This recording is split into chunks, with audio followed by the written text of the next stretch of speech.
Last nights glow, neon nights, fingers twitching, joystick fights, eyes red, head spinning, no end in sight. Arcade buzz, we lose the fight. Up, down, left, right, life's a cheat code, high as a kite. Mile high stoner flying through the haze, chasing dragons in these pixel mazes. Mile high stoner lost in the phase, game over now, another blaze.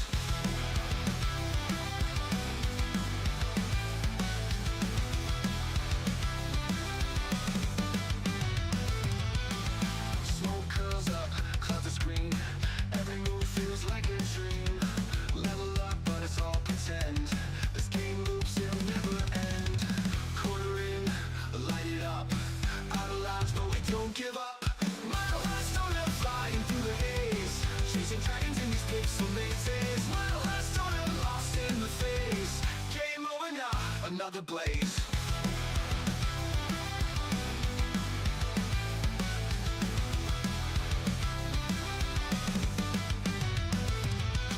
Up, down, left, right, life's a cheat code, high as a kite. Mile high stoner flying through the haze, chasing dragons in these pixel mazes. Mile high stoner lost in the phase, game over now, another blaze.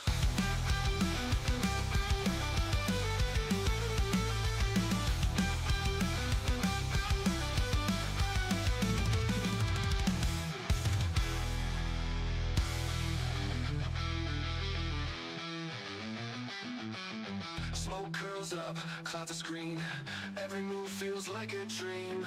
Level up, but it's all pretend. This game loops, it'll never end.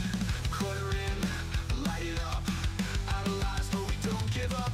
Mile high stoner flying through the haze, chasing dragons in these pixel mazes. Mile high stoner lost in the phase, game over now, another blaze. Lost in the phase, game over now, another blaze.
no smile.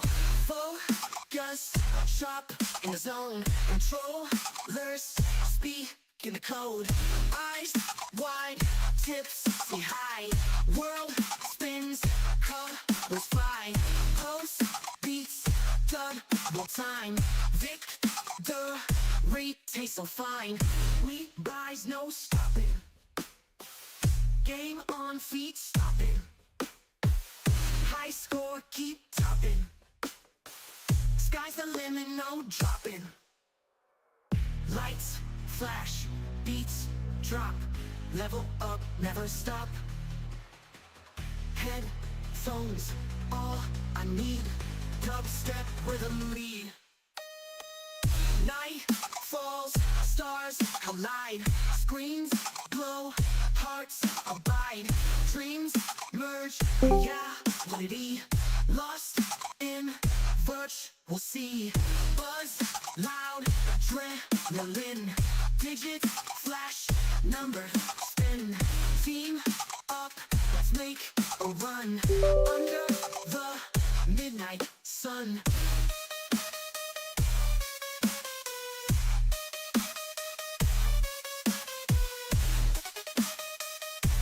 That was me, not you, by the way.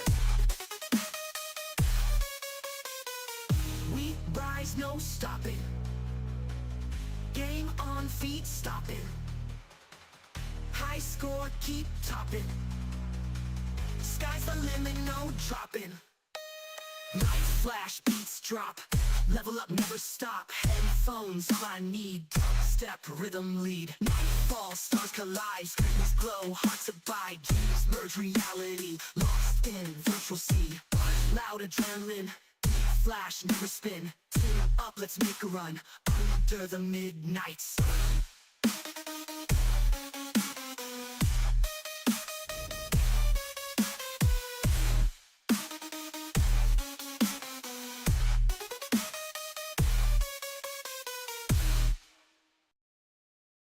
Hey, welcome in, welcome in. Hope y'all doing well out there. Staying stony as fuck.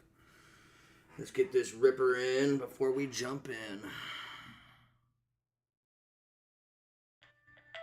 I know I was muted. I'm muted when it's loading in. Oh, hold on.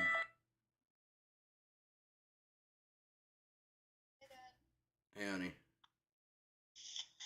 Just letting you know that I'm getting onto homework and I just have to do some math, use science, Mm-hmm. and read. We sure?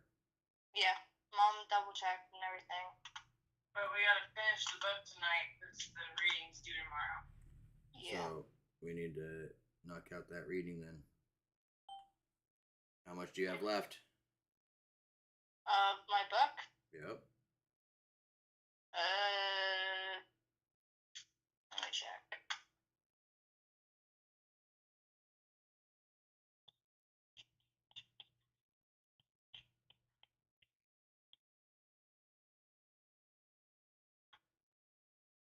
Um,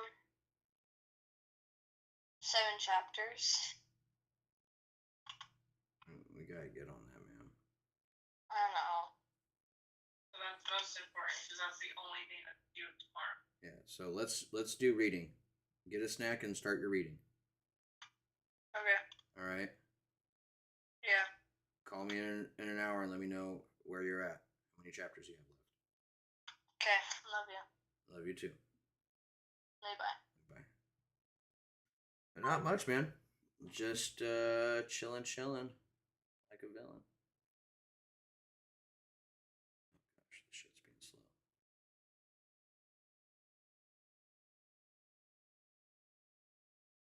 Let's see if New World will load. I might have to close some shit.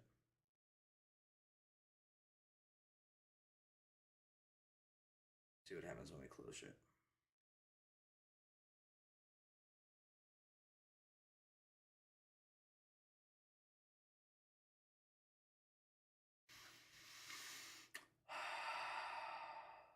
All right, let's take a rip while this is going.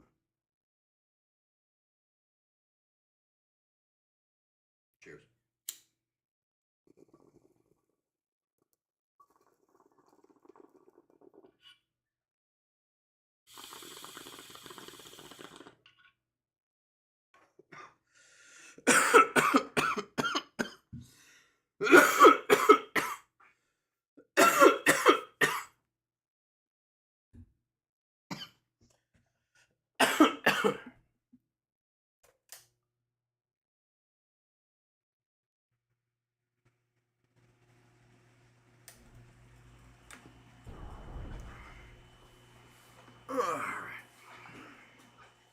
How you doing today, Tanix? Yeah, no, I normally am muted for that last song until it's done.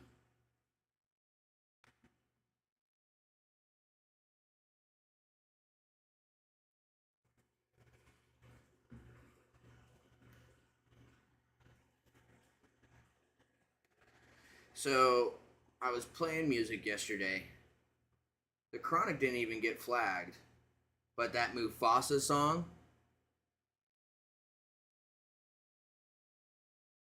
It's Friday, it's Saturday, Sunday, what? That song? That got flagged. Fucking stupid. Yeah, this is being really slow. I'm gonna relaunch it.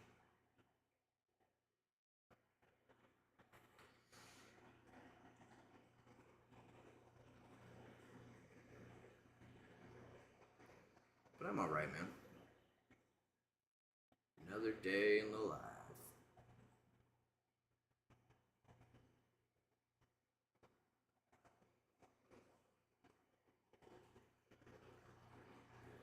And task. Let's try this again.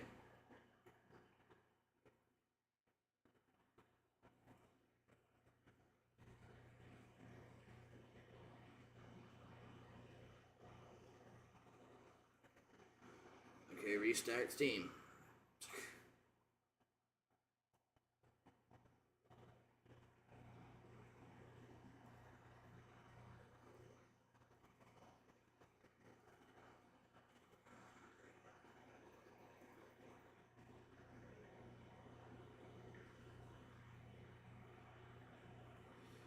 We'll see how well this game handles on my computer right now.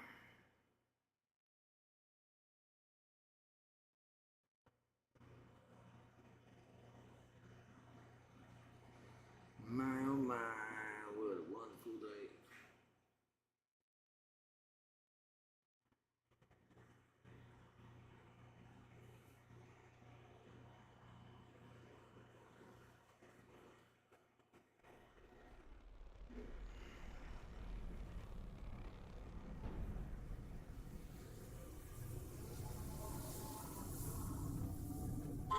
Yeah, New World's got a big update coming, so I figured I'd log in. And my buddy told me that they got super servers right now, where pretty much everything got merged to one server. On US West, at least. So, gonna log in, check it out, see what it's all about.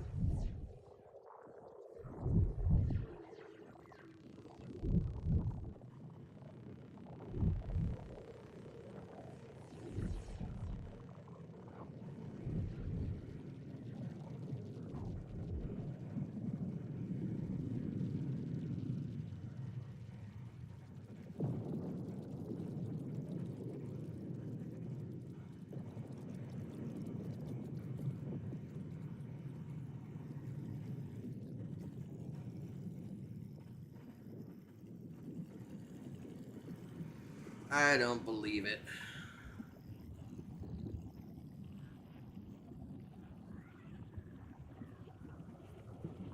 With how gory that movie is, I just could not see it. Granted, Saw's pretty bad too, so maybe. That's wild.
Come on now.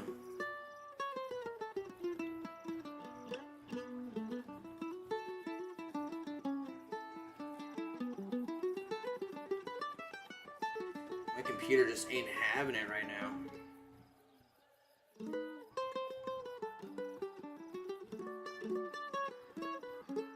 mean, I can hear the music at least.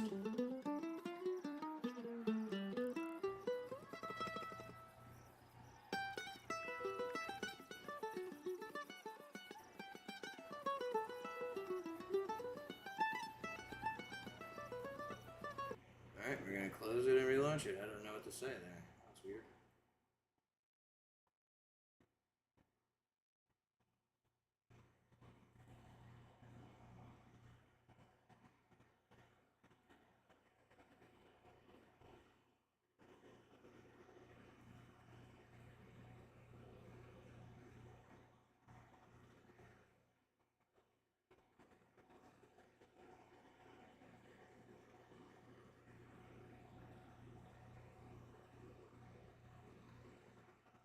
Alright, well, let's try it.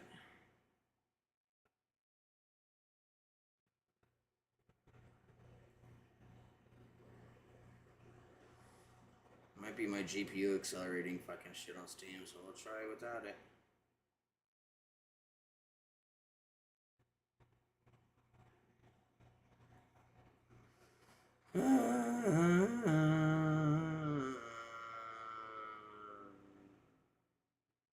Just wanna play. I just wanna play. Sounds like a new early Eternia. Eternia.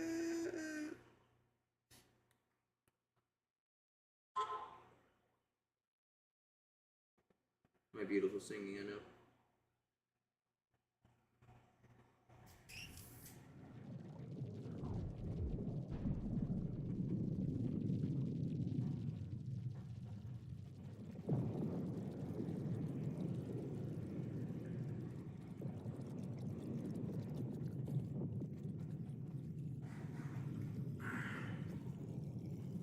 I do remember this game would always fuck up right around a specific time. It was like 7 p.m., 8 p.m., somewhere around there, where everybody was popping on at once.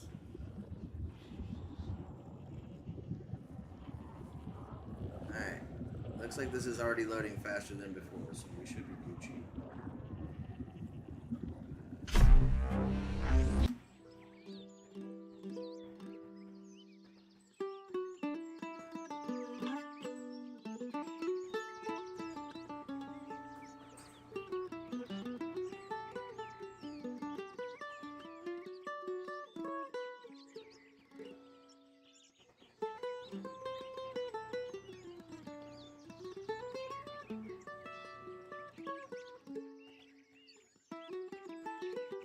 Oh, come on.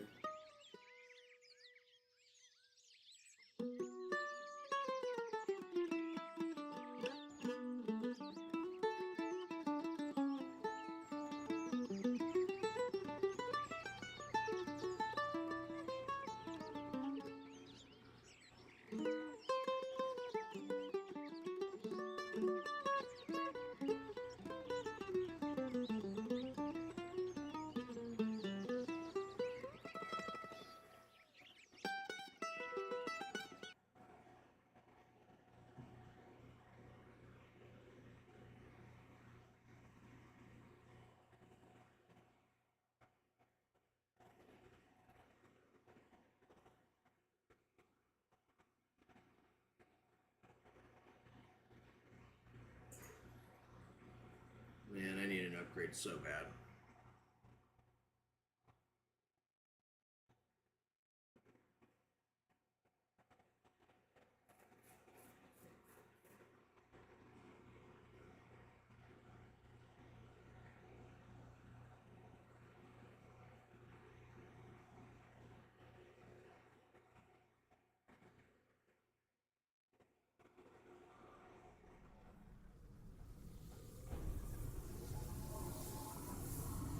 I'm gonna need to smoke more of this, I tells you what.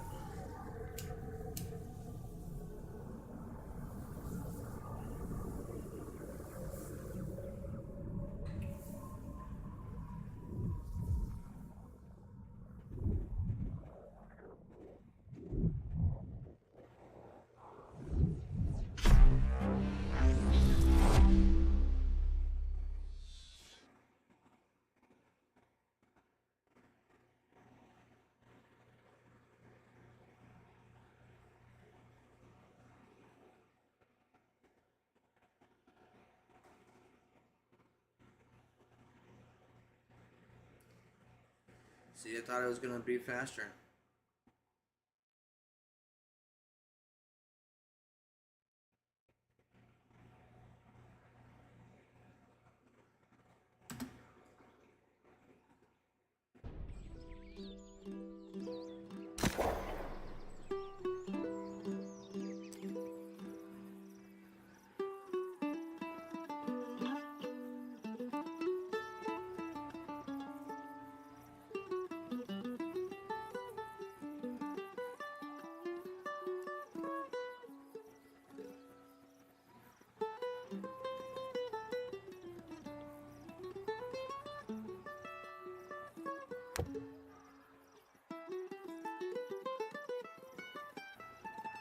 Well, Saw's already in there, and that's a pretty brutal one.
Care how sharp it is at this point.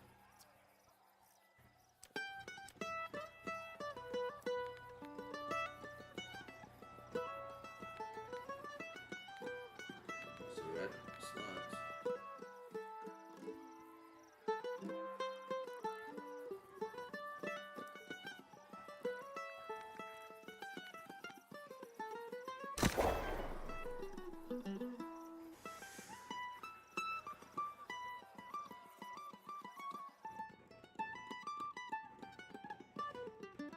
I mean, slasher films or whatever, they're not really that gory like fucking Terrifier is. Ugh. Saw is probably the most brutal. Was that shock horror? Shit to make you cringe. I don't know when the last time I played this count was.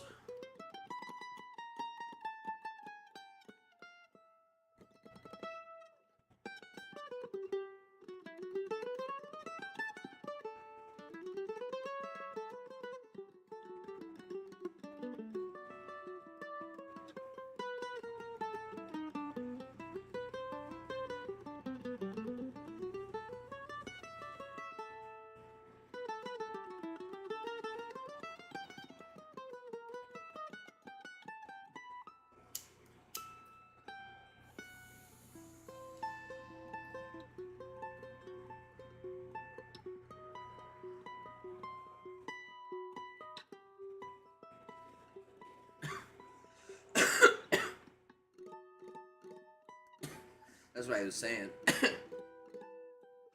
That's literally like what I was talking about. I was saying out of the group that's already in the game, Saw is the most brutal.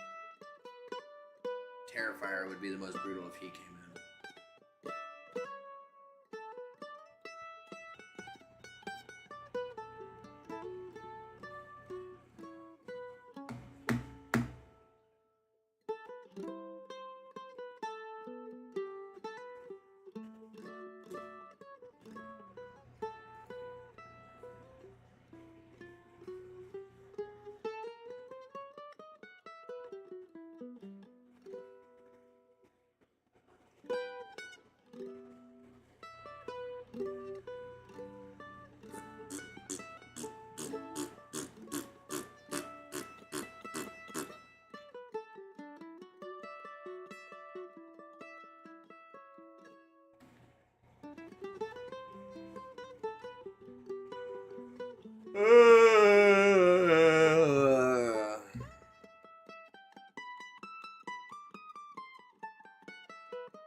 I feel like it's anything to keep Fortnite relevant at this point.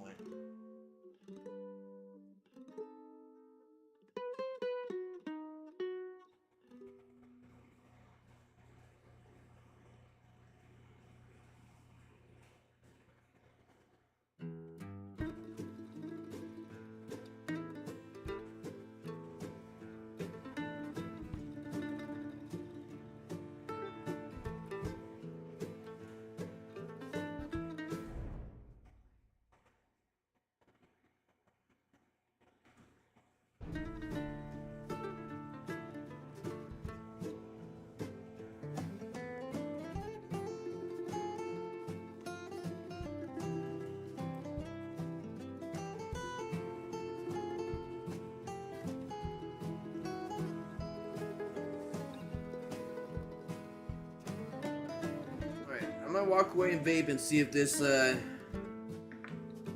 encourages it to fucking load. I don't know. If this won't load, we'll go play something else. I'm sorry, y'all.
Thank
Oh my goodness. Alright. Oh, look at there's a loading bar underneath it this time.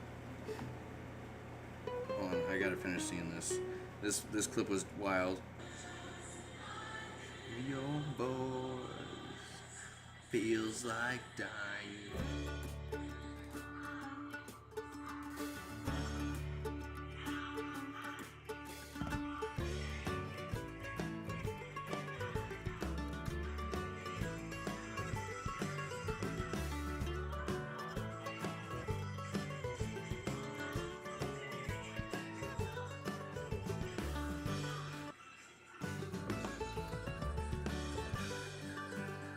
Backup arrived.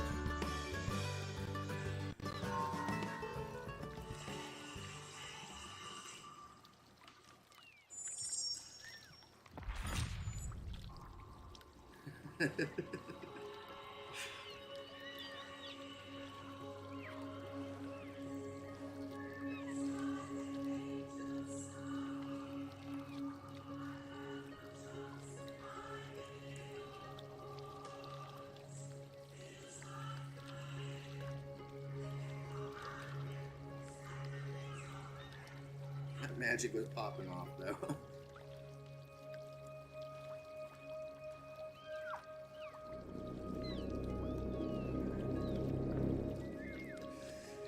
It's wild. It loaded me in.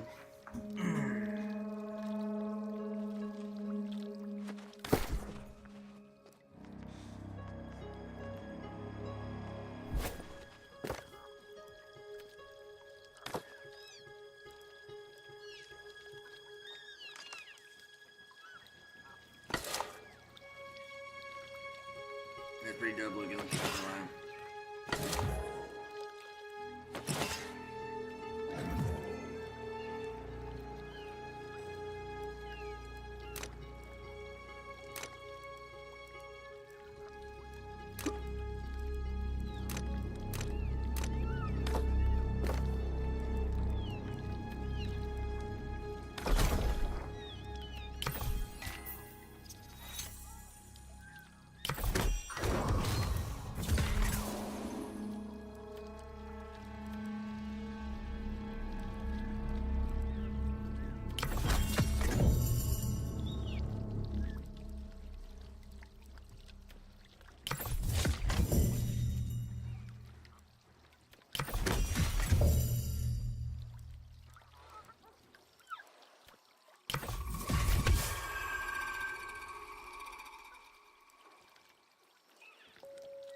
God, I only got 710 gear. Fuck.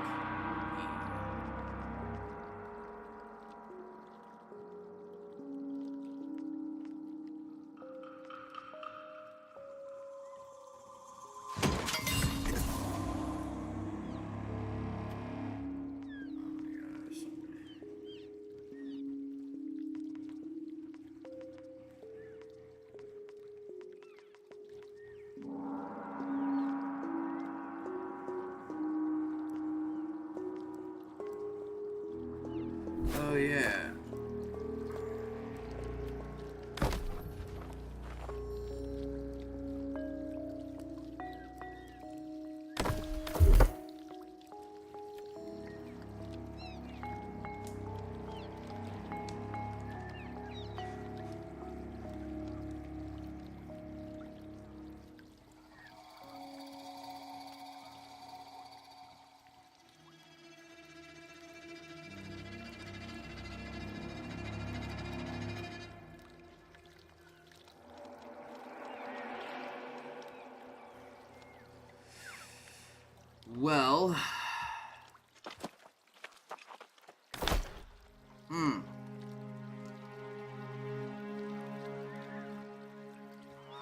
Oh shit. What up, bear? Oh, nice, nice. Some DoorDash. Fuck it. My neighbor's been doing that lately. Ugh. He moved out here to fucking work at Belushi Farms or whatever, like the it's the Animal House place down here in Eugene, and he got fired on some bullshit. So now he's been door dashing. Do I want to raise this character?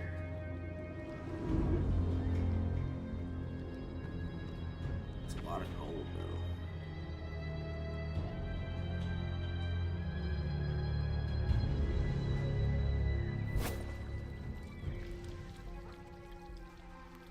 Okay, this person's purple, right?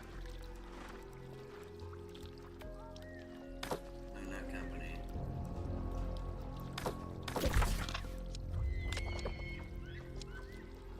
Oh, you got a lot of. Oh, look at that. That's actually evenly distributed. Wow. Wow. That is wild. It's something while I'm still grinding at the zoo. I have a job at a different dispensary, but I'm on call. So it's not consistent at all. Yeah, I feel that. I'm trying to figure out something myself.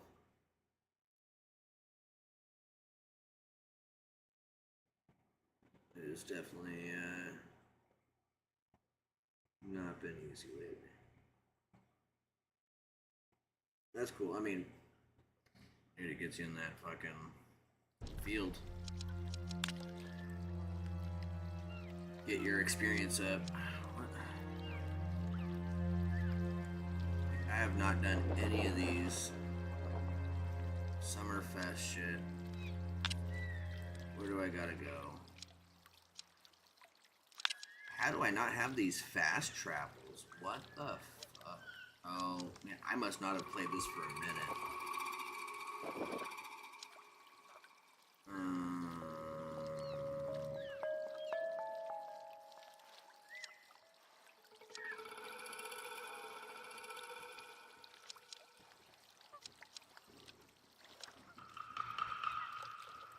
Oh, see, look at there's one of the fairs. Okay.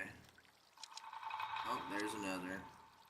I just wasn't looking good enough. Alright, we'll go to this one. This one seems like it's the closest. Oh, am I not close enough to the travel?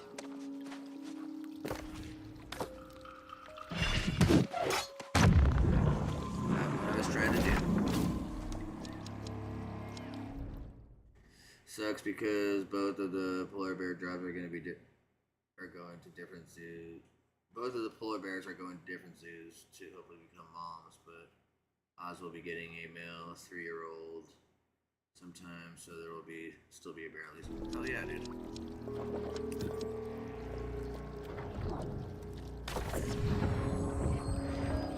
Yeah, polar bears are fucking massive.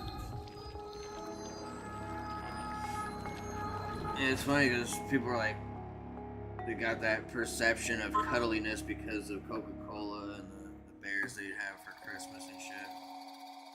Those motherfuckers are terrifying. They are absolutely terrifying.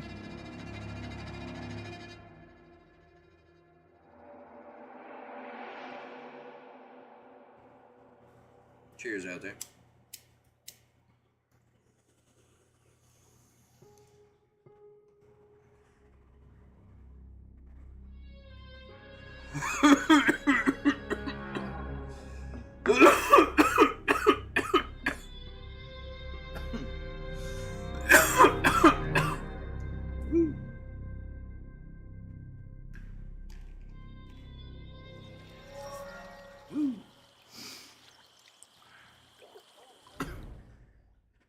Yeah, there are only 35 or so left in human care in the U.S., so we are trying to get more.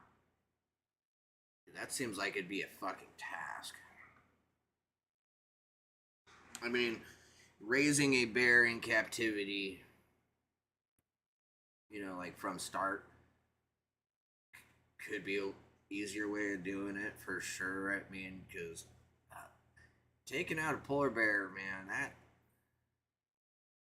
that's some work. And on top of the fact, if they got cubs, you don't want to take out a mother that has got fresh cubs that she's providing for.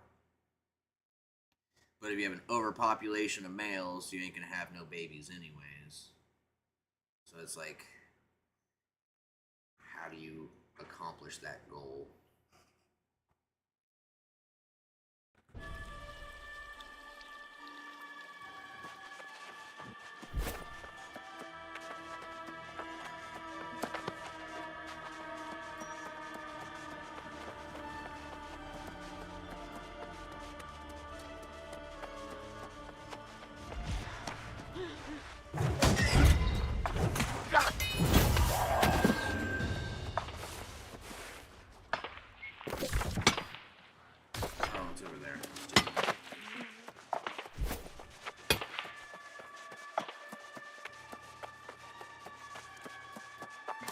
Huzzah!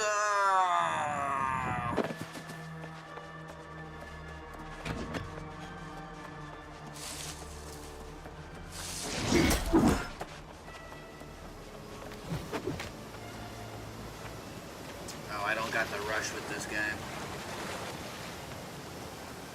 Alright, I'm gonna have to look up, see how my build is still faring out there.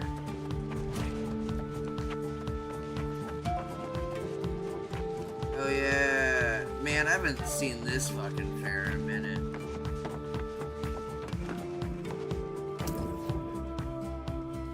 Oh my, such flattery! I'll be your master of ceremonies during this joyous time.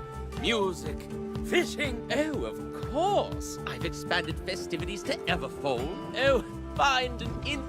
Come one, come all to the.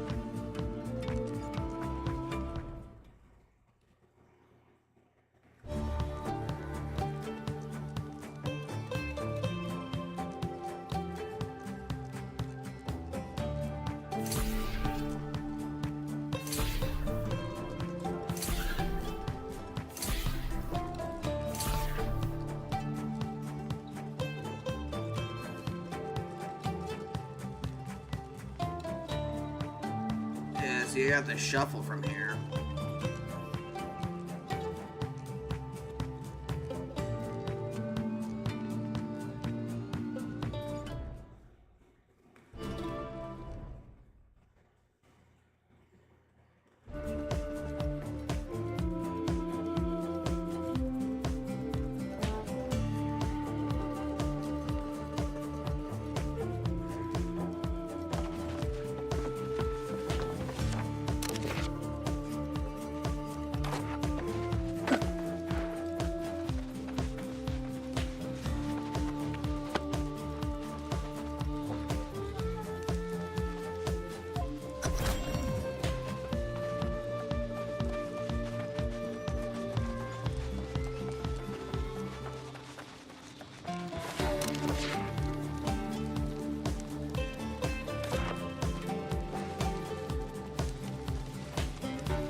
Digging the music they put in for this shit.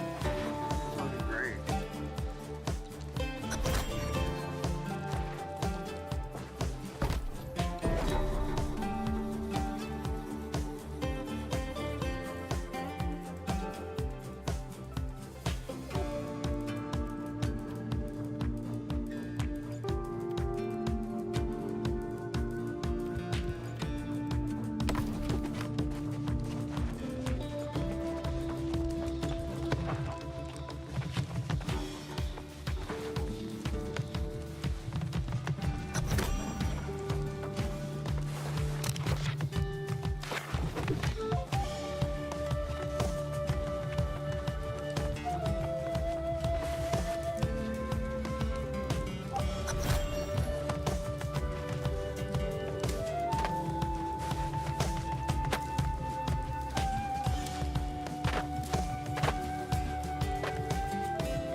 especially this. Now, I speak of no humdrum fish. But first, why I devised it. Some of my guests find that, isn't it? Maudlin bugs find it irresistible. Then once they're swarmed, you needn't worry about staying in tempo.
Hey. Yeah, I ran to the library real quick. I got that paper copy and grabbed a couple things at the store. Did you call on and watch? No, I was calling on here.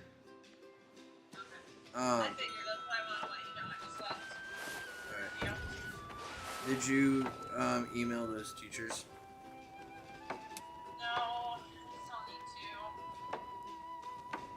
For one, teacher wasn't there today.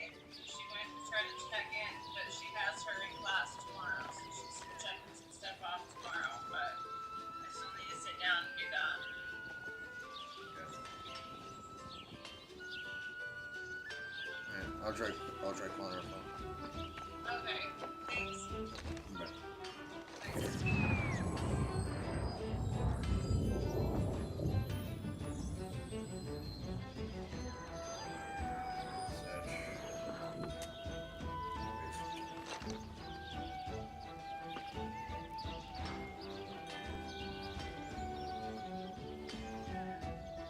Thanks.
Alright, sorry. I had to talk to the little one. She wants to play the Fortnite tonight, but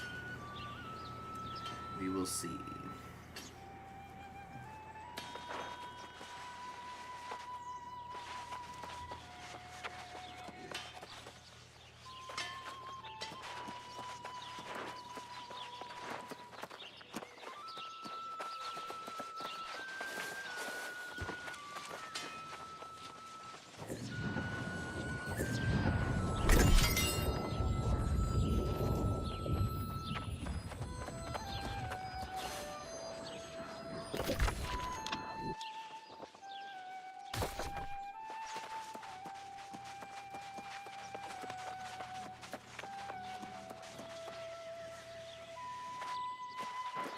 Whoa.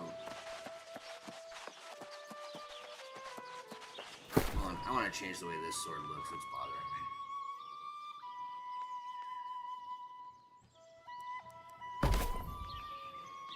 I only got that one. Okay. We'll apply it.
Fuck me.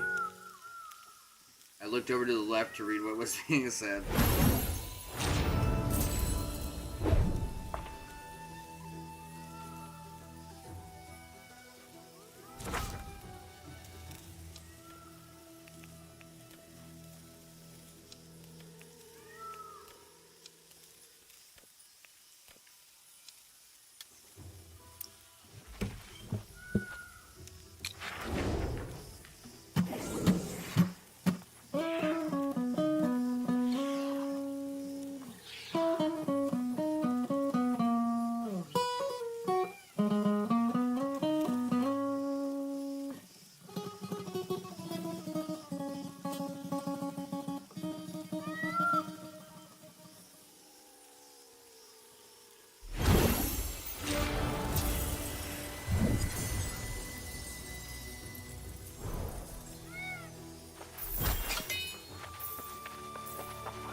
Yeah, might see some Fortnite tonight.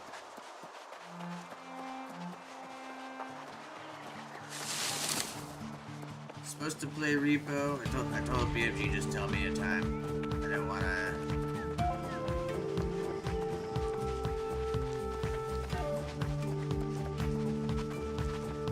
Take into his time. It's his day. It's his like holiday. Let's angling for the lodge. I must warn you, and of course. Oh, don't bring the fish to me. But Claudia eggs, my dear, aren't you?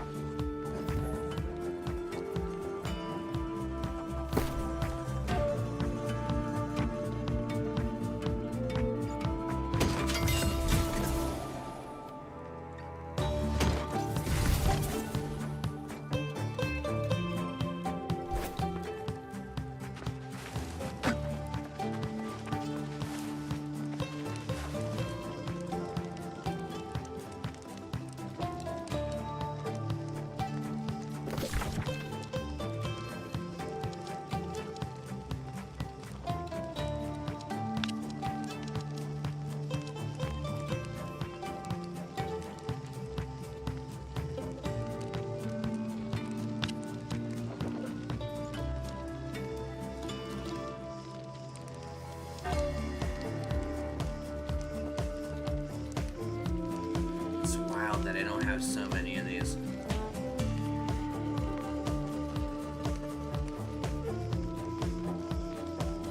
What do I want to do?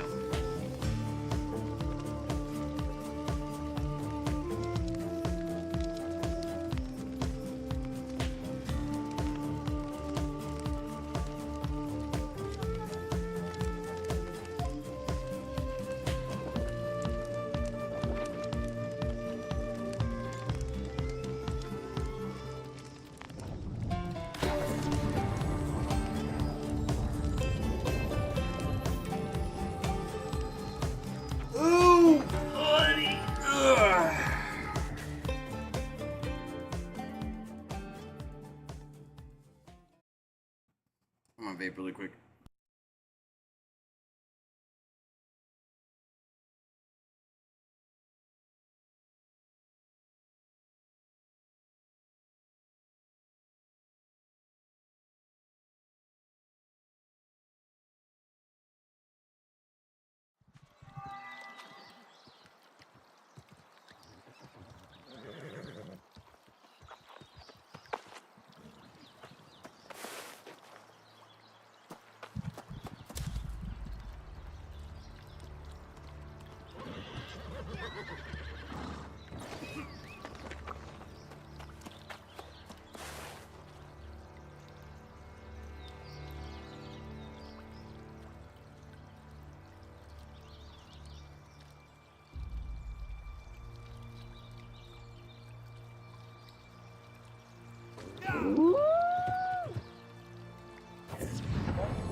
Fucking X. Oh,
some, not precisely.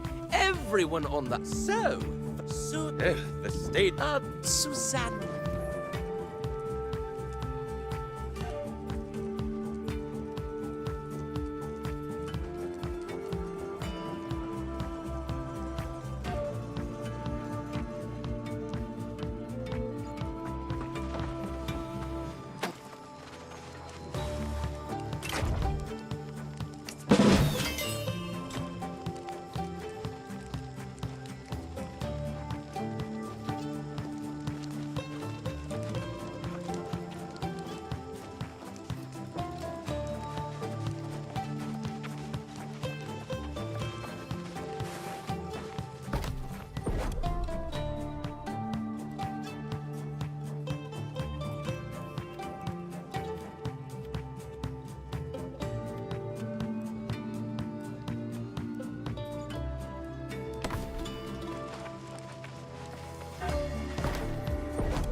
These guys give something special?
Oh, don't look. Don't obtain.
interrupt and other ways.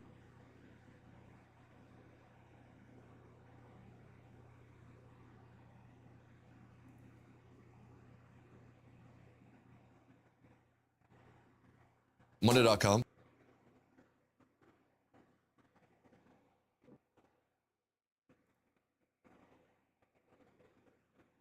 The man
Exit to desktop right now.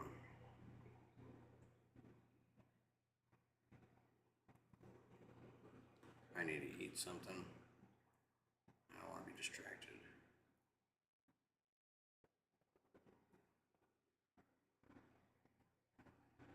Maybe BMG will come in and we'll play some repo. responsible for what has been described as the biggest military hack of all time in the United States. In the heading of the column, it said non-terrestrial officers. That's like allegations of decades-old secrets kept deep inside our own government.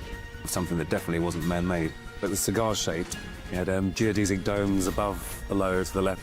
The infamous Tic Tac UAP seen by Navy pilots is actually a US-made craft. Yo, what's good? We're back with another one. It's showtime.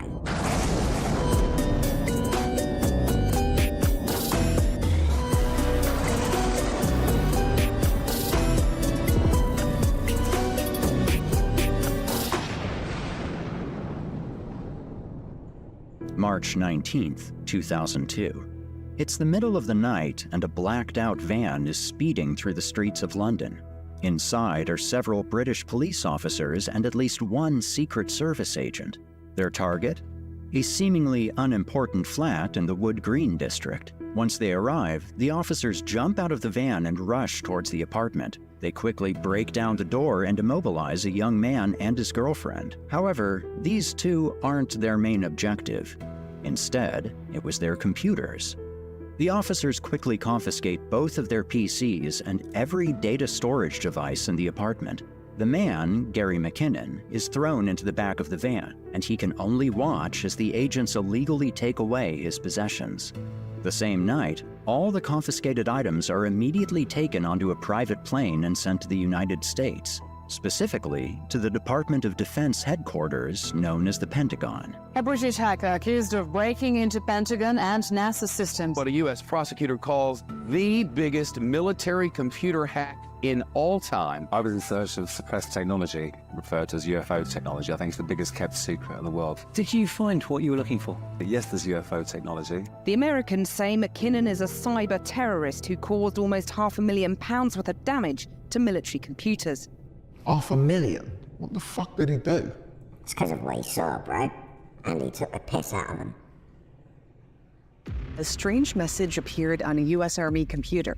Your security system is crap. I left messages on almost every system administrator's desktop, which in a perverse way I hope was helpful, because at least it was me there, it wasn't Al-Qaeda or China or Iran or Korea. Between February 2001 to March 2002, Gary McKinnon was accused of breaking into 97 U.S. government computers within the Army, Navy, Air Force, NASA, and the Department of Defense. From his bedroom in London, he surfed around looking for evidence that the U.S. government was covering up the existence of UFOs. And he couldn't help but leave behind some silly cyber notes.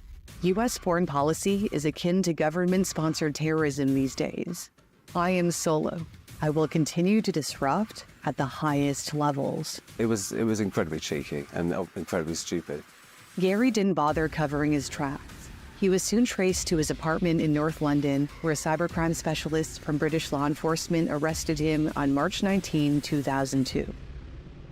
How did he manage to hack so many of them? Surely their security is the best you can get. Nah, bro. It really was crap. It's 2 a.m., and while everyone is sleeping, Gary McKinnon is sitting at his PC. He resets his system, lights his joint, and immediately starts scanning of IP addresses of the Pentagon for vulnerable ports. And after only a few minutes, he finds one. An Open 139 port. Its purpose is to run the NetBIOS service, which basically shares files across different devices inside its network. And once it was compromised, it gave McKinnon a straight path to the Pentagon's network. McKinnon floats through the network and quickly finds an active machine to connect to. However, it asks for a password, but McKinnon tries something unusual by just clicking on the connect button. And it worked. So you're saying that you found computers which had a high-ranking status, administrator status, Yep. which hadn't had their passwords set. They were still set to default. Yeah, precisely. The next step was to install the remote control software remotely anywhere onto the computer he had access to. And once again, everything worked. Over the next few months, McKinnon used this machine to infiltrate other computers, all while reading through a bunch of classified files. What did he see? A lot, bro. So just tell us when you got your first hit, if you like, as regards actually seeing something interesting. I found an Excel spreadsheet that was actually called, or at least in the heading of the column, it said non-terrestrial officers. And I was like, my God, that's just non-terrestrial officers. Non-terrestrial officers with ranks and names, and then a separate sheet with tabs for material transfer between ships. But non-terrestrial officers thought, well, it must be, let's try and cut out all the possible conventional explanations first. I searched for that term, it was nowhere. It was nowhere at all. Now if you search for the term, you only find links to me, and right. It wasn't a standard thing in the military at all. So I took that to be, they must have a secret space-based. And how many officers' names would you estimate were listed, and how many ships were listed? I think there's probably one screen full of officers' names, 5 rows, right. An Excel spreadsheet. But the ships was probably, I don't know, a third. It was just French. So estimate how many different ship names you saw? Maybe 8, 10. And am I right in thinking that you then tried to search for those specific names? Right, and didn't find a thing. Do you think that they could be classified? Not the names of the people, the names of the ship. But they could be classified secret or top secret names of some sort of craft or ship? I don't know, man. He was already looking for proof of UFOs. Probably just made it up. Nah, bro. He didn't just see the list. McKinnon should have logged off for the day, but decided to connect to one more computer. And this time, there were only 2 folders on the desktop, processed and unprocessed. He pauses for a second, takes a hit off his joint, and clicks on the unprocessed folder. Dozens of files begin to load in a file format he's never seen before. He quickly clicks on the first file, and suddenly a small line appears on the screen. Moments later, it expands downwards. It's a picture. McKinnon then looks at a clock he has set to US time. 7:59 a.m. Only a few minutes are left before Building 8's employees start working. Time is ticking, and the image is still loading, and it might be McKinnon's only chance to find proof to validate his UFO obsession. What came onto the screen was amazing. It was a culmination of all my efforts. It was a picture of something that definitely wasn't man-made. It was above the Earth's hemisphere. It was cigar-shaped. It had geodesic domes above, below, to the left, to the right, and both ends of. And although it was a low-resolution picture, it was very close up. This thing was hanging in space. The Earth's hemisphere was visible below it. However, at the same time McKinnon was celebrating, one of Building 8's employees got into his office, and to his surprise, one of the computers was turned on. Suddenly, McKinnon sees the cursor quickly move on its own and... Cigar-shaped, bro. This was years before the Tic Tac UFO.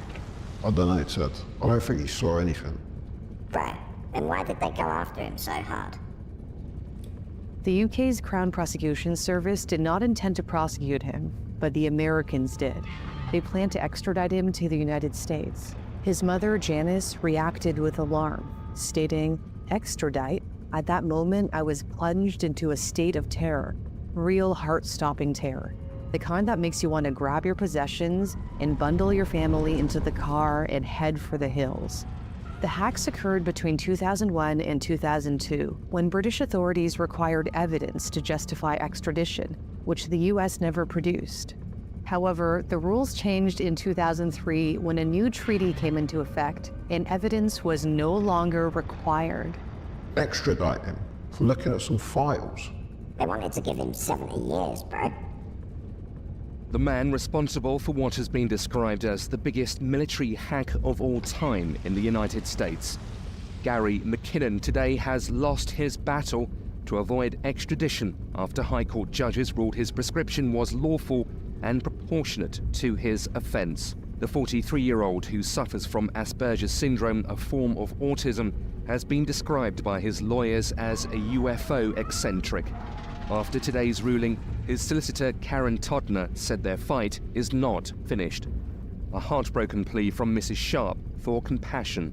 I appeal to Obama and to Gordon Brown. Do they want the first computer hacker ever to be extradited to be a guy looking for UFOs who has Asperger's syndrome, who admitted to computer misuse without any lawyer and without one being present? It's not really a very good example, is it? It's not going to really make them look very good in the eyes of the world. It's a disgrace, and they should be highly embarrassed.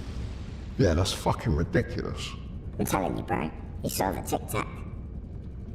There are two things that need to happen here. First, the Home Secretary in Britain is reviewing this case and has to make an effectively sort of quasi-judicial decision in the next few weeks. But at the same time, there have been discussions between the British government and the American ambassador about potential steps that could be taken in this case. Cameron also said that Obama told him he would find a compromise, but publicly, the president wouldn't be drawn on the case. One of the traditions we have is the president doesn't get involved in decisions around prosecutions, extradition matters. At the time of Gary McKinnon's indictment in 2002, computer misuse wasn't an extraditable offence in the USA, and in Britain, it carried a maximum sentence of only 6 months. Why do you think they went after him so hard, bro? It's probably because he took the piss out of them. How has the whole case affected your life and that of your nearest and your dearest, apart from Gary? Well, it basically puts it on hold. You can't do anything because you don't know what the future holds. And because it's my son, it's on my mind every second, every waking second of every day. I think how I can fight it, who I can contact, what I can do, so you don't have another life. Also, as far as earning a living, it's very difficult because you don't have the time. This is 24/7. People imagine we've got campaign headquarters. We don't. We have me in front of the computer. And I sit till 4 o'clock in the morning sometimes. I can't stop. And so for Gary, it's the worst of all because only he is literally facing being dragged across there. But for everyone, it's actually 8 years of torture. 8 years? What the fuck? It went on for over 10 years, bro. Described by the US as the biggest military computer hack of all time. Well, that was a decade ago. Since then, with backing from his family and a growing number of supporters, McKinnon's been fighting against extradition to the United States, arguing his case should be heard in Britain. I was in this country, my computer was in this country, all the evidence was here, and I admitted to the unauthorized access, so... I'm very hopeful, but I'm scared to be hopeful because it's almost like a waterboarding of the mind. You're up, you're down, you're up, you're down. It's cruel to the core. It really is. And she says Gary's mental condition has worsened as he tries to cope with the threat of extradition. He stays at home, he sits in the dark. He used to go out, he used to cycle. He doesn't do any of that anymore. Can't believe they took it this far. Yeah, bro. They would have took him out, but it was too high profile. It is simply wrong for this government to have signed a treaty in secret which sells our rights down the river while it protects the rights of American citizens, and it's certainly wrong to send a vulnerable young man to his fate in the United States when he could and should be tried here instead. It is simply a question of doing the right thing. Gordon Brown once said he had a moral compass, but it seems to me on this issue, he's seriously lost that moral compass. He should find it fast, try Gary McKinnon here at home, protect his rights, but also protect the rights of all British citizens. It's mad it went on for 10 years if it had this much exposure. Yeah, bro. People were pissed. Three famous musicians, Sir Bob Geldof, Chrissy Hind and David Gilmour, have thrown their backing behind Gary as he battles to stay in this country. The song's a plea to President Obama to step in and halt extradition proceedings against the 43-year-old. This guy just isn't a terrorist. You know, it's mad to sort of treat him as if he's a fully blown terrorist sort of chap. Well, it's all quite surreal, this as well, you know, rock stars and prime ministers, and it's just all a bit mad, but it was great to hear him say that he was sympathetic. It's weird that they used to do this. Who gives a fuck what a bunch of celebrities think about it? Bro, the Film Actors Guild even got involved. This is breaking news with Peter Jennings. The actors are calling for an emergency meeting. Already expected to attend are Helen Hunt, George Clooney, Susan Sarandon, Janine Garofalo, and Matt Damon. Matt Damon. Mr. McKinnon is accused of serious crimes. But there is also no doubt that he is seriously ill. He has Asperger's syndrome and suffers from depressive illness. The legal question before me is now whether the extent of that illness is sufficient to preclude extradition. As the House would expect, I have very carefully considered the representations made on Mr. McKinnon's behalf, including from a number of clinicians. I have obtained my own medical advice from practitioners recommended to me by the Chief Medical Officer, and I have taken extensive legal advice. After careful consideration of all of the relevant material, I have concluded that Mr. McKinnon's extradition would give rise to such a high risk of him ending his that a decision to extradite would be incompatible with Mr. McKinnon's human rights. I have therefore withdrawn the extradition order against Mr. McKinnon. I'm overwhelmed, incredibly happy. I want to say thank you, Theresa May, because it was an incredibly brave decision to stand up to another nation as strong and powerful as America. Is rare, and she had the guts to do it. British law states that if someone commits an offence in this country, then they go on trial here, not somewhere else. Many in the United States won't like it at all, but it'll now be up to the prosecuting authorities in London to decide what happens next to Gary McKinnon. Fucking hell, it is rare our government stands up to America. Yeah, bro. Now we just roll out the red carpet and bend over. I'm sorry. I couldn't resist. Gary's case resulted in new rules that allow British judges to block an extradition request if they believe the suspect should be tried in the UK. At the end of 2012, the Crown Prosecution Service announced it would not prosecute Gary domestically, as it didn't have evidence that it felt would lead to a conviction. However, Gary's legal counsel strongly advised him against ever leaving England or Wales, as the US could have him arrested and extradited. That meant he could never visit Scotland, where he was born and where his father still lives.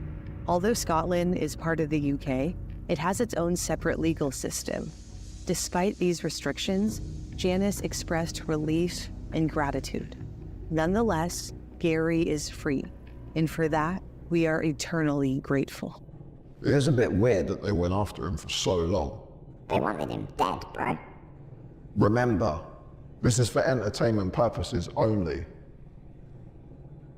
During talks between U.S. diplomats and McKinnon's lawyers, one diplomat claimed that some people in their government wanted Gary McKinnon to, quote, fry, insinuating an execution via the electric chair. Coincidentally, these notes mysteriously disappeared from McKinnon's lawyer's office only days later, and the laptop used by an accompanying solicitor to transcript the meeting was also stolen from his car. So, whether or not the U.S. ever wanted a fair trial, or even respected Gary McKinnon's life, is a good question. There's no way they'd have given him the death penalty. I'm telling you, bro, he saw the tic-tac. They've never gone after anyone else so hard. some other UK hackers that infiltrated the US government but were never extradited.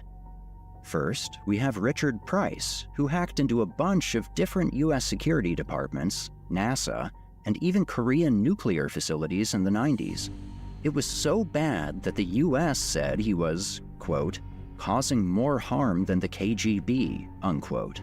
But they never went after him as much as after Gary McKinnon.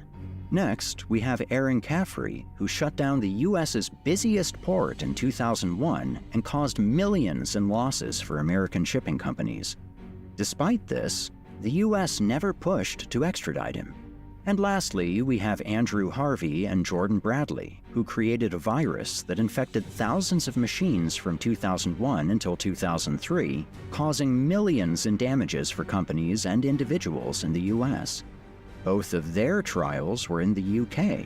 It just seems odd that the US did everything in their power to extradite McKinnon, when in comparison to the previously mentioned hackers, he didn't do much harm.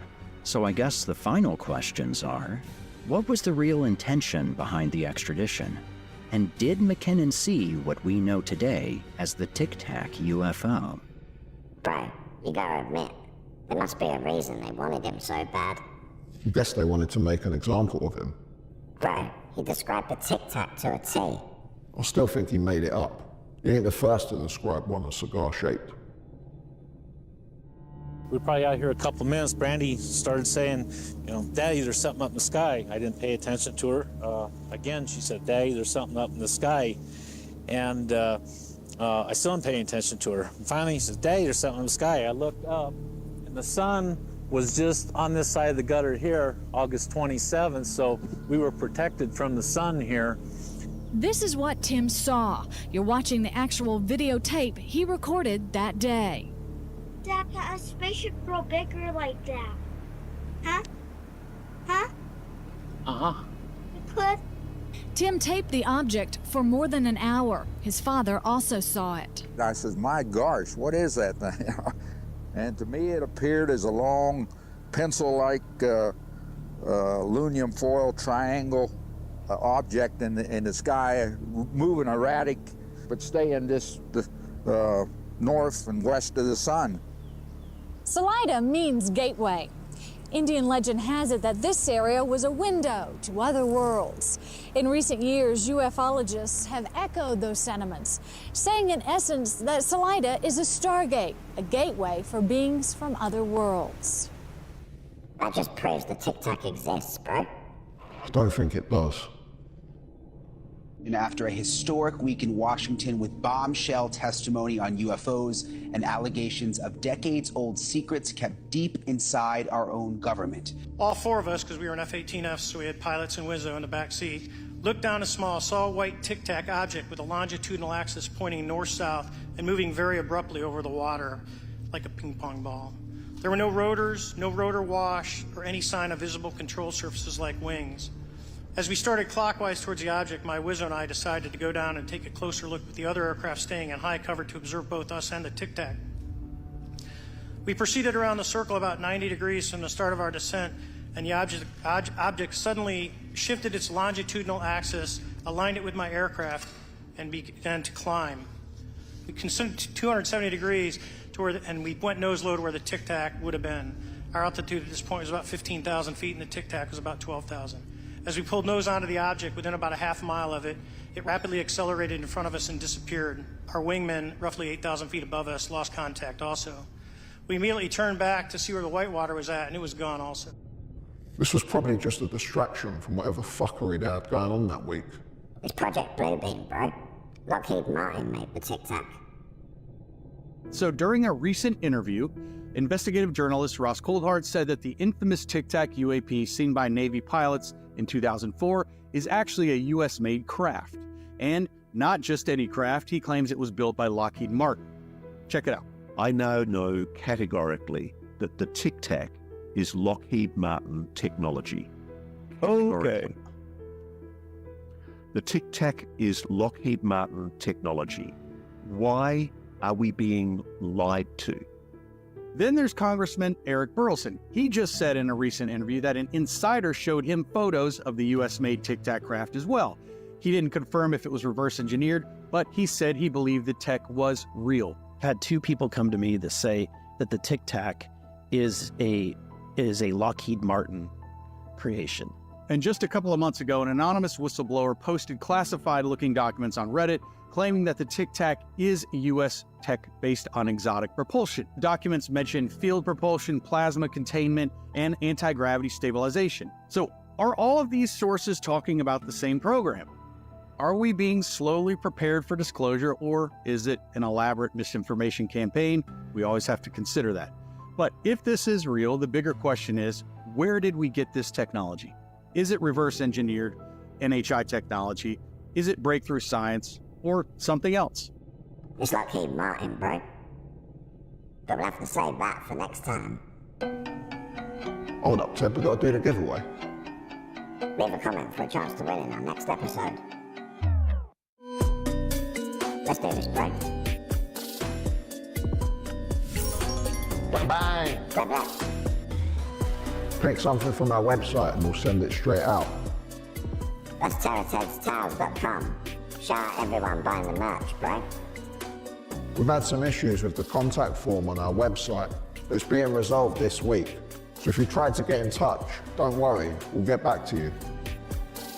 We got some new merch dropping soon, bro. And as always, thanks for watching. Remember to like, comment and subscribe. And we'll see you in the next one.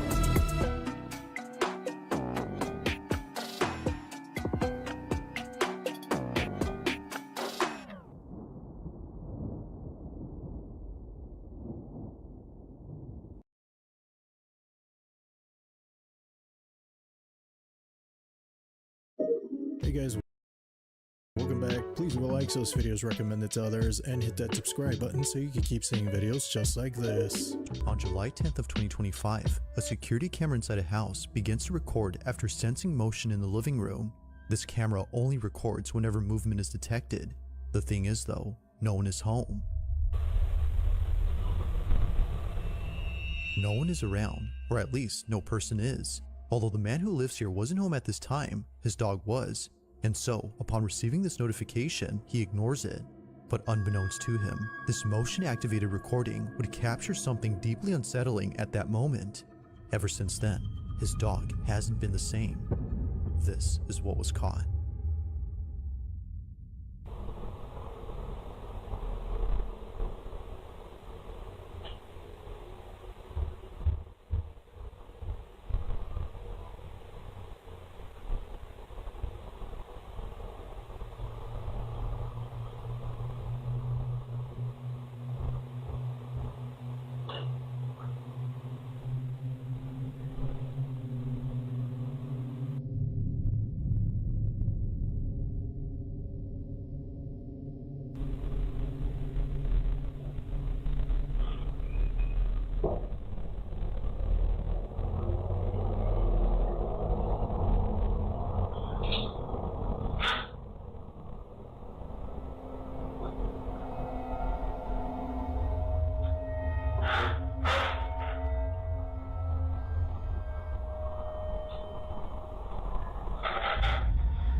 After what occurred in this footage, the owner has been making sure to never leave his dog alone.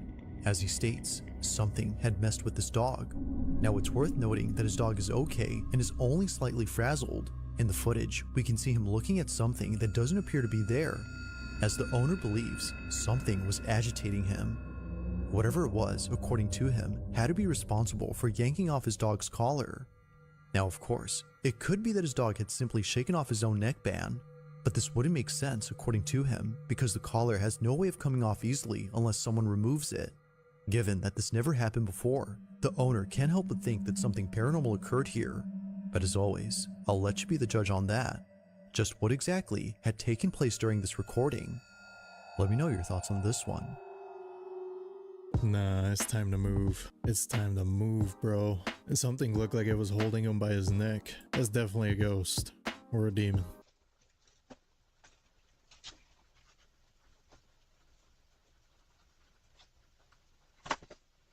Mrs. underscore Okay. Stoner underscore says, hey baby. Wow. Hey, love. Just like that.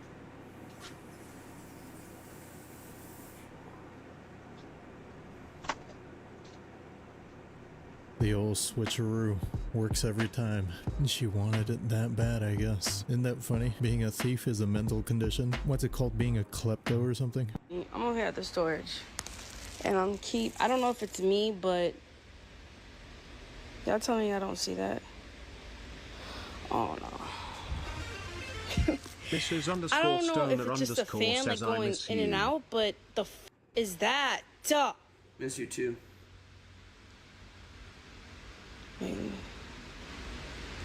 I don't. Maybe I'm bugging. No, I know y'all just see that, right? Oh! She's got crazy good vision, because I wouldn't have noticed that. They would have snuck up on me good. Oh my god.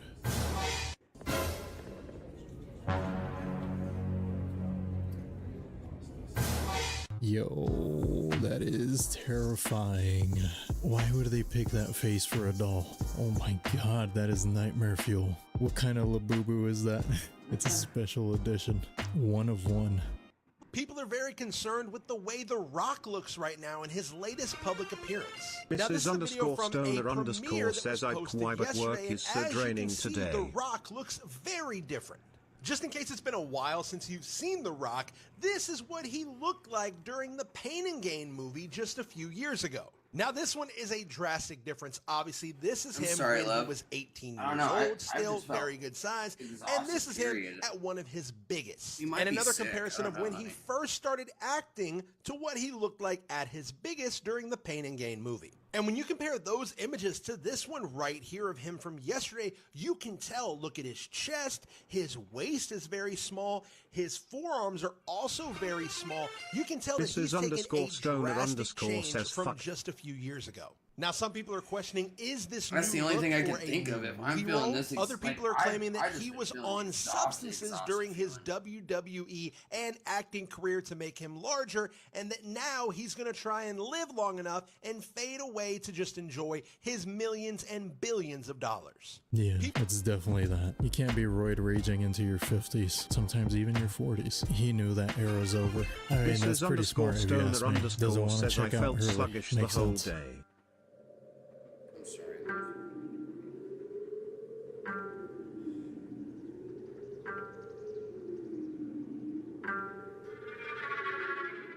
What the demon dog?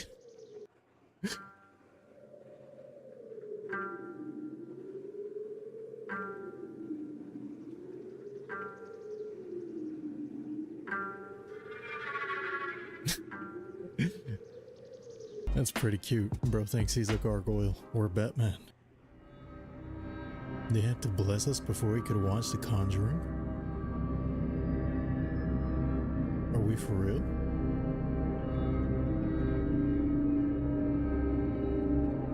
What are they showing you during the movie?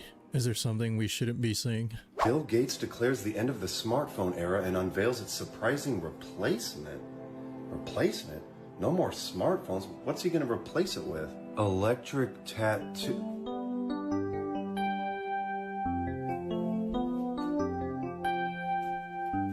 Wait a minute. We're going to have phones on our hands instead? That looks familiar. That looks extremely familiar.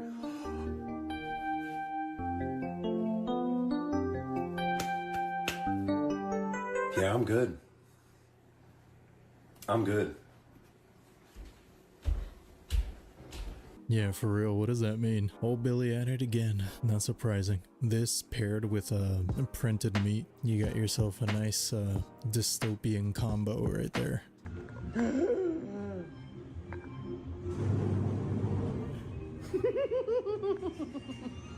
Oh my god.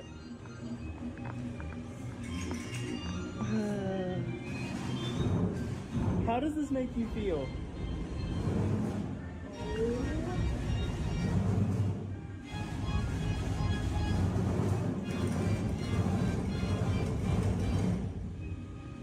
What the hell, dude? Oh, nah.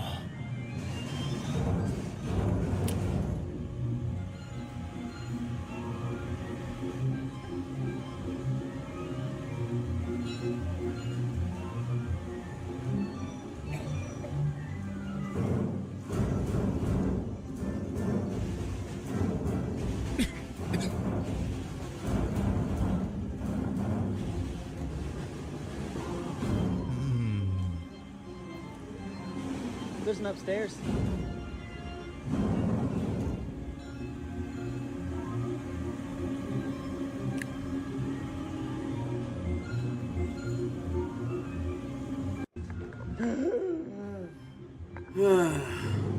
What in the hell is this place? A house on the rock? A carousel room?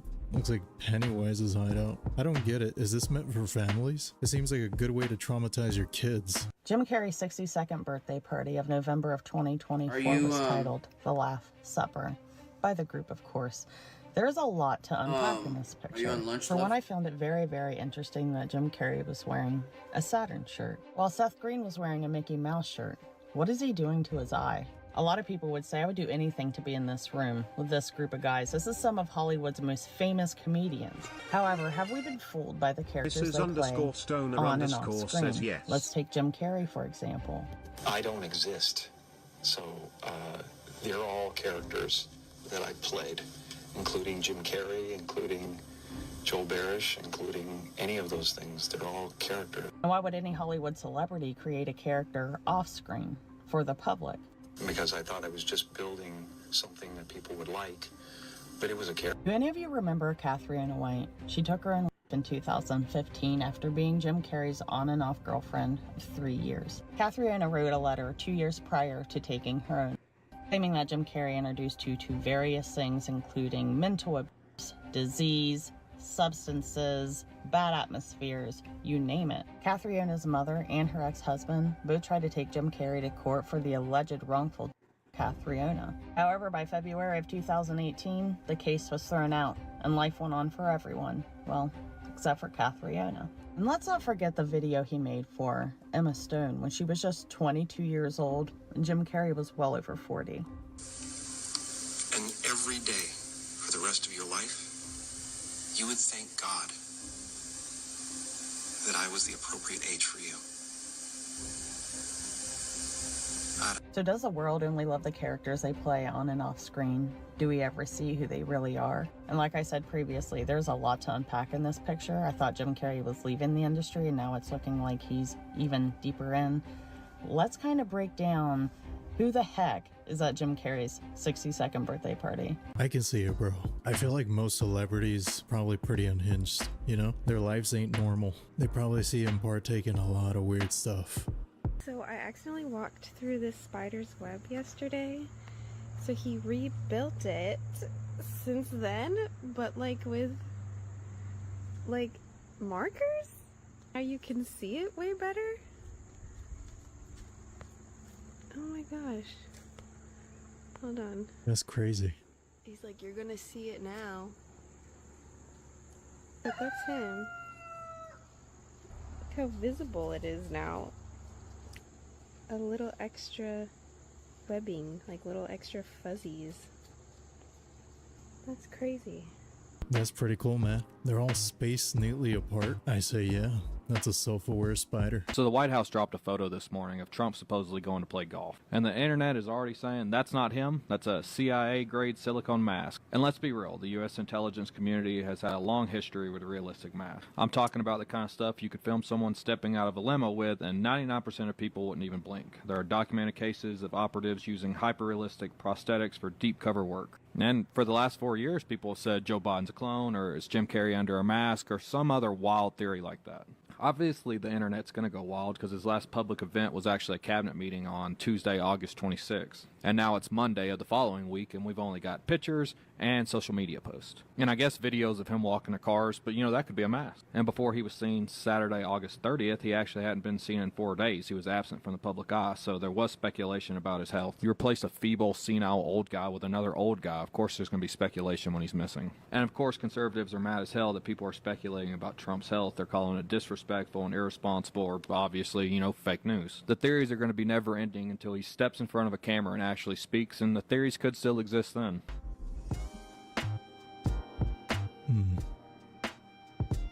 That's a body double. Maybe a look-alike? Or maybe a mask. This picture looks a little off. I say that's not him. They all have body doubles. I'm going to be struck by lightning. Oh, damn, boy. I'm going to be struck by lightning.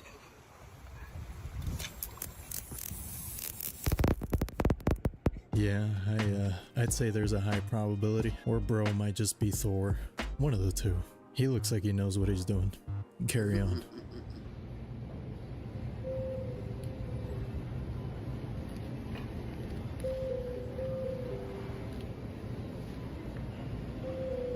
Hey you, yes you. Grab a fresh Del Monte banana before I eat. Just kidding. I'm a robot. I can't eat. Alright, Clanker. Why does the voice sound like that, though? I kinda like it, to be honest. I think all robots should sound like that. Nicolas Cage was attacked by bees while filming The Carpenter's Son. God would not be mocked. The bees swarmed him while he was trying to film a scene for The Carpenter's Son, and they had to find another location to shoot when they were trying to do it. Now, Jesus does not have a dark side as they're portraying in this film, and that shows that Jesus was letting Nicolas Cage know that he shouldn't be doing this by letting the bees swarm him while they're filming that scene in the cave. Now, just think about this. All of the scenes where Nicolas Cage has filmed outside in movies, and one of the scenes in this movie, he was swarmed by bees. And all of the scenes where Nicolas Cage has filmed outside in movies. Okay, it was in his background. That shit's fucking funny. And one of the scenes in this movie, he was swarmed by bees. Come on now. The movie was mocking Jesus and portraying him as having a dark side. God knows, and God is not pleased when people portray Jesus, his son, which is all light, as having a dark side, or they try to think of it as comedy or even horror, like they're doing now with The Carpenter's Son. Personally, I don't think that's a great idea. They're just farming all the bad juju. But hey, you do you, I guess. Nothing beats a Jet 2 holiday. And right now, you can save... Nothing beats a Jet 2 holiday. And right now, you can save... Damn, that's pretty sad. That should be enough for them to let him go. He's trying to use tools to break out. You can't really keep him in there after that, bro. I knew something wasn't right with that Burning Man festival. Look at this. They're saying that a man was found in a pool of blood at the Burning Man festival. And that's not the only thing that happened. 2 women were essayed at Burning Man festival this year. But the crazy part about this is, when they called the police and the police came, the police wasn't able to get in Burning Man. Because when they tried to get in Burning Man to find out what happened with the 2 victims that were essayed, they were stopped by Black Rock Rangers. So that doesn't sound crazy to you? Mind you, this Black Rock security weren't even officers. They were rent-a-cops, and they wouldn't let the real cops in to find out what was going on. If you look at my last video, you'll see I said it was a lot of things that usually happen at Burning Man that people don't talk about. There have been a lot of people that came up missing at Burning Man that people don't talk about. You have a man, and they're calling it a homicide. You have 2 women saying that they were essayed, and police can't get to them. What type of shit is that? Again, if you know about Burning Man Festival, I want you to jump in the comments and let me know what you know. Because right now, it don't seem like a good festival. It don't seem like This a is fun underscore time. stoner It seems like underscore some says real that's ritualistic. I ain't gonna get into it. I'm out. I read a comment somewhere that said Burning Man is just a cosplay convention for rich people, which kind of makes sense, you know? Don't they burn a giant owl just like at the Bohemian Grove? That seems pretty satanic to me. This is terrifying. They're huge bulls. On August 15th, a YouTuber named Dara was traveling a river in Papua New Guinea. And Dara's no stranger to traveling to remote locations, which is why this day they had a guide when they came across an uncontacted tribe. And some of these uncontacted tribes, like the Korawai, have been known to practice cannibalism. However, this is largely believed to be an outdated practice, but that doesn't mean that they weren't in danger. And this is what leads to be a very tense situation between Dara and the tribe. Here's that encounter. Take a look. Serang lagi, serang. I think they're pointing bow and arrows at us, bro. Seriously, this is terrifying. They're huge bulls. So I've got like an offering for them. This is Demi back here, who knows the tribe and who's bringing us in. He's telling us that this is the way to basically bargain our way and try and make them accept us. Now before we continue, it should be noted that the Papua New Guinea tribes, located just above Australia, have been known to use salt and other livestock as trade, which is likely the reason Dara's guide instructs him to offer him salt, giving him free passage to move along. But as you'll see, it does not bode well with the tribesmen. Got salt. Put it in your hand. Put it in my hand. Open it and This is underscore stoner underscore says what are you doing, love? Clean in the pipe. Oh God. Okay, he doesn't look like he likes that. Be careful. He doesn't like it. All right, guys, let's move back maybe. Oh my God. He's not into that. Not really welcome. It's really dangerous. I'm not gonna lie, that is absolutely terrifying. Oh my God. Demi, they're scary. I'm sorry I'd take you here. Thankfully, Dara and his crew This made is their way underscore unscathed, stoner underscore but says judging oh by that his makes guide's sense reaction, now. it could have easily went south quickly. But definitely, go check out Dara's channel. I'll leave a link in the description below. I don't know why they keep going back. Haven't they offed like multiple people? Like I'm pretty sure that they've unalived multiple tourists, I guess you could call them. They don't want to talk to nobody, bruh. I'm surprised nobody's tried giving them internet. We've seen it a million times already.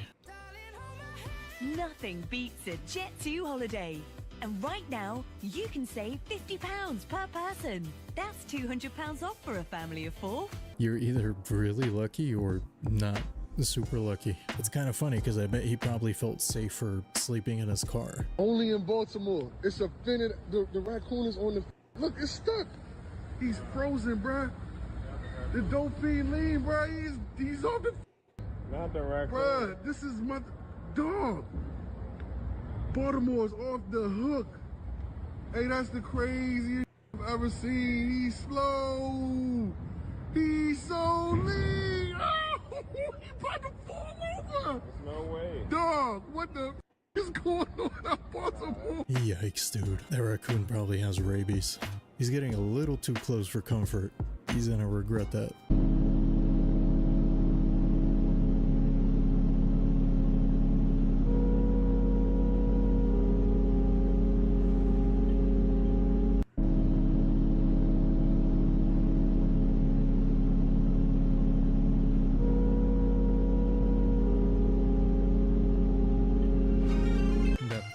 Jesus, this is underscore stoner underscore says has no one called animal control.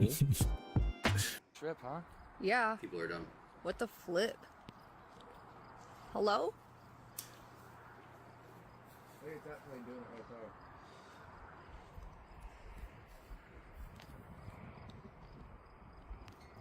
What are you doing? Yeah, it's probably him. It is. I can see it. I know. I can see it in my camera. I don't know. This is underscore that? stoner underscore says yes they are. Yeah, what? It looks like weather manipulation right there, right? What else is it? Somebody else got another explanation for it? The world ended in 2012. Well, a lot of people believe so. And not in the Hollywood fireballs and explosions way. No, they believe something far stranger happened. That reality itself shifted, and there is a good reason to believe so. The Mayan calendar didn't mark the end of the planet, it marked the end of the timeline we knew. Think about it. Since 2012, doesn't the world feel off? Time feels faster. Memories don't match. Small details, brands, movie lines, even history itself have changed. People call it the Mandela effect. I call it leakage. Some believe CERN, in their hunt for the God particle, didn't just smash atoms, but smashed reality. They tore a tiny hole in the fabric of existence, and we slipped into a copy. A copy that looks the same, but isn't. That's why the world feels less real, more chaotic, more artificial. That's why every year since then feels like a fever dream. Maybe the original Earth is gone. Maybe we're the ghosts now, drifting through a simulation built to keep us calm. But the cracks are showing, and the more you notice them, the more unstable this fake world becomes. So go ahead, tell yourself 2012 was just another year, but deep down, you know something changed. It does feel like that. It really does. Everything feels unhinged. Nothing feels real. Well guys, that's all I have today. Thanks for hanging out with me again. And let me know what you think in the comments below. If you made it all the way to the end of this video, you're awesome and I appreciate you. And with that, I'll see you in the next video.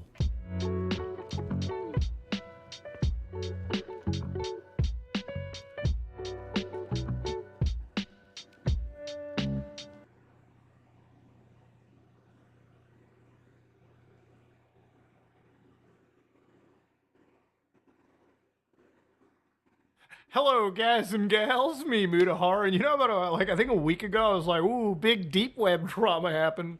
Well, ladies and gentlemen, nothing ever blows my mind than watching really professional people, nerds, beef it out over the internet.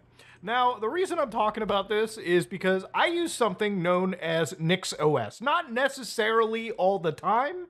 Now, NixOS is a declarative distribution, so effectively the idea of this operating system is, it's not something for the faint of heart, let me tell you. So imagine that computer all the way back there, the computer that I'm using, two separate pieces of hardware.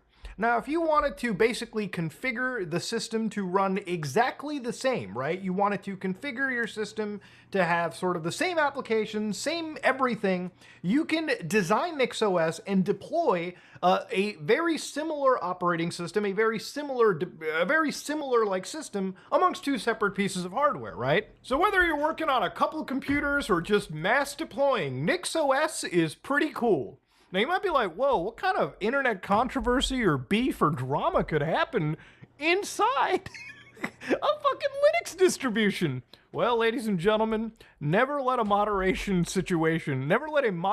crisis go to waste.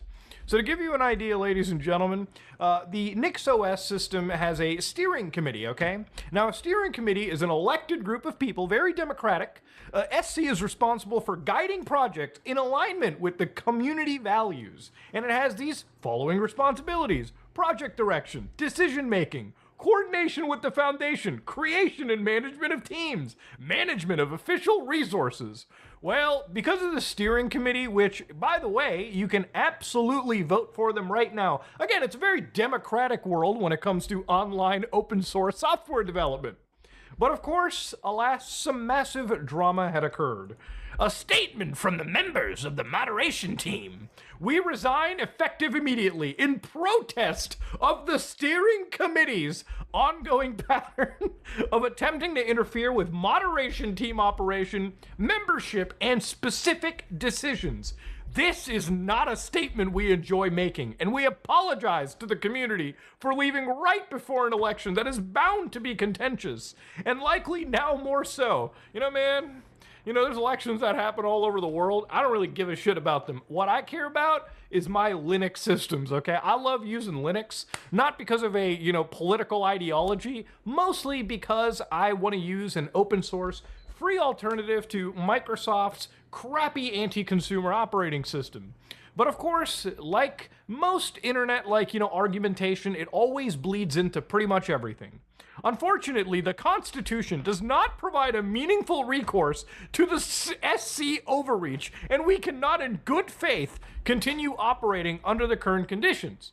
So mind you, the SC is an elected body, okay? And the moderation team is not really the original moderation team, obviously, since the, NixOS project started. A lot of people come in and out because, you know, these projects go on for quite a while. People come in, they rotate in and out as time goes on.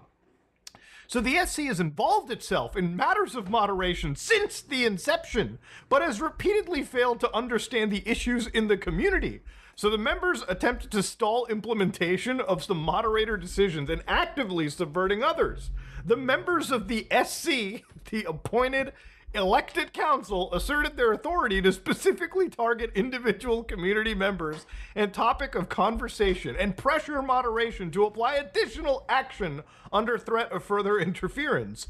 SC members demanding justification for mod actions post hoc, responding aggressively when explanations have been misunderstood, and going silent with no acknowledgement. Their attempt to unilaterally remove moderation team members with no justification. Then their attempt to appoint new members to the moderation team. Initially phrased as a suggestion with a stated goal of adding diversity of opinion and tension to the moderation team.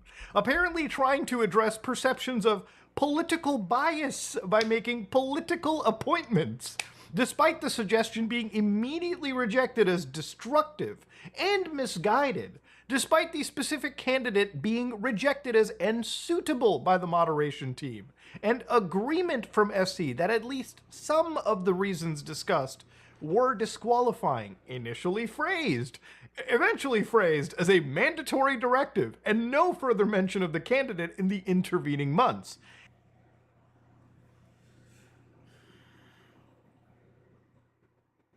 Where do you live at? Where do you live? What building? Come on now. No. What building do you live in? Officers respond to a call of a fight between about 20 teens. Some of these teens are known to have an extensive criminal history. That's what I'm gonna tell you. This ain't I'm gonna tell you. You're gonna get me. Come on, what you doing that for? Well, because it's called loitering and prowling, and you're obstructing. Come on now, what you doing that for? I just came my Oh, him. He ain't got nothing to do with that. He just got school. Who are you? I'm his cousin. You're his cousin? I'm his cousin. I ain't do nothing. I just got over here. You can take me. You can take me. I got my phone and my stuff. Come on. Hey, don't put Did she attack the police? You don't have to stop. Stop. Please stop. This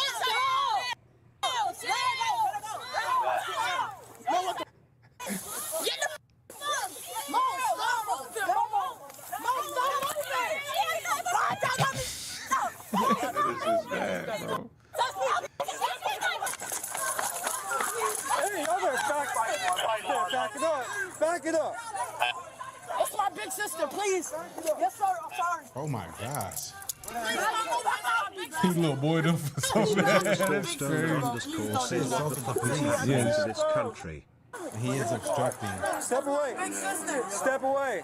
I'm surprised he ain't left. I ain't doing. He's finna get locked up. You gonna leave his sister? We got nothing to do.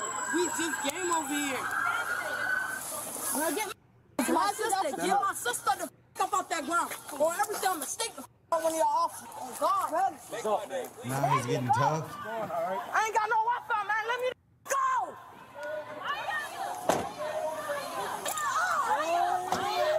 Where do you live at? Oh, I was down here. Then get out of here now. Where do you live at? You work here. All right, kick rocks. Where do you live at? All right, kick rocks. That one. Which one? Red shirt? Hey, okay. I get down. Hey, he's getting tough a second ago. He was getting tough a second ago. Told you, he should have been left. Where do you live? Where do you live? Then leave. Where do you live? Get your hands out of your pants. Get your hands out of your pants. Where do you live at? Don't touch me. Where do you live at? Huh? Where do you live at? Why you in my face, cousin? All right, cool. Where are you getting hands from?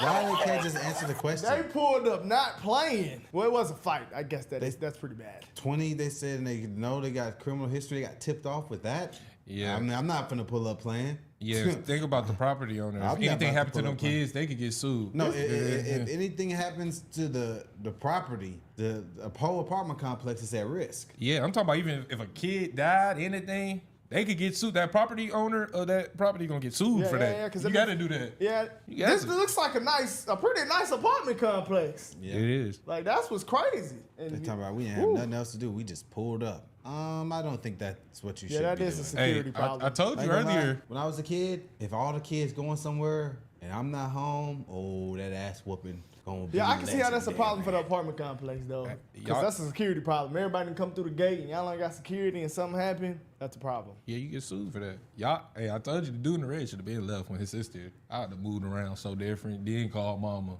It's over with. Oh, the mama finna pull up. He should have been left. The mama finna pull up. That's what's finna be bad. She finna do the same thing. He didn't get to make the call. Look, when they take the phone, he's dialing it. Why are they still just loitering around? Where do you live? I'm trying to move around. You want to get arrested? The cops are there. Time to go. Run. Y'all heard what the girl in the white said? Shut the fuck up talking to me. Yes. This is bad. Where do you live? Where do you live? Where do you live? Then leave. Where do you live? Get your hands out of your pants. Get your hands out of your pants. Where do you live at? Don't touch me. Where do you live at? Huh? Where do you live at? Why are you in my face, cousin? All right, cool. Where are you getting hands from?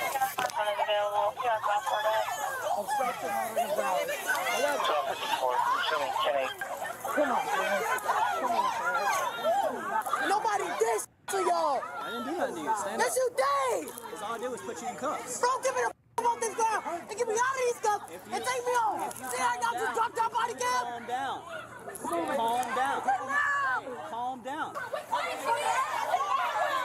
I ain't gonna lie. If they said these 20 kids was fighting, I think they was fighting. I think that is a legitimate call. Yeah. With the way they act. All they had to do was move around. Literally, just go home. Come in and call my sister. I told you no. It's right here. What is Nomi?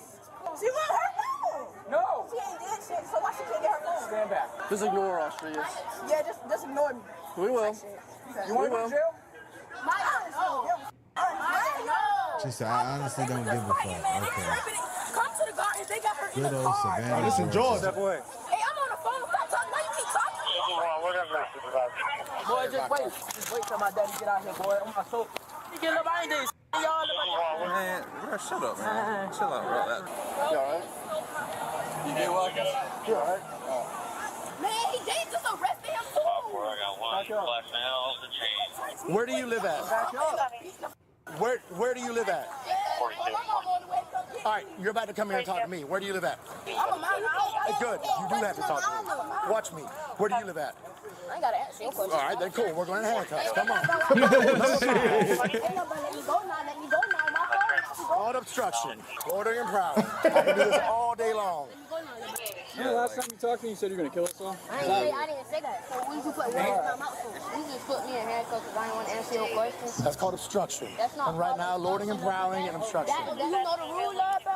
Do I know the rule? Yeah, I know the rule. I know the rule. You just put me in handcuffs. So, absolutely, it's not a rule. Let me I'm not sure where you got that rule from, but that's not a rule. I don't have to answer your question. You're right. You don't have to answer my question. You can go in handcuffs. Take a seat. Now it's called loitering and prowling and obstruction. Have a seat. We need more cars. They just don't realize they getting detained. Yes. Okay, what apartment do you live in? No, I don't live in this apartment. I live here. What apartment? I live down the street. Have your mother come see me. I'm not even paying. It just messes me up that they messing up a nice area, bro. That's the worst part about all this shit. It's a nice apartment complex. She said, if you live here, you better come out with your mama right now. She said, have your mama come see me. You see how when the black lady came and told them to leave, they left? But when the other cops told them to leave, they couldn't leave. Bro, if the cops tell me to leave anywhere, I'm leaving. Wait till the boy in the red. I'm not playing with that. Wait till the boy in the red mama pull up. I live here, but I don't live here. If you live here, have your mother come see me. I think she, manages. I'm not even paying with you. Appreciate it. This is Yeah, the way that's this what it works. takes. If you do not live on this premises, then you are loitering and prowling, which means you are required to identify yourself to me. If you do live here, and I ask you your name and where you live, and you can't provide it, now you're required to quell my suspicions that you're not loitering and prowling, which is why you're in handcuffs in the back of my car. Now, what's your name? Cameron, I don't want you to be in handcuffs, but I don't want to take you to jail. I would much rather call your mom, come pick you up. It's a W. Hey, yo, hold up. Chill out. First of all, we're going to start this whole thing over. How y'all doing? Good. I'm her mother. Why is my daughter in handcuffs? Your daughter is in handcuffs because she was fighting and then thought it was a good idea for her to try to swing on the police. I don't have to. So as of right now, your daughter is about to go to the juvenile detention center. You can ask him questions. Okay, also, where's my son? Who's your son? The little light bulb. He in the car too. He in the. They tried to tackle. No, this is what happened. She was not fighting. They was jumping a boy, and then Rashad had jumped in, and I guess they tried to arrest him too. So that's when Kamara swung. All right, we're going to stop all this. So this is the way this works. That's your daughter? That's my daughter, and that's my son. Your daughter is under arrest. She hit 2 officers. What did the officers do to my baby? They tried to tackle Rashad, and that's when she jumped on him. Hey, all right. Do we have a Rashad in custody? Her brother. So he's the first one to charge that baby. But there's no charges on him? No charges. All right, so, ma'am, excuse me. So right now, your son, Rashad, I believe he's one of the ones we had detained as well. He's not being charged with anything, okay? Apparently, there was a large fight out here. We don't know why yet. As this large fight broke out, officers arrived on scene here and we tried to gain control. Your son Rashad charged at one of the officers. He didn't get hit. He didn't hit anybody or anything like that, so he was detained. When that happened, I guess his sister came up. Hold on, I gotta take a pause because of the mindset. She immediately asks, what did the officers do to my baby? Not what happened. Do we gotta run it back? Where do you live at? What the officers did to my baby is crazy. She gonna just go with her kids. I gotta keep it 100. If there's a bunch of kids, right, and some of them are in the car, and then other ones are free, why are the ones free and your kid's in the car? Exactly. Your kid did something. I got my phone in my phone. Boom! Come on. He's about to go to jail too. Look. Kicking all type of stuff. Look, she get up, she hit one of them. Look, watch. Look, hit him.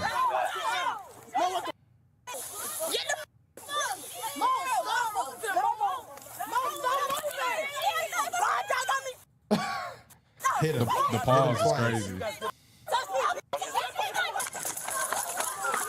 She came in like a damn hippopotamus running in. Mom's pulled up with the Her bonnet and the mama on. looked the same. Mama looked like the statue. When that happened, I guess Bonnet his on. sister came up, and that's when she struck 2 officers. That's why she is now detained and being placed under arrest.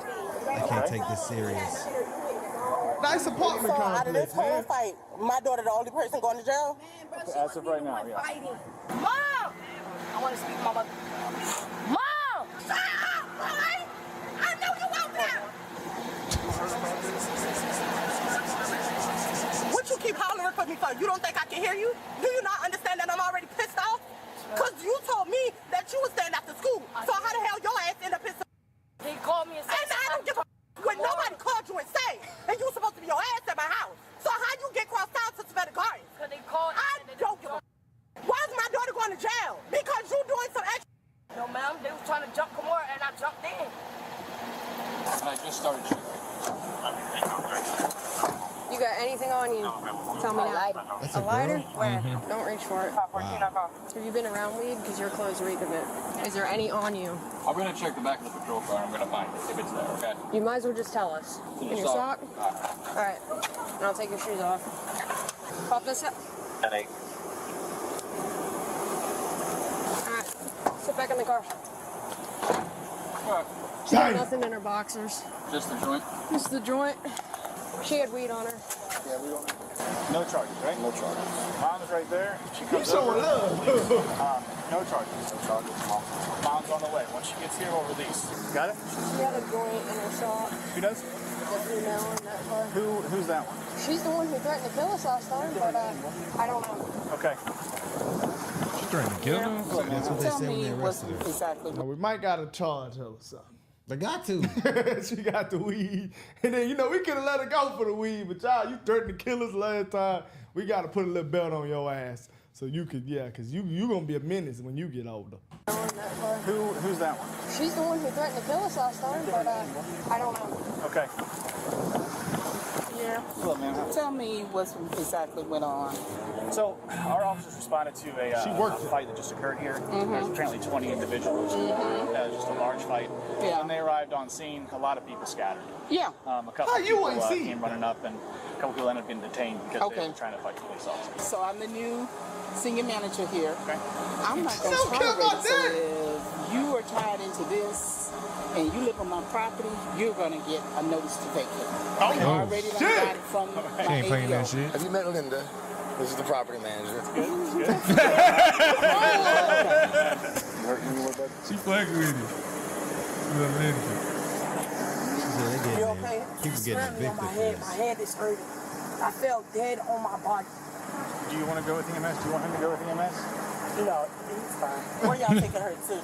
Juvenile? We're calling right now, so we'll let you know in just a minute. Alright, love you too. He said get fucked up. I'm the mother. Her? My son, y'all just called me. Other vehicle. Oh, everybody knows. Are we seeing a trend here, guys? No fathers that pulled up All once. ghetto mothers that pulled up. Not a single I'm the father. mother. Her? My son, y'all just called me. Other vehicle. Why are they mad? Everybody knows. Why are you mad at the police? You need to be mad at your child. He claiming he wasn't out here fighting. He got put in handcuffs because he was out here fighting at some point in time with somebody. So he's not getting charged today, but since he's a juvenile, we got to release him to your custody. So what happened? Big fight ensued and we showed up. Who was he fighting? Fighting nobody. Come on. They faced the vehicle for me. Turn over, CJ. And so I'm not telling you what to do, but I think you need to make better decisions. I didn't say. So, He'll be outside. I'm just saying. The point that I'm trying to make. He's still being We have to take defiant. photos. Hey. The mom I'm just trying letting to get him him. to understand that regardless if he gets into stuff or not, who he hang out with, he don't need to hang out with. We don't know that. No. That's my son. He's not a problem child. Oh, wow. Here we go. Nope. Y'all right? Oh, yeah. Wow. Every black child is not a problem child. Oh, I didn't wow. say he was. I'm just saying how he was just walking. Y'all put my child in handcuffs because he was walking. So you believe your child over the police? I He told even you. messed up. That police even messed up. Like, damn. Wow. Man, they literally got called on a random complex, guys. Like, they're looking for hard criminals that are harming people and drugs. They don't want to come pull up and see 20 juvies fighting. They just trying to de-escalate the situation for the residents. I'm not gonna lie. That's it. That part right there was very telling. Yeah, Oh, I heard this. I heard this all my life. Hey, this proves everything. Even with the school. Oh, I'm.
I'm gonna go with my son said. I can't believe what the teacher said. Hey, nah. Hey, all I'm my gonna be life. real. When I was being a little bad in school, and then I had something happen, and I blamed racism, I said my teacher's racist. Mama gonna go up there and say, y'all racist. Nah, I promise you, I'm getting my ass beat for whatever they said I did. I mean, that happens sometimes. I'm getting whooped first, And after I get done crying and my mom have calmed down from me getting whooped, then she gonna come, hey, I'm sorry, baby. What happened? You know what's crazy about that situation too? I still got detention for 7 days. The principal was sitting around, yeah, he's still getting detention. They ain't believe that shit not one bit. We went in there with a whole plea case that my teacher was wrong. And they said, yeah. Still getting detention. I said, well, damn. They saw the videos you in the hallway. It wasn't even no video. Said, this nigga It wasn't even a video, They bro. know how bad you is. I was being bad. I They can't said, lie, this nigga guys. menace. You don't know what we going through. But in my defense, my teacher was playing a lot with me. She threw a pencil at my head, bro. Like, that's how much she played.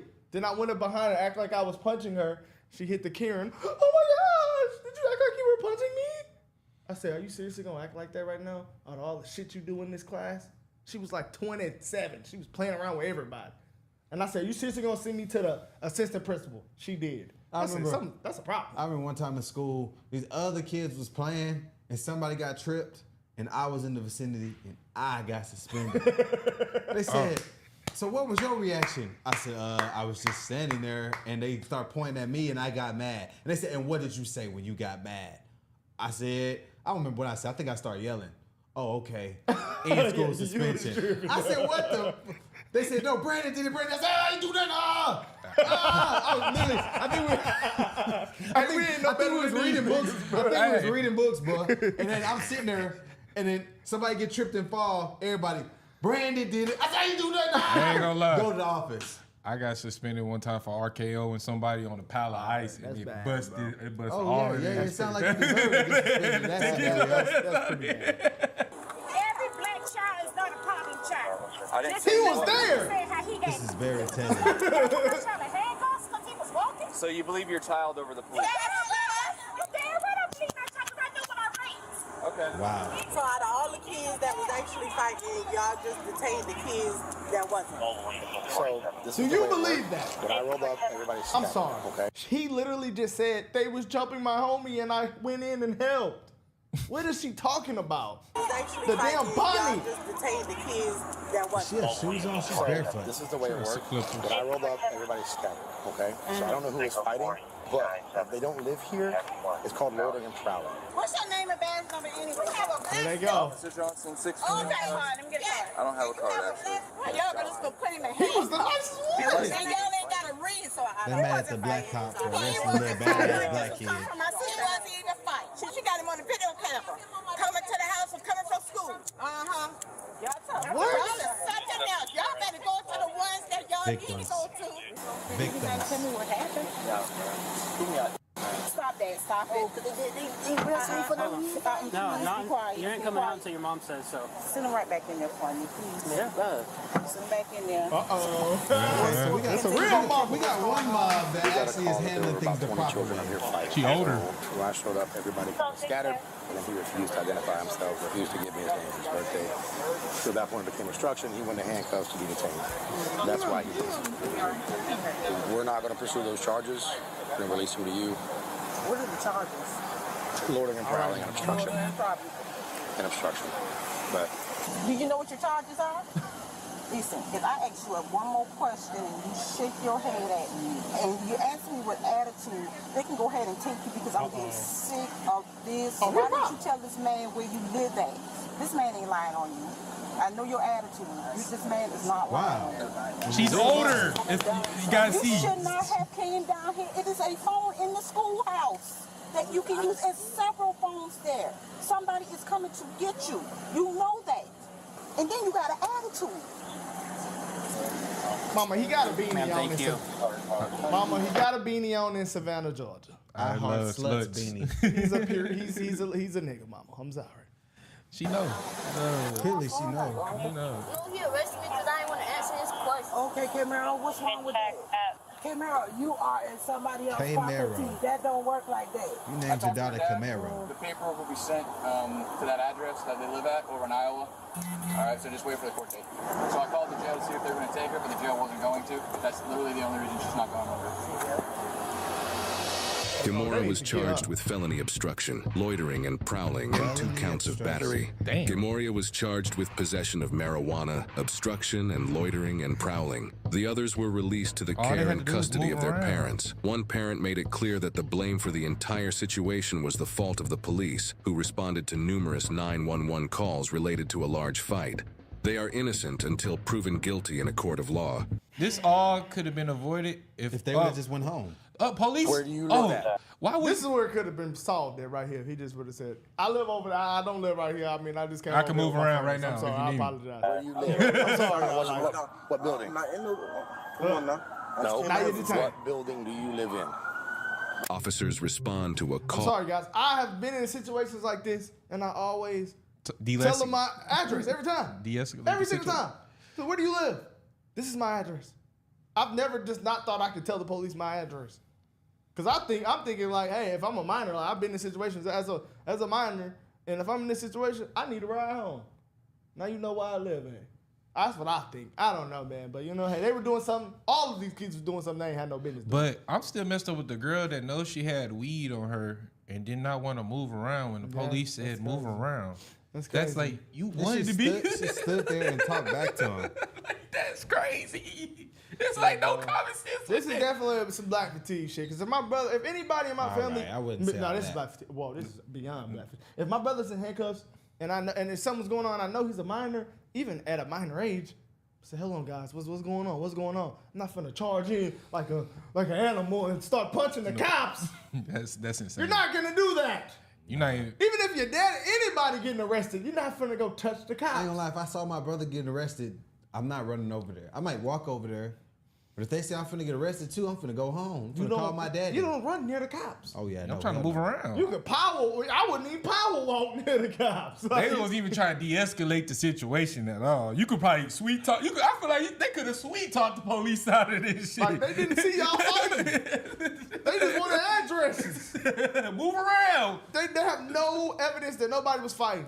And the manager said, hey, they finna kick mamas out for what they babies was doing. That was a little crazy. But it's a nice property. You know, you want to uphold your property. You don't want nobody to be fighting on your property. That affects you. How much people come to live there. That affects, your liability, all type of shit. You can't have that happen on your property. It's over with. That's facts. All right, guys. This is crazy. Let's know what y'all think about this, though, guys.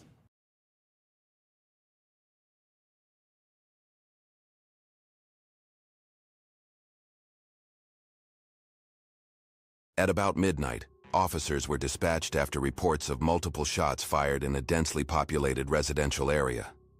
What began as a routine gunshot investigation quickly spiraled into chaos when officers found the culprit, and the reason turned out to be even more absurd. Did you guys hear gunshots? You did. Did you know where, or this one right here?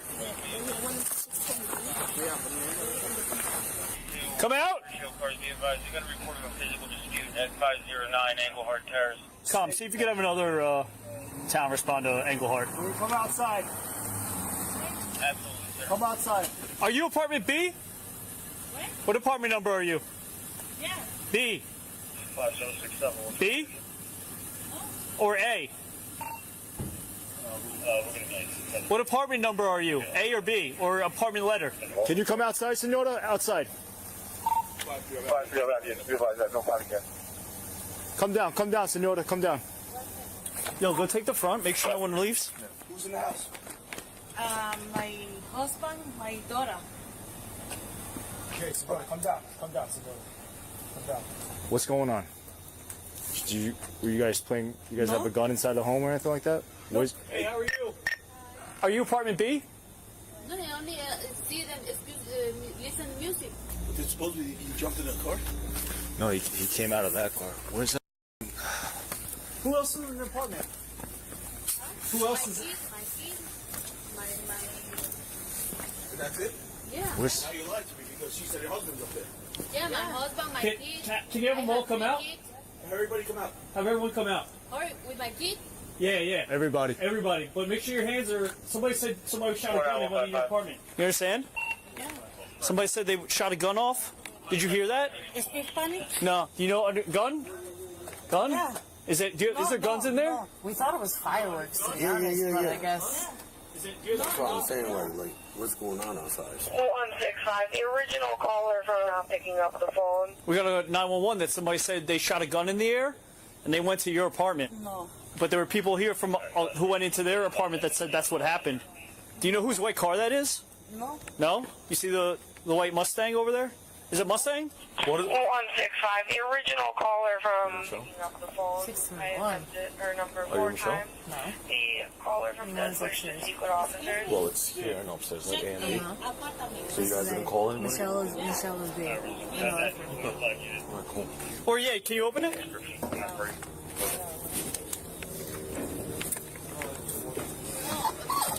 The original caller described it as a tight-fitting orange shirt and jeans. Said he was most likely. Hello, did you hear any gunshots? We heard it. Yeah. Person threw up his firecracker. Hi, there was definitely some of those kids that went up the stairs. The original caller Up that stairs or up those stairs? Up to that party. Because I saw them standing by the dumpster, aiming up over that way. And I saw the flare of the gun go off. Okay.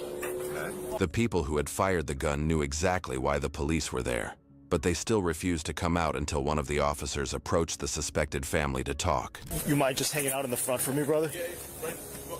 On the other side, yeah. That's where it came from? I have no idea, but apparently this person wants to talk to us. Look, They're there? my dad. Okay, let me go.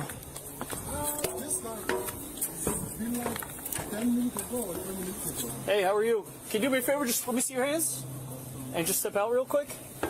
All right, we got a call that somebody shot a gun in the air and they came into your apartment. Are you by yourself? No, not really. What do you mean? I'm with Look, my voice. Is that their car? the Charger? Yeah. That's my car. That's your car? Yeah. Who else do you have in here? My girlfriend, her uncle. Okay. Yeah. What's going on? We got a call, and witnesses also said that they were in the car. Somebody let off a round. Came to your apartment. Yeah, I know. It was No? probably fireworks, probably. All right, can you have everyone step out? It's supposed to be 2 males, by the way. 2 males. Well, there's more people in here than we thought. Bro, at the end of the day, All right, you know what, guys, do me a favor. No, Just go down. Excuse me? No, not for this. right? You follow me? Hey, what's up? Listen. Come over here. Do you have a paper to come inside the No, house? we don't need it because. What happened? Why is everyone lying to us? Lying about what? Yeah. Is there a gun in this house? No. Okay, what happened? There's not a gun in this house. You can check the whole house. What There's happened? No gun. What happened? I don't know what they're talking about. We got multiple reports. Guy in an orange shirt shot a gun off. Give it to my daughter, please. Give it to my daughter, please. It's fireworks, right? I shoot for my daughter. It's fireworks, right? Oh, watch out. Multiple reports. No, give it to for my daughter, please. For my daughter, give it to for my daughter. Give it to please. Not for safety. Fast. Hey, give it to my daughter. Fast. Give it to my daughter, please. You have too many people using him. I know. What happened? What happened? Fireworks. You were throwing fireworks. Where's the fireworks? That's it. It's in my car. It's in your car? Can we go see them? No, we're not going in my car. We're throwing a fireworks. Okay. They're illegal. I get that. Yeah, we got a huge problem here. Okay? Because we got 4 or 5 911s. Gunshots. Hold on. Yeah, I get it. I got fireworks. So let's go down. Go down. But we need him to come with us. No, he doesn't have to go Yes, he with does. us. Yes, he does. Oh my God, yes, he does. No, he doesn't. Yes, he does. No, he does not. Yes, he does. He wasn't part of this. Then why are they all saying a guy in an orange shirt? I have no idea. Listen, People who don't have nothing to do with each other. No. We need him. All right. No. Where are you going? I need a tool. I can't go. Yes, yeah, you put the kids inside. Where is he taking him? We need to go speak to him. Where are you taking him? Where are you taking him? We're taking him outside. Why? To get him away from the kids. Okay, but why? Why? Because we have eyewitnesses saying he was shooting a gun. Okay, Are you sure about that? Yes. Who? People. That guy over there? Ma'am, not just him. Listen, Multiple but people. listen. He's a high on. Do me a favor. He's a to me. Just go back in, but we do need to speak to him. No, but listen. We need to speak to me. Listen to me. We need to talk to him. Okay, I understand. Listen to me. We just need to talk to him. We just need to talk to him. Lying to you. It's not just him. There's 4 or 5 other people. All right, can you take him in? Take her in, please. All right. No. No. You need to come out. You need to come out, man. All right. Get him out. Yeah. We need to talk. Yeah. That's all we're doing. That's it. Let's go downstairs. Let me tell my children. No. Hey, I'm going there with you. I'm going there with you. Let's go. Come on.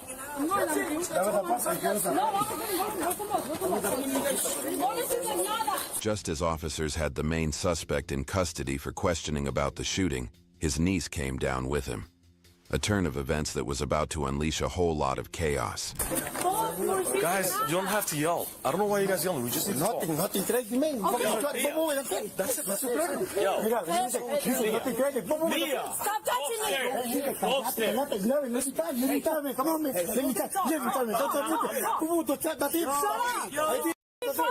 it's okay. Mia, go upstairs. Let me calm down. Yo, stop. That's it. No, not to me. No. That's it. Go upstairs. Not to me. Go upstairs. No. Go upstairs. Guys. Don't do it. Relax. It's okay. Phone me. No problem. It's okay. Yeah. No. Guys, hey, back up. You gotta back up. You gotta back up. He just punched her. That's not okay. No problem.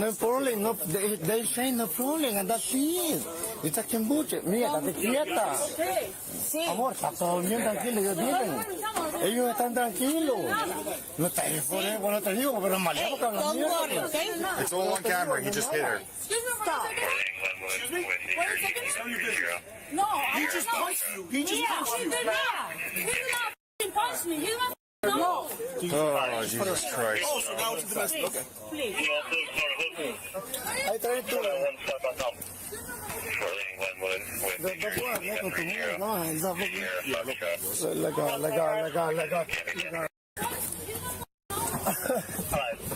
It's gonna be probably a simple assault.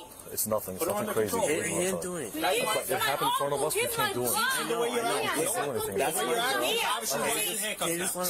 you're No. Look, I'll tell you what's gonna happen right now. Give us. It's 11:29. Right? Around 12:15, 12:30ish. No. We should be good to go. Okay. Up until now, police weren't sure whether they were dealing with fireworks or gunshots. Witnesses had claimed both. But while searching around the car, they uncovered the most crucial piece of evidence against the suspect. Yo, bro. Yeah, there was a gunshot, dude. It's a shell right there. Don't touch it. Yo, get this. Yeah, shell over here too. Yeah, multiple shells. Yo, everybody outside of that house right now. Everybody outside of that house right now.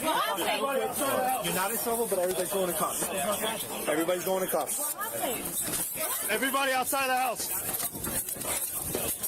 He shot a gun. Somebody shot a gun. Now you guys are lying. Why is there a gun casing over there? I have no idea. Come on, now you guys are lying. We don't need it. What happened? I have no idea. Talk to me. I'm talking to you. I have no idea. Right, you're being detained at this time. All right.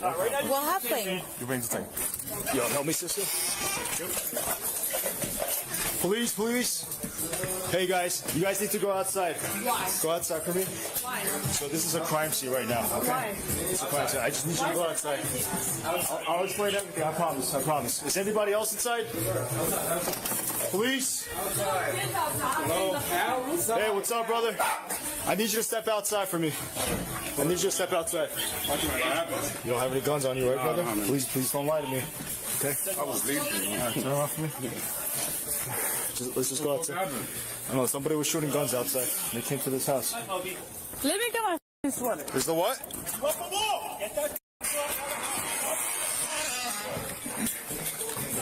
Yo, Breeze just saying cuff everybody. Cuff everyone? We could. You're looking in my locker. I'm not looking. You know what Okay, close my closet. Okay, I'll close it. What's wrong Okay, with you? I'll close it. I'll close it. You invaded my Let's go. property. Let's go. Mia, please. Where's your shoes? Get out. Let's go. Eso no está dejando que los niños pongan los zapatos. No está haciendo nada.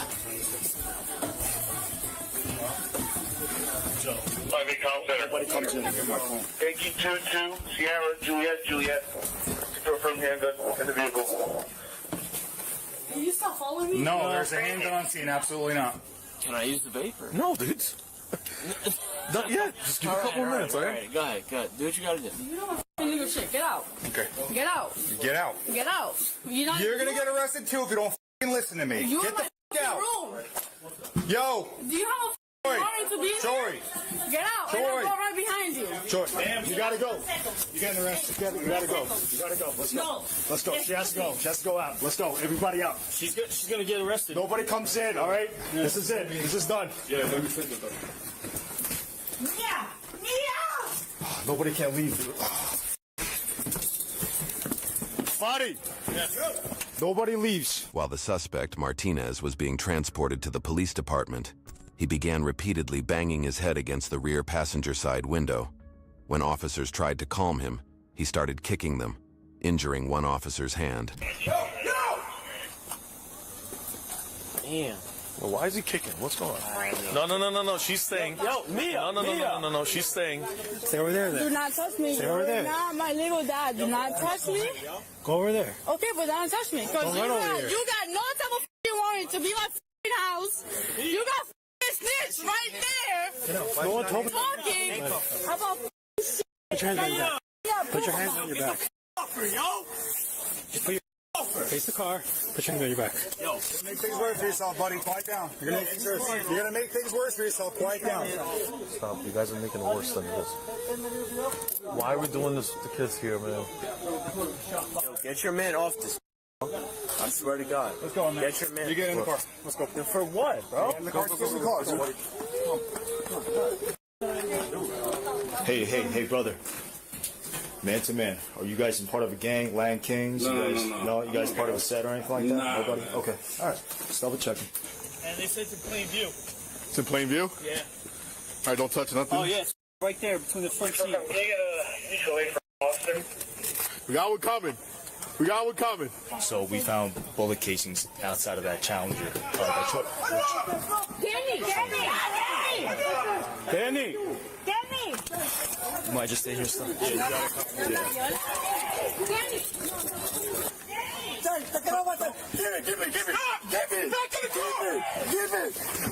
the car, bro. Get in the car. What do you need? What do you need? My right hand, my hair. My right hand, my hair is too tight. It's too tight? Too tight, please. You gotta calm down, though. You can't be doing this, bro. What happened? Kenny! So good. You good? Yo, you bitch. Your right hand? Please.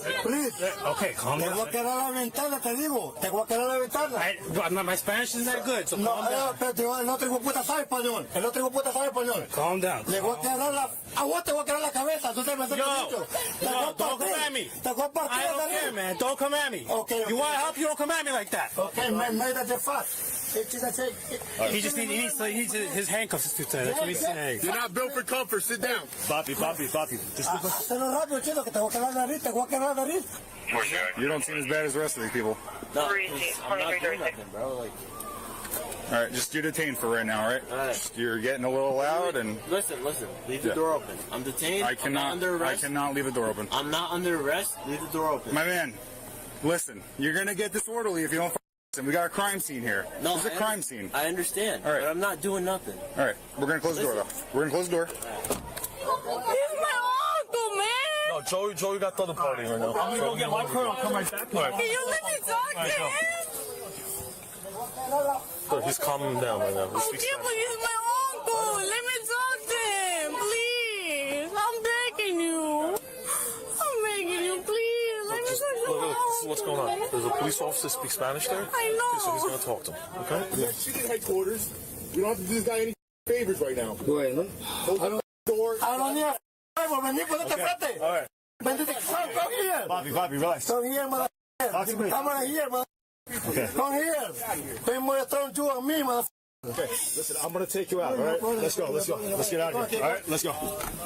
Yo, okay, it's fine. Yo, we need to bring him in. I have the other guy in my car. So, Fadi, what are you gonna do? You gonna stay here, or? Well, no, I'm gonna... You gonna process her? Yeah. Okay. Then I'm gonna stay here. I'm gonna wait until BCI comes, all right? And then we're also gonna have to wait on that house, too. Yeah, make a phone call. Cállate y te quedas callado. Let him get shoes. He wants shoes. I'll leave the door open for you. All right. If you need anything, let us know. The real reason Martinez fired the handgun into the air was to celebrate his grandmother's arrival in America on a 10-year visa. He had fired 4 rounds, and officers later found the handgun lying inside the car. It was registered to Justice, Mia's boyfriend. Brother, what's your name? Justice. You're right, Justice? Yeah. This goes all right? All right. Listen, just real quick, I just gotta read your Miranda rights. You have the right to remain silent. Anything you say can and will be used against you in the court of law. Where's the handgun, man? Where's the gun? Handgun. I told you it was fireworks. I told your boy from when he stopped me over there by the stairs. Okay. I told you it was fireworks. Why is there gun casing next to your car? No gun casing. That's not mine. Those aren't yours? Nope. No gun at all? Nope. Does your uncle, does he have a gun or anything like that? That's not my uncle. He's not your uncle? Who is he to you, though, if you don't mind me asking? That's not my uncle. That's just a friend, or? Like a family friend. That's my girl's uncle. That's your, that's your, okay. Yes. You're not married to her or anything like no, that, no, right? Okay. Is he part of any set, man? Like Lion Kings or anything like that? Or? No. No? Can I talk to my uncle, please? I'll call him down. I promise you. What do you want to talk to him about? Which one's your uncle? The one in the car. Oh, no. Please, I'll call him down. I'll call him down. I promise you, I'll call him down. I need you to be calm from the beginning, ma'am. I am calm. You were the opposite. Now you're calm, but like you should have been trying to. Is the uncle in the orange shirt? Yes, he's my uncle. Okay. Listen, we're gonna bring you in. You're gonna be able to talk to him at some point. I can't tell you when or how, but it's a serious incident. I know, but it's like he didn't do anything. Okay. Then why are people, and it's not just one person, 4 or 5 other people like, yeah, it was a guy in an orange shirt shooting a gun off. He was literally just smoking. Okay, but what's wrong with the 4 or 5 other people? What are you talking about? Jesus, juvenile? How old are you? I'm 17. Transport 81 Melbourne. Makes it worse. 625731. Makes it worse. Confirmed 5. 5? You got 5 cell phones. So your daughter's 17, right? Yeah, she's 17. Okay, and your dad, right? I'm not her stepfather. Stepdad? All right. Do one of you mind accompanying me to headquarters with her? Just because she's a juvenile.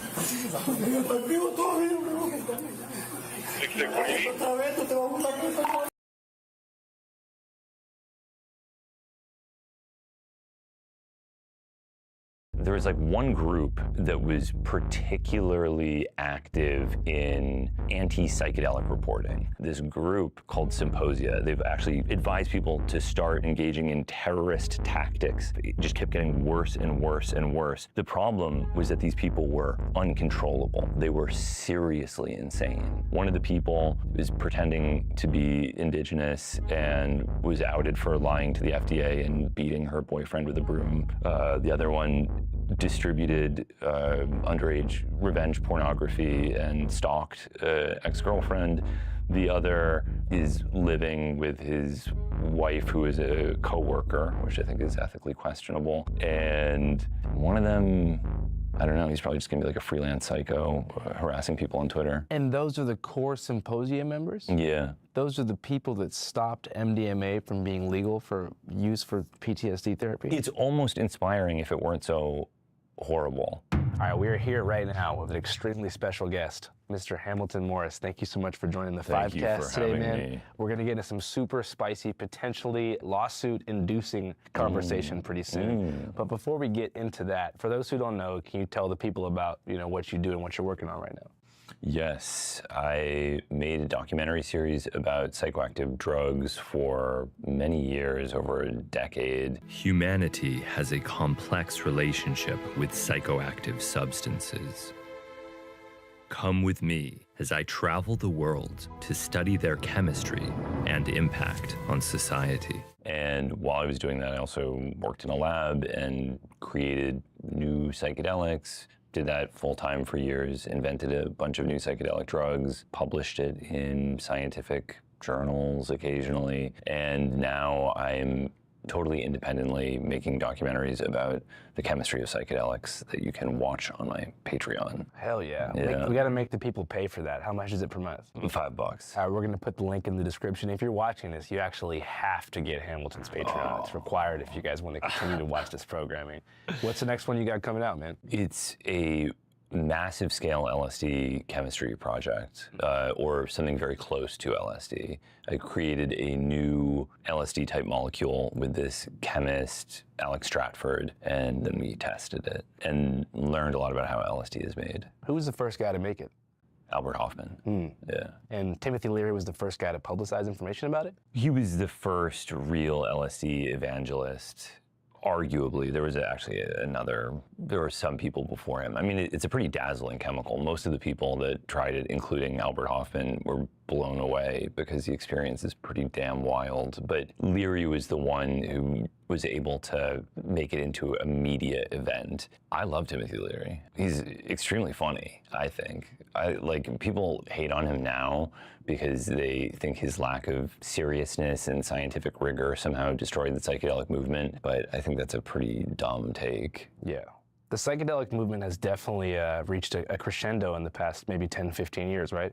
Oh, yeah. I'm doing an ayahuasca trip tonight. Literally changed who I am. You ever did mushrooms? Jessa Common says ketamine therapy changed her life. My inclination would be to make this available at least in therapeutic settings and maybe more generally. I remember when I first started watching your show back in the day on Vice, which was called Hamilton's Pharmacopoeia, you were one of the first people that I could see who had publicly available documentaries talking about drugs that were not that widely discussed at that time.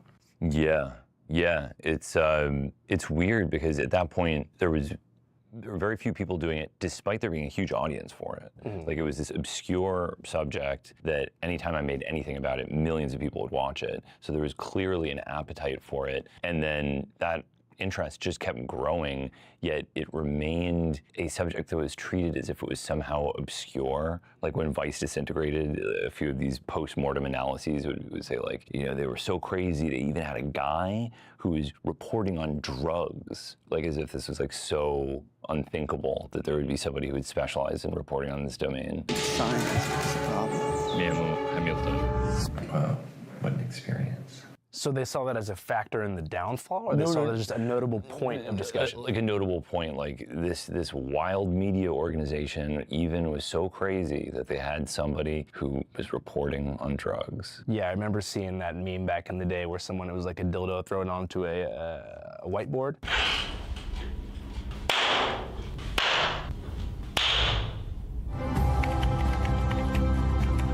Yeah, of course, yeah, classic. And, you know what I mean? Yeah. But I feel like you were one of those people that really launched Vice to that new level back in those days. Yeah.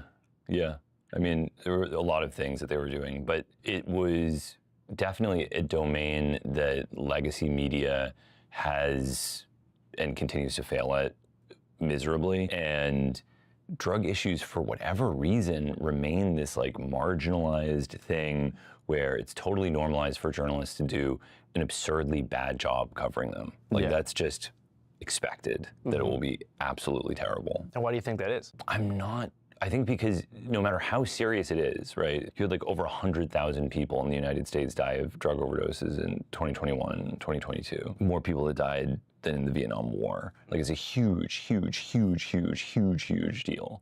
At least Americans that died in the Vietnam War. And yet it remains this kind of like thing that no matter how many people die, no matter how much consequence it has on medicine or scientific research or any number of extremely important areas, people just don't take it seriously, or they have some kind of weird resistance to actually understanding it. The filtered aqueous calcium ethyl sulfate is treated with an aqueous solution of sodium carbonate, forming sodium ethyl sulfate. The cation exchange is visually monitored by the precipitation of insoluble calcium carbonate, which settles to the bottom of the bucket. So back in those days, did they still have that big Williamsburg office? No, it was smaller when I started. There were like different, it started out as one thing, then it doubled in size, and then I moved to a different location. When I started, it was much smaller. What was the culture of the company back then? It's funny because there is an era that never gets talked about with Vice because you have these like very dazzling figures like Gavin McInnes that everyone likes to talk about because they're controversial and they're involved in all these politically sensitive domains, or Shane Smith because he was a showman. But the main guy during that period was this editor, Jesse Pearson, who doesn't really get talked about that much because he was just a very talented guy who made great stuff, and there's nothing really controversial about him. But, you know, he was making Vice into this sort of interesting counterculture literary magazine, and he would have people like William Vollman contributing. There was a lot of really good journalism, publishing fiction, a lot of interesting art stuff. Like during that period, I was doing all kinds of stuff that you wouldn't even typically associate with Vice, like getting an original translation of a Stanislaw Lem science fiction short story that had never been translated to English before, stuff like that. So there was a lot of cool stuff going on, but it didn't quite fit the stereotype, so people sort of forgot about most of that type of stuff. What marked like the distinct end of that era and the beginning of a new one? It was the pivot to news. It was because Vice was essentially a art and comedy magazine. Right. And then they started kind of dipping a toe in the water of like, maybe we can do real news and we can even rival organizations like the New York Times or CNN. And at first that seemed ridiculous, and then people were really responding to it. And so the news became an increasingly dominant dimension of how the company presented itself to the world. And how do you see that pivot looking back now? I mean, I've always had, I don't know, I'd be curious how you feel about this, like, because you actually study journalism. I've never... Yeah, I had a communications degree at a small school. Yes, to a certain extent.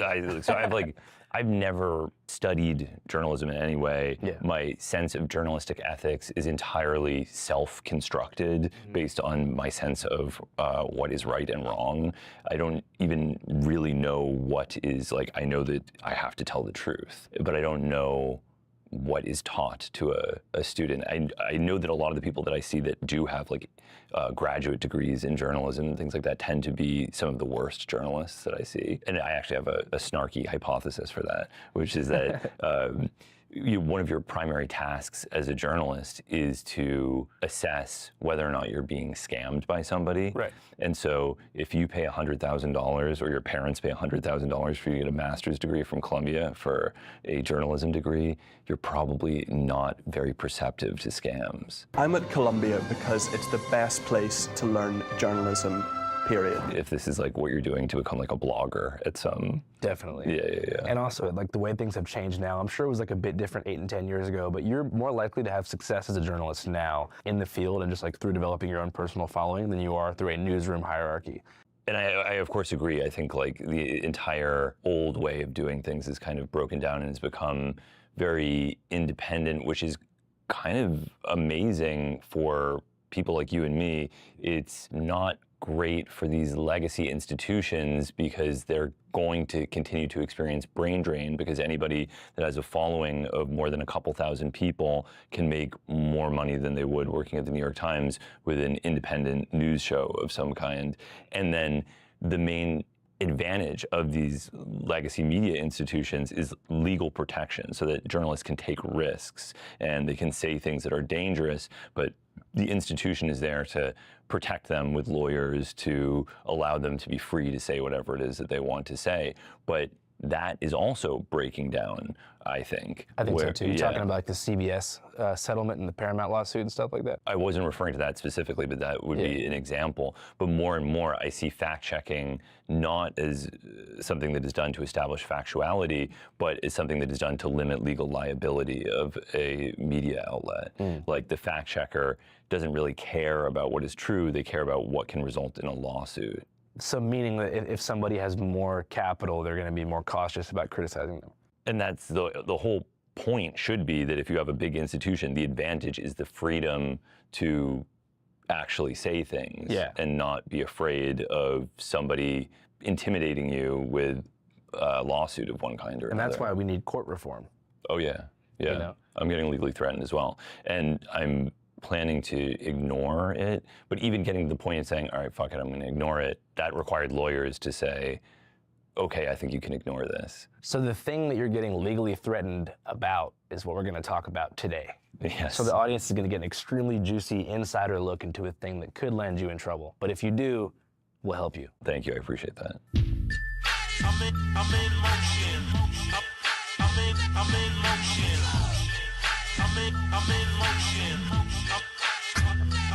What's up, everybody? My name is Andrew Callahan, and you're watching Fivecast, our broadcast podcast type of deal, which is also available on Spotify, Amazon, and Apple Podcasts. Today, we're sitting down with the illustrious Hamilton Morris, as you guys have seen, and we're going to discuss many complicated and intricate things before ultimately diving into how and why a paid activist group called Symposia, who are funded by an allegedly nefarious pharmaceutical company called USONA, successfully interfered with the FDA's plans to legalize MDMA after a series of highly successful clinical trials in which it was proven that MDMA helped many patients, including U.S. Army veterans, cope and heal from their PTSD, anxiety, and depression. I feel normal again, if that makes any sense.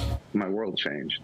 This therapy is the sole reason that my son has a father instead of a folded flag. Let's back up a bit to give you guys a refresher. These trials began back in 2018 after the end of the Zandemic and were arranged by a group called MAPS, the Multidisciplinary Association for Psychedelic Studies, who recently hosted a conference in Denver that we shot some footage at. Thanks for the press pass, fellas. So in these trials, around 80% of participants achieved significant remission, with some no longer even meeting the diagnosis criteria for PTSD after just 2 to 3 supervised MDMA-assisted therapy sessions. 67% of them lost their PTSD diagnosis. Yet still, as I mentioned, the FDA advisory panel decided to pull the plug last minute as a result of external pressure from Symposia, who ran a multi-year cancel campaign accusing various figures in the MDMA world of abuses of power, sexual misconduct, cultural appropriation, the gentrification of consciousness, and of course the hyper-capitalization of sacred indigenous medicines. Now, MDMA is back to being a Schedule I narcotic lumped in legally with heroin and punishable by up to 3 years in prison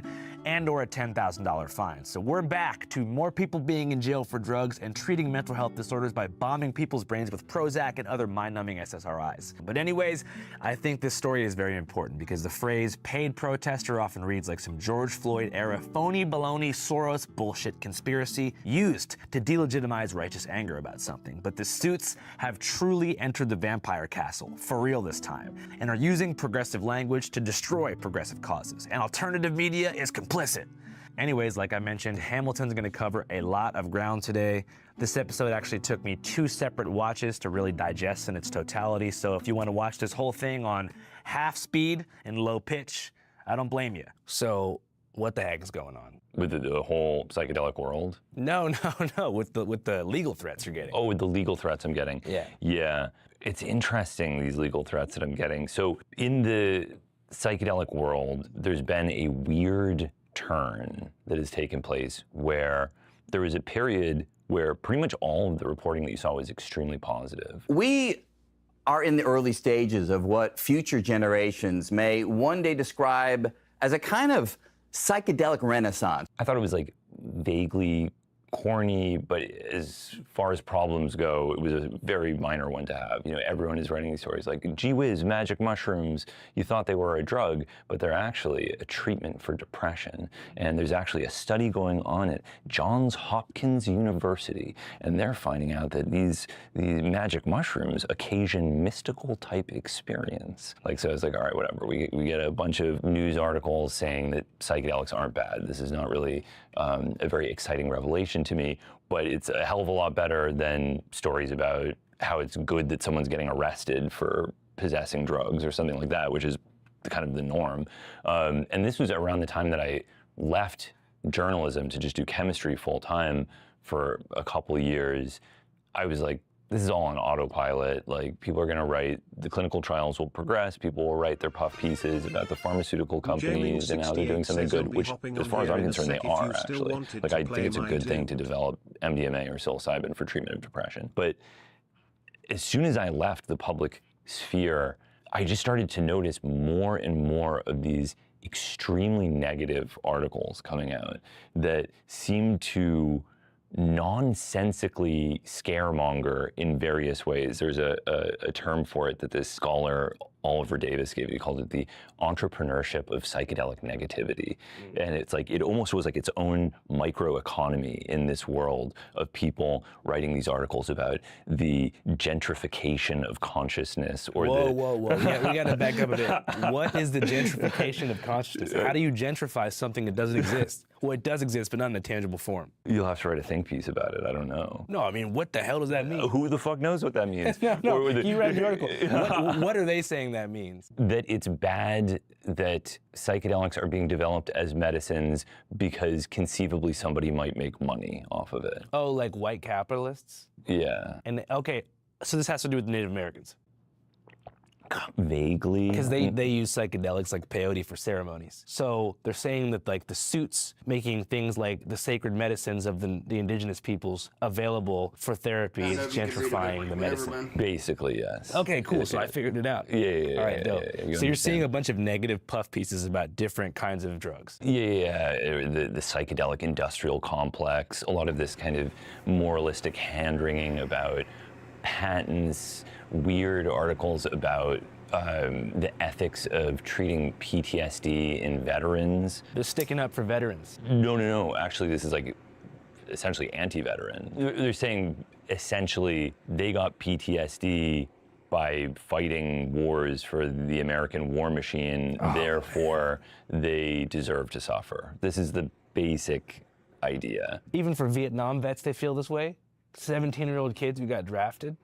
All vets? If you're drafted and you have PTSD, you're not a part of the American war machine, you had no choice. Right, and it's almost entirely impoverished people who are doing it because it afforded some opportunities in education or healthcare, and because they're being pummeled with different types of propaganda, and it's not a very compassionate way of thinking about people's motivations for being involved in the military, even if you're anti-American war and anti-military, which I generally speaking am, but I wouldn't go so far as to say that I think that veterans shouldn't receive effective treatment for PTSD because it promotes the American imperialist war machine. It's asinine. Yeah.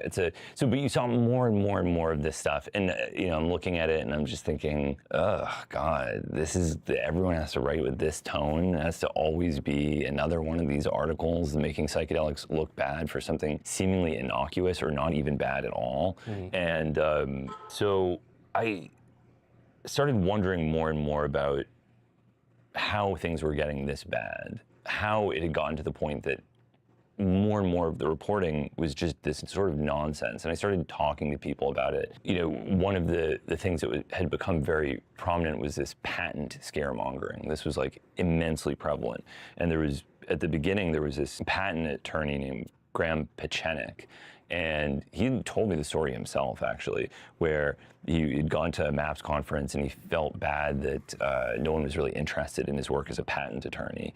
And then he kind of started strategically scaring people about patents, and suddenly everyone was interested in what he had to say. So this started out with frightening people about I can't even remember who, someone patented DMT vapes. And so he's tweeting about this like, oh my God, DMT vapes are being patented. We've got to end this DMT vape patent. But this is just such an irrelevant distraction because DMT is a Schedule I controlled substance federally. So the idea of patent police being what we have to, there's no such thing as patent police either, by the way, but the idea of like some imaginary patent enforcement force that is going to come and arrest people for possessing patent-protected DMT vapes is just ridiculous. It's a non-existent problem. It has never occurred. Also, the patent that he was battling was terrible and unenforceable. The whole thing was just ridiculous. And whatever, people say lots of ridiculous stuff, but what worries me is you can frighten people about irrelevant issues. So then you have people worried about DMT patents instead of drug policy reform, instead of actually recognizing the real issue, which is federal prohibition of DMT, and trying to change the laws so that we could even live in a world where this ridiculous concern of patent infringement on your DMT vape would be a reality. Like that's like, I definitely, we should be so lucky as to live in a world where that is a legitimate concern, but it's very much not the case. And then maybe one more just brief example of like how bad this got, because I think people listening to this, they don't even know. Like I'm friends with this guy named Timothy Tyler, and he's like one of these 3-strike law ultimate horror stories where I think he'd like sold weed or something when he was like 18, and then maybe when he was 19 he got caught selling LSD and was sentenced to life in prison, and only got, he was in prison for like 25 years and only got out of prison because Obama directly pardoned him. So this is like drug war, worst case scenario. Yeah. Like you would have died in a cage for selling a relatively small amount of LSD, not that any amount justifies being locked in a cage for the rest of your life. And just by direct intervention of the President of the United States were you able to be set free. And I remember I was like driving with him to a conference. I was doing work at a university that was being funded by one of these pharmaceutical companies. And he was like, I don't know, man, like, aren't you worried about that company? And I was like, no, not really. They've been pretty cool to me. And he's like, well, I heard that they patented psilocybin. And I was like, yeah, they patented like one form of it for treatment of like one type of depression. And he's like, but that's not good. Like, what are my friends gonna do who sell mushrooms? And I was like, oh, your friends can't sell mushrooms right now. It's like federally illegal. Like, but this was like, and the point here is not to say that this guy, like, this shit is very confusing for people. And so when you add all this like journalists fanning the flames of fear with irrelevant issues, people don't identify what the actual problem is. Like, you had people that were concerned that patent infringement was the issue with selling psychedelics, as opposed to federal prohibition of every commonly used psychedelic, which are all placed in Schedule I, which is the most restrictive legal category that's reserved for drugs that not only have the highest abuse potential as conceptualized by the government, but no recognized medical use. So yeah, so this keeps going, and I don't know if I should just go right into this kind of. Fuck it, homie.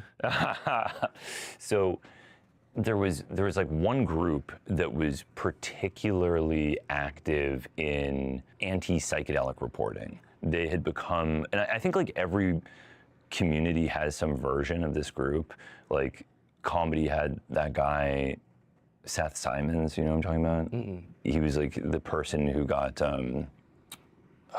Shane Gillis canceled. So he's the one who went and found that Asian quote from back in the day, made it a whole thing, destroyed the guy's career for a couple of years. Yeah. So, and that was his specialty. It was like, let me dig up something that proves that somebody is a fascist or a racist, or let me find a joke that I can take out of context to prove that someone is wicked in some way. Fuck that guy. Yeah, fuck that guy. Yes. It's a weird hustle. It's a weird hustle, but I think every community, like I guarantee there's like someone listening to this in the like fly fishing community or something, and he's like, and there's like a dude like that who's like trying to prove that fly fishing is racist or something, or like just like there became a type of person that became obsessed with proving the wickedness of their adversaries within whatever niche community they were a part of. And so this group were terrorizing everyone in the psychedelic world. They were called Symposia. They've actually just totally self-destructed at this point because they all started accusing each other of impropriety, and by the end of it, every single one of them had their own allegations. I want to say that I resigned from Symposia at the end of last year because I was concerned about a former colleague's conduct and the trajectory of the institution as a whole. A major factor was that Symposia failed to investigate a formal complaint of unethical behavior filed against one of the members of the organization, and then subsequently failed to address a multitude of additional issues that were presented to the team. Which is, of course, a typical and classic parable of the left eating itself, which is sad, because I'm not just suggesting that there weren't actual problems and don't continue to be actual problems related to psychedelic research and the medicalization and therapeutic implementation of psychedelics. They're real problems. We could talk about them for the next 10 hours, but the issue is that the sorts of people that tend to appoint themselves as police officers to protect a space are often the least ethical, craziest people in a given group. It's like the sorts of people that want to be cops are usually the last people that you want to be a cop. And so this group started out very vocally pledging their absolute support for a pharmaceutical company called USONA.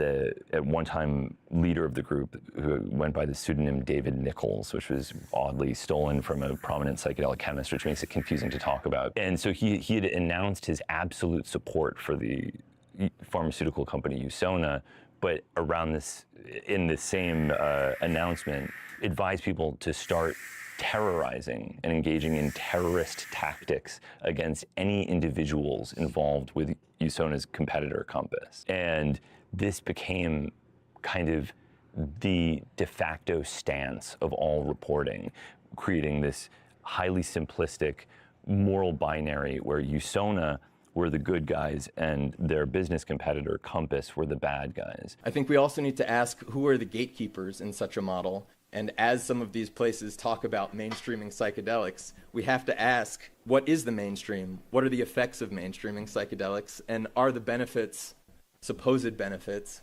what they're claiming? And so I'm like watching all this stuff unfold, working in a lab that's receiving money from Compass, thinking, geez, this sure seems really unfair, but damn, if I'm the last person that should be talking about this, I have a legitimate conflict of interest. So I'm thinking, oh, well, maybe another journalist is gonna come along and talk about this or something, so I don't have to be the one, because this is fucking weird. And I just started watching more and more weird stuff. It just kept getting worse and worse and worse, where the Usona was, instead of like issuing press releases, they would just seemingly issue all of their stories through this one Vice blogger named Shayla Love. Vice is involved. Yeah, Vice is involved, actually. Vice was the primary instrument of this, because Vice doesn't even have any kind of fact-checking whatsoever.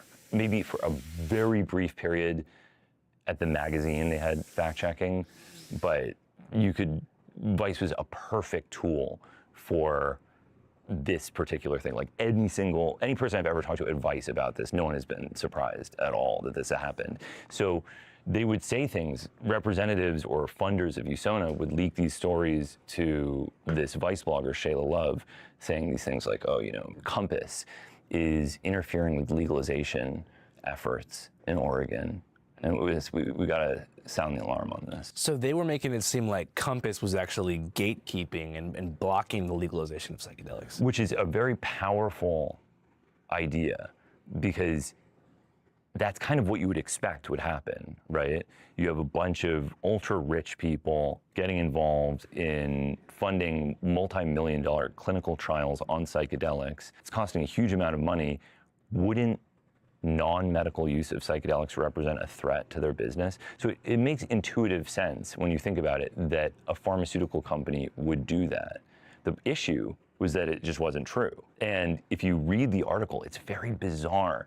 It's like the evidence that they have for this interference didn't come from any of the people that were part of this initiative, Measure 109 in Oregon, to legalize psilocybin. In fact, they explicitly said that there had been no interference. It came from a random-ass psychiatrist named George Keepers, who had received a friendly email from someone involved with one of these pharmaceutical companies, and that was it. So there's actually no evidence for it whatsoever.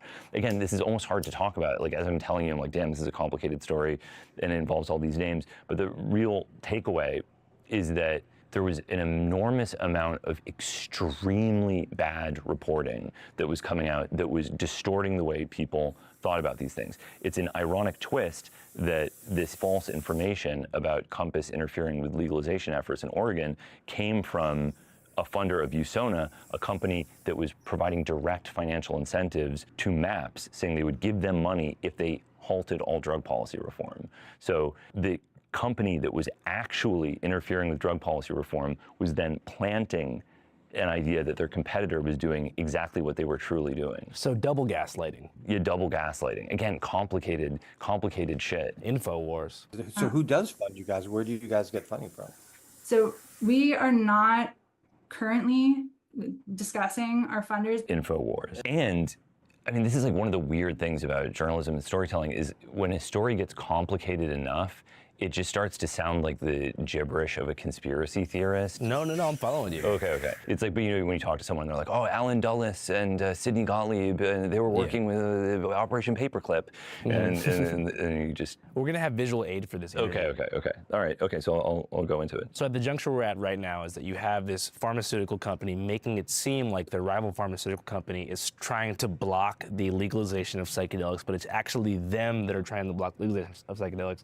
They're using using Vice to disseminate negative press about this company while simultaneously encouraging terroristic action. When you said terroristic, do you mean like car bombs and stuff? I can read you exactly what they wrote, actually. They call for violent action against a rival pharmaceutical company? Yeah. Yeah, I definitely want to see it. Yeah. I could pull it up right now. Yeah, for sure. This is the screen grab. Support USONA. Absolutely! Exclamation point. This is the first line. But no, I mean shutting down Compass independently, fucking with their business operations in ways designed to raise the cost of operating. Hey, they want to exist according to the logic of capitalism? Let's leverage that logic to make it too expensive to operate. Here's a post I made over on Kat's earlier Compass post, Kat being another person who is paid by the CEO of USONA, reportedly, although I have not been able to, I've heard that from 2 people, but haven't been able to verify it, but I suspect that it's the case. What do? Shut it down. There are plenty of strategies that could be developed to make that happen, ranging from milquetoast to militant. Facebook isn't really the best place to discuss some of those tactics. This is a Facebook post public. But some spur-of-the-moment ideas I could imagine right now might be organizing call-ins to Compass and/or associated research institutions such as MAPS to express disgust and result in tying up the lines, thereby making some aspects of general operations untenable, or at least frustrating. The same could be applied to the individuals involved. 2, continued writing/coverage of how the for-profit commodified approach puts us all in jeopardy and threatens more open access models of medical treatment. 3, check out the strategies some folks use to oppose Huntington Life Science. This is like threatening people with weapons. I'm not necessarily advocating any of those strategies, but there's a good precedent for relatively small groups of people tanking major corporations through utilization of militant tactics. And it just goes on, it's multiple paragraphs. Interesting. So this is all like pretty fascinating because this idea of like paid protest and controlled opposition oftentimes gets like thrown around, especially in the conservative media sphere, to like delegitimize anger and outrage when it comes to things that are happening. The Tesla rally. Some of these guys are paid agitators and paid protesters. It's typically not true. But I find it really interesting here that the company USONA is using this sort of like anti-capitalist, anti-fascist language to do their bidding and kind of mobilize like gullible people against the people that are actually doing the good thing. Oh yeah. This is, as far as I know, this is the only example of this that I knew about. And I always had this weird thing where I was like, why is this anti-capitalist dude saying support a company that's run by like a former Exxon and Shell oil futures trader and a billionaire bioscience dude? Like, it just didn't make sense. Obviously, people are routinely hypocrites, so it's not that crazy. But there was something where I was like, I fucking strongly suspect that this dude is getting paid by USONA. And I started seeing this more and more with USONA employees harassing me at talks that I gave.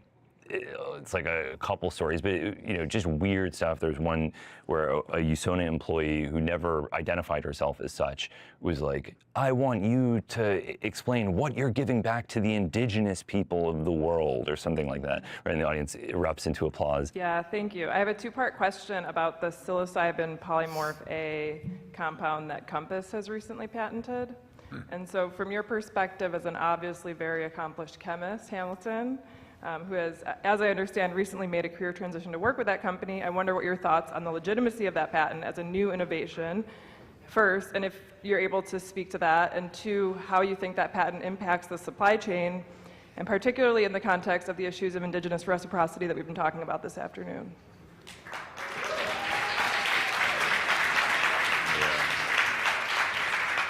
It was nonsense. Like, arguably, everyone who lives in the United States does. I'm not like saying that there isn't. I'm not saying that it's like not something worth discussing. Yeah. But there was nothing that I was doing that was based on indigenous knowledge. I was synthesizing completely novel tryptamines that contain atoms that are never found in tryptamines in nature, like fluorine. Like, this is just like totally synthetic stuff that is not derived from indigenous knowledge in any way. It actually, if anything, was derived from like a steampunk cannabinoid baron from New Zealand. That dude, if someone deserved reciprocity, it would be the... I wish someone would describe me that way.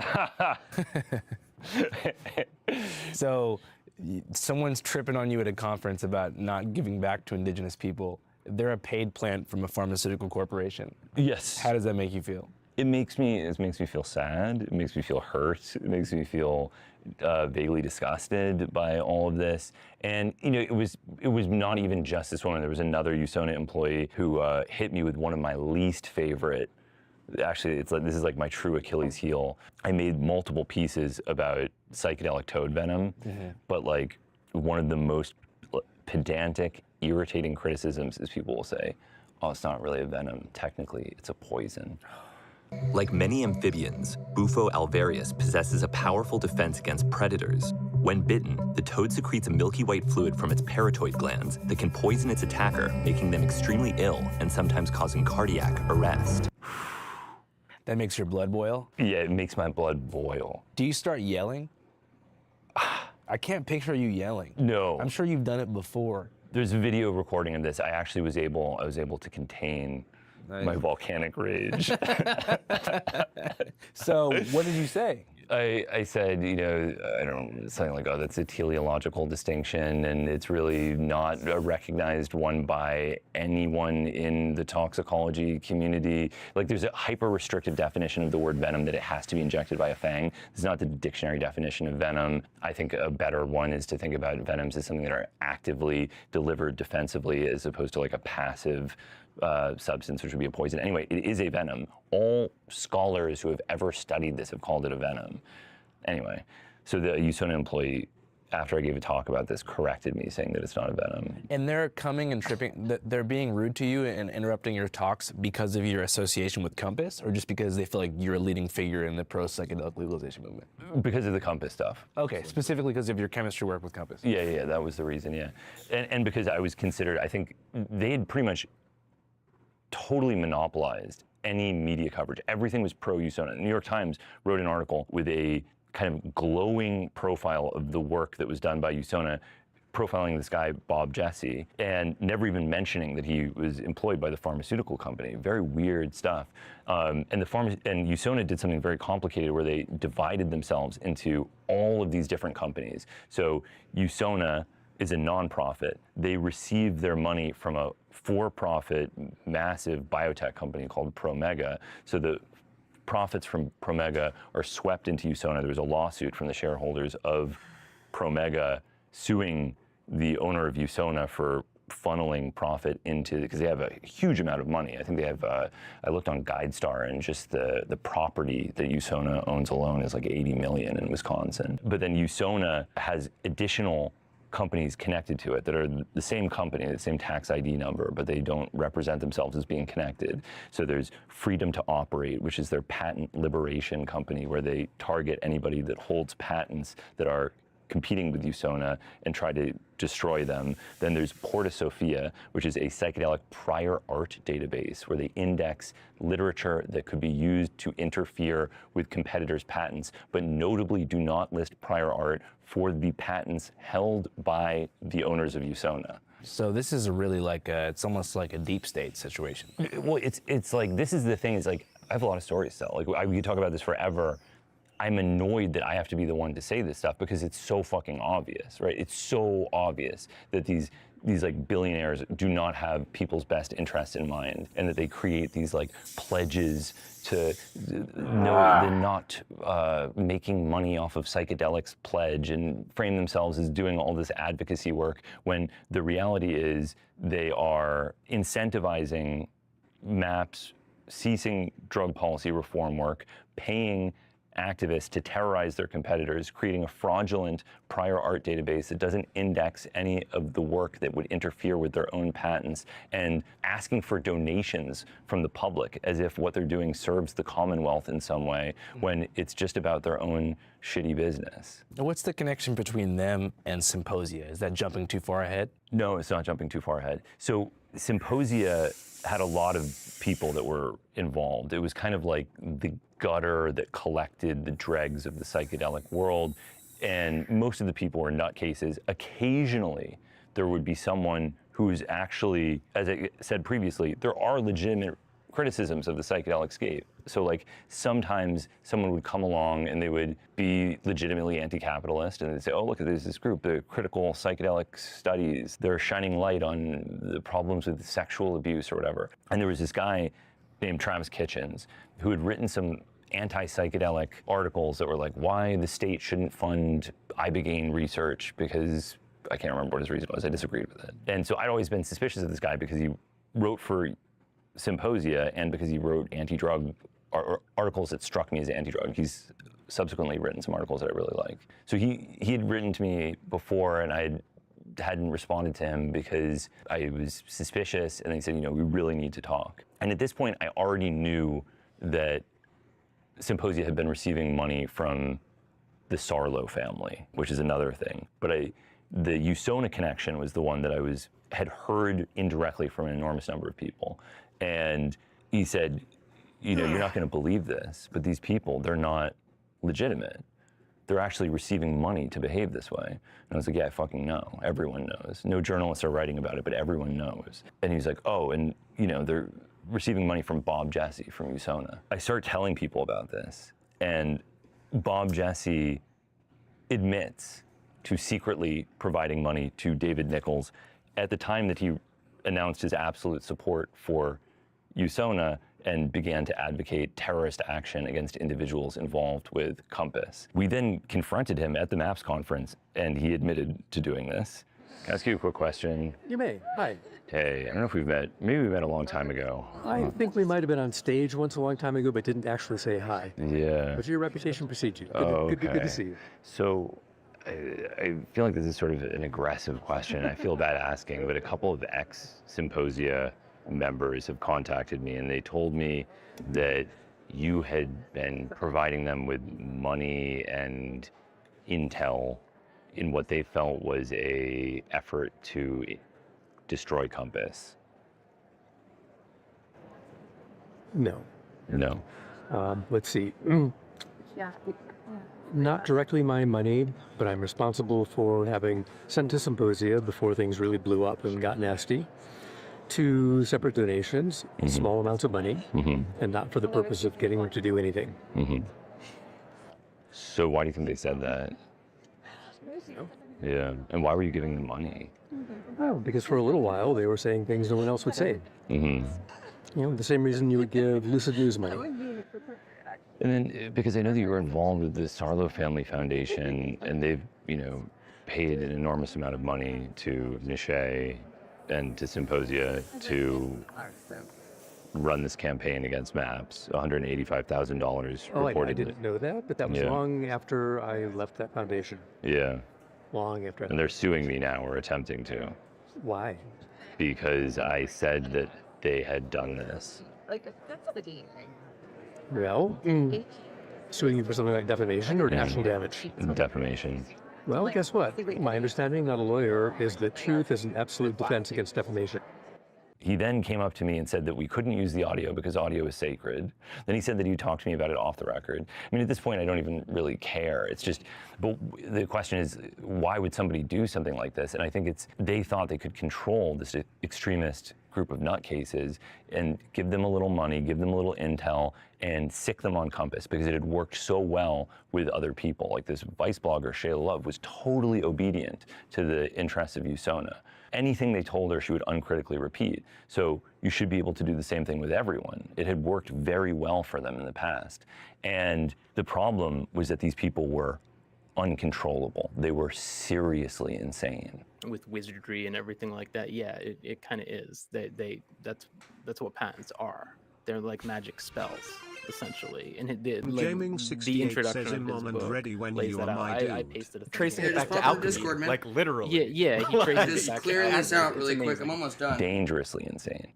This is why funding terrorist organizations to do your bidding is usually a bad idea historically. Yeah, every time we do it, it always backfires. It hasn't ended well. Yeah. It's just, you'd think we'd learned that lesson. It hasn't ended well. So a lot of this is coming into the fold right now, specifically because of the bad news that was, I think, received this year, if not last year, about MDMA. A few hours ago, the FDA rejected MDMA therapy as a treatment for PTSD. Yes. For those who don't know about any of that, can you kind of give them a brief overview of what happened with the MDMA stuff? Oh man, yeah, I can try, but it's a complicated story.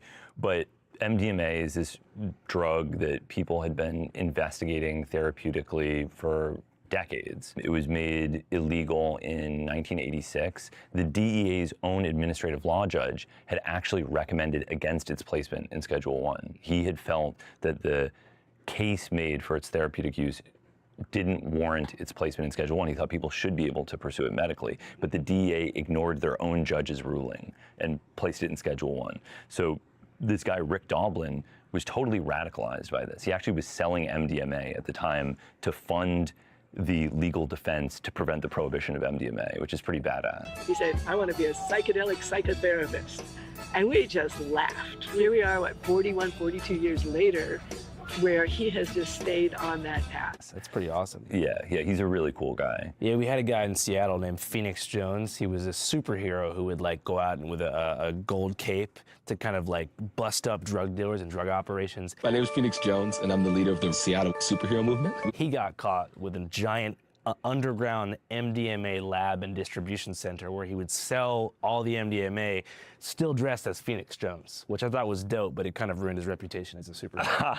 So Rick Doblin went on this quest to reverse the prohibition of MDMA, really does everything by the book. He decides that in order for people to take him seriously, he has to get a PhD from Harvard. So he gets a PhD from Harvard. Then he initiates clinical trials. It takes him close to 40 years to get to the point where he's pushed MDMA through all 3 phases of clinical trials as a completely independent, nonprofit pharmaceutical company, which is like unheard of, because clinical development of a drug costs hundreds of millions of dollars. He's an insane fundraiser. He was able to get the money to do this, and it was like extremely inspiring. Everyone was very, very excited about this, and he'd done everything as well as you could possibly do it. Like, this is a bit of a tangent. I feel like this is going to go on forever if I go on these tangents. But I'll just say very briefly, there had been an issue in the 1980s with one of the most prominent psychedelic therapists sexually abusing patients. And so Rick knew that that had derailed things at the beginning. So he designed the entire therapeutic protocol to absolutely minimize chances of sexual abuse. So each patient had 2 therapists that were watching over them, a male and a female, and the entire thing was recorded with a video camera. And he thought this would be enough, that there would be no chance of any kind of sexual abuse. And it worked for the 300 plus patients that were part of these trials, except after one of the therapeutic sessions, one of the therapists had a 2-year sexual romantic relationship with a patient. So this was like a catastrophic thing. The therapist lost their license, the MAP severed all ties, issued an apology letter, paid the victims therapy costs, did everything in their power to prevent it and everything in their power to make amends in the wake of this thing that had occurred. But Symposia latched onto this, realizing that if they could exploit this woman's sexual relationship with a therapist, they could use it to derail the entire MDMA movement. This is complicated.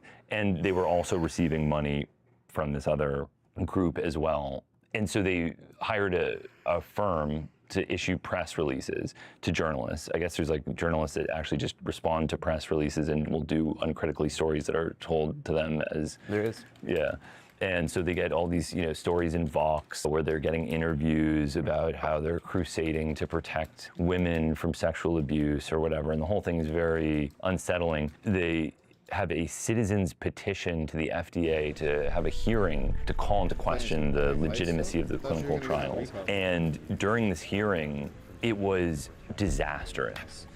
All of the Symposia members were able to sort of like game a lottery. Of course, Fred, of course. So soon you can come get depression with us.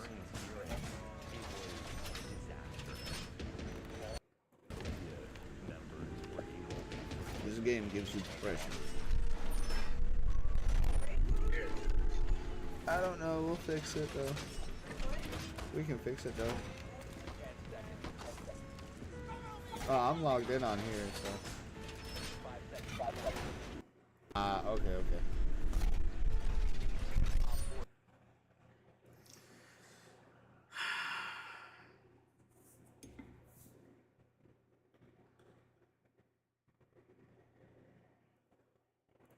In some way where they were disproportionately represented in the public commentary period. 5 of the people, I think it was 5 of 20 people that spoke, were contributors to Symposia. And they had no qualms whatsoever, even though it's a serious crime, about lying to the FDA, or at the very least dramatically manipulating the FDA.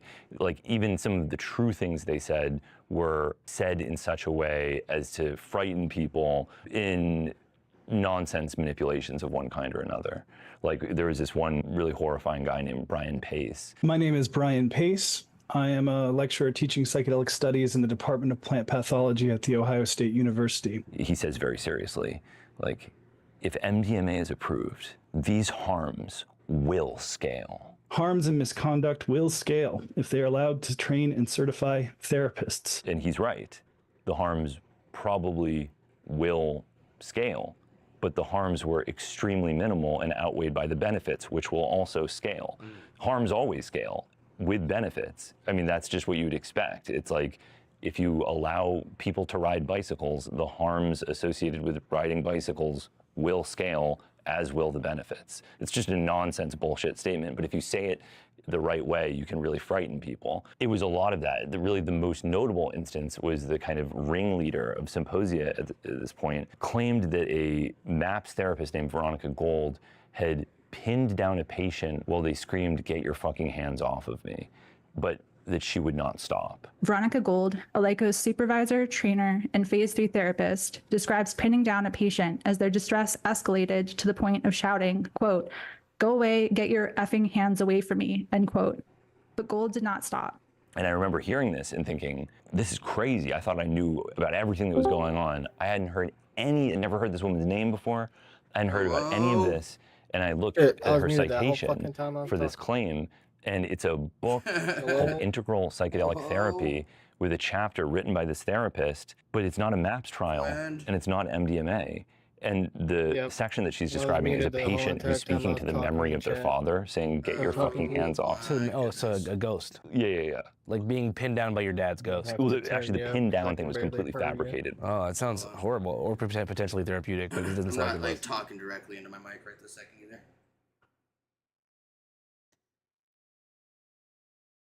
I was trying to clear this resin out of my bowl so I can smoke.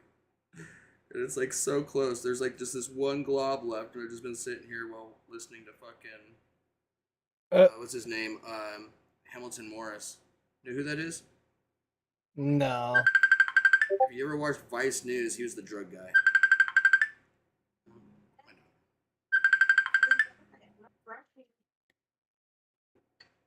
Hold your head. I can brush your hair. Hey, honey. Hold your head. Almost done reading my book. I'm like 75% done. What chapter are we on?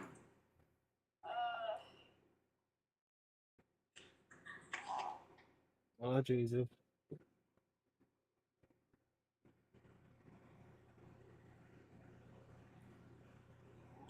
Figure that out. Chapter 9. Okay. And I'm on page 154. I don't care about the page. I'm asking how many, what chapter you're at. That was all. I don't need to know all the other. That doesn't give me the information. Love you too. Let's get this done. You're almost done, honey. I know. Love you. Bye. Oh my goodness. Bro.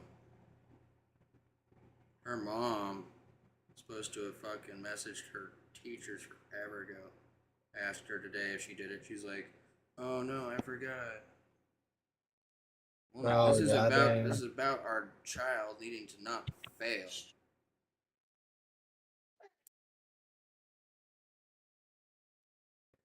I'm about to be like, yo, just give me the fucking email addresses. I'll email them myself. Because somebody needs to take the initiative on this shit. Yeah. God damn it.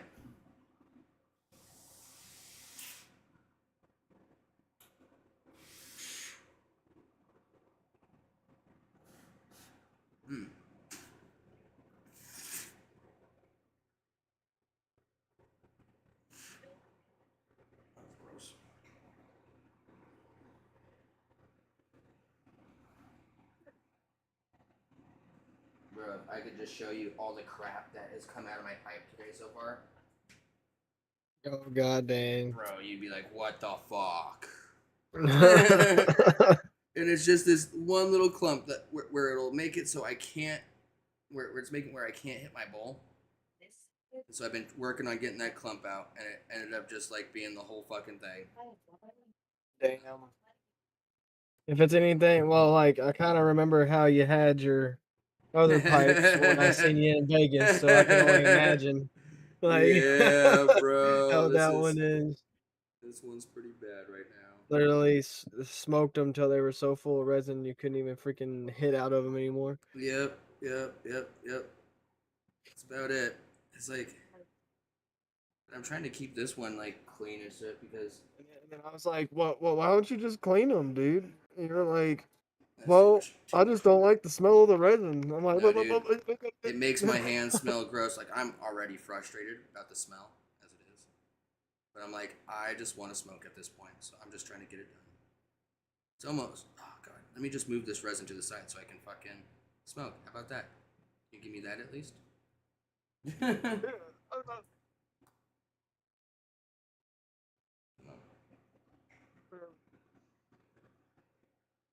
For ya. Hey, for ya. For ya.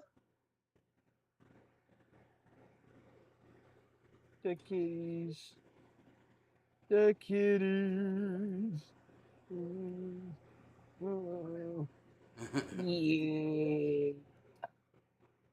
Your belly scratches. Oh, stretches.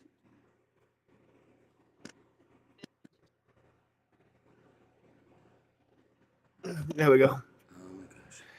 Can I do it? I feel like she's content. There we go. There we go.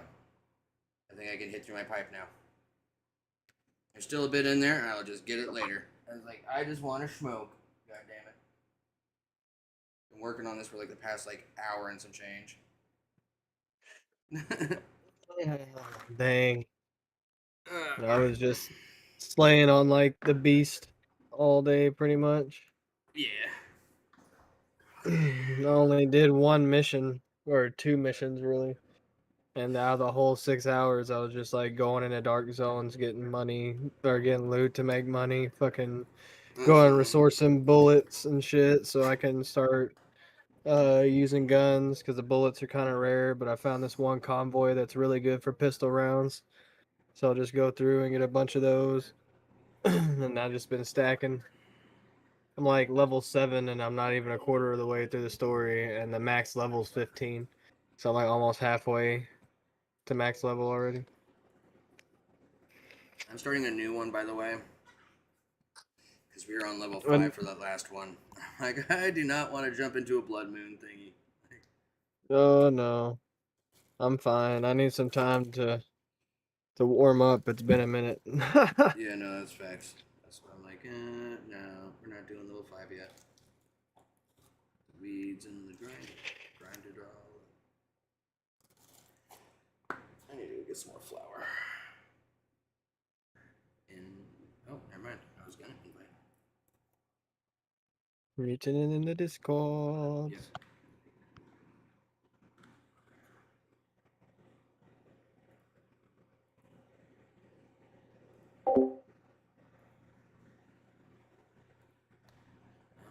Change my audio. I forgot I turned it down. There we go. Oh yeah. Yeah.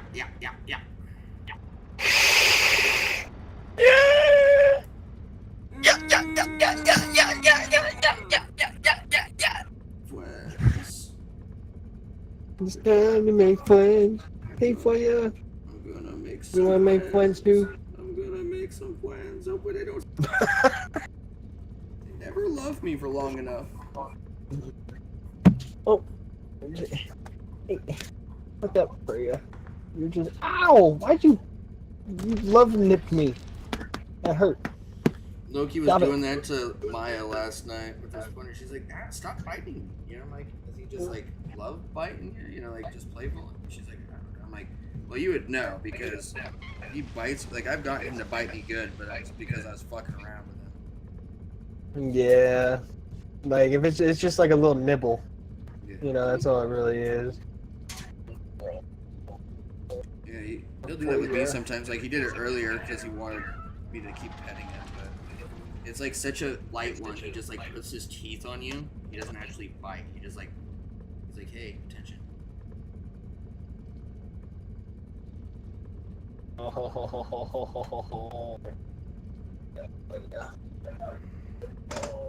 Forgot that this bowl is mostly cleaned now, so it's got a way deeper bowl. Alright. Cheers out there, everybody. Cheers, cheers, cheers.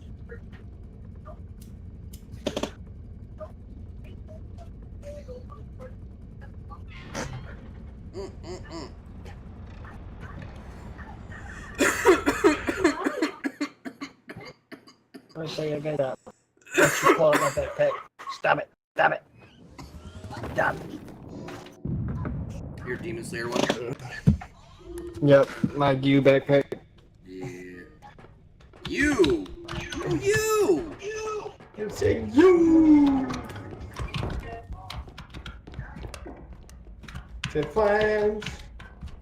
Where are the friends? Give us a friends. Oh, there's a big rhino. Hello.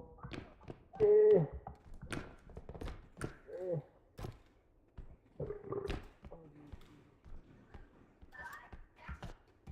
Okay. I got the rhino in there. Not very good though.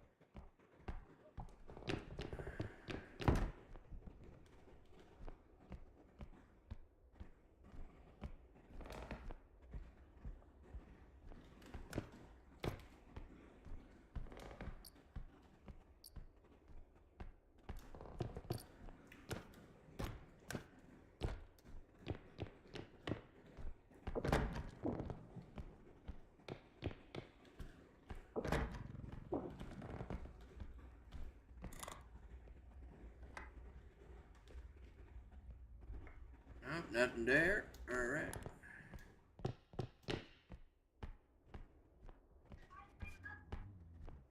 Keep on going. There's the friend.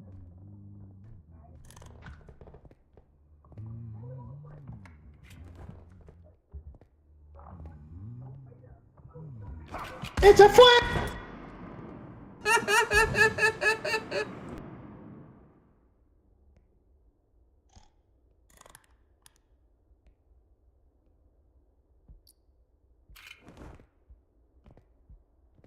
I guess he just didn't want to be friends.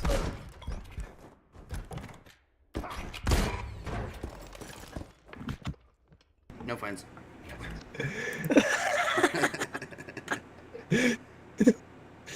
I'm back now. Went to watch wrestling. Oh yeah, dude. We watched a wrestling match just a second ago.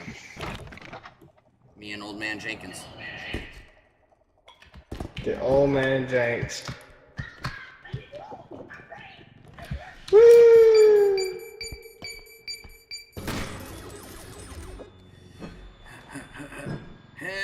100!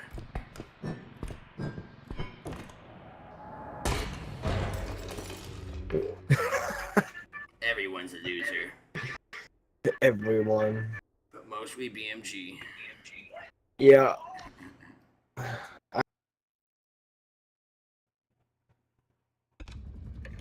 You went straight for the face. Isn't everything?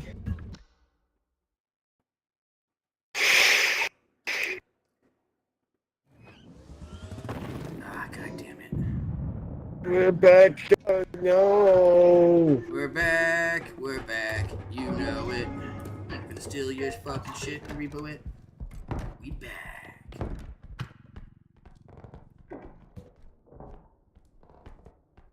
Nothing here. Cool.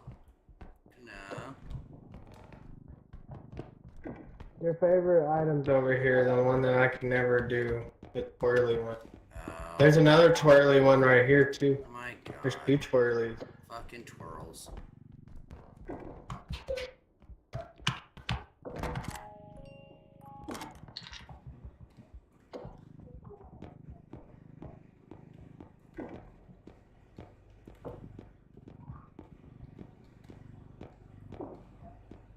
Oh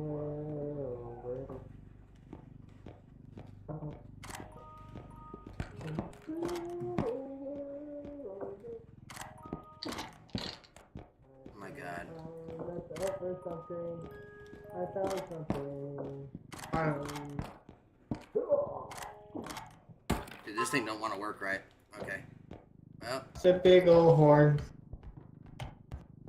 Would you say you're horny? A little bit. Not anymore though. Well, that sucks. Dropped it off. Yeah. I was getting horny here and you're horny. Oh shit. Oh god.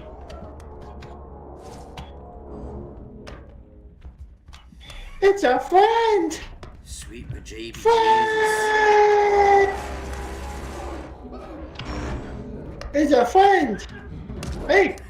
Spartan kick! The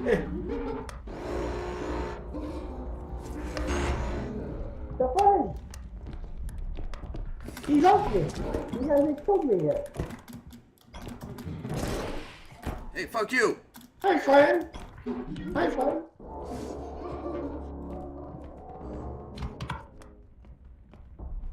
You wanna... Ah! Give me a hug. Give me a hug. Give me a hug. Give me a hug. Ah! Ow! Well.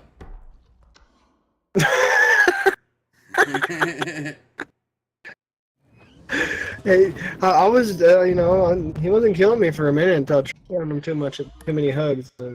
Well, I touched He Sparta kicked. He Sparta kicked me, and then fucking. Oh Jesus! I touched his butt. He Sparta.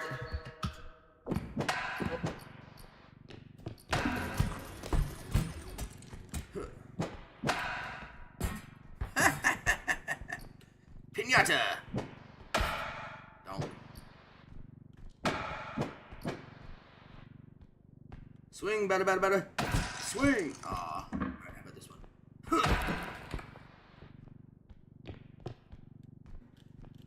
Swing!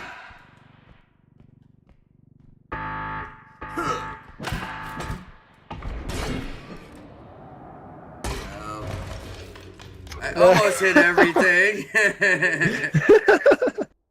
Dude, that fucking bat swaps. Like, slaps the shit. That bat is nasty. Swats the fucking shit.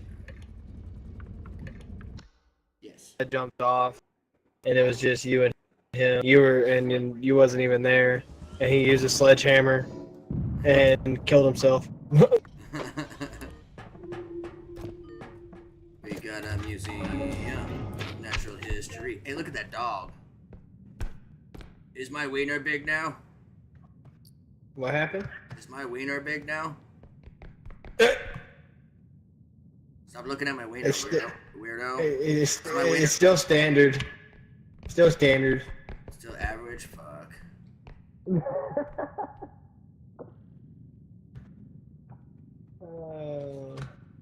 Where?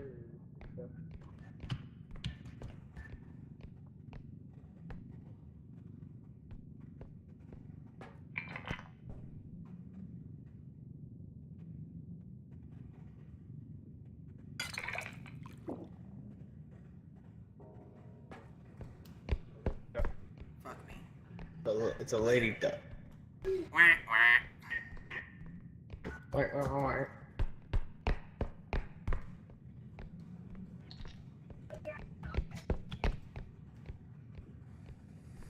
I like funds because they're so delicious.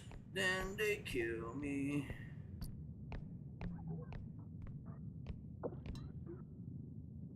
What?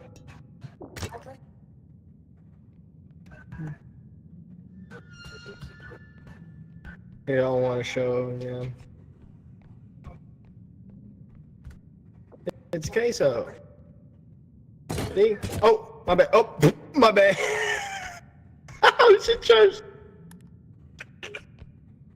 Is that queso? Is that queso? Is that what that is? Hey, I didn't mean to. Yeah, sure. I believe I did it. I believe you. I I'm totally not being sarcastic.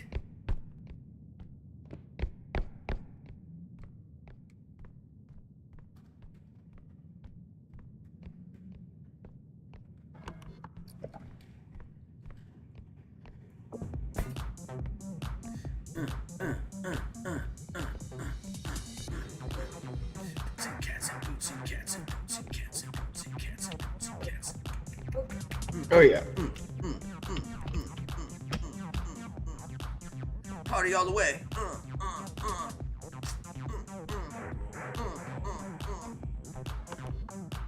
Yeah, yeah.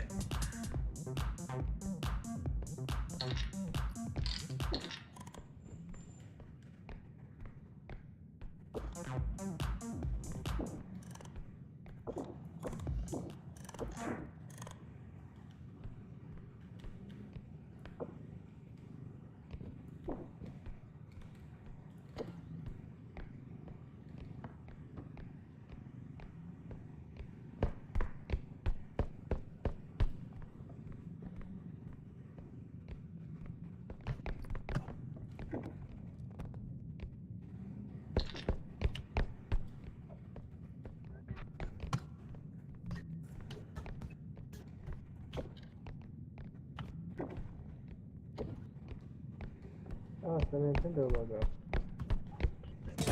Oh god.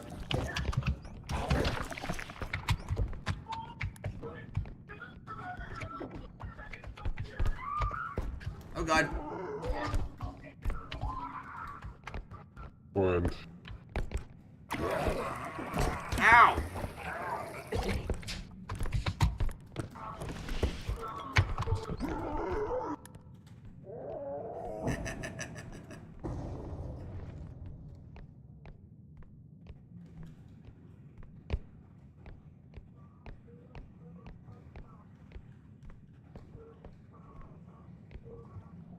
My friend.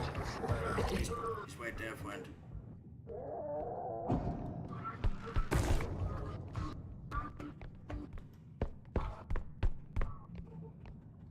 That's a friend.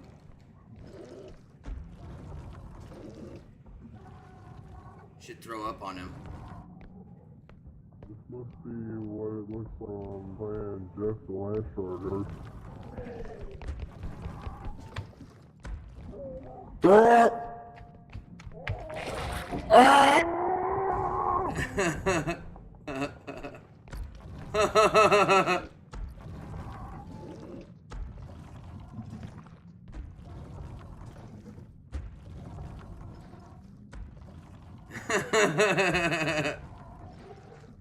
Throw up, throw up.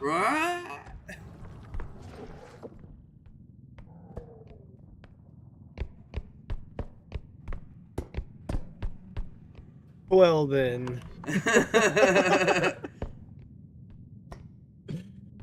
Golly. It didn't throw up in time. I know. You weren't looking at anything valuable enough. Yeah, the monster wasn't valuable at all, I guess. No. He's worthless.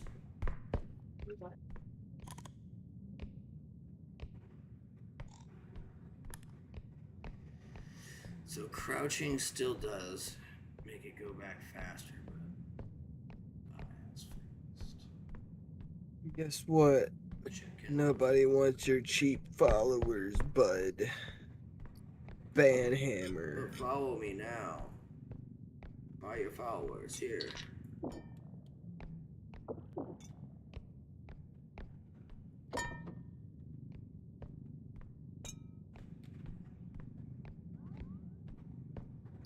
Like some brownies, dude. In my pants, Hell dude? yeah. Hell yeah. I already made those. Like, that happened when I died. That's awesome.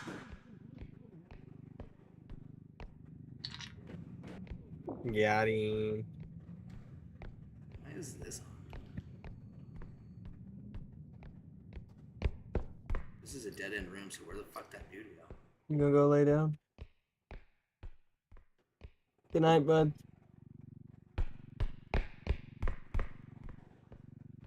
I don't know where that dude went.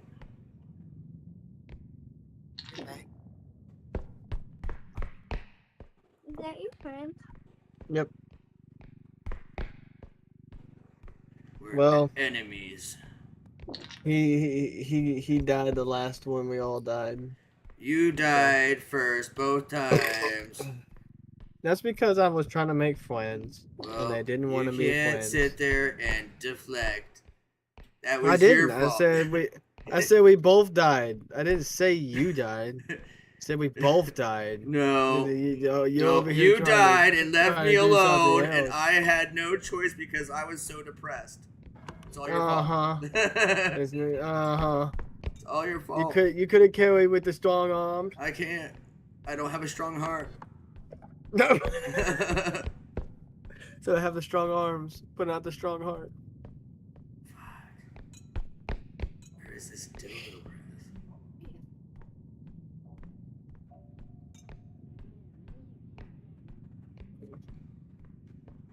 Come on, go around. There we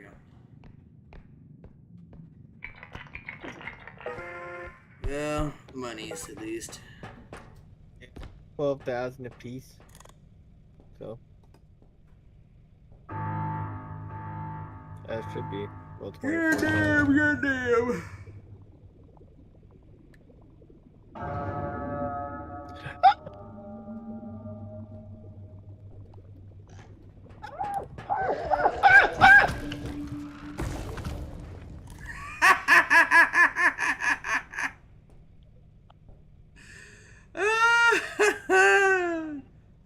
Oh, that's fucking great. God damn. Bro, why? Why? It's the first fucking level!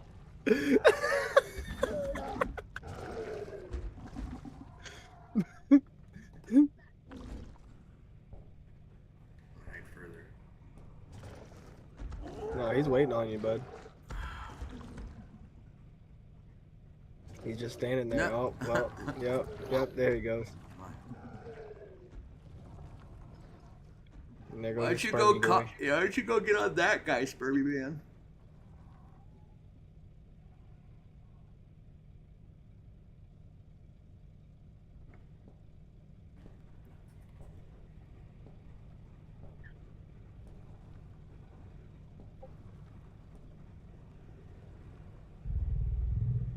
Yeah, he's still walking away. Yeah, no. I'm walking behind him slowly, trying to find your head.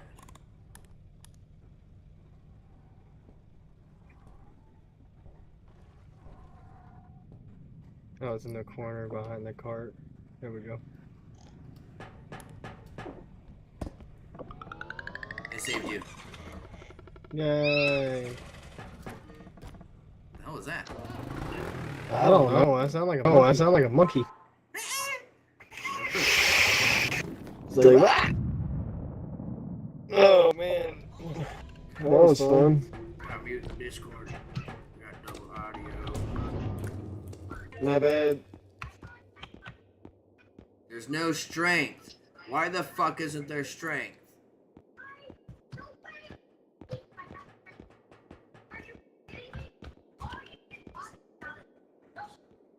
Oh, okay.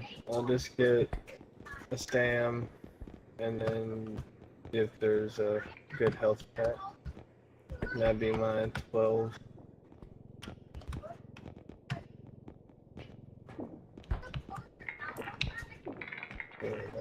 I guess I'd have 1K left over, but I'm good. Yeah.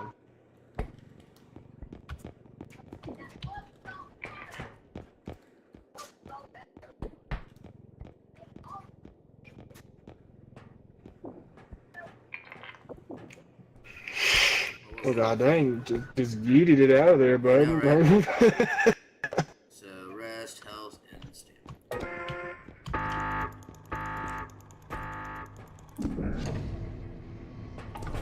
Oh yeah. Yeah.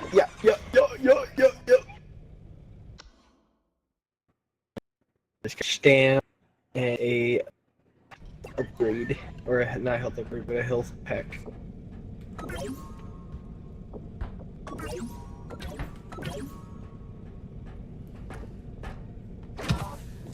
Let me see what time it is.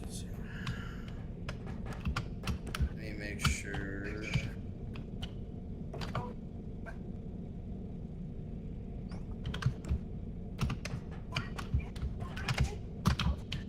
Let me call my daughter back really quick. Give me 1 second. Okay.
It's like,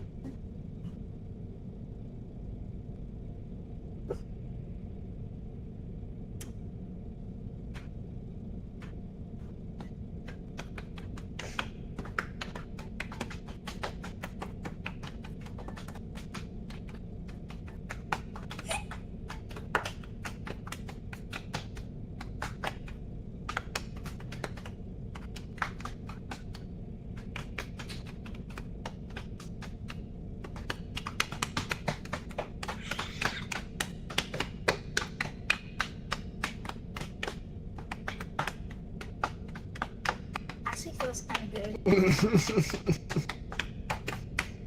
It's like getting your back scratched, but better. Yep, you're getting it padded.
That's funny.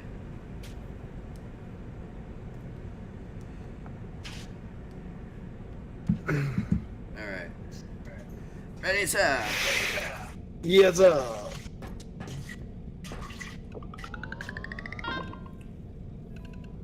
Hitting the woad. Why don't we just pet it? The It seems kind of woad. hard to hit. Yeah. Oh no, we're at this place. Fuck.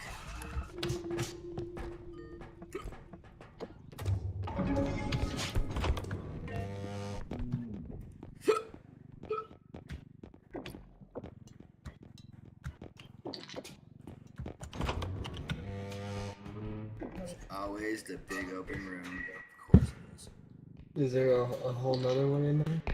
I don't want to eat off. Oh,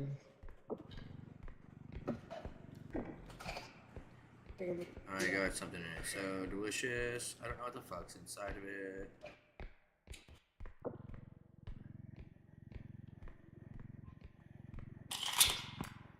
There you go.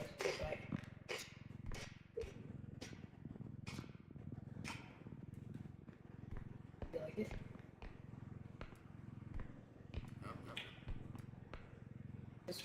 Sure. You can keep it. Okay. Come on. You were doing all right before. Why didn't you do it now? There we go. There we go.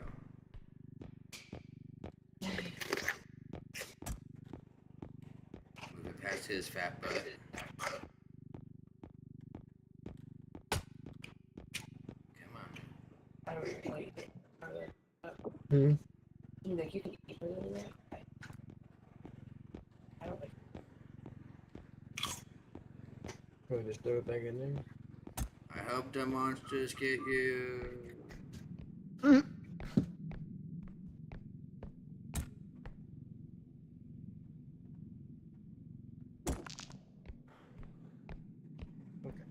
Alright.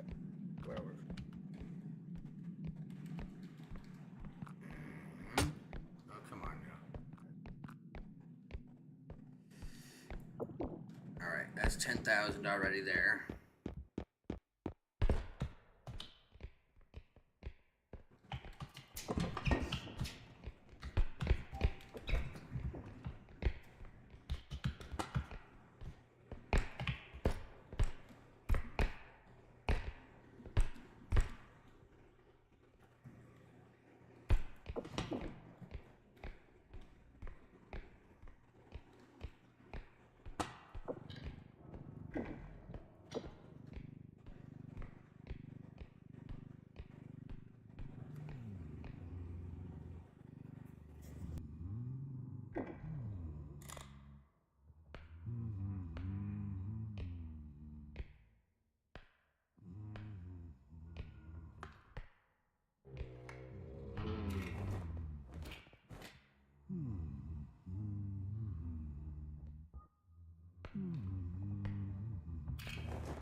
Halfway!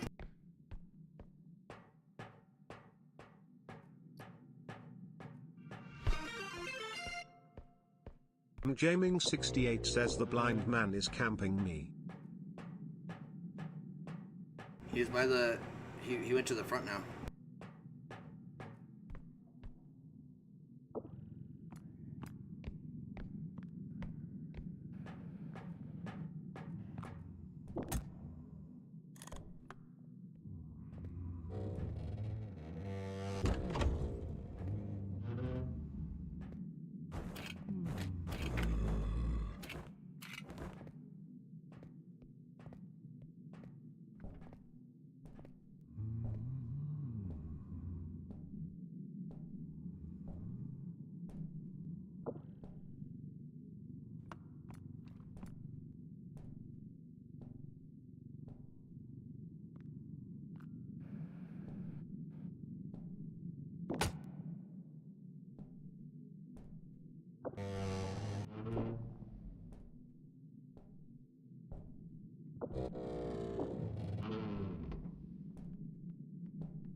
He's right down that way.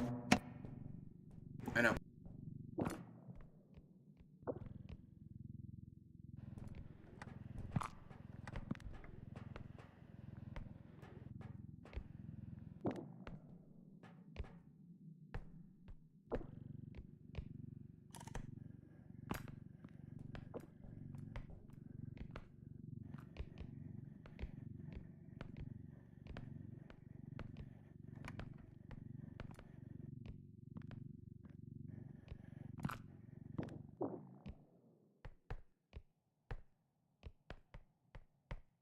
Already have 10,000 by the exit.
This is underscore stoner underscore says hey baby.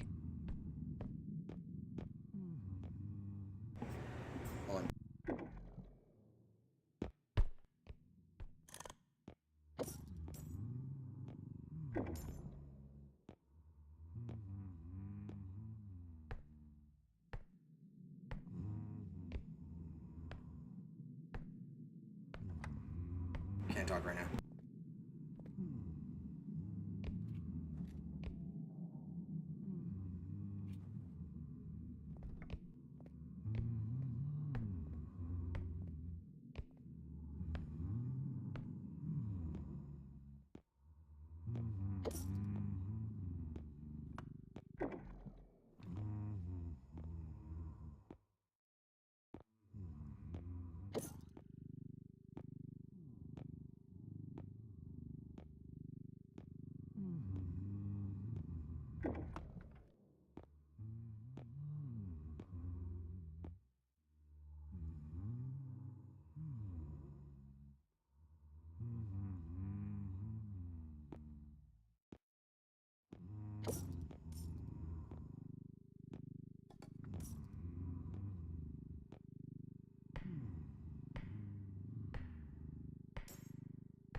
He's coming, fun.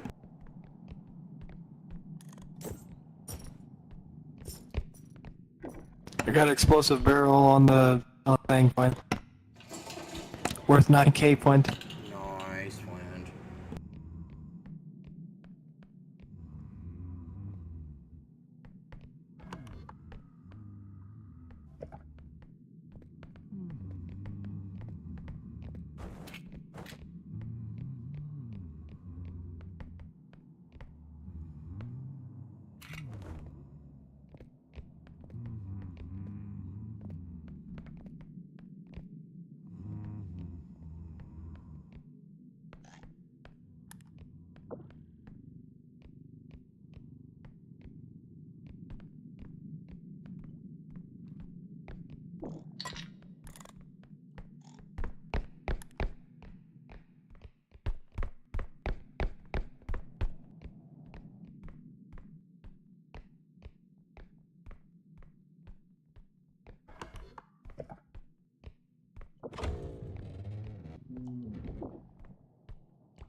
Fucking gnomes.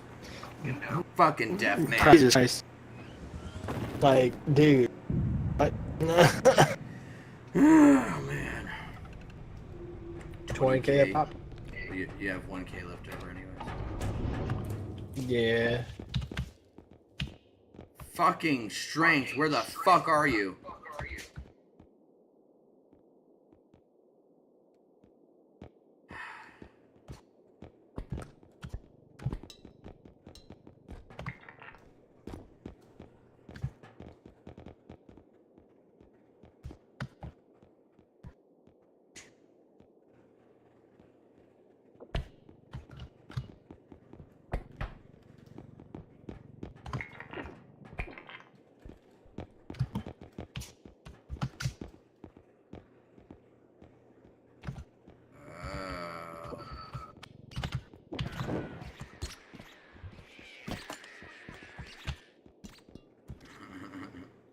No.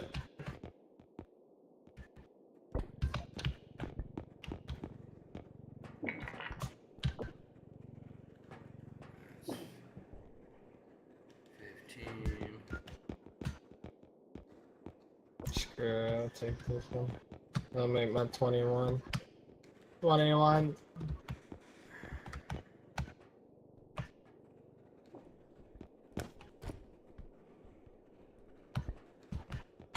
And get the practice read.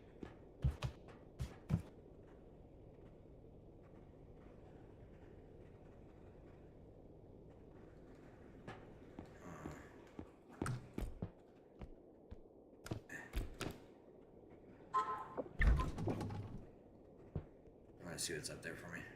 Or do you want to put me up there?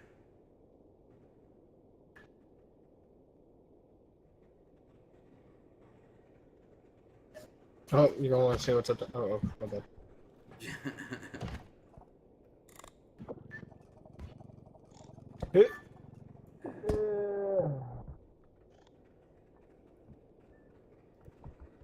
Taking both of my 10s, by the way. Okay.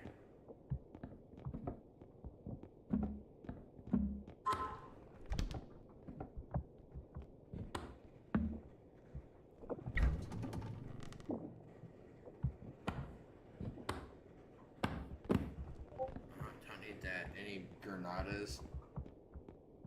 Man, there's no Granada days up here. Fucking lame. Yep. Alright, well, I got 5k left over. Bet. Stamina and jump. The scammy boys and the jump boys.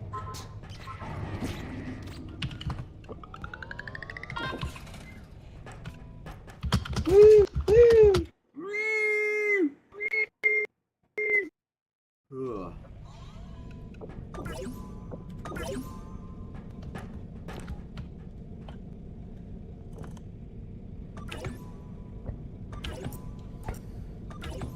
Well, maybe do you want to call me now before I get into another round? So that way, I see you creeping around that corner. Oh. It's like, yes. Oh, all I see was one eye. You called.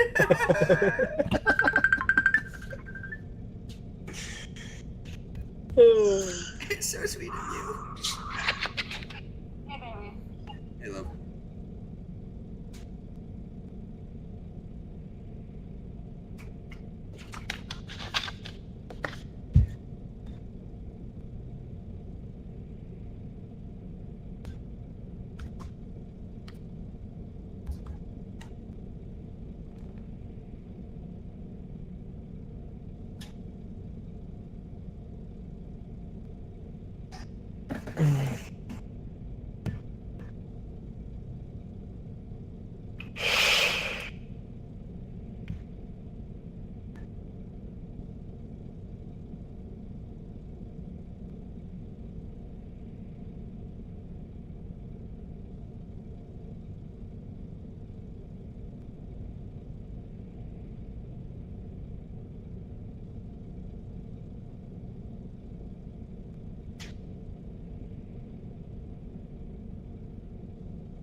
I'm back, Foot.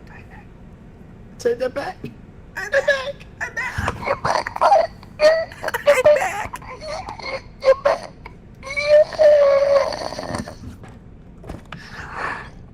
Don't you go anywhere anymore, Paul. Don't you leave me like that again, Paul. You don't tell me, Pa. You don't tell me, Pa. You don't fucking tell me, Pa. I'll tell you, son. You ain't gonna tell me shit. You ain't gonna tell me shit. You know what? I tell You ain't gonna tell me what. You ain't gonna tell me what. I tell you what. You gonna tell me what. I tell you what. Fuck you. I tell you what. I tell you what. You gonna be living in a van down by the river. What am I gonna be doing? Sit down, Paul. Sit down, Paul. Yeah. Yeah, you sit down too. Oh shit. You knock yourself out.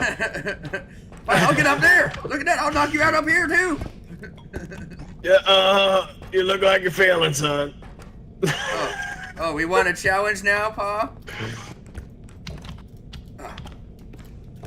Yeah. Yeah.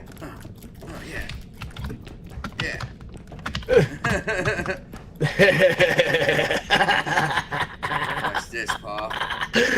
I gotta get energy back. Hold on here. Hey, squat, and it'll go faster. I'm waiting. You got knocked down. I win. Knocked down. I win. You fell out of the window. You fell. Yeah. I won. Nope. Yep. And then you fell all the way. Good. I'm being too loud. The lady just yelled at me. Well, shut the fuck up. You shut up. You started it. Yeah. It's all. But I It's don't all have to be Stoner's fault, quiet. man. I I'm don't have to sorry. be quiet. You do. It's all Stoner's fault. No. Don't let that fucking delinquent blame me. It's all his fault. It's the fucking delinquent's fault. You are the delinquent. No, my mommy said I'm a perfect angel. And she also said you're special too. I can't lie about that. Oh, Jesus.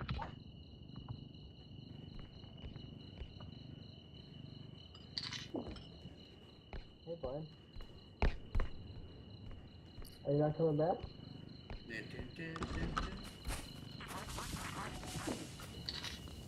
Oh, son of a bitch.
I didn't play much of New World.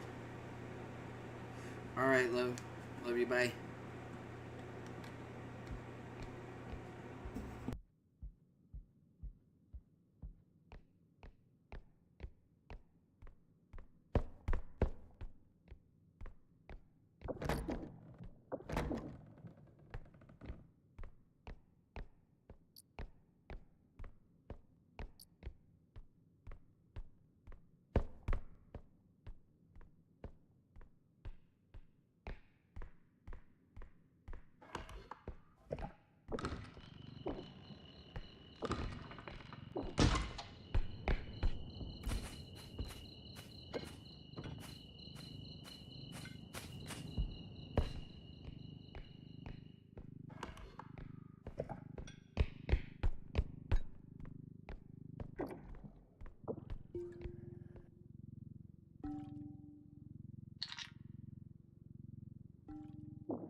I got a lot of valuable stuff at the second one already because it was like right next to the second extract. So I went on ahead and just piled them up over there. There's something like worth like 11,000, 3,000, and something else.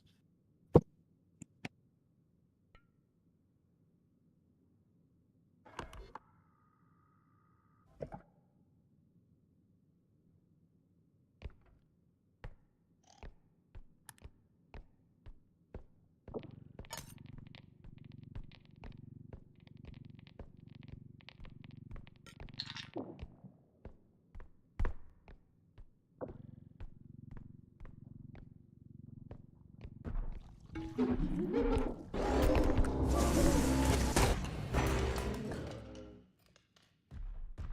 my friend dying? What's going on with my friend?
He was pooping over there. He was pooping.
There's a diamond not far from that area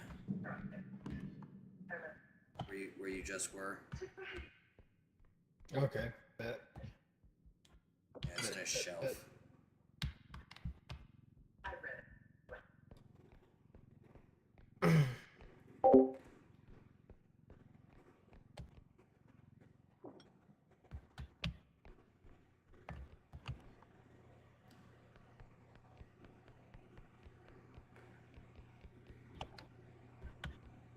Other side of that.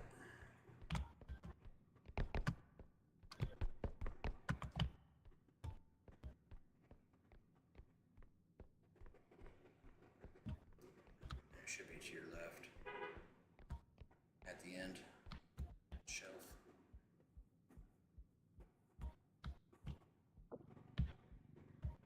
Don't break it. I'll break it. And there's a cup down there, I forgot, yeah.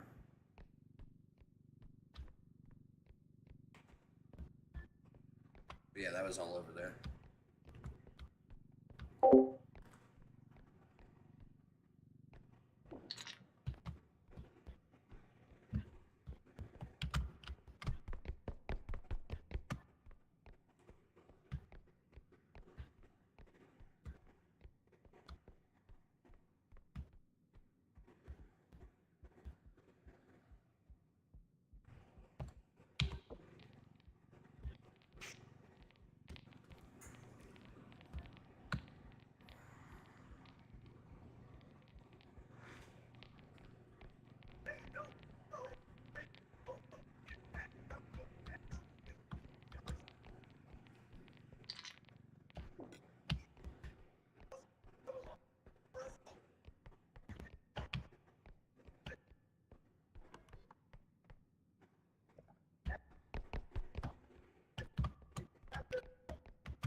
I'm pretty sure I didn't find anything else back there.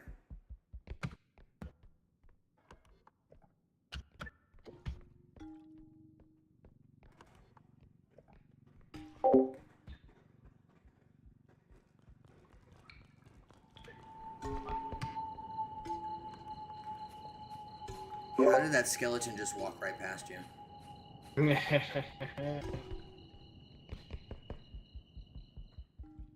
I'm just that good, dog. Bullshit. I'm that good. Bullshit. Call bullshit.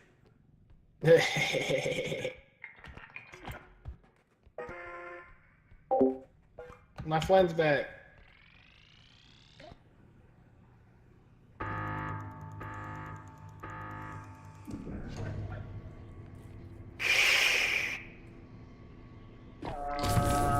No. So- Now I'm back. So I will let you know I do have like nearly everything on that whole that back side into the new the other one. I just have it like I haven't set it all up to be put in there yet.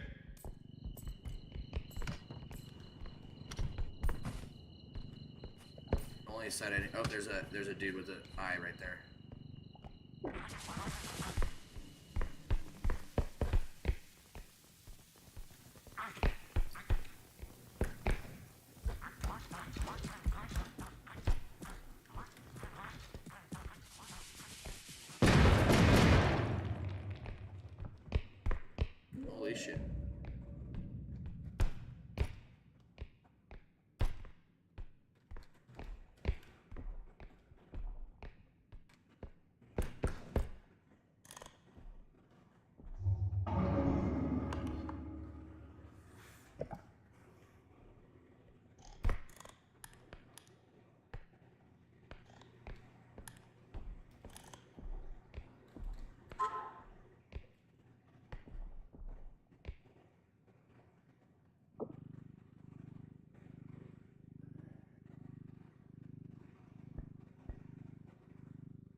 Ow. Sorry. Well,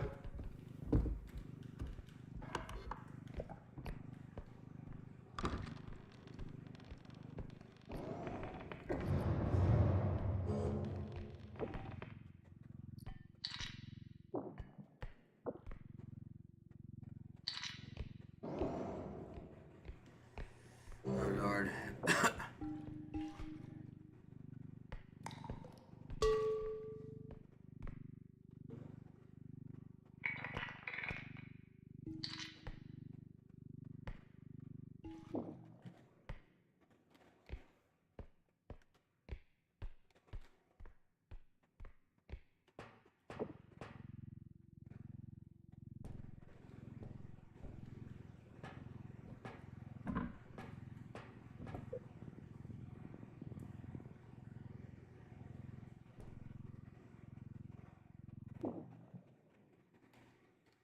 Move it to the side a bit there.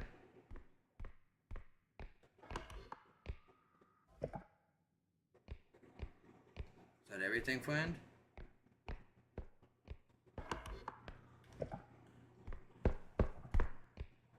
Friend? hello. Is that everything? Yep. I think.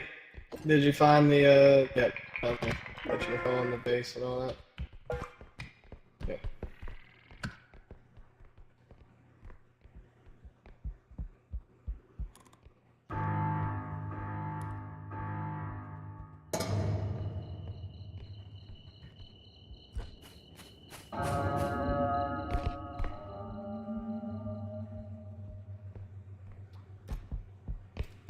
No! I'm dead! Well, fuck. The stupid eye was right at the end, and I couldn't. Died. Yeah, the stupid eye was right there, and I couldn't get away from it, and it took away my one health. Oh, that's dick butts. Well. Fucking GG's.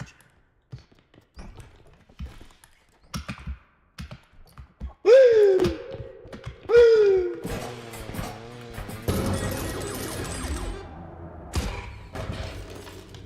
Came after you with the chainsaw. Oh damn! I didn't even notice. I was just chilling.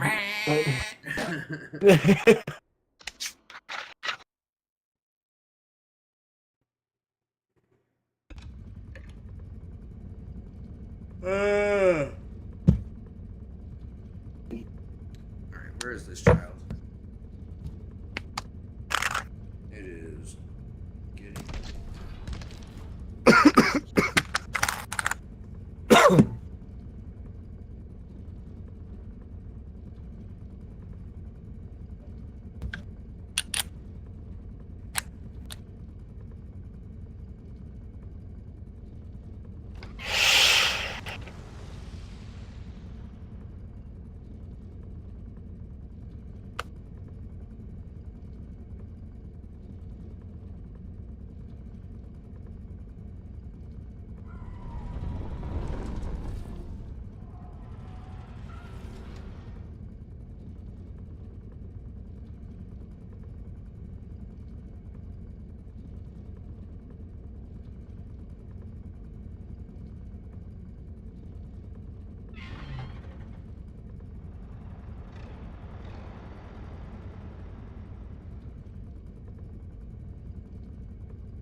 Yo, Silent Nightmare coming in with the raid. What's up, my dude? How you doing, man?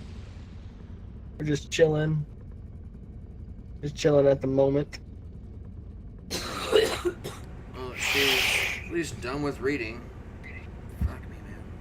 I know here in a minute I'm about to make me some brownie. Yeah, I'm probably gonna get off. My stomach is killing me. I need to sit on the toilet, man. I don't wanna. You know what? My stomach is gonna blow up, so I was gonna get off of here. That way you can play whatever you're gonna play. My stomach is killing me, bro. Okay, bud. That sounds good to me, dog. And we'll get down on some more later on. Yeah, for real. I would totally play more. My stomach is just not feeling very good. Like this past 2 days, I don't know what the fuck's wrong with it. I may be sick with something, but not like not sure. Because my ladies felt like shit too. Well, damn. Yeah, I'm hoping it's just like a stomach bug. I know there is a bug or something going around, so. Yeah, I'm hoping that it's just a stomach bug. You know what I mean? I'll pass. Yeah. Definitely isn't enjoyable because it's just like grumbleinas all the time. Damn. Yeah, I'm pushing through it for the most part today. I mean, times I still had to step away and it felt like I was away for too long. I was like, yeah, I fucking hate this. Oh, man. Hopefully it passes in the next day or two, though. I'm afraid to fart. I'm afraid to fart, bro. Like, legit. God dang, it's like that. Dude, even coughing, I'm kind of afraid sometimes.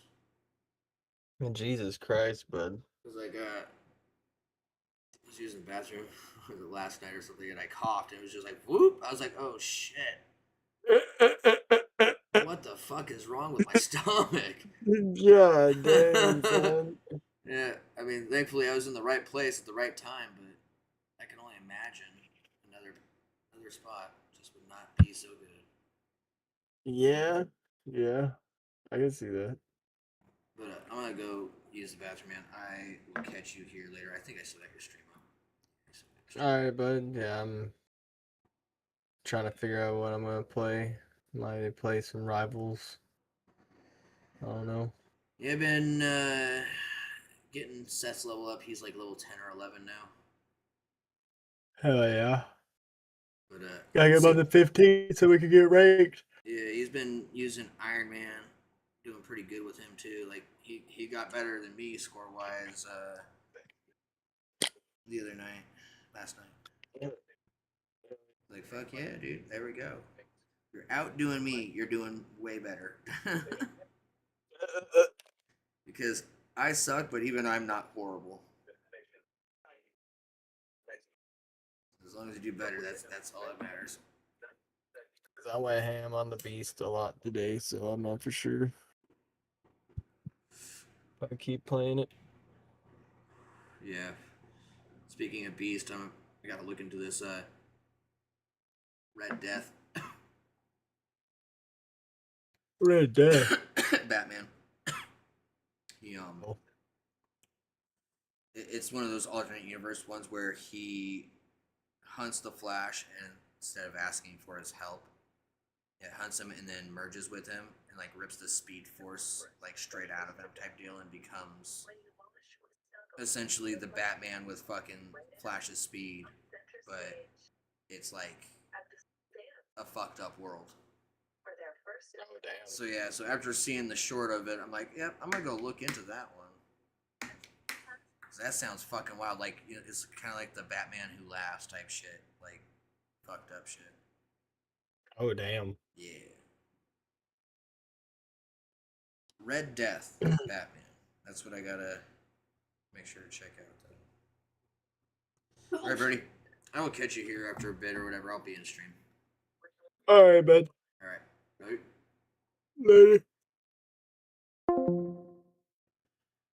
Yeah, so this was insane to watch. And it was horrible. Like, you know, to me, this is just another chapter in the endless moronic harassment campaign by this group of psychos. But for people like that woman, Veronica Gold, that's like their life being just publicly humiliated in front of the FDA by some nutcase who has no qualms about destroying the reputation of a stranger if it serves this agenda of preventing the approval of MDMA. And were they successful in preventing that? The FDA ruled against it. Holy shit. So there's no legal MDMA? No, yeah, the FDA ruled against it. Even despite the fact that the clinical trials were a success? Yes. A few hours ago, the FDA rejected MDMA therapy as a treatment for PTSD. It's a setback for the growing movement to use psychedelics for treatment of mental health conditions. It comes as the agency was under intense pressure from politicians and veterans to approve the drug. But back in June, the FDA's own advisory committee said there wasn't enough evidence the therapy was safe or effective. Yo, what's up, everybody? As we've kind of established here, the FDA's rejection of MDMA as a treatment for PTSD has stirred up quite a bit of controversy, and of course the media has been all over it like flies on shit when things go wrong. So I thought it'd be good to take a quick break here and show you just how quickly political messaging can pivot. As we know, different outlets push different agendas, shaping the story to fit their own narratives, which is why independent reporting matters, and we here at Channel 5 are 100% committed to bringing y'all raw, unfiltered coverage straight from the streets. But before we hit the streets, we get informed using what you might ask? Ground News. Ground News is a dope-ass news aggregate that lets you see exactly how different media outlets, both left, right, and center, are covering the same story as it unfolds. Here, as you can see, using the Ground News bias distribution tool, the left and the right are covering the FDA's rejection of MDMA quite differently. For example, despite the right wing's history as being the most vocal enemies of legalization, the FDA's rejection of MDMA happened under Biden. So you already know the right-wing Fox News had something to say about it that made Biden sound bad. Says here on the Fox headline, veterans cross border for forbidden psychedelic treatment that's changing lives after combat. Funny, they never seemed to be that sympathetic to illegal drug users beforehand, or people illegally crossing the borders. Ha! Ground News. What's even weirder is how the left, longtime supporters of the legalize it movement, is backpedaling. For example, the left-leaning Global News headline reads, RFK Jr.'s embrace of psychedelic therapy sparks mixed feelings from field experts. Ask yourself why the media machine's doing a full 180 and get back to me later. Ground News. Something else that doesn't get nearly enough attention is how many news stories aren't actually newsworthy at all. That's why Ground News shows you how many actual sources numerically are covering a story, so you can determine if an article's legit or just echo chamber algorithmic nonsense engineered to destroy your mind. Another feature we love to use, their blind spot tool, which shows you the stories that might not be appearing in your typical media bubble. Come on, everybody's got one. And for that reason, we all trust Ground News to help Channel 5 cut straight through the noise. And right now, you can subscribe for 40% off the Unlimited Access Vantage plan, bringing the cost down to less than $5 a month. Just scan the QR code here or click the link below to sign up. Guys, supporting Ground News helps support us, which means we can keep making videos like this, giving y'all coverage that isn't watered down or dictated by corporate interests. So check it out, stay informed, and most importantly, don't let the media tell you what to think. All right, back to Hamilton. Okay, I want to give credit to them for doing this horrible, horrible thing, but the reality, I think, is that this was already somewhat precarious. And whenever you have something that's precarious, it doesn't necessarily take all that much to shift the balance. So it was already a revolutionary idea to approve MDMA as a treatment for PTSD, and it didn't take all that much. There were other, I think, very small issues with the clinical trial. One was that they didn't record whether or not MDMA causes euphoria. It does. Yeah, there you go. So you you were able to figure it out. Yeah. So they didn't record it because, as is obvious to anyone that knows anything, it does cause euphoria. And so the idea was that this limited a objective appraisal of the abuse potential of MDMA, which has been studied endlessly. So abuse potential meaning if you take MDMA during a therapy session, like your therapist gets weird and starts fucking with you and shit? Is that what they're talking about? I think they were like, or you'd become addicted to MDMA after a therapy session. I mean, getting addicted to MDMA sounds difficult, especially with the come down, but I guess if you HTP it every time, you could like live like that forever. Well, then it's also no pharmaceutical or insurance company is going to allow someone to continuously use MDMA psychotherapy for PTSD in a way that would allow addiction. The whole thing was just absurd. So I feel like we've gotten really into the details on all of this, and there was a journalist, Rachel Newer, who was writing about this for the New York Times, and it was so hard for the journalists that were trying to do this. And this is the thing that really gets me, is is like, now I see all these people with Twitter bios that are like psychedelics and mental health reporter for, and now that it's easy to talk about this, now that news outlets are like willing to buy your shitty story about this or that, like ketamine, telemedicine, like, have we gone too far? Kind of like whatever your like little scare story is. But like the people that are still really working on this are taking enormous risks, and telling the true story of this stuff sucks tremendously. Like, it will result in lawsuits, it will result in legal harassment. And the only reason I'm talking about this publicly is because this narrative has remained almost entirely unchallenged. I mean, it's pretty unbelievable. How did you feel whenever the FDA ruled against MDMA therapy? Oh, I was so depressed. And I haven't even gone into the RFK Jr. appointed psychedelic czar of the United States was advising Symposia during their hearing, right? Like weird shit, like, or his wording was, he provided them an opinion during the hearing. But I mean, like, it's obviously something that you feel strongly about. Like, what bummed you out the most about that situation? So many things. One is that there was a certain momentum that was being built where it seemed like a major change in the practice of psychiatry was on the horizon, that MDMA would be approved, psilocybin would be approved, novel psychedelics would be approved, because I'm not someone that's going to claim that psychedelics will cure all diseases or will end all war or will usher in a new era of humanity, but I definitely think they can help people, and I definitely think they're as good or better than the standard of care in many of the indications that are being studied and should be available.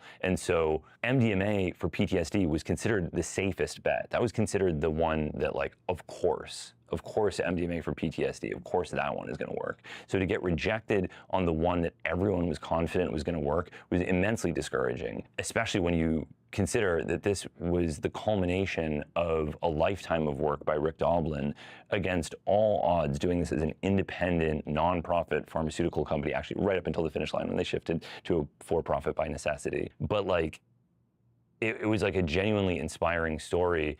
And you know, you see this a lot with psychedelics. This is why I think people need to be more aware of all of this. Like, I had spent 2 weeks at DEA headquarters covering this effort by the DEA to prohibit these two very obscure psychedelics that are used in scientific research. I just got to see exactly how the mechanisms of prohibition work within the DEA headquarters.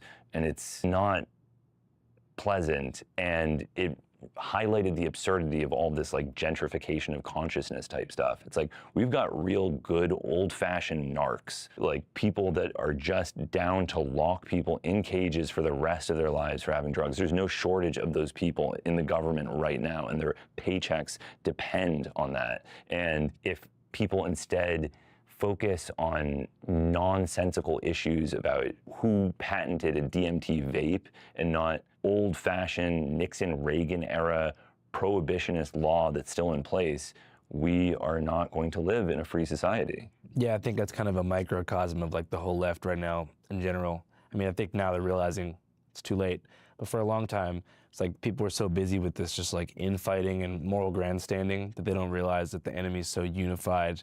And most importantly, that like the demons you're trying to slay, like they look at these little trivial disputes as just like hilarious cannon fodder. As they should. Like you look at some Bernie Sanders Instagram post where he's like, the United States must halt all funding to Israel immediately, and all the comments are like, yeah, there's a word for it, Bernie. It's called genocide. Maybe try using it. It's like, he's on your fucking side. Yeah. He's like, but he didn't use exactly the language that you want. He's doing what you should want a representative to do. And yeah, so this kind of cannibalistic tendency of the left is very unfortunate, because cohesion is required, and it's so easy to manipulate, as we've now seen. We had one pharmaceutical company and one family exploit a couple psychos on the left and cause a massive amount of damage to psychedelic progress. So the leftists that got soaked up into the Symposia orbit were in fact genuine like far leftists who had that cannibalistic virus?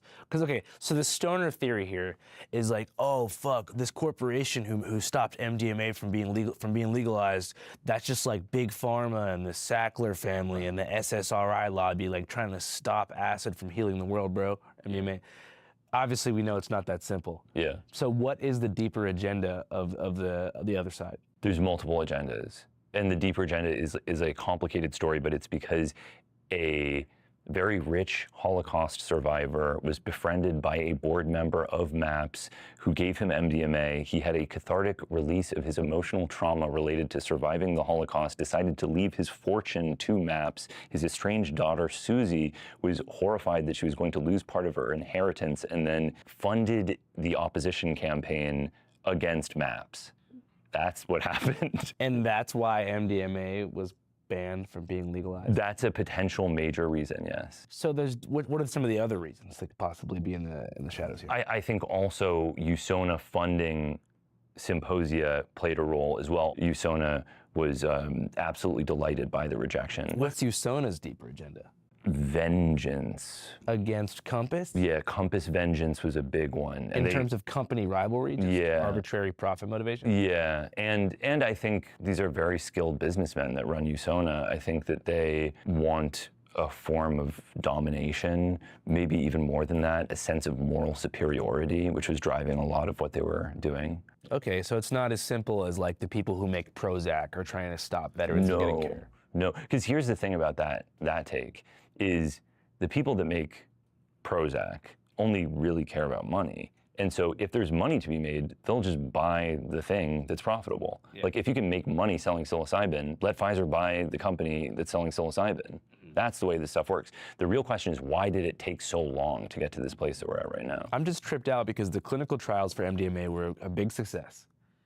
Yet somehow they were able to flood the minds of the people at the FDA with all of these sad stories of the past, and that was able to basically pump the brakes on the entire operation? There were a couple of other reasons as well that are complicated and potentially boring, but I'm happy to outline them. One is that it's increasingly common in contemporary pharmaceutical development to outsource toxicology to one pharmaceutical company might do liver toxicology and then sell it to another one. So MAPS had a deal with another pharmaceutical company for the liver toxicology that then fell through, creating the sense that they had never done liver toxicology work on MDMA, which they had, but the licensing of the toxicology work was in some kind of contractual weird negotiation thing. Stuff like that. It was nothing real. It was nothing like they found out that it actually causes, I don't know, thyroid cancer or something like that. Yeah. So I know you said that right now you're receiving some legal threats. Yes. And is this from Symposia? Is it from the pharmaceutical company? Symposia are pursuing legal threats against another journalist right now through the Sarlo Family Foundation. The Sarlo Family Foundation has threatened me now as well for saying that they're an anti-psychedelic organization, and they wanted me to say that they are not an anti-psychedelic organization. They are a pro-children's safety organization. Oh, so they're worried about kids getting psychedelics? They just love children's safety. Dude, why do people always throw up the I'm here for the kids thing? But it's just the easiest thing to hide behind. It's classic. Yeah. It's absolutely Satanic classic. panic era, you know what I mean? My problem isn't with you and everything you do. It's the fact that these little monolithic children, this monolithic children unit can't be exposed to the stimuli. Yeah. Because when I was a kid, I was seeing all types of fucked up shit. I mean, yeah, arguably it's not bad. I mean, arguably it's exposure to these things can actually have a protective effect. I mean, this is the idea, at least in part, with childhood exposure to alcohol consumption in France, things like that. Yeah. Speaking of childhood exposure, I'm surprised Symposia didn't offer me some money because of the HPPD. I know, you could be, well actually there's another guy who's paid by the Sarlo family who I think does do HPPD research. Because HPPD, for those who don't know, I took a lot of shrooms when I was 14 and I have permanent, visual damage, floaters, static at all times, and walls do wobble and stuff, but I've gotten over it. Also some depersonalization stuff that accompanied that in my teenage years. I would have been the perfect person to get recruited by that lobby. And for a long time, I was kind of anti-psychedelic in general because my friend we had a rap group together back in the day called Self-Evident. Placed hella crazed and we rhyme to amaze, screaming fuck what they say, pipe placed every day. We were pretty sick. We were opening for that slam poet Saul Williams. We were on some real hip-hop, lyrical miracle status in Seattle at the time. We were some young poets. For some reason, marijuana led him to, LSD, and I guess he had some underlying schizophrenic genetics. and he just lost his mind. He was homeless for the next 10 years, got no worse drugs. And so between that and HPPD, I was like, all right, I'm gonna put the psychedelics to the side. Instead, I started drinking all the time. And now I'm like, damn, that's not good either. So in a dream world, I would have waited till I was 18 to begin taking psychs. Right, and I had a very, very similar thing happen as well. I was with a friend who had a psychotic break while we were tripping together, and it was terrifying, absolutely terrifying. And it took me a long time not to think that you're playing a game of Russian roulette every time you consume a psychedelic, because I'd just seen what appeared to be one of the worst things that can possibly happen occur. It's only now, with the benefit of hindsight and also having read epidemiological analyses of the incidence of psychosis among psychedelic drug users, which doesn't differ from the general population, that I'm realizing that they act as a stressor for certain vulnerable people the way many things can, right? It could be moving away to go to college. It could be getting into a car accident. It could be a new job. It could be breaking up with your partner or whatever. But a psychedelic experience can be a very, very powerful stressor. I mean, it can make you feel like you're dying. It can be insanely frightening for people. And some people are close to the edge already, and that can be what it takes to drive them over. So I am critical of a lot of anti-psychedelic reporting because I think it's not constructive, but I also think it's totally destructive not to acknowledge harms. And I think it's good to talk about harms, because then you're just gonna fuck people up in a different way if you never talk about HPPD or you never talk about the potential difficulties associated with it. I think with HPPD, I mean, you probably know more about this than I do, but the numbers that at least existed, I think, in the Grinspoon analysis in the 90s was like 1 in 50,000 or something like that. It was considered very rare. They had two different types, right? There's like type 1 and type 2, where like type 1 is like transient occasional flashbacks that aren't disruptive to functioning, and then like type 2 is like continuous visual distortions that are highly disruptive to functioning. And they said that the latter type was like something around 1 in 50,000 people. I don't know if those numbers have subsequently been changed. I've heard it's like 1 in 20. 1 in 20? That have lasting inability to function due to visual distortions? Not inability to function, but have the presence of multiple HPPD symptoms, according to Dr. Henry Abraham. Okay. That seems like a lot. I mean, and I guess for people listening to this, again, I'm not trying to diminish it. It's kind of like when someone says, I have depression, and it's like, okay, or like, I'm depressed, and it's like, do you feel sad, or do you meet the diagnostic criteria for major depressive disorder? That's not to say that feeling sad isn't a big deal, but like the kind of crucial letter in the HPPD acronym is definitely the D, like that it's a disorder, not that like you look at a bathroom floor that has like a repeating tile pattern and it looks a little weird for a second, or you look at some Venetian blinds and they have a moire pattern that's like a little bit weird for a second, like something that actually interferes with your ability to function, which, as I understand it, you do experience that. Yeah, but I mean more so in the onset, you know, when it's first happening to you, like accepting that your perception has changed. It's like takes a year or two to really, or even more for some people, to just be like, oh my God, this is how I see now. I can't believe I see like this. And you said there's like derealization, is there tinnitus or anything like that as well? No, but it's derealization and depersonalization, which typically comes like in the second or third year of it. But yeah, I always figured like, I never really talked about it because I didn't want to seem like I was super anti-psychedelic, because I've seen it have such positive impacts on people around me. But have you heard about any effective cures for it or anything? No, I haven't heard of any effective cures. It would be interesting though to see. I could name a million things. I've heard people talk about benzodiazepines. Obviously, I don't think that's a good strategy. It would be interesting to try like a drug that blocks activity at the receptor that psychedelics bind to.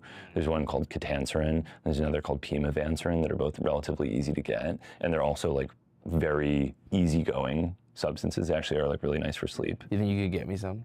Yeah. For real? Yes. Sick. How fast? Could I get it for you? Yeah. Probably 2 weeks. So you can just get shit like I have ketanserin. I've done self-experiments with it. I also have pimavanserin. Oh man. So but you can just get stuff. Have you done adrenochrome before? The lab that I was working in had a vial of adrenochrome that we would joke about. I've never done it. Doesn't it reverse aging and get you like special Hollywood powers? That's the reputation, yeah. It's big in the Clinton Foundation. Yeah, I mean, I'm pretty sure they got a headquarters nearby. It's easy to make. That one's very easy to make. Yeah, what's the deal? If everyone's so obsessed with adrenochrome, why is no one making adrenochrome? Yeah, I mean, you'd kind of be the guy for that. Yeah. Now, as far as like the hardest psychedelic to make, in general, as far as synthesis goes, what have you had the most difficulty with? Oh, damn. All right. I mean, I could go on with that one. Like, I mean, there have been quite a few psychedelics that I have tried unsuccessfully to make them. I mean, that's a big part of it, is I really like the challenge of making weird things. And a big part of the fun for me is like pushing the boundary of what can be made. So there's stuff like, you know, the chemical in salvia, salvinorin A, can be modified to be even more potent. So I did a little bit. Dude, salvia is fucking horrible. Do you like salvia? I love salvia. Holy shit. As the salvinorin A coursed through my blood, I reached a state of bliss I never knew possible. Oh, it's coming over me. You're a seasoned veteran of this game, though. So, okay, anyways, you figured out a way to make salvia strong. But I've loved salvia from day one. All right. I'm a lifelong salvia That's lover. crazy, man. All right, keep going. And so, I mean, that chemistry is not so challenging, but it does have some interesting quirks due to different stereocenters in the salvinorin A molecule. But I made things like the ethoxymethyl ether of salvinorin B. But the main thing is I've been actually working on this documentary about the quest to create the world's first tellurium-containing psychedelic. And this is just about broken me. It's been a damn nightmare. Like getting the interviews or making it? Making it. Okay. Yeah, it's like I've been working on this since 2023, trying to make this drug and filming the process, which I dramatically underestimated because I had a lot of success at the beginning when I was first trying, which made me think that the whole thing would be really easy, or a lot of apparent success at the beginning. But then as the project progressed, everything started falling apart, and I realized that aspects of the chemistry had to be done in total darkness, other aspects had to be done in negative 60 degrees Celsius in an oxygen-free environment, and yeah, it's been tricky. Holy shit, do you have a lab in your house? No. Definitely not. No, I was working at this lab, Kaikion Analytics in Spain. So if you work in a lab, you can kind of just get froggy, like when you're off work, and just get in there and just start making shit. This was what I was doing. I mean, this was the only thing I have ever done in labs is make psychedelics above ground. You've got a dream job for yourself. I enjoy it. Yeah. So Yeah. you can make LSD easily. I just made a really interesting variant of LSD. I don't know if I have to bleep this out, but it was propyl, fluoro, 1-propionyl, nor LSD, N6 propyl fluoro. Yeah, it was a lot of fun. But like making LSD is hard, right? Is that for you? Is that just like the easiest? Okay, shit? this is actually like an interesting thing of like, what does it mean for something to be hard to make? Like I remember reading this thing for forensic drug chemists, and it was like a number rating scale of synthetic difficulty of like, is it harder to make PCP than to make fentanyl, to make heroin, to make whatever? And the reality is like hardness is so much dependent on environment and all these other things. Like one of the main things that made LSD hard to produce was difficulty obtaining the precursor materials, but that's actually gotten quite a bit easier in recent years. So what is the base precursor material? This is definitely like a bleep out kind of thing. Okay, I'll bleep it out. Okay. Do you have to order it from China and go down to like? This is another cartel bleep turf to out grab? thing. What? Yeah. Nice. Have you ever done trank before? No. But it's interesting. Have you done it? No, hell no. I've only seen people with their arms falling off. Right. But I mean, I understand they're doing it the wrong way.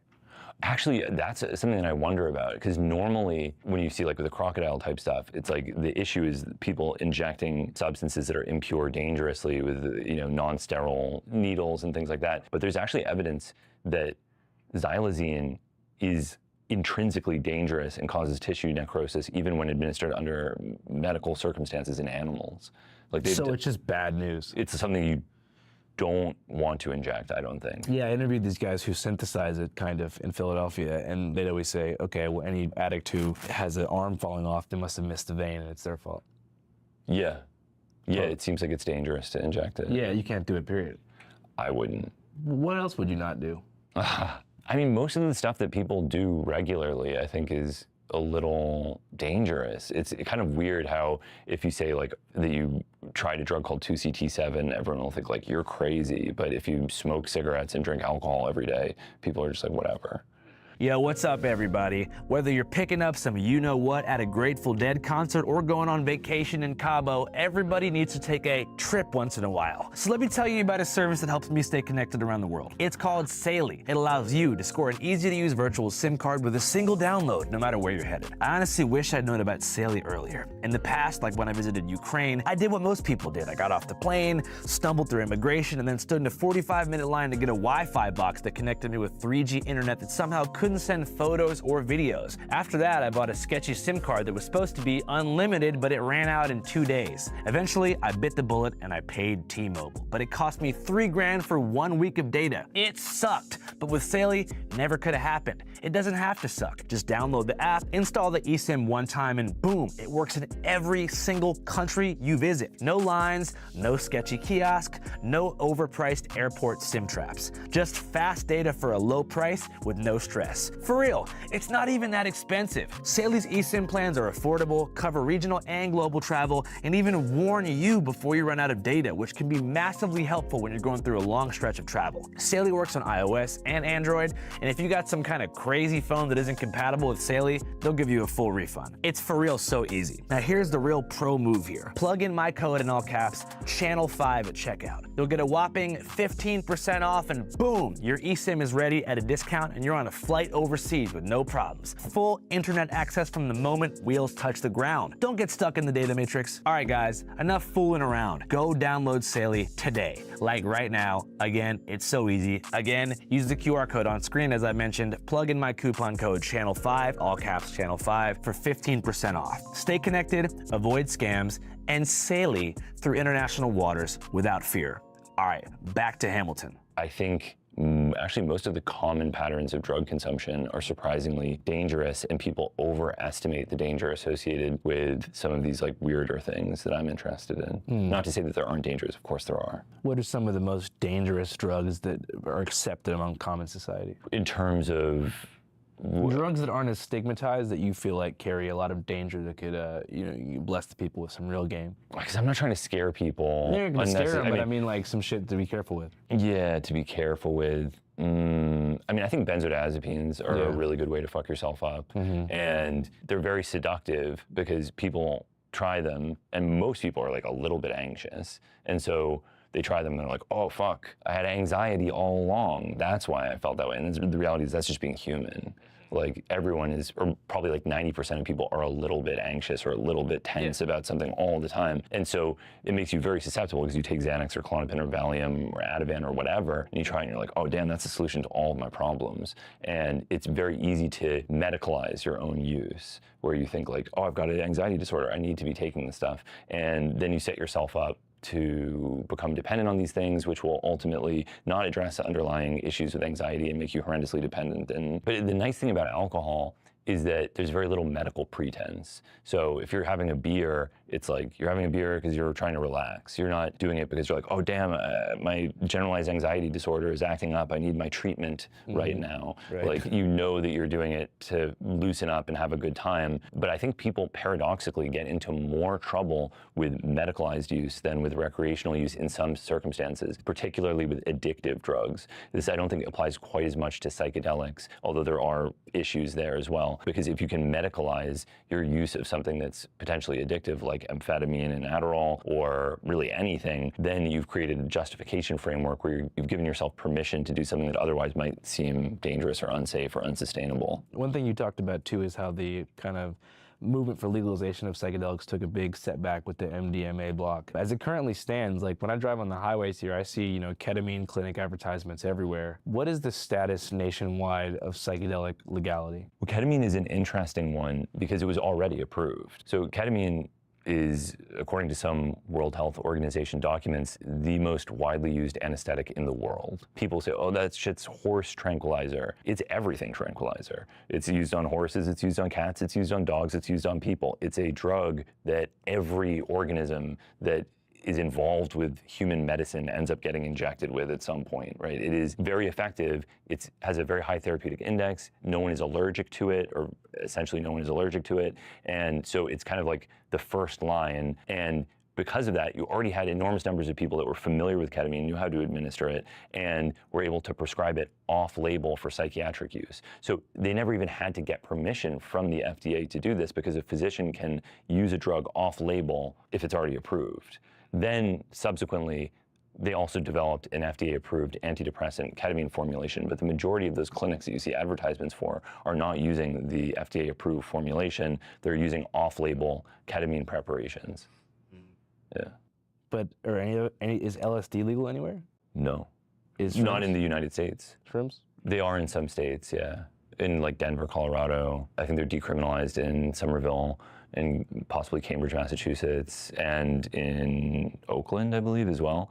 And you run into a bit of a cannabis type situation where if something is legal in a city or in a state, there's always the concern that the federal government will retain the ability to indiscriminately raid people if they so desire, which is what used to happen with cannabis clinics and cannabis dispensaries. You think all drugs should be legal? Yeah, definitely. And that's not to say that all drugs are safe. It's just that I think that prohibition of drugs doesn't represent an effective strategy for the reduction of harms associated with drug use. We've tried it. We gave it an incredible shot. We've spent half a century and $1 trillion trying that strategy, and it has been catastrophic. And that money could be spent giving people treatment, agonist replacement therapy, psychological counseling, giving the homeless places to live, helping address the reasons that people actually use drugs in the first place. Like, arresting people just 100% doesn't work. It's not even a question of whether or not it's ethical. From a pragmatic standpoint, 100% does not work. It's such a shame to me with like Elon Musk talking about throwing like USAID in the wood chipper. It's like, throw the damn DEA in the wood chipper. Like, there is an actual predatory taxpayer-funded organization that exists to terrorize US citizens that does no help to anyone, does nothing but harm. And no one is even talking about abolishing the DEA. Well, what are we gonna do about the cartels? The cartels are probably a product of the DEA. I mean, this is the thing. Once you have a regulated market, then the black market, by definition, disappears. Right? It's like, what are the cartels selling? Fentanyl? Well, isn't that lucky? Turns out most people don't want to use fentanyl to begin with. So if you have a regulated market, the fentanyl trade is basically over, except for a very small number of people that actually want fentanyl, and those people should help themselves to fentanyl if they want it. When you say regulated, do you mean like stores? Yeah, potentially. Yeah. Yeah, I mean, if you look at harm reduction facilities in San Francisco, they have everything shy of giving you the actual product. Yeah. And I know that sounds extreme to people that are like, oh my God, buy fentanyl in a store? Obviously, it wouldn't be like a convenience store where children can buy fentanyl. There would be some degree of, again, regulation. It would be restricted in a way that has worked pretty well for cannabis. I mean, you can access it, yet they check your ID when you go into the dispensary, at least in New York. You have a person who speaks to you and describes what you're getting into. I mean, I think that they already do that with opioids. They've done it for decades with methadone. Yeah. And it works really well. We're not a methadone clinic. We're a treatment program that uses methadone to fight against the opiate addiction. They do it with buprenorphine. It works really well. It's clear that a lot of the problems that are associated with drug use are a product of the way that they're conceptualized in a society and can be dramatically reduced. Again, it's not to say that there aren't any problems, but like I did this Vice piece years ago where the footage was lost. It was never released because something happened. But there was this Peruvian psychiatrist named Teobaldo Llosa who was performing this psychosurgical procedure where he was removing part of the brain of cocaine addicts, the anterior cingulate gyrus, and was experiencing like what he felt was a dramatic therapeutic effect. And everyone's like, oh, this is the fucking Dr. Mengele of Peru. You're carving up the brains of addicts. This is totally inhumane. Horrible press for this psychosurgical procedure. So he decided, okay, I've got to figure out something else that doesn't involve brain surgery. And these were like the most severe cocaine addicts in Peru. So he's like, psychosurgery works, but everyone is saying that it's inhumane. Is there anything else we can try? And then he's like, oh, what if we give them coca tea? And it turned out that that was as effective as the psychosurgery. So it's like, give the cocaine addict cocaine in a dilute tea, and that works pretty well. And facilitate it in a way that doesn't like encourage black market distribution. Yeah. I had some friends in Vancouver, BC. They have this group called the DULF, Drug User Liberation Front, and they opened up an actual store where they sold packaged and tested heroin, fentanyl, and cocaine in Vancouver for a while, and they're actually successful in reducing the fatal overdose rates in the downtown east side up there. And of course, the cops raided them, took this person, Arias, to jail. And it was just crazy because last time I went, I saw Arias and they were like, oh, everything's good now. But yeah, I mean, it works. It's just the idea to conceptualize is so against how we've been programmed. It's like, you can't sell anything but alcohol and cigarettes in the store. I mean, I guess now weed, we've reached the point where it's normal to sell weed, but if you ask somebody from the 50s about that, they'd probably be pretty shook. And they would think it would be disastrous, and it hasn't been. It's amazing how quickly it goes. Like, there's maybe a period where it's a big deal, where people are like, oh my God, I can get a cookie, and like someone, you know, eats too much of a cookie and writes a think piece about it for the New York Times or whatever. But then you get over it, and then no one even cares anymore. Yeah. And that's the hope, is that the culture just evolves in such a way that these things can be normalized and not sensationalized. Yeah, because if they opened up a fentanyl store, I mean, I don't know anybody who'd be like, oh, great, I'm gonna go try it. Yeah, me neither. But it's just the mind of, I don't know, it's just the mind of the people who aren't around that many drug users. Yeah. I guess they don't understand it. They also, it's like people are getting fentanyl anyway. There already are fentanyl stores. They're just not regulated in any way, and they're more dangerous. So what you're really doing is just objecting to the concept of a safer fentanyl store. You ever tried it? In a medical context, yeah. Patch? I had a infusion before a procedure. Oh, okay, cool. Yeah. You didn't check it out? Yeah. I was unconscious. Oh, that sucks. Yeah. Because I always figured, I've never done an opiate before, which is insane. Yeah. You're not missing much. Really? I don't think so. I feel like all these movies made them seem so much more amazing than they really are. You think that's a social engineering program? I think it's, you know, it's just like a better story if heroin is like the absolute most amazing thing a human being can experience, as opposed to it just being like vaguely mid. Yeah. So you think the train spotting dream is not real? I don't know. I think maybe for some people it's really amazing. For you, what's been the most beneficial psychedelic that you've used in your life? Maybe Ibogaine. What is that stuff? It's this tree, well, Ibogaine itself is an alkaloid, but there's a Central West African tree called Iboga that is the foundation of a syncretic Christian religion, where they think that the tree of knowledge of good and evil in Genesis is Iboga. And they have this intricate mythology surrounding this plant that's like half Christian, half part of the, I guess, traditions of Gabon. It's pretty beautiful, actually. The whole thing is amazing. And they strip the bark off of the roots of this plant and have a religion where everyone consumes it, and it's highly psychedelic, and it's very much my vibe, I feel. Where does it rank in comparison if you were to rank it in between psilocybin and MDMA? It's just, I consider it like, the experience for me was like the most rational I've ever been. It was almost like I was tripping less than I'd ever been tripping before. Like my mind entered this state of totally detached objectivity, and I could see everything as it felt, as if it really was. It was amazing. When's the last time you took it? It's been years. Oh, damn, that's a bummer. Yeah. Although that's the beautiful thing about psychedelics, is that you can use them one time and that might be enough. You don't hear that with other classes as much, where people are like, yeah, I tried beer like 4 years ago, and that was enough. It was amazing, but like, I don't think I'm gonna go back anytime soon. Yeah, dude, you're making me think maybe I should get some psychedelics going. With the HPPD, obviously there's additional caution warranted, but yeah, I would say that it's potentially, you could like start very low and cautiously in a very calm environment and see how you responded, and then figure it out from there. What do you think is the safest one I could do out the gate? Well, that's the other weird thing about HPPD, is to what extent is it actually a function of the visual effects of psychedelics or the emotional effects? So if it were purely the visual effects, then you might think the more visual the psychedelic, the more dangerous it is. So I'd say like, whatever you do, don't smoke DMT, because it's highly visual.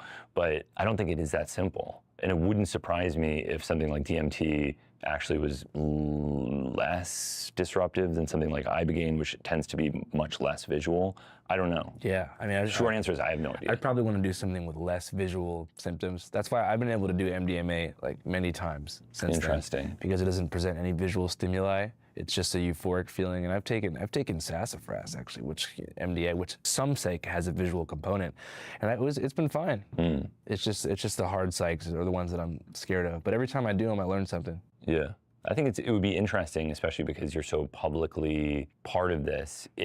Part of the HPPD disclosure movement. Yeah. So if it makes I only things, talked about it one time.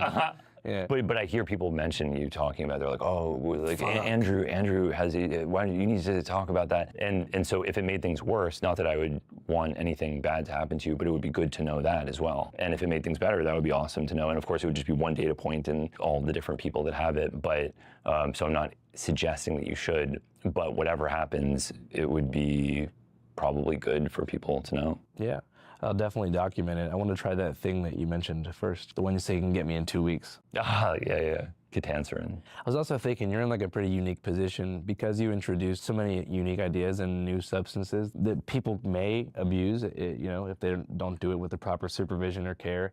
I feel like you have this unique thing going where people could like blame you for things going wrong in their life. Oh, definitely, yeah. You know? And even with a tiny bit of reason, I mean, there is some legitimate responsibility at play, which is why when people say, what is your favorite or what is the craziest, there's always these superlative questions related to drugs.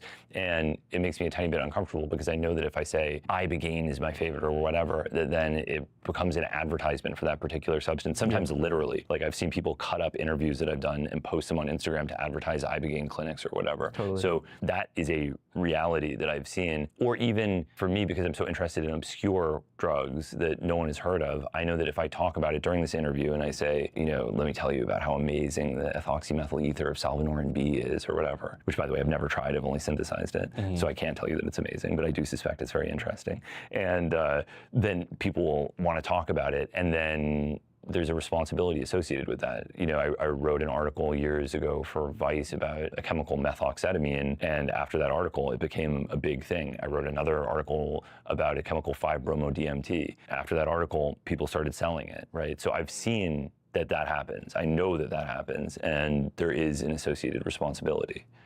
How do you grapple with that? Just got to be cautious. And part of that responsibility is not even people necessarily hurting themselves. It might be those drugs becoming illegal. Most of my life, I've researched a drug that I don't even typically talk about publicly because I don't want to draw attention to it. So it's not just about glorifying it, it's just even mentioning it could result in a catastrophe. Yeah, because we're not so much, I mean, I would say that the greatest catastrophe is prohibition. That's the most realistic thing that can happen with these things, and it takes very, very little. Like with this recent DEA ruling of these two drugs, one of them, DOC, had been implicated in one death without a clear causal relationship. It was found in a dead person's blood. The other one, they couldn't provide evidence that a human being had ever consumed it. And so they were depending entirely on Reddit comments. What's the drug called? DOI. Okay, no one's ever done it. There isn't a peer-reviewed scientific or medical paper demonstrating that a human being has ever done it. People have reportedly consumed it, but there isn't a single paper, which might sound weird to people listening to this, but that's actually a pretty low bar. Like if you said, Hamilton, prove to me that people have done cocaine, I would have no difficulty proving it with lots of scientific studies that show people being arrested with cocaine in their blood and drug tests that show the presence of cocaine in hair and urine and whatever. With DOI, they have never been able to even demonstrate that a human being had consumed it, let alone abused it, let alone that it was a public health risk. And just Reddit comments were the basis of the government's decision to place this in the most highly restrictive legal category, which for DOI is a terrible, terrible catastrophe because this is like one of the major drugs used in psychedelic research by actual scientists. So there's always these sort of like ridiculous setbacks that are being leveraged by people who don't know what's going on. Yeah.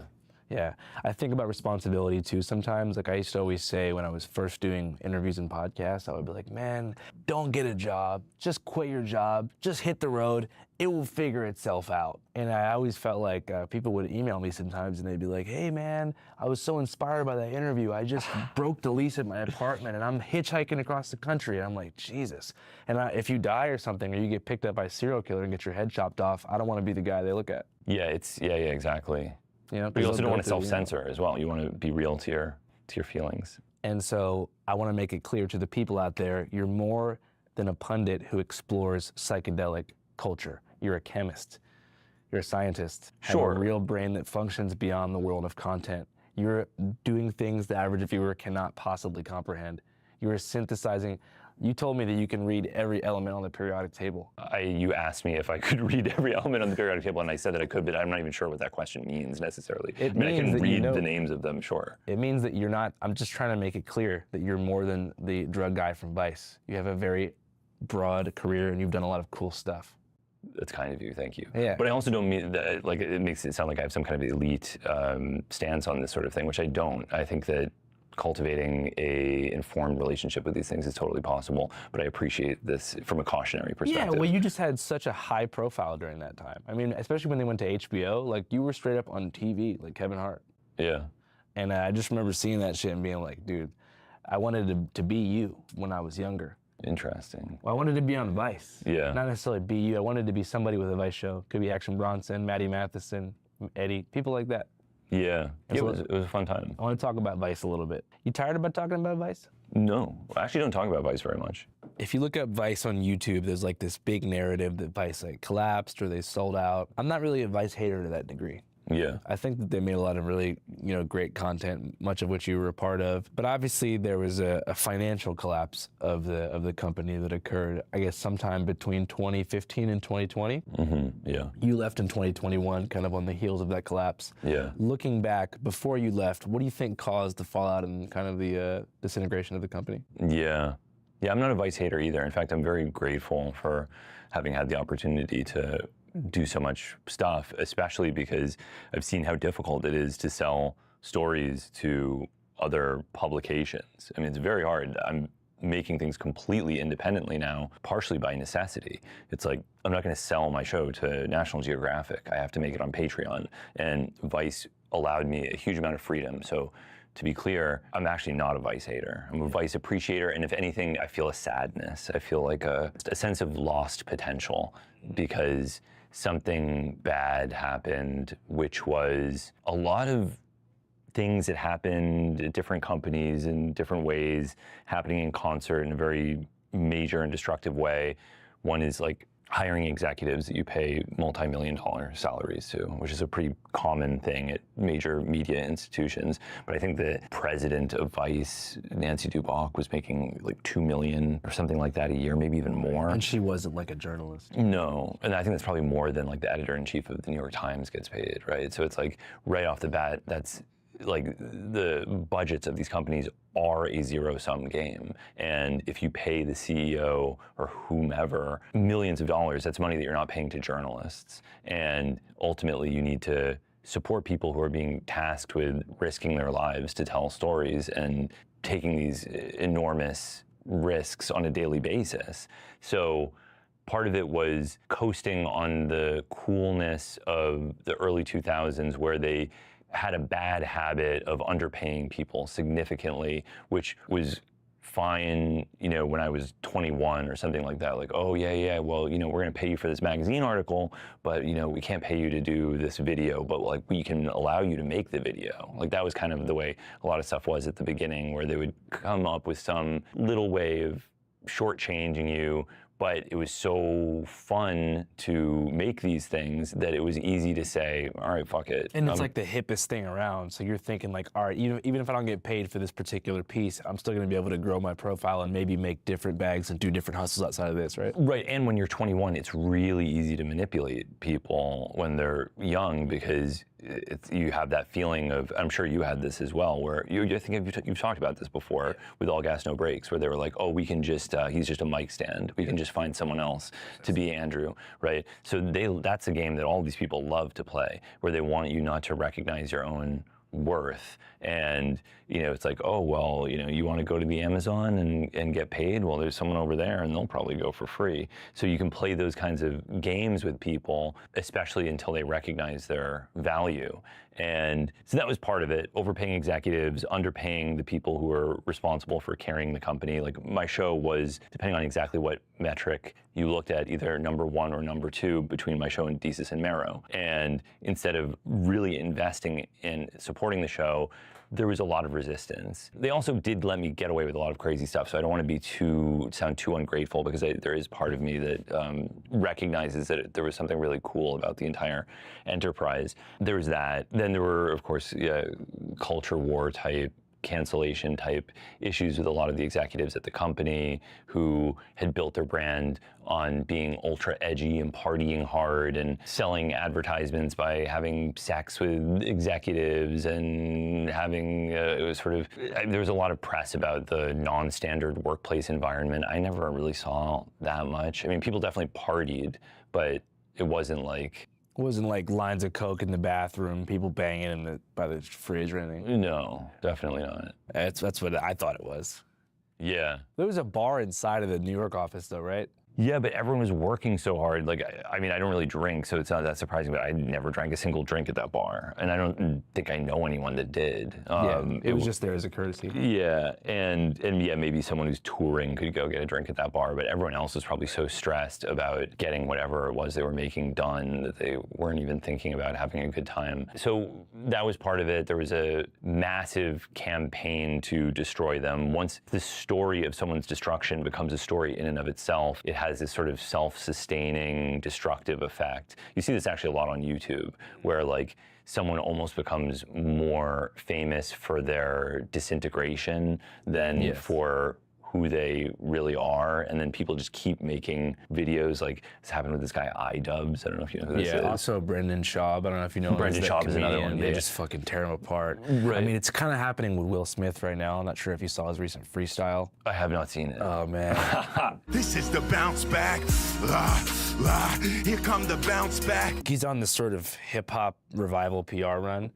It's really bad, and I fuck with the Fresh Prince of Bel-Air. So it's really hard to watch, but I know what you're talking about when they're like the ukulele apology lady. Toxic gossip train, you're chugging down the tracks of misinformation. Right, and it's like all these people like Brendan Schaub or iDubbbz or the ukulele apology lady, I only know them because of watching people attack them. That becomes the spectacle that overtakes whatever the thing being commented on actually was. So there was a lot of schadenfreude and glee associated with their downfall, which I also kind of get, right? Like they annoyed a lot of people. There was a kind of grating element where going back many years, you could tell that there was an appetite for their destruction. Well, they were the coolest. And you can't be the king of counterculture for too long because it's all about new, young energy, right?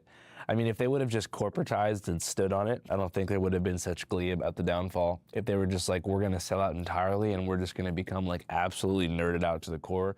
But Vice was at the top of the food chain when it came to like countercultural content output. So I feel like everyone's like, oh, Vice. It's only because they're like really number one. Like you'll just see that. And I think that because they weren't paying journalists a lot, you have two really dangerous things happening at one time. You have high cultural capital on the underground, but kind of some resentment being harvested on a grassroots level within the company. Yeah. Those are the two worst things that could possibly collide.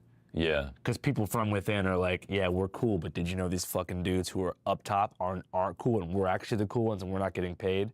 That's how you see, and we might have to cut this out, but I see Eddie Huang, he made a whole fucking movie about how Vice sucks. Yeah. And I'm like, I don't know, man. There's been so many people milking like the Vice sucks train. Yeah. But I'm like, I still see stuff on Vice where I'm like, this is tight. They made the documentary about us for All Gas No Brakes after the Vice had sold out and hired executives, and I think they did a pretty good job. Yeah, I saw that. I thought it was good. Yeah, like it's not as if they're not making anything dope anymore. Yeah.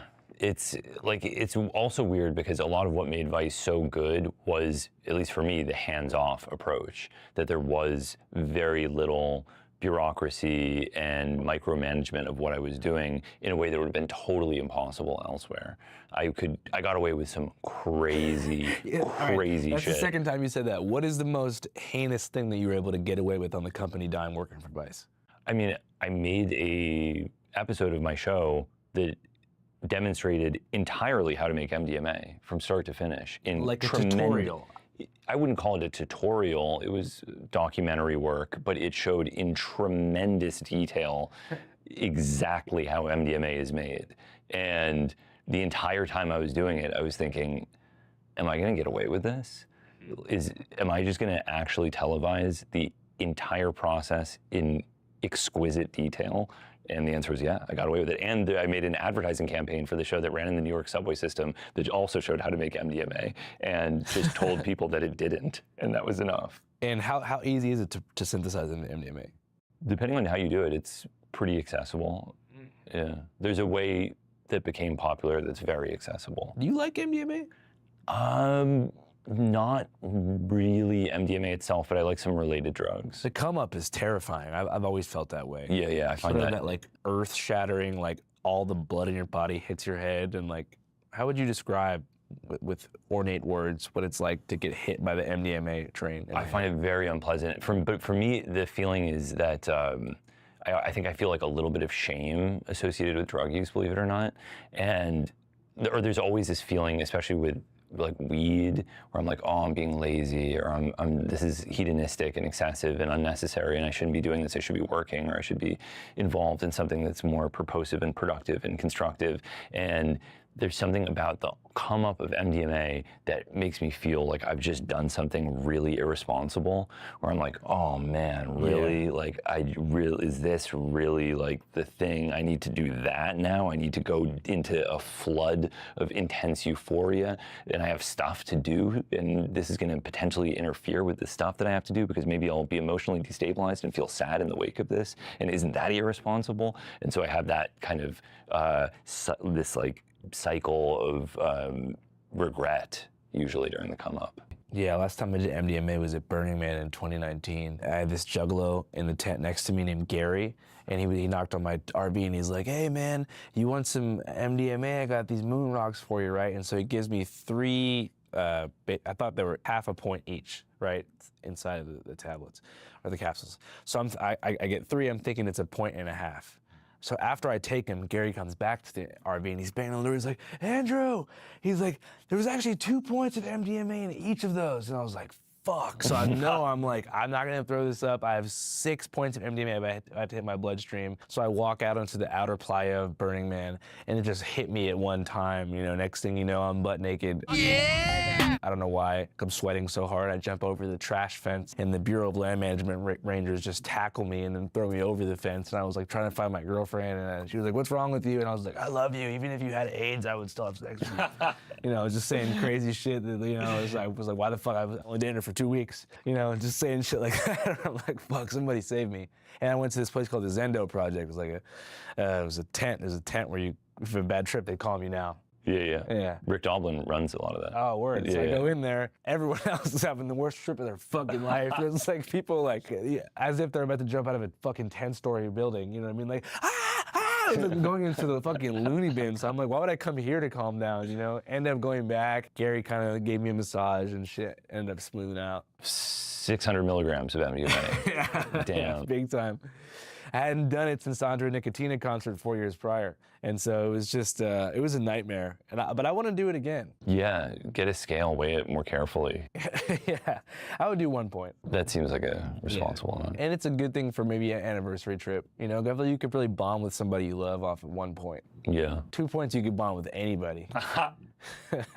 So Vice, yay or nay? I say certainly in the past, yay. I don't know what they currently are doing. Actually, they asked me, they were like, we're bringing back the magazine. Will you write an article for it? And I was like, yeah, I want to do something about how Vice became the major outlet for pharmaceutical propaganda from USONA. And the editor was like, oh, I don't know about that. I feel like that wouldn't be good. And I'd asked Shane Smith about it, and Shane Smith was fine with it. And I was like, well, Shane is okay with it. And he's like, oh, okay, well, I don't know. I'm gonna need to talk with people about it. I don't know if they're gonna be okay with that. And then never got back to me. And I was trying to explain to him that actually it would make Vice look good. Totally. You know, like in the 3rd season of my show, I did an episode, the Mistakes episode, that was entirely dedicated to mistakes I'd made in my own reporting. Yeah, radical transparency. Yeah, and it was good. No one used it against me. They appreciated that I was transparent about any problems with my previous reporting. And I think that's a good thing to show how these things happen. It's good for other journalists, it's good for the public. If the idea is that just everything that comes out, we're gonna pretend that it's true, even though everyone knows that journalists make mistakes, and no one ever issues retractions or corrections of any kind, unless it's like the New York Times and you get like a little tiny thing at the bottom. But for the most part, we just pretend that everything that comes out is true, and if there's something wrong with it, people just hope nobody notices. That's a bad way to do things. Super bad, yeah. We've been doing the same thing. Like, we had this documentary about greyhound racing in West Virginia, and we spent so much time with this greyhound racing advocate and kennel owner named Steve Saris from Brockton, Massachusetts, that we sort of got psyoped by his propaganda, and we ended up putting out like pretty much a greyhound racing, sort of pro-greyhound racing piece. And then we learned after that he was kind of full of shit, and so we issued a whole follow-up statement. That's, yeah, this kind of thing can happen. You spend a lot of time with someone, they make a good argument, and it kind of makes sense. I mean, that's the case for a lot of issues where people don't, most people probably don't have a strong opinion about greyhound racing. And so if someone's like, no, it's actually really, really good, I could see myself being like, all right, fair enough. Yeah, I just noticed that I tend to have a little bit of bias favored toward the person that I spent the most time with when I'm covering a story. The person who gave me the most access and showed me the most like kindness and gave me the most cumulative like hours of their time, I end up just feeling like more camaraderie with, unless I'm totally convinced that they're a piece of shit. Like if I'm, at like a QAnon rally, it's not like I'm gonna be won over because I spent 8 hours with someone as opposed to the opposition for 30 minutes. But with the greyhound racing topic, like I just happened to go to this guy's kennel and it was really well put together and he like showed us a great time. His opposition, I only had like an hour with him and they were kind of cold, but still they were kind of in the right in the end. Right. You ever had that kind of conflict of interest? Wow, with someone that I enjoyed? Oh, definitely, yeah. Yeah. I mean, I've had people who I was friends with. There was like a chemist, I don't know if I should say his name, but I guess I'll just say Casey Hardison, who then got accused of some like really foul stuff. And I didn't know about it at the time that I was interviewing him, so that's not quite the same, but it definitely can happen that you like somebody and it makes you more sympathetic to their perspective. Yeah, like I was about to interview this escaped New Orleans inmate named Antoine Massey, the one who broke out of jail. And then I figured out that he had like a bunch of crazy ass charges for like domestic battery and false imprisonment. And I was like, fuck. Right, and also when you're talking to people, I think as a journalist, you never want to be a moralist. You never want to be like judging people because it just would make it impossible to interview anyone, but that can get a little bit out of hand. Like I was spending a lot of time interviewing the rapper Big Lurch, this guy who ate his girlfriend at the time while he was high on PCP. Do you know this story? No, but that's fucked up, man. Yeah. But it's like, okay, so if you're interviewing Big Lurch, at some point you've accepted that he ate someone. This is like indisputable fact. So you're kind of past that. You're like, like baseline, you ate someone, and that is going to be an accepted fact of our conversation. And so I'm not going to be angry at you because then we can't have a conversation. We're just going to accept that you ate somebody. But then, then he starts saying all the stuff where he's like, I'm a Republican. And I was like, oh, really? And he's like, yeah. I hate pro-life. I hate abortion. You're like, you aborted a living person. and then I was like, you know what? Actually, wait a second. No, I'm not going to listen to Big Lurch saying anti-abortion stuff because he ate a woman. Yeah, that's pretty fucked up, man. Do you feel like the psychedelic movement has been co-opted by posers?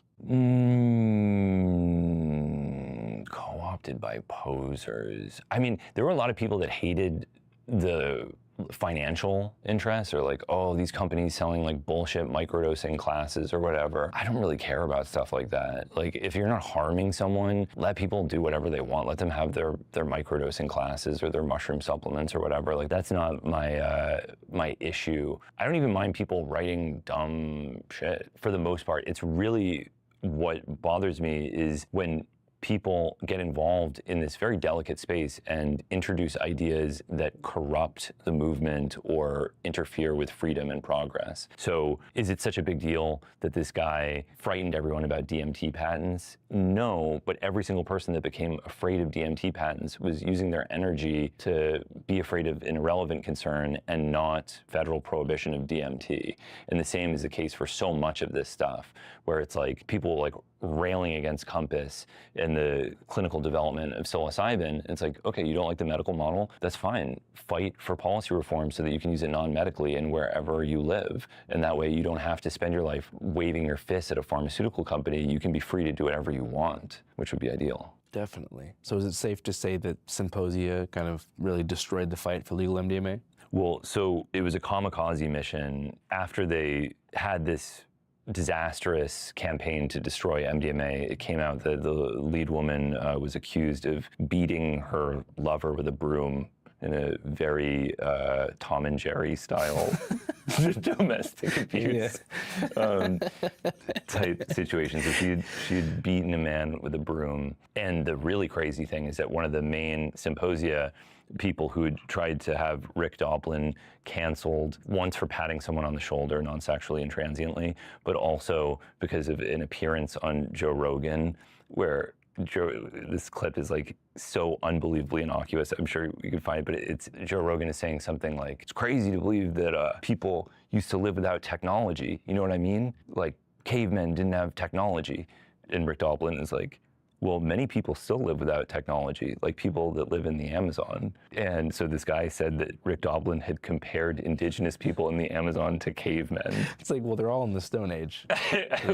which he never said, but also it's just so ridiculous. So it turns out this guy who had spent his life attacking people, had distributed underage pornography and had stalked people, broken down their doors, slashed their tires, and was a complete psycho. Like, I'd been harassed by this person as well. They'd harassed everyone, and they had been, actually, I think it's actually more interesting. Symposia had always been careful not to say that they were officially a member of Symposia, just an ally of the group, which makes you wonder, how much did they know all along? I think it's almost more suspicious that they arbitrarily made a firewall between themselves and this one ultra psycho person. So one of the people is pretending to be indigenous and was outed for lying to the FDA and beating her boyfriend with a broom. The other one distributed underage revenge pornography and stalked ex-girlfriend. The other is living with his wife, who is a co-worker, which I think is ethically questionable. And the other dedicated her life to trying to destroy an indigenous man who she had consensual sex with, but could only get New York Magazine to publish it because every other magazine wanted to speak with the person who's being accused. New York Magazine was the only publication that had lax enough standards to allow this to be published. And one of them, I don't know, he's probably just gonna be like a freelance psycho harassing people on Twitter. And those are the core Symposia members? Yeah. Those are the people that stopped MDMA from being legal for use for PTSD therapy? It's almost inspiring if it weren't so horrible. It's fucking insane. Yeah. It was a small number of, and I've known a lot of these people for years because they were always part of the psychedelic world. They were kind of like the feckless, dumb people who didn't really have anything to contribute, and then they came together and became immensely destructive. Hi, Hamilton. We know each other, but my name's Brian Pace. Oh my I'm God. with the. Oh my! You give the microphone to him of all the people in the audience. So I'm with the Center for Psychedelic Drug Research and Education at the Ohio State University. I'm also the politics and ecology editor at Symposia. I think like one moral of the story is just how much damage a group of psychos can do. Like they really scared everyone, because part of it is that people are doing shit. Like people that have stuff to do are busy. They don't want to be in a Twitter war with crazy people. Like right now, if this interview comes out, they're kind of destroyed at this point, although maybe this would be enough to get them back on their feet. But they have allies. Shayla Love at The Atlantic will write an article about how I'm a misogynist for criticizing her reporting. It will then be amplified by a finance blogger named Josh Hardman, who works with the patent attorney who frightened people into thinking that DMT vapes were threatened by patent law, who also frightened people into thinking that hand-holding had been patented, another completely absurd thing that even was repeated by John Oliver. So these people will all, and then they have there's Olivia Goldhill at STAT. She's an ally of this group who's a part of the so-called entrepreneurship of psychedelic negativity. She'll, maybe write an article. There's someone named Katie McBride. She's also part of this, like, I'm not saying that they're like a conspiracy where they're all working together. There's just a kind of weird cluster, but they do know each other. And then there's Michael Pollan's publication, The Microdose, which is also engaged in ultra passive-aggressive coverage and elevating Symposia, weirdly, but in attacking people like me in subtle ways whenever they can, amplifying lies that people tell about me. This is Michael Pollan's official newsletter, actually. I think he just doesn't watch it, and it's being run by someone who's got Sunday morning cartoons playing in their head. And Symposia is literally, is that a dumb person? Yeah.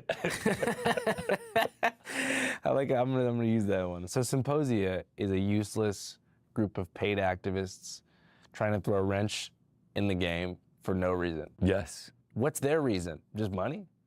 To prevent sexual abuse. No, that's a smokescreen. Yeah. What is their real reason? They got paid reportedly, we can censor this, but reportedly $185,000 by Susie Sarlo.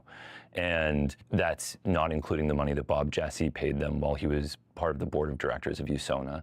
So, and that's just what I know about from people telling me. It's possible there was more. And why did Susie Sarlo pay them? Because she wanted to get revenge on MAPS because she lost a portion of her inheritance. She is the sister or daughter of the Holocaust survivor? Yes, yeah. Oh my God. Yeah. Wow. Yeah. So this has nothing to do with anything but a personal vendetta, and they're using identity politics on a grassroots paid activist level to prohibit the rival pharmaceutical organization from getting legal MDMA approved so that she can have a better chance at getting her settlement in the future. Yeah, I don't think she's even getting that money, but it's very close. I don't think she's even getting the money. I think it's just a personal vendetta at this point. I don't think she's getting the money that she donated to MAPS back, although they did create some kind of civil lawsuit for elder abuse, claiming that they'd given him drugs and that he was had Alzheimer's disease and couldn't consent to consuming the drugs or giving this money to MAPS. I actually met the woman who is accused of elder abuse at the MAPS conference, and she seemed like a nice lady to me. I don't think she was... She wasn't beating up old people with brooms? She didn't seem like the type to strike anyone with a broom. I wouldn't beat any old people. Yeah. All right, so what are we going to do about these people? What's the plan? How are we going to take them down? What can the people of the world do, the 5cast viewers, to destroy these bastards? I guess just be aware that anytime you see some psychedelic journalist trying to frighten you over something that seems like it might be bullshit, take that possibility very seriously and ask yourself, why is this really an issue? Like, if someone at a USONA-related company is telling you that you need to be afraid that some pharmaceutical company patented a combination of MDMA and Viagra, ask yourself, why should I be afraid of that? How is my freedom being reduced by this? Who is going to benefit if this is prevented? Why is this an issue? Because they've been extremely good at poisoning the discourse with bullshit of one kind or another. And the true tragic irony of this is, if the stated goal of preventing sexual abuse were real, then having a formalized, approved clinical framework for the therapy to be administered would be the best way to prevent that type of abuse, because you'd have an entire protocol that could be obeyed or violated, and you'd have resources where people could lose their jobs. One of the really frightening things about underground therapy, doing underground MDMA psychotherapy, Nishay also threatened to out a bunch of MDMA therapists, so she's also a narc in addition to everything else. And one of the things about underground therapy is that you're already working outside of any kind of a legal framework, so if something goes wrong, it's very hard to find resources to get help. It puts you in a weird position to say, hey, I was doing this underground MDMA therapy, I was taking this drug illegally, and this therapist actually like spooned me, and I think it was inappropriate, and what should I do? Like, the cops are just gonna be like, okay, are you accusing them of assault? Are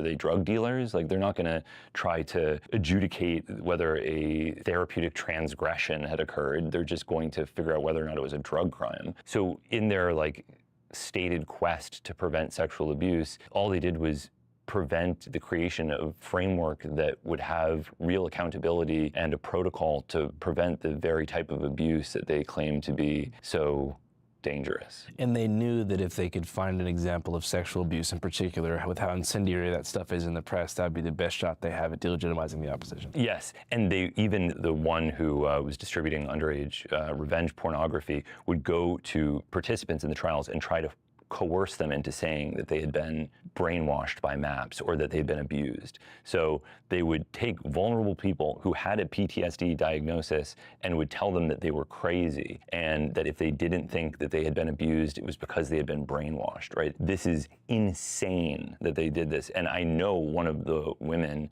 who underwent this kind of like post-therapy abuse from Symposia, where they were trying to convert her to being one of them and saying that she was a victim, and it completely fucked with her head. Because you have someone who has PTSD, which is an extremely serious disorder, who then receives this experimental, unapproved treatment, has a miraculous recovery, but you have issues with trust. Then a stranger comes to you and says, hey, you think you got better from PTSD? No, you've been lied to. You've been manipulated. The whole therapeutic recovery that you thought you experienced was just brainwashing by a cult, and you actually weren't healed at all. That's a really good way to fuck with somebody's head. And it had an extremely negative effect on the woman who was a victim of this activist group who were supposedly trying to help victims. It's crazy to think how outspoken this group was about like progressive causes, like pulling every identity, culture war thing they could possibly think of and try to make the other side look bad. Because it works. That's the other thing, is it's like they took a page out of the book of USONA as well, of like, oh, we'll say we're a nonprofit, then we can do no wrong. Nonprofits are very much capable of harming people, and nonprofits are very much capable of doing creepy things with money. And I think that people need to be very careful of these organizations. And even like you're saying, like paid protesters, right? Like it's like almost uncomfortable talking about this because it feels like it buys into every conspiracy theory. But the point is that this kind of thing really does happen. And it was one of the most horrifying and destructive things I've ever seen. And basically not a single journalist wrote about it. They denied it. They, even after Rachel Newer took these tremendous risks to publish it in the New York Times, Katie McBride, who's like an ally of Symposia, published some article basically saying that it was all irresponsible, everything that had happened in the New York Times. So I encourage anyone listening to this to read Rachel Newer's reporting in the New York Times and understand that not only is everything that she said true, it is the tip of the damn iceberg. And there's no George Soros involvement. No. Just one crazy lady and one pharmaceutical company, USONA. Fuck yeah, well, thanks so much for your time, man. I appreciate it. Any parting words to the youth of the world, the children of this planet? Yeah, be suspicious of the news, regard it with suspicion, but also be smart about it, be critical, make your own news, have a good stance on all of this to the best of your ability, because we're gonna live in a world of increasing dishonesty and bullshit, and it's an existential responsibility to develop a well-calibrated bullshit detector and understanding of the world. Hell yeah. Yeah. And also subscribe to the homies Patreon. Oh yeah, patreon.com/Hamilton Morris. We're gonna put the link in the description and the pinned comment. If you don't subscribe, we're gonna terrorize you. Thanks, man. Yeah, thank you. Hell yeah. I hope I asked some good questions, bro. I thought that was awesome. great. Channel 5 live worldwide, Hollywood and Vine. Fuck the authority, Channel 5 News. Channel 55. We don't fuck with custers. And 5 is the best number.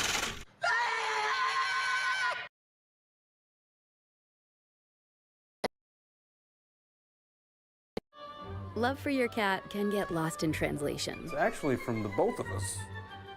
But with 90+ mouth-watering flavor combinations, Wellness Complete Health cat food is the kind of love you both understand. Wellness Pet Food. Feed well, be well.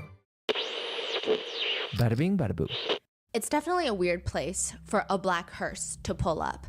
If you guys don't know what a hearse is, it almost looks like a vintage looking car, and oftentimes it's associated with death because most funeral homes, it's a tradition, you will see caskets or coffins being transported inside of this hearse. There are chrome wheels. It's like a very intense looking car. You're not supposed to cut it off in traffic, otherwise that's a very bad omen because you're cutting off someone's final journey to their destination. That's very bad karma is what people say. And even if it just stops in front of your house, people say that's very bad luck. That means someone in your house might die. That's the whole thing with a hearse. There is this building in the middle of downtown city center with a whole line of people just standing outside, and a hearse pulls up, parks on the side of the street right in front of them. It's interesting because when you see this video, nobody's wearing all black. It's not like a funeral. This doesn't look like a funeral home. And they're also curiously staring at this hearse, like, why is there a hearse right here? There's a video? Like someone took a video? Yeah, standing in the line, showing the hearse, showing some other people in the line, and you can see that the back of the hearse is opened up by this man in a suit. And it takes about 4 men to, first of all, slip off this black blanket, uncovering this silver white colored coffin. Some people say that the coffin looks way too small to be a fully adult coffin. It's a casket, but it looks more so like a child casket. Somebody on the smaller side. They start rolling it into the building that everybody is standing in line trying to get into. and they look a little bit like, what is going on right now? And none of the people that are carrying the casket are saying anything. They just wheel it straight into the building. Eventually, when the doors open, the entire line of people are shuffled inside, and immediately the first thing they see is that casket, just front and center right there. There's the white casket on top, there's all these flowers next to it, there's this funeral wreath, and then there's this long table. They have a guest book. All the people are supposed to sign their name, pay their respects to the deceased, and there's this notepad in case you want to write a very long letter to the deceased. You got to send your condolences to Itami. There's a picture of Itami. It's a man in a blood-soaked white dress shirt wearing a white blindfold, which would be a very unsettling memorial picture. But thankfully, this is not a funeral. This is David. This is a famous musician, the one that sings Here With Me, Romantic Homicide. Recently, the Fortnite anthem, Locked and Loaded, Feel It, which was on the Invincible show, Remember Me, which was on Arcane. Like, he is probably one of the biggest artists right now, one of the bigger ones. And it is a concert on his world tour. You know, the concept and theme is death, a funeral. There are hearses at most of his show that bring in this white silver casket. Fans pay their respects to the dead, Itami, who is David's alter ego in his music videos. It's all very artistic. Some people think it's a little gimmicky. Some people think it's very exciting. Until September 8th of 2025, this year, news breaks that while David is on tour hosting fake funerals, the dead body of a 14-year-old girl is found in the trunk of his car. Which brings us to the questions, is he connected to her? How is he connected to her? Did he do it? Was she killed? Is he guilty? If so, why hasn't he been arrested yet at the filming of this video? And it's been weeks since her body was found. Was she dismembered? Why are the police being so vague? And do the funerals at the recent concerts mean anything at all? Because some netizens are saying, was David trying to tell us something? This is the case of Celeste Rivas Hernandez, the little girl found inside of David's trunk.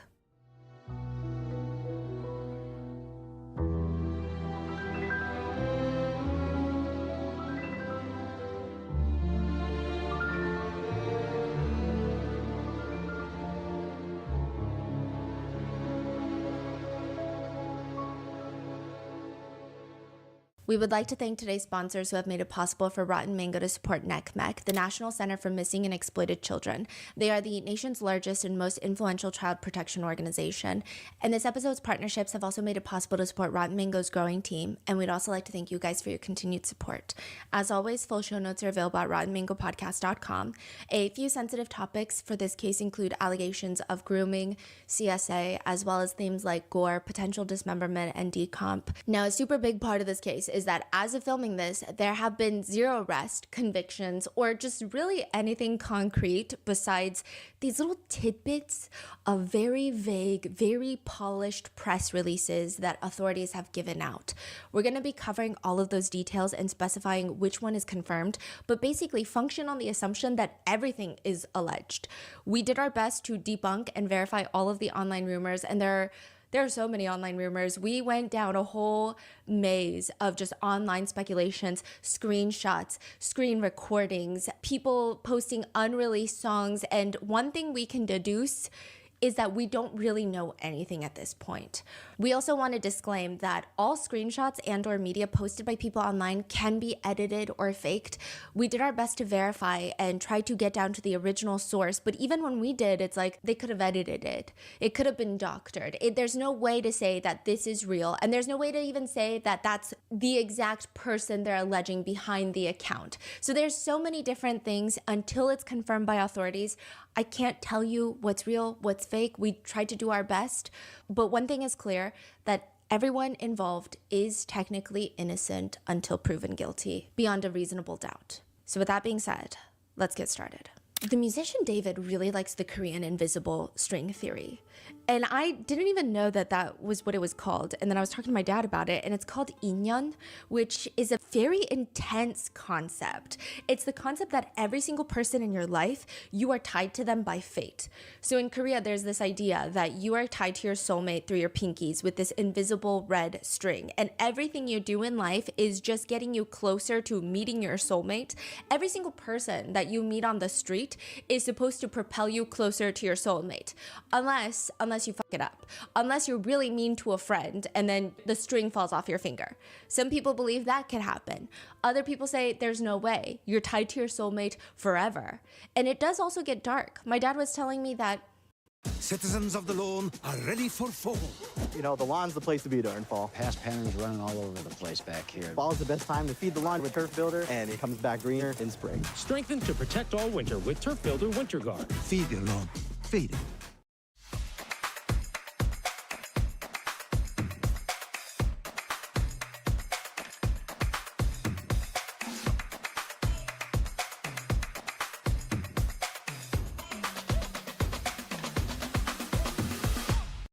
it sounds romantic. It sounds like something you would only see in a K-drama, and it's so loving, but you could be tied to the wrong soulmate.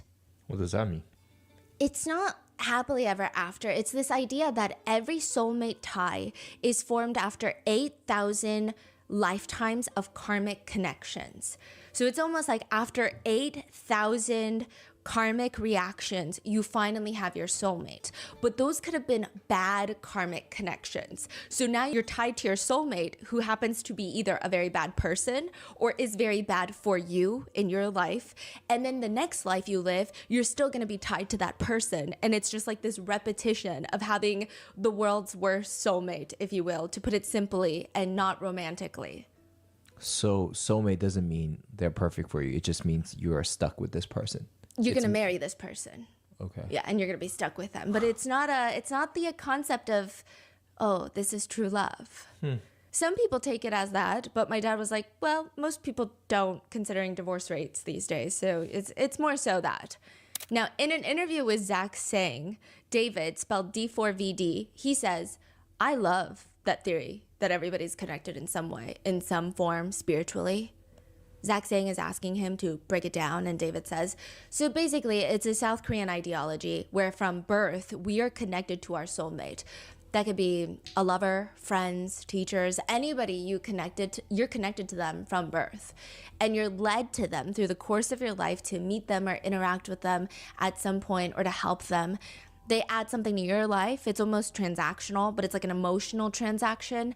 You're meant to help this person, or you're meant to learn something from this person. Me and you could have a string. So Zach Sang is asking, so does everybody have a lot of strings? There's so many. Yes, you're connected to so many different people. Yeah. And that connection can either be severed or not severed, depending on who you ask. Because there's also the Japanese version where the Scarlet Theory, where if you build too much bad karma, that could be severed. Or if you do somebody wrong, that connection is severed and it's not repairable. So there's different versions of all of this, but I view it as we are all connected through the universal emotion called love. And that's why my album is mostly dealing with the theme of love and that connection. I thought his theme was death. Yeah, and death. Oh, love and death. Love and death, okay. He says in a separate video, everybody's connected from the invisible life force that connects you to either your soulmate or your friends you meet or people you encounter in your life. And if that's the case, people are now digging these videos up, and they're not even that old. His newest album recently came out this year. He's on tour for his newest album, The Withered Tour. And people are saying, okay, well, if you believe in soul ties, if you believe in these connections, how are you connected to the 13-year-old girl that went missing 17 months ago in early 2024? You know, a few years ago, I feel like there was this TikTok trend at one point, and I don't know how our brain rot keeps evolving, but it's song covers, very serious rap songs, very serious love songs. And it's like if they were all sung by Alvin and the Chipmunks, and it's just a high-pitched cover of the songs, and everything sounds goofy, and sometimes it's honestly better than the original song. Do you remember where all the TikTok sounds were also going viral, and it's like high-pitched, sped-up versions of every song? Yes. Yes, that's how David gets famous. His song? Not by his own music, but by Alvin and the Chipmunking everybody else's music. He would make edits where he sings someone's song, Beyonce, Billie Eilish. Oh, and he's singing it? Yes, and then he would Alvin and the Chipmunks edit it. Sometimes it would just be the track of it, and then he would edit it to sound like Alvin and the Chipmunks. David's whole career trajectory is by far one of the strangest things that I've ever read about, and it's not even, it's just strange. I think the fact that the first few songs he drops hit 1 billion streams on Spotify, and every song and release after that has been so successful. I didn't know anything about David. I knew his songs. I didn't know him online because a lot of people actually knew him online through his TikToks, his viral memes and his TikToks. But I would think that if you told me he was an industry plant, I'd be like, okay, no, I could see it. Because he just blew up out of nowhere. But it's actually a very strange coming up story. He used to be How long has he been around? He was a Fortnite YouTuber first. He's a YouTuber? Yes, but he was not very big. He had about a few thousand subscribers. He's been around making videos probably since like early 2020 because he does talk about how it was the best time to be gaming on Fortnite was during 2020 COVID. But he really starts popping off a little bit in end of 2021, 2022. Wow. So it's only been like 3 years. Yeah. And so he says in an interview, like I was a Fortnite YouTuber for a really long time.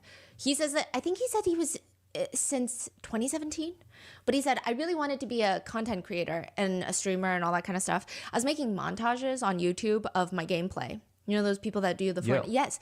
Okay, putting music behind it, trying to be the best Fortnite player.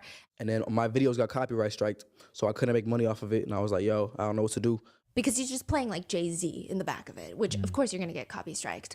And he says, I was like, yo, I don't know what to do. I go to my mom, I'm crying. I'm like, yo, mom, I'm not making money no more. I don't know what to do. She's like, how about you make your own song? So I'm like, all right, bet, let me do that. He starts making music on his iPhone. He Googles how to make music.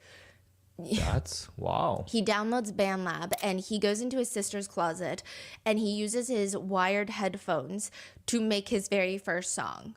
He uses his sister's closet because he said the kitchen had too much echo, the living room was too big, his bedroom was also not great. So her clothes are basically the insulation for the closet studio and there is no AC in there. So the first day that he decides to make the song, he is sweating in there for 6 hours. He's just YouTube tutorialing his way through the entire thing. Finally, creates his first song, drops it, and he's telling everyone in the Fortnite community, hey, if you're getting copy striked like I did, use my song and I'm not gonna copy strike you. It's royalty free. Like I got you.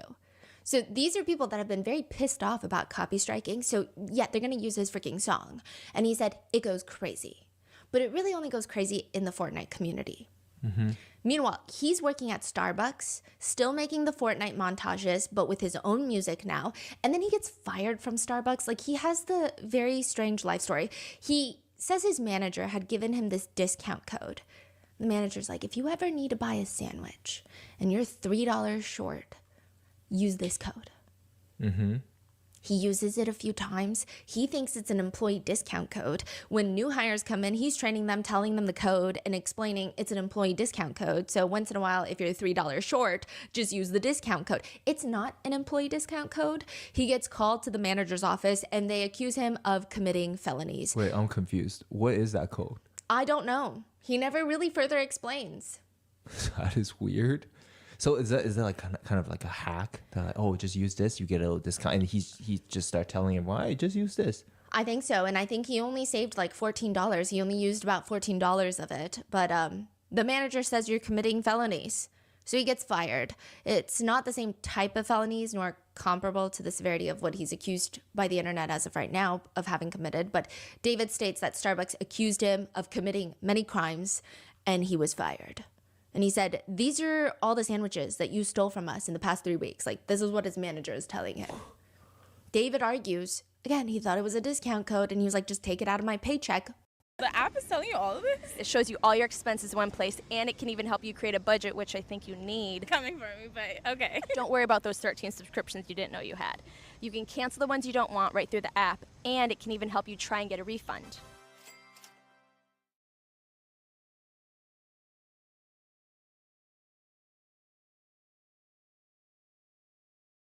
losing weight is finally achievable and affordable. Through Hers, you can get access to a fully personalized weight loss treatment plan that includes medication and ongoing care, so you can feel confident in your body and your future. Find the personalized weight loss plan that fits your goals at forhers.com.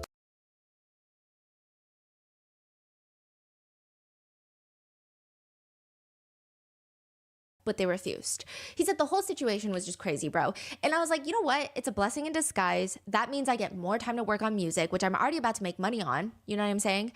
So I'm about to make money on music. I really don't need this job right now. I really just focus on Fortnite, focus on music. People were just demanding more music. And David says it just kind of became this thing where the music was getting more popular than the Fortnite videos. My SoundCloud numbers surpassed my Fortnite video numbers. It was getting crazy. What are those songs that's released, or are they just like random songs? They're out. They're out? Yeah, they're out. They're big now? They're big now. Even the first few that he made? Yes. But they're not doing the crazy numbers that his next few songs make. So after these Fortnite songs, he's still making these songs, but he decides that not just on SoundCloud, he wants to get attention on TikTok. So TikTok, he mainly is still just posting Fortnite videos and now Alvin and the Chipmunks. That's his Alvin and the Chipmunks era. He also starts posting random memes and everything is like Alvin and the Chipmunk pitch. And then he drops a few of his most famous songs casually. Here With Me, the very famous song, and Romantic Homicide, both of which have over 1 billion streams on Spotify. These are dropped before he has a record label. So then the record labels, they start calling him. They start reaching out to him, asking him to sign. And side note, he lives in Houston, Texas. He's homeschooled. And his mom says, he came downstairs one night and we were in the kitchen and he said, I have something to tell y'all. And I was like, what? He was like, this label was calling. They keep calling this label and that label's calling. And we were like, what are you saying? Like, stop playing around. His dad legitimately thought they were getting scammed by phishing emails until they're flown out to LA. And they have meetings with multiple record labels. David's mom has this little journal called David's Music, where she takes notes of all the meetings with the labels. And then eventually they signed with Interscope, which is owned by Universal Music Group, UMG. It's actually very fascinating. So in 2022, he has 118,000 monthly listeners on Spotify.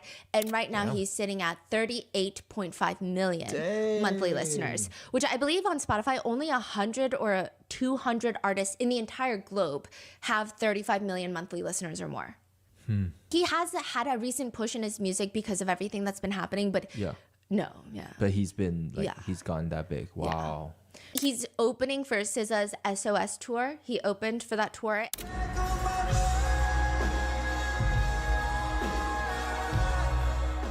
And I do think that a lot of people like to find reasons to hate people who suddenly get famous. And like, again, I'm telling you everything that's happened in the context of that time, not in 2025. This is when he first starts blowing up. So just giving you the context. From what I can tell, he was very generally well-liked at that point. It's very hard for people to even argue that he's not talented. I know that there's lots of musicians that pop off on TikTok and people are always like, they're not even that good. It's not even great music. It's just TikTok viral songs. Most people would probably admit, maybe not now, but 2 years ago, that he does seem objectively talented. A lot of his aura also comes from the fact that he's very abstract, if you will, on how he creates music. He definitely has a whole process to it. He still likes to primarily record on his phone. Even if he goes to the studio to collaborate with very big artists, which he has done, he will come back home and record it on his phone, and that will be the one that's released. Which I do think a lot of people liked that. He said at one point he was making 9 songs a day. The overwhelming majority have not been released, but I think in hindsight, this adds to lots of people's speculations that there have been unreleased songs. So it's clear that he has a huge vault of music that has yet to be released. I think a lot of people also like the fact that he did get a vocal coach at the height of his career, which a lot of artists will have one, and a huge factor for that being you can blow out your voice to the point where you cannot sing for weeks at a time, which would be your livelihood. It's very important. But David says that he had a vocal coach for a minute, but quote, "But then I realized I started this thing in the most unorthodox way possible, just off Fortnite and BandLab, so I quit. And I turned to YouTube tutorials, looked it up on YouTube. I remember I was training for the big show in Houston the other day, and I was like, how to do vocal warm-ups and how to do vocal runs just on YouTube before the show. And I was just going crazy on YouTube, bro." Which sounds like he's a very relaxed artist who doesn't really care.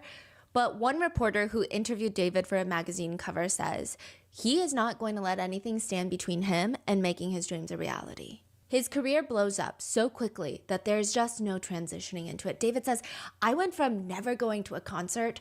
The first concert I went to was my own. And now I'm doing a 50-show tour." It was crazy. I mean, having no prior knowledge of any concert, any show, my parents never took me to any concerts, and having my first show be my own show was probably the best way I could have approached live shows. David goes from being homeschooled to suddenly moving to the Hollywood Hills, going on tours, opening for SZA. He does say that homeschooling took one of the biggest tolls on him, just the isolation aspect of it. He says, "I made a couple of friends that were homeschooled, but there was no extracurricular activities. It was just me at home playing Fortnite, getting schoolwork done, learning how to code and build computers for 4 years."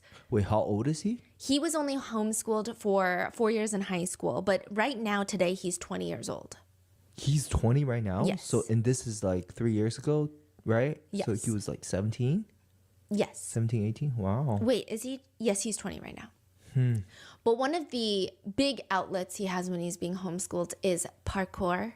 Parkour, literally. David's dad grew up doing martial arts, so he wanted his sons to have some sort of discipline created through that type of hobby. So they go to a parkour warehouse. David. Right now at Les Schwab Tires, it's the Fall Tire Fest sales event. Save up to $120 instantly on select sets of all-terrain or all-weather tires. And as always, you'll get America's best tire warranty with a 60-day satisfaction guarantee, no hassle road hazard protection, and free maintenance for the life of your tires.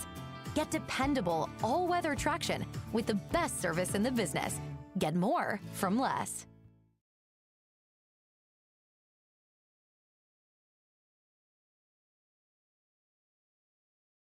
I ordered 200 hand-forged knives to my dorm room and built a Wix website to sell them. I'm Noah Rosen, founder and owner of Forged to Table Knives. Working my way up through the culinary industry, I knew a lot of people that would love an affordable handcrafted knife, so I saw the opportunity and built my own online empire. When someone first gets to forgetotable.com, we want them to have a curated shopping experience. With Wix, the detail and precision we put into crafting every knife went into the website in the same way. At Forged to Table, we're all chefs, so our blog is our creative outlet. With Wix, we're able to provide content and really good recipes that are really delicious while bringing customers into the products. Having a great platform means that we can serve 1,000 customers on the site every day, $1 million in revenue, and I'm just getting started.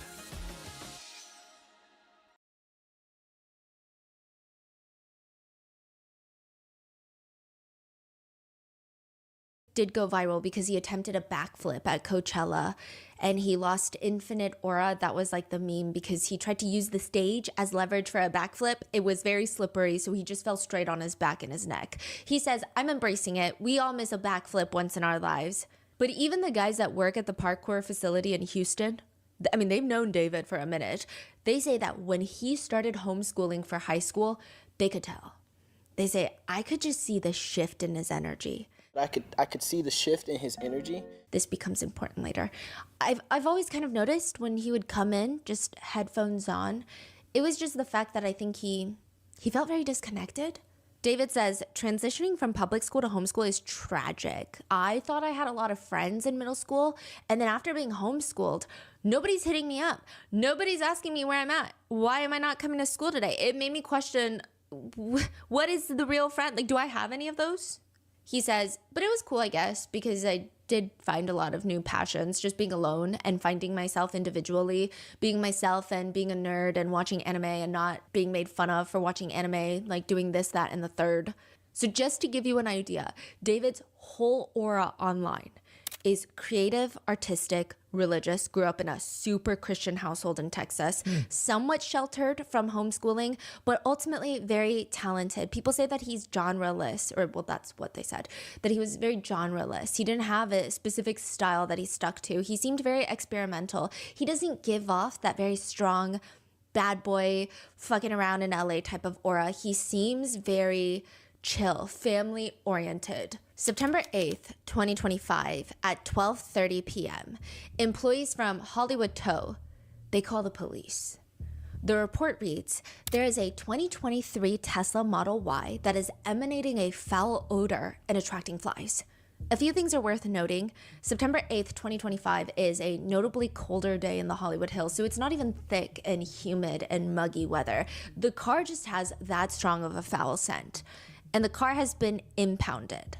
The car's in the tow lot, meaning someone called the tow company, a resident from the Hollywood Hills, and said, hey, there is this car on the street that I live on, and it's been there for like 3 weeks. It hasn't moved in that spot for 72 hours. Can you come tow the car? So they towed the car. It's not towed because it has a flat tire. It's not towed because it was in a car accident. It's just parked on a random residential street, and it has Texas license plates. The neighbors thought it was weird, so they're like, can you guys please just come get this car? It's in the tow yard. LAPD show up to the scene. They open up the front trunk, and inside of a bag is a dead body. According to TMZ, and you can decide how you want to take this information coming from TMZ, but according to them, the body found in the Tesla was chopped up and heavily decomposed. Also, the word usage there is strange, but they're alleging that whoever the body was at this point was dismembered. According to Times, the remains are described as, quote, a head and a torso. Now, the LA Times have since revised that, and they have changed it to, quote, initially the remains have been described as a head and a torso. But they don't elaborate. So they don't say, correction, this is what was originally reported, but never mind. It just says that's what was previously reported. So there are all of these debates online of, was the body dismembered? Was the body not dismembered? Was the body in pieces because decomp was so bad? Was it a natural process of the decomposition, or was it not a natural process? There's a lot of debates. We don't even really have a time frame of death that can be confirmed. Some reports are saying that the body was dismembered, others are saying in pieces. So as of filming this, take it as you will. But what is confirmed is the dead body was found inside the trunk of the Tesla. They run the car plates. The car is registered to David Anthony Burke, famous musician, D4VD, David. At first, for 0.2 seconds, there are brief concerns and questions online that it was David himself in the trunk. But since he's on tour, it's quickly verified that he is very much alive and well, at least physically. But then who is in the car? That same day, a TikTok from March 9th, 2023. So this is years ago. 2.5 years ago. Yeah. That starts circulating, and the video starts showing up on people's feeds again. The algorithm is pumping it out after 2 years. It's a creator by the name of Nicholas, and he's in the aisle of a grocery store. The camera's rolling behind him, and it's obviously a bit. It's like the, hey, what do you do for work type of, hey, how much do you pay for rent? It's one of those TikToks in a grocery store. He sees someone going through the chip aisle. Excuse me, quick question. The guy looks up. It's David. He's wearing a white dress shirt covered in blood. So remember his Itami alter ego, that's all. You can tell it's Itami because he is always wearing a white dress shirt covered in blood. Is this like a character he's playing right now? It's a character in his music videos that shows up frequently in pretty much...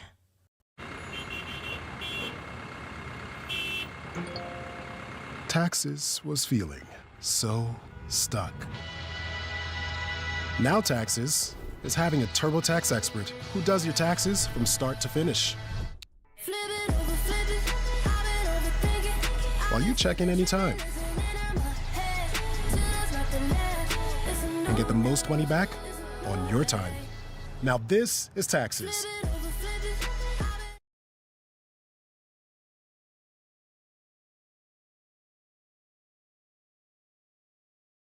Almost all of his music videos for the past 3 years.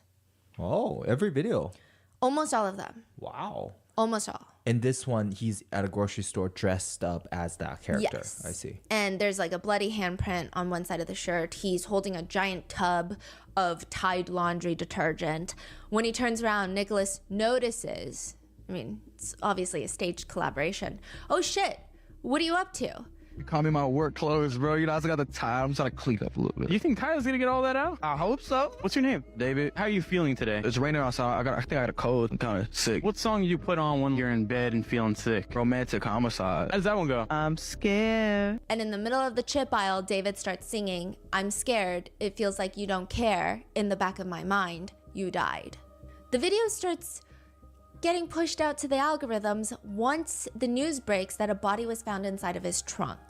And so people are questioning and looking at it very strangely because yes, coincidences and like we don't have a lot of information. We don't know who is in the trunk. Body has yet to be identified. David is on tour when this body is found. So there's not a strong connection that people are side-eyeing too heavily by this point. It's just, it's weird.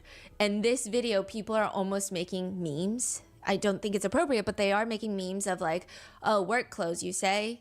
So what do you do for work? So there's all of these questions. It's not like a strong, he's guilty of something, lock him up, he did something. It's more so, this is all weird and the internet is going to do what the internet does.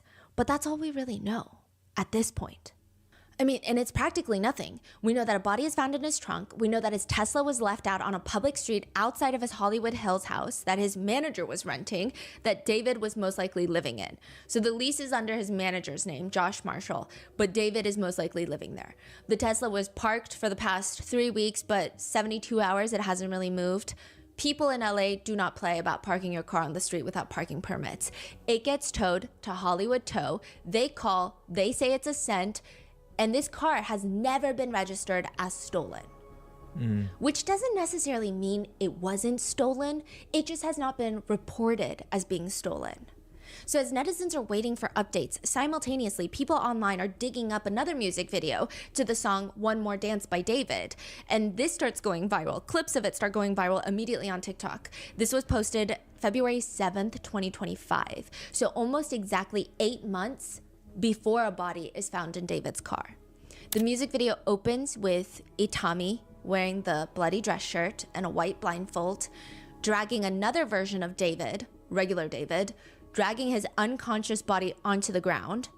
We're gonna dive deeper into this whole music video later, but he's dragging the unconscious version of him, and then 2 more people come up and they throw his body into his trunk.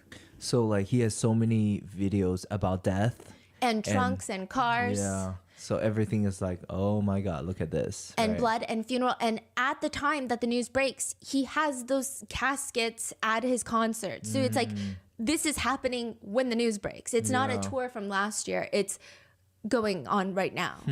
Yeah. And they drive off in this car. And more on that later. But David described that music video as the other 2 people that show up to help Itami put David in the car. They're cult members that love Itami, and they're going around with Itami in the trunk, and they're burying David after I die. And netizens are just confused and weirded out at this point. But again, none of the comments by this point in time are saying that he's guilty. They're just saying, this is very strange. This is odd. This is weird. What are the odds that he has a music video where he's shoving someone, albeit himself, into the trunk of a car, and then there's a dead body found in the trunk of his car? Like, the odds of that must be pretty low, right? Others are saying it's not that low. Putting bodies in the trunk of a car is like a movie stereotype. Everybody does it. But that's not an admission of guilt. That's not really evidence. A lot of netizens at that point feel like perhaps it's a reach. Perhaps we should all go outside and touch grass. It's actually a strange, traumatizing circumstance for everyone involved. Probably even David is how netizens feel. Because, I mean, first of all, whoever is found deceased, their family members are traumatized. But David is 20, he's on tour, his car is impounded. The speculation that netizens have is his car was probably stolen by someone in LA and they used it to hide a dead body, and now he's connected to this, and he's this young man just starting his career. He's probably also traumatized. And all these speculations are just getting crazy because there's been no official statements being made. The police don't arrest David, so everyone's just making statements. Some people even get very mad at brands like Hollister and Crocs.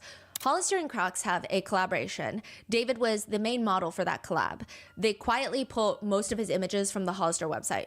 Huh. This is before the body is identified. Okay, just to give you an idea, when the body is found in David's trunk, there's a layer of suspicion. There's a layer of strangeness, but it's an overwhelming feeling of this is weird, and we typically don't like to give people in Hollywood the benefit of the doubt because they all do some weird stuff. However, I mean, look at his past career, look at his history. He seems like a nice guy, and he's on tour, so it's not like he's in LA and they find a dead body.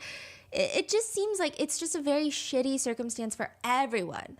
I mean, David, yes, but mainly the deceased and their family, whoever they are. But once the body is identified, I will say everything changes. So just bear with me at this point.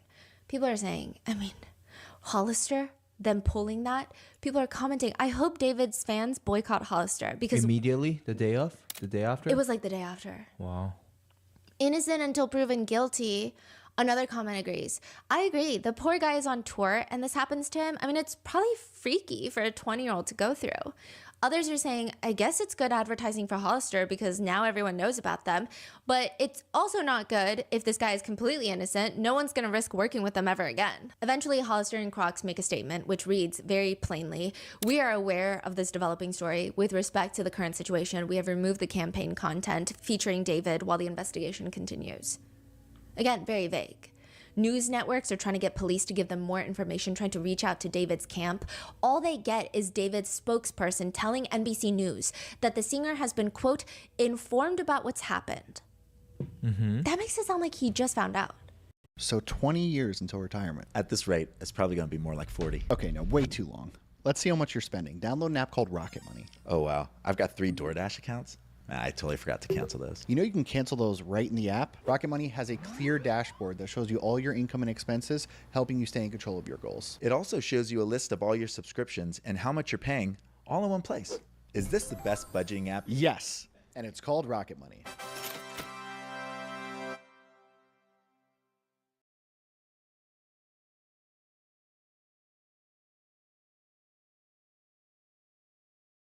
Informed about what's happened, and although he is still out on tour, he is fully cooperating with the authorities. So it's vague, but if you look into this vague statement, it sounds like, well, maybe it sounds like David had no clue what was happening.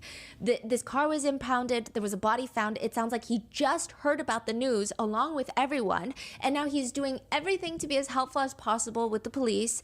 But it's also not really something he's involved with, because why would he not come home? He's still going on his tour dates, and he's cooperating with the authorities. So it feels like it's his car, but that's about the extent of the connection. Oh, he's still going on tour dates? Yeah, the very next day he has a show. Oh, just you wait, because we know people who went to that show. Well, not know them, but we found people who went to that show. He does a show the next night, September 9th. Okay. So people are thinking, he's not being forced to come back to LA. He's not been arrested. The wording of the spokesperson, he's been informed. Yeah. Sounds like he just found out. He's cooperating with authorities, and he's still on tour. That makes it sound like it's bad. It's a really sad situation, but he's just not involved. Yeah. That's the feeling. And so people feel sympathy for him initially. It also just doesn't really click that David would be involved. People are saying, I mean, look at these TikToks of him. There's one where he's walking down the street and he sees a performer on the side of the street playing a guitar, singing David's very famous Here With Me song. David just casually hops on and gives everyone on this road a private concert. He seems really humble. The person who posts the TikTok says he is so sweet. Like, he was so kind to everyone. One netizen from months prior comments, I love his humbleness. My daughter has seen him twice in LA and he's so sweet, and his mom loves him too. So it seems like they ran into his mother as well. People point out he seems very down to earth. In one interview, he says, I always try to keep a very peaceful aura, approach everybody with peace and love. Even with his concerts, he says, he wants to make it feel like a show. He says, quote, I try my best to sing to them and make it the best experience that they can, because some of these kids, it's their first concert, and I'm surprised that it's my concert that they're going to first. So I try to make everybody feel as important as they need to be, and it's just, it's insane. So people are saying, look at him, he's such a likable person. It doesn't make sense. In a separate interview, he's asked even about the strangest place that he's made a song. He says, IHOP bathroom. Oh yeah, I got a beat pack, which is just like a pack of beats, literally, just files of beats, while I was having dinner after church with my family on Sunday. So again, family oriented. And I was at an IHOP and then I got some beats and I was listening to it on my AirPods and I instantly got inspired and I was like, yo, I need some quiet. So I ran with my phone to the bathroom and I recorded the whole verse in the bathroom. Yeah, it's like all the reverb. Yeah, you hear toilets flushing in the background. People are asking online, does that really sound like someone that would be connected to a death? Besides, the car was sitting there for the past 72 hours. David hasn't been in LA, from what we know, in the past 72 hours because of his tour schedule. It's actually been reported that he probably hasn't even been in LA for the past month because of his tour. Reported. He's traveling with his entire team.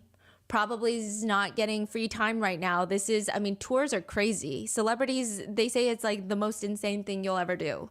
It's clearly unrelated to him. Also, he hasn't been arrested. And it's a Tesla. That's what netizens are saying. They're commenting things like, don't Teslas record? So if it's found in a Tesla, I'm sure the first thing the police do is check the Tesla footage, and then they see David has nothing to do with it. Otherwise, they would have immediately arrested him. He wouldn't have gone to his next show. That's what people are commenting. Others are saying, yeah, I was under the impression they record everything because there was that guy that had scratched up all the Teslas in a car park and they got him because everything was recording. No one was inside any of the Teslas, but it was all recorded. So they're like, obviously, if he's not been arrested and it was in a Tesla, which, side note, I do think you can turn that feature off, if I'm not mistaken. I don't know, actually. I do think so, but that's what people are writing online. Others are speculating it's a serial killer. There was a body found in a Honda in a South LA tow yard a few days prior. If they find any other bodies in tow yards in cars, it will appear as though we have a serial killer on our hands. Another one reads, a second vehicle in South LA was found to contain a dead body, also in a tow yard. I feel like there's a strange pattern here. There was indeed another body found inside of a Honda Civic in South LA on August 25th.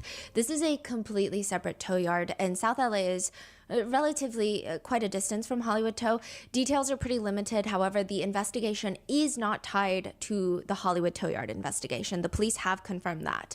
But one person comments, how bad is your luck that a car that you are driving has a dead body in the trunk? Or maybe you abandoned the car on purpose. The whole thing is crazy. Some people are saying, but isn't it weird that he's still on tour? One person comments, I'm sorry, but if a dead body is found in my car, I'm gonna go home and figure it out. It seems weird. But others are fighting back. Like, it's not like he's Sherlock Holmes. He's gonna go home and figure what out? The police are figuring it out. He's cooperating. He should cancel all of his fans. Like, do the fans get refunds? So people are having these back and forth conversations. We were able to connect with people who went to the concert. Summer's wrapping up and life is picking back up. Early mornings, long days, and a to-do list that doesn't quit. And neither should you. Who has time to slow down due to body pain? That's why there's Aleve, to keep you going. With just one pill, Aleve delivers longer-lasting body pain relief per dose compared to other leading OTC branded pain relievers. Aleve helps keep you moving from sunup to sundown with up to 12 hours of pain relief per dose, so you can keep moving and be ready for whatever's next. Use as directed. September 9th. So this is like less than 24 hours, probably a little more than 24 hours since the body has been found in his trunk. I don't know when he found out about it, but it's less than 24 hours since the public has known. He has a concert that night in Minnesota, and they were under the impression that David is not connected at all. Who was? The people in the crowd? Yes. So everyone at that point has heard of the news, but nobody's thinking, oh, something more. It's just a really bizarre event that happened. Yeah, so we were talking to, I'm just going to say them because they don't want to be identified, but they, as in, it's a group of friends that went to the concert in Minnesota. And I was talking and asking a bunch of questions about that concert. And they said, no, I mean, everyone in the crowd, nobody was under the impression that something suspicious was going on. It was not a weird energy of like, oh, it's sus, but I already bought my ticket. It was genuinely, he is not connected. In fact, there were even conversations of like, we need to make sure that mainstream media does not try to drag down a person of color without evidence, because so far there's no connection. And like, of course, the media does in fact do that. You know, there have been lots of cases where that happens, which is, these are very valid concerns. But they were just saying like, that was the energy. Like everyone is like, No, like clearly he's not involved. The police did not name him as a suspect. He's not flying back to LA. He's cooperating with the authorities. It just sounds like a really sad random coincidence. They describe his energy that night as, quote, he performed as if nothing was wrong, had a ton of energy and pep. I remember he threw some labubus into the crowd, but he also, okay, this is hindsight. He also gave extra attention to 2 child fans on the second floor balcony. He signed one of his merch t-shirts for the little girl. I didn't see any caskets at this concert, which would make sense.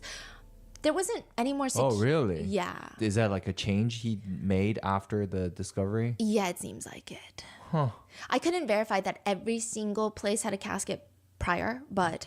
This one doesn't. Yeah, which would make sense even if he's not connected. Yeah. Just out of respect, it would make sense, right? Yeah. So at that time, they did not think that was strange. There was also not heavy security present. It was just a normal concert. They say in hindsight, the only thing that they found strange, okay, they did find this strange at the concert as well, but even more so now, is that David kept encouraging men in the crowd to keep being performative. But I will say David is chronically online from what it seems. And I do know that that was like a huge conversation recently, like performative men conversation. Huh. But he just kept saying, stay performative. And like the men, stay performative. Do you like matcha and labubus? And they said it was just weird. It was just kind of like weird things to say in a concert. Because you're like trying to hype up the crowd. You're trying to connect with them. And then to be like, where are my men at? Stay perform. It's weird. Like, are they supposed to, is that a diss? Is that not a diss? Like, who's being dissed? It doesn't make sense. It was weird. Or like, where are my performative men at? But one thing was strange. There was no encore. So after a concert, it's pretty customary that all the artists do a show of like, okay, bye. And then everyone's like, encore, encore. And that's like the whole point. You chant. And then the artist is like, fine. And they do like 5 or 6 more songs. And then even when they walk off for good, usually people will still scream encore in like the tiny sliver of a chance that they'll do a second encore, which like doesn't happen often, but you can never not try. There was no encore. So they don't know, I don't know, yeah. Is it because people are trying to be respectful that maybe he had a lot going on outside of the concerts? Or if it was just maybe the energy was not great at the end, but they didn't mention it wasn't great. He just ran across the stage at the end saying, I love you, Minnesota. And that was about it. I will say that the concert goers that I talked to, they very much regret attending. Had they known all the new developments, they never would have gone. And they actually feel like it's been weighing on them that they went. But they do say, genuinely, if you see online people had gone to that concert, you'll see that some people are just dogging on them. And they're saying at that time, you have to realize like it was different at that time because things were developing and they're developing at a quicker pace right now. But at that time, most people, even online, they either didn't know David and they were making memes or they were making jokes, or they knew David and they were like, oh, this is like sad situation all around. And then there were obviously a group of people that were like, this is suspicious, this is strange, but it was not the majority. And the rollout of information is excruciatingly slow. And I don't say that as in the authorities should tell us everything. I actually think it's good when they don't, especially when it protects the integrity of the case. Although I'm not sure that's what's happening here. But it's just so slow. And it makes people online try to look for their own answers. The medical examiner issued a statement stating that the victim is a female, about 5 feet 1 inches tall, weighing 71 pounds, curly black hair, wearing a tube top with black leggings in a size small, a metal stud earring, and a metal chain bracelet, like a yellow colored one, in the shape of a W. The ME states that they have not yet determined her exact age or cause of death, but the police are investigating the case as just a death investigation. So a lot of people were initially fixated on the victim's height and weight, with some saying either this is a very malnourished person or this is a child. Grainger knows that if you're a lineman in charge of keeping the lights on, you go to great lengths. Yeah, 71 pounds, crazy. Yeah. Even for a child. Nobody wants a stained, dirty toilet. Ugh. But many cleaning products. Hey you, and welcome. My name is Mike. And in this sole video, we have a story that is just chock-a-block full of twists and turns. See, guess what? Right when an L fella, a good old boy, was found in, shoot, not the healthiest way. It became a real whodunit in Cherokee County. Inside this wealthy family, the fingers done got pointed. You think it's the son? Too bad, it's the other one. Or maybe it's the wife. Or was it? Yes, one of them. Anyway. Alright, now you and I, let's give it a go.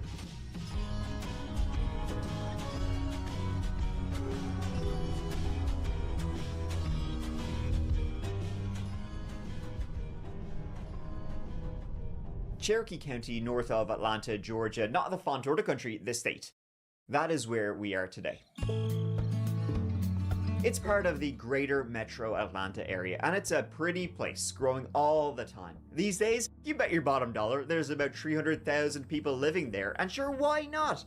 It's a safe community, parks, nature, murder, all the hits, all the classics. It's just freaking delicious, guys. It's desirable. I don't know what else you want from me. I don't know what else you want me to tell you about it. Move there, bring your fun books. Cherokee County, check please. In an area dotted with country clubs and golf clubs lies a little dead-end road, name of Purcell Lane. And there, oh my, a mystery was unfolding. 2155 Purcell Lane, big house, 4-bed, 3.5 bath, surrounded by woods and rolling fields. A 10-acre estate, you bet your hind legs. Gorgeous, I say, without sarcasm for a change, and very unmurderous. I do say so with sarcasm. It all began on the 4th of July 2018. This home was the abode of the Farris family. And the thing was, no one could quite put their finger on where the patriarch of the family was that day. His name was Gaza, Gary Farris, though he often went by his nickname of Big Daddy, which is clearly copying my nickname, but I'll allow it just this once. The Farris family were a tight-knit one, always staying close and connected to this little area. The farm, they called it. The Farris family was made up of Gary and Melody, happily married for 4 decades, and their 4 children. You got your Chris, you got your Scott, your Emily, and your Amanda. They all had their own lives, though Scott, a military veteran, he stayed closest to his parents, he still lived on the farm, he took care of it, the horses and chickens and such.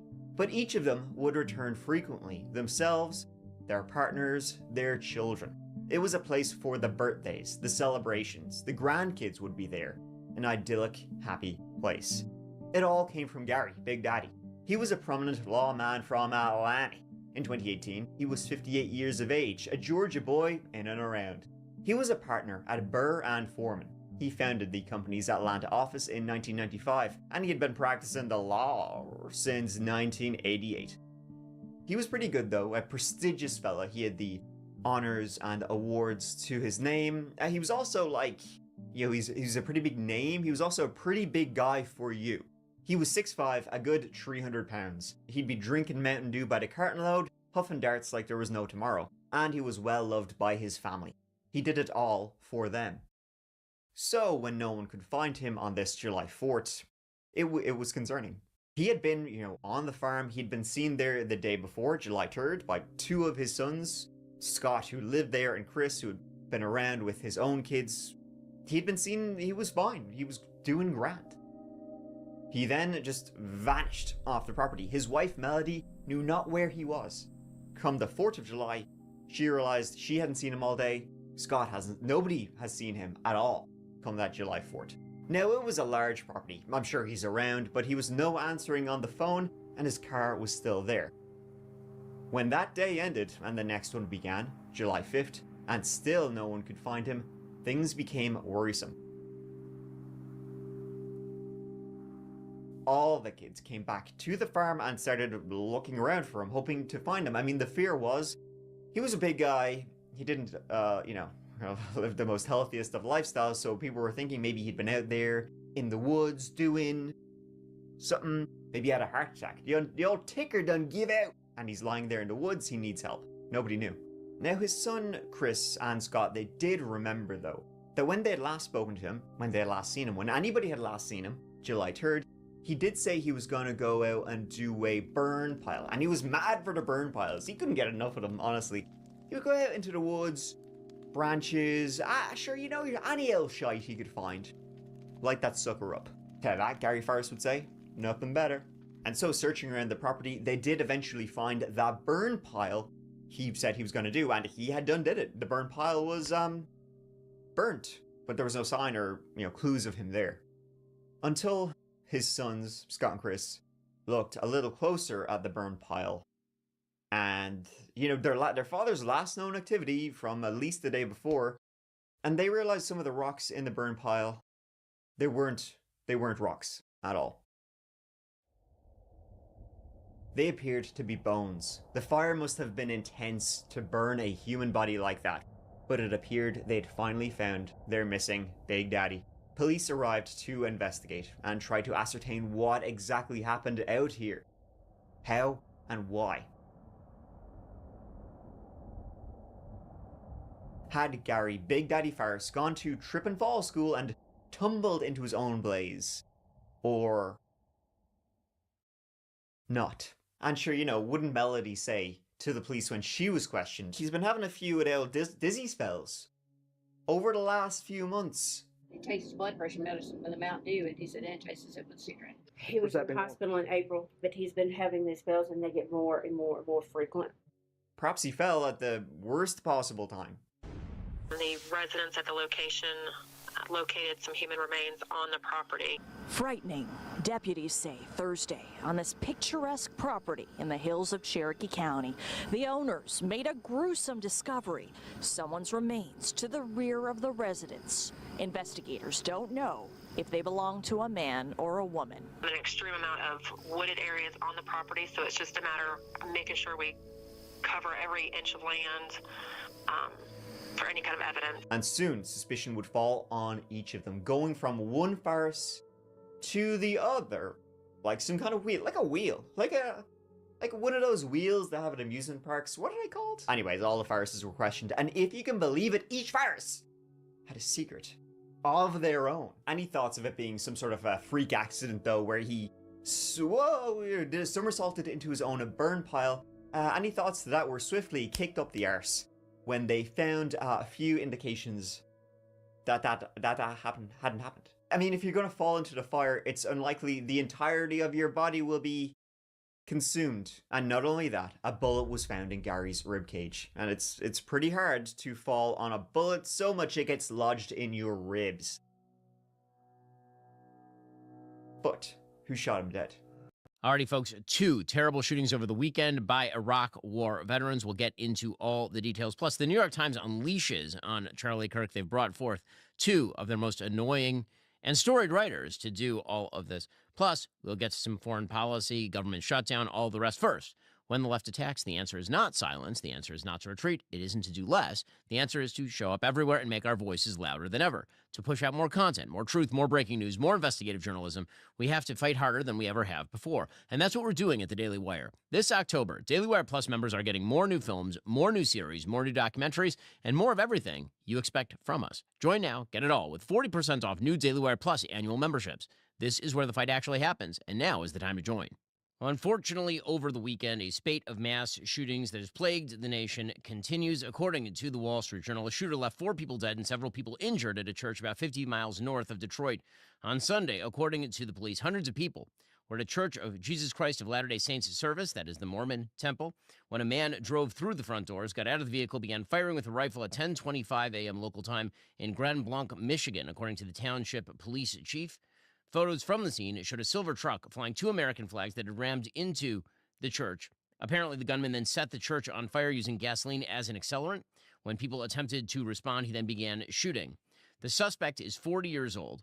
He is a former member of the Marine Corps. Apparently, he served from 2004 to 2008 and deployed to Iraq in 2007 and 2008. He retired as a sergeant. He was married. He had a young son. It is unclear what exactly the motive was. At this time, it appears to be linked, presumably, to mental illness. President Trump did say in a social media post this appeared to be yet another targeted attack on Christians. But again, we are sort of waiting for more details on the shooter at this point. According to the New York Post, the shooter had some personal issues, as you would imagine. Apparently, there were hundreds of worshipers inside the church when the attack began. Aerial footage showed an enormous plume of choking black smoke rising up from the structure as it burned. Apparently, this man, his wife, they had a now 10-year-old son who was born with congenital hyperinsulinism, or CHI, a rare genetic condition where the pancreas releases too much insulin. And again, apparently, there are people who knew the shooter and had suggested that he was suffering from some sort of unwellness. Unfortunately, this was not the only incident of mass shooting by a veteran over the weekend. Apparently, there was a shooting in North Carolina as well. According to the New York Post, the madman who targeted a crowded dockside restaurant in a highly premeditated mass shooting in North Carolina is a Purple Heart recipient and heavily decorated Marine who served in Iraq before changing his name and filing a slew of conspiracy-laden lawsuits, according to authorities and records. The shooter was arrested Saturday night after launching a deadly assault on the American Fish Company restaurant in Southport Yacht Basin. He apparently suddenly sprayed bullets into a crowd of unsuspecting diners. This person was known to the community. He had filed a bunch of bizarre lawsuits, including one where he accused a church of trying to kill him. He claimed that church was, quote, behind a civil conspiracy masterminded by the LGBT community and white supremacist pedophiles to kill him because he was, quote unquote, a straight man. Obviously, that lawsuit was dismissed with prejudice because it was based on legitimately nothing. Apparently, he said he had been wounded in 2 separate IED attacks during a 2006 tour in Iraq, as well as a bullet wound that left shrapnel lodged in his head. And it is confirmed that this person also served in the Marines from 2003 to 2009 and deployed to Iraq in 2005, and then again in 2006, winning a slew of medals. So, what does all of this mean? Well, it certainly means that people who are suffering from mental illness in the country, as per our usual arrangement with mass shootings, are not getting the help that they need. It means that people around them are not doing what they can to ensure that they are involuntarily committed if they are dangerous to themselves and others. You know, when we look at the circumstances around every shooting, we ought to look, obviously, at the motives, because not every shooting is the same. The assassin who killed Charlie Kirk is not the same as the mass shooter at this Mormon church in Michigan. And pretending that all shootings are happening for the same reason would be to ignore a panoply of causes, all of which we need to address. When it comes to mental illness, the big cause that we have to address is simply allowing people who obviously have symptomatic mental illness, who clearly are dangerous to other people, to simply walk the streets without any sort of serious consequence or any capacity to rein them in. And that's something that's going to have to be handled on the local, state, and federal level. I've been calling for a very long time for additional funding for psychiatric hospitals. Involuntary commitment rules that need to be loosened. Too many of these incidents are happening every single day. Now, speaking more broadly of crime, it is true that there is a wing in American politics that is significantly more tolerant of crime, whether it comes from the mentally ill or whether it comes just generally, because they believe that that is a result of some deep embedded cruelty in American society. This has resulted in spikes in left-wing crime, unfortunately. According to Axios, we are now seeing left-wing terrorism outpacing far-right attacks for the first time in 30 years. According to the Center for Strategic and International Studies, halfway through 2025, attacks by far-left extremists outpaced far-right violence for the first time in more than 3 decades. CSIS researchers compiled and analyzed a dataset of 750 domestic attacks and plots from January 1st, 1994 to July 4th, 2025, categorizing them into right, left, jihadist, ethno-nationalist, and other. The data showed that left-wing extremists have carried out 41 attacks since 2016, compared with 152 from the far right over that same period. Which means that this is not one of those studies that tends to be right-skewing in the first place. It tended to be left-skewing in the first place. However, since the beginning of this year, there have been at least 5 left-wing plots or attacks, compared to just 1 right-wing attack. So something is changing. Something is changing. The permission structures that exist, and they do exist on both sides of the aisle for a wide variety of crimes that range from kind of the simply criminal, from riots, acts of violence, to actual terrorism, those permission structures are now skewing to the left. And we saw that over the weekend as well. Already coming up, the New York Times has decided it's been long enough. It's time to go after Charlie Kirk. Plus, they're praising Marjorie Taylor Greene. What did she do to earn that praise? I think you might be able to guess. We'll get to that in a moment. First, when inflation jumps, when you hear the national debt is over $37 trillion, do you ever think maybe now would be a good time to buy some gold? I thought that, and so I actually did. I bought some more gold recently, whether to protect against the dollar's loss in purchasing power, for peace of mind during global instability, or just for sensible diversification. Birch Gold Group believes every American should own physical gold. And so along with the Daily Wire, Birch Gold created something special this month. Through September 30th, if you buy from Birch Gold, you will get a signed copy of my brand new book, Lions and Scavengers, plus your very own Golden Ben Shapiro bookmark. It's actually a beautiful bookmark. We released an extremely limited quantity of the autographed books and bookmarks, so text Ben to 989898 to claim your eligibility and start the process. Plus, Birch Gold can help you roll an existing IRA or 401k into an IRA in gold. You're still eligible for that signed copy of Lions and Scavengers. I buy my gold from Birch Gold, so do tens of thousands of other Lions. Is now finally the time for you to do it. It's really easy. You give them a call, they walk you through the process, and then when you're done, you got a bunch of gold in your safe. That's what happened to me. Text my name, Ben, to 989898. Claim your eligibility today. Act before September 30th. Again, text Ben to 989898. Also, do you guys ever read protein bar labels and you feel like you're reading ingredients to a candy bar? A lot of health bars are actually packed with those unnecessary sugars and chemicals.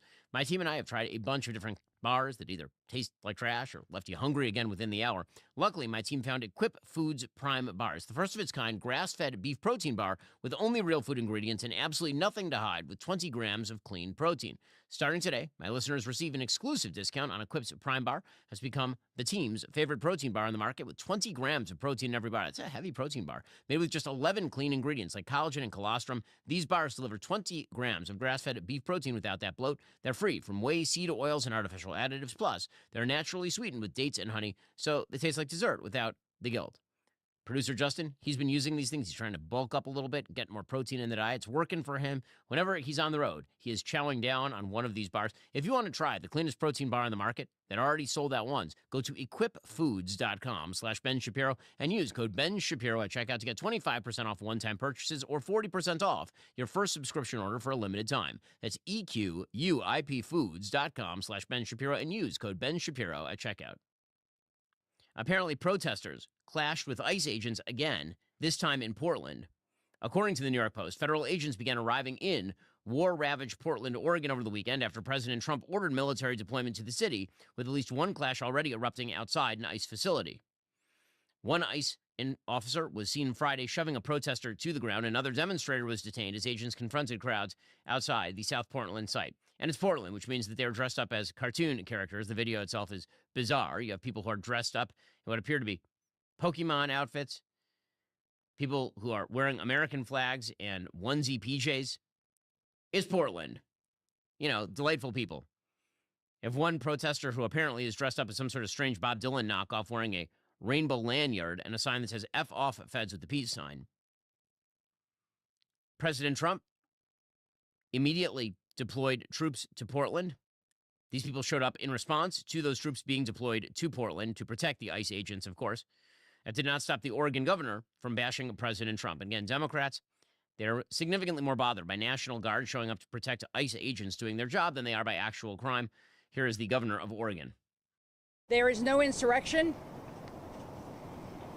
There is no threat to national security, and there is no need for military troops in our major city. Military service members should be dedicated to real emergencies. The members of the Oregon National Guard, their mission is to stand up and protect Oregonians, and they will do that every day, but they are not needed in the city. They are not needed here. It is very strange how many Democratic governors do not understand how this works. All they have to do is protect the ICE agents doing their job and ensure those ICE agents can do their job, and then there won't be federal troops in their cities. But they simply refuse to do this over and over and over again. They refuse to do this. President Trump, of course, has bragged about how he was going to do this in Portland, in Chicago as well. He said in a post on Truth Social Saturday he was ordering Defense Secretary Pete Hegseth to use the military to protect ICE facilities, which he said were under siege from attack by Antifa. He said he's also authorizing full force if necessary. Apparently, soldiers are going to be deployed to Memphis, Tennessee as well. Tennessee Governor Bill Lee has suggested that he is totally fine with that. Again, I think it's a very smart move by President Trump to go out of his way to deploy in red states, because red state governors are totally fine with lowering crimes in blue cities in their own states. They see that as a win-win. Meanwhile, apparently, troops are being deployed in Chicago as per President Trump's promise. According to The Hill, federal immigration agents patrolled downtown Chicago on Sunday as the Trump administration ramps up immigration crackdowns in major cities across the country. The Border Patrol agents spotted downtown were armed, masked, and camouflaged, according to News Nation. ICE said hundreds of ICE officers were downtown as part of its Midway Blitz operation in Chicago, which began on September 8th. And apparently they made multiple arrests downtown, including the River North neighborhood, on Sunday morning. Apparently 11 people were arrested outside an ICE detention facility in Broadview, Illinois, on Saturday because there was another large protest at the center. And, of course, the Illinois governor, J.B. Pritzker, who must be lowered into the state capitol by crane, called the president's, quote, a show of intimidation. That, quote, is instilling fear in our communities and hurting our businesses. Yeah, nothing hurts business like having troops there to ensure that actually they can operate safely. If there's one thing businesses in Chicago are afraid of, it's the stopping of the crime. They need more crime in Chicago. They need more illegal immigrants on the streets in Chicago. That's what business owners are deeply worried about. The Democrats' willingness to embrace the 20 side of nearly every 80-20 issue is truly mind-boggling. It really is an impressive thing. And when it comes to that left-wing permission structure for violence, Democrats keep upping the ante over and over and over. So we've been talking about this since the shooting of Charlie Kirk. The left wing has created permission structures for violence. The argument goes like this. If you make a point that they disagree with, that is in fact a denial of their identity. It is in fact an act of implicit violence, and that act of implicit violence is to be met with actual violence. And so you will see Democrats using language like fascist with regard to Republicans on a routine basis. Not sort of colloquially, seriously. They apparently mean it. You'll see Democrats claiming day in and day out that there are brutal attacks going on black people in the country, attacks that can only be met, presumably, with force, and then openly praising people who have used terrorism in the past. Over the weekend, Representative Ayanna Pressley, the Ringo Starr of the squad, she's the congresswoman from Massachusetts, she said that President Trump's to-do list as president includes attacking black women. I mean, this is just, they're not lowering the rhetoric. All the talk about lowering the temperature, it's not going to happen here. Rev, again, Donald Trump is attacking anyone and everyone except for the cost of groceries. He is working through this enemies list every day, prioritizing political retribution and grievance, and again, working an enemies list instead of a to-do list. I mean, his to-do list, I think, just says golf, attack black women, attack enemies, alienate our allies, and continue to create crushing hurt for working families, instead of what he should be doing, which is lowering cost for the American people and keeping his word. So again, according to the left, President Trump just doesn't differ with them with regard to his political arguments. He actually wants to somehow harm black women. And by the way, Ayanna Pressley, I'm kind of tired of hearing Democrats talk about how much they abhor violence while they literally praise people who are murderers. Okay, Ayanna Pressley did that over the weekend. She openly praised Assata Shakur. Assata Shakur was a murderous terrorist. She died over the weekend, and the Chicago Teachers Union paid tribute to her.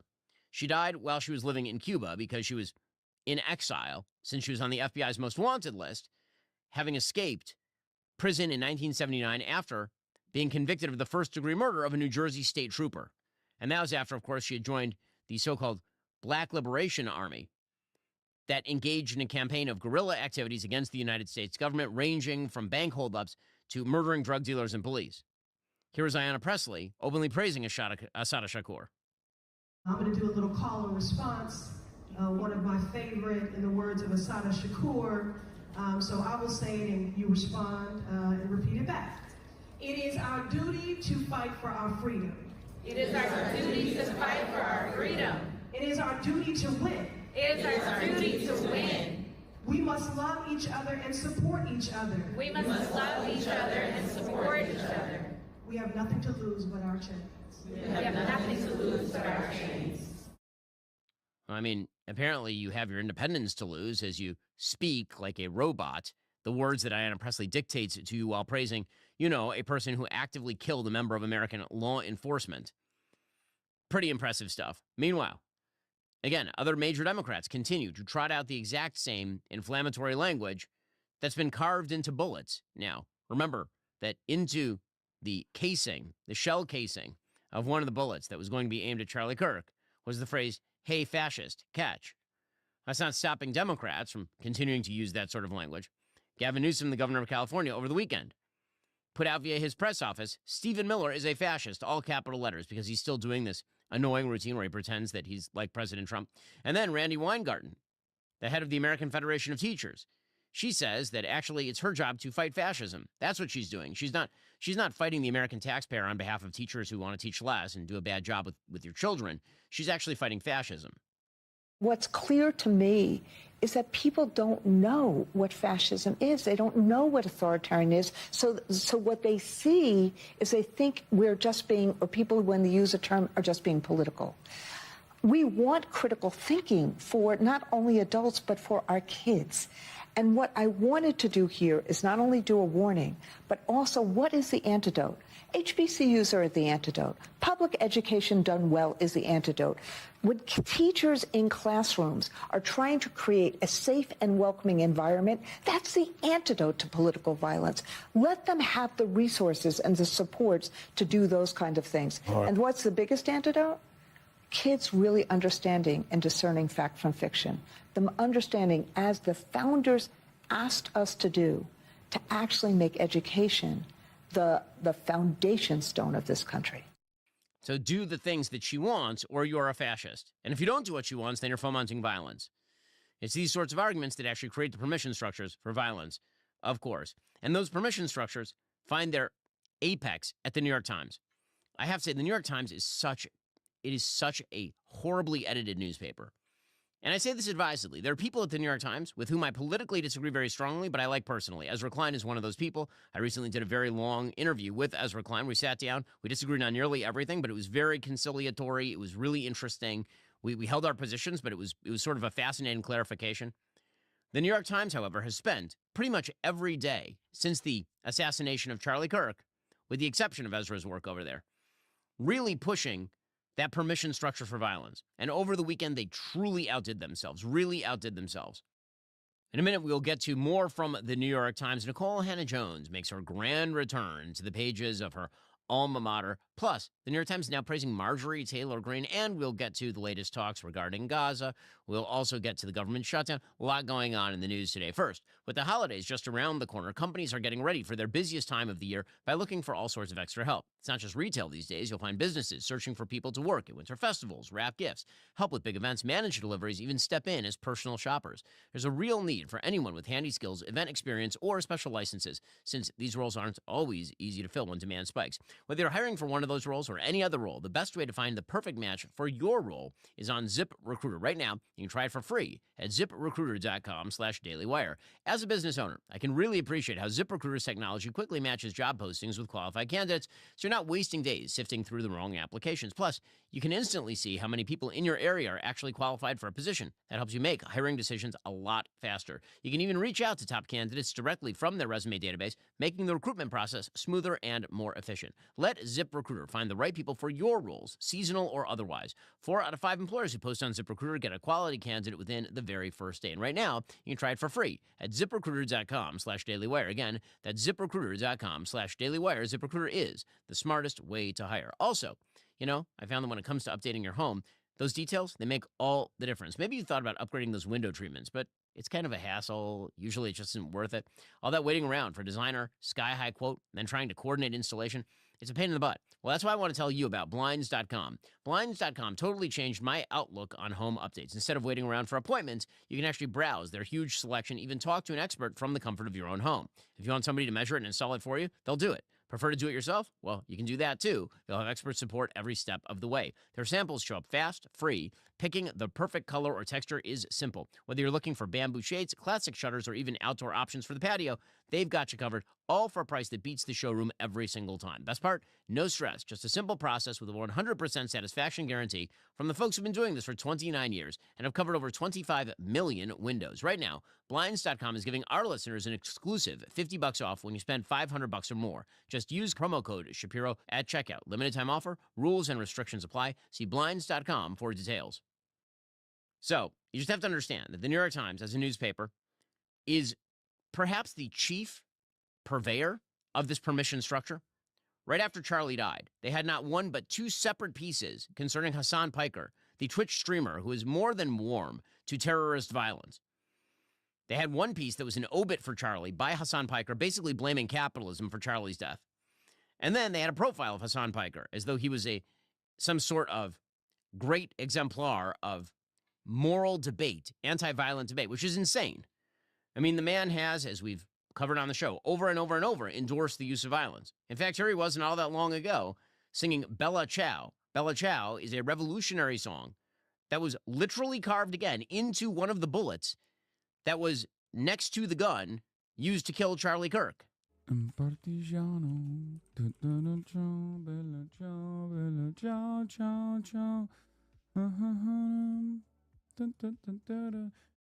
He knows precisely what he's doing.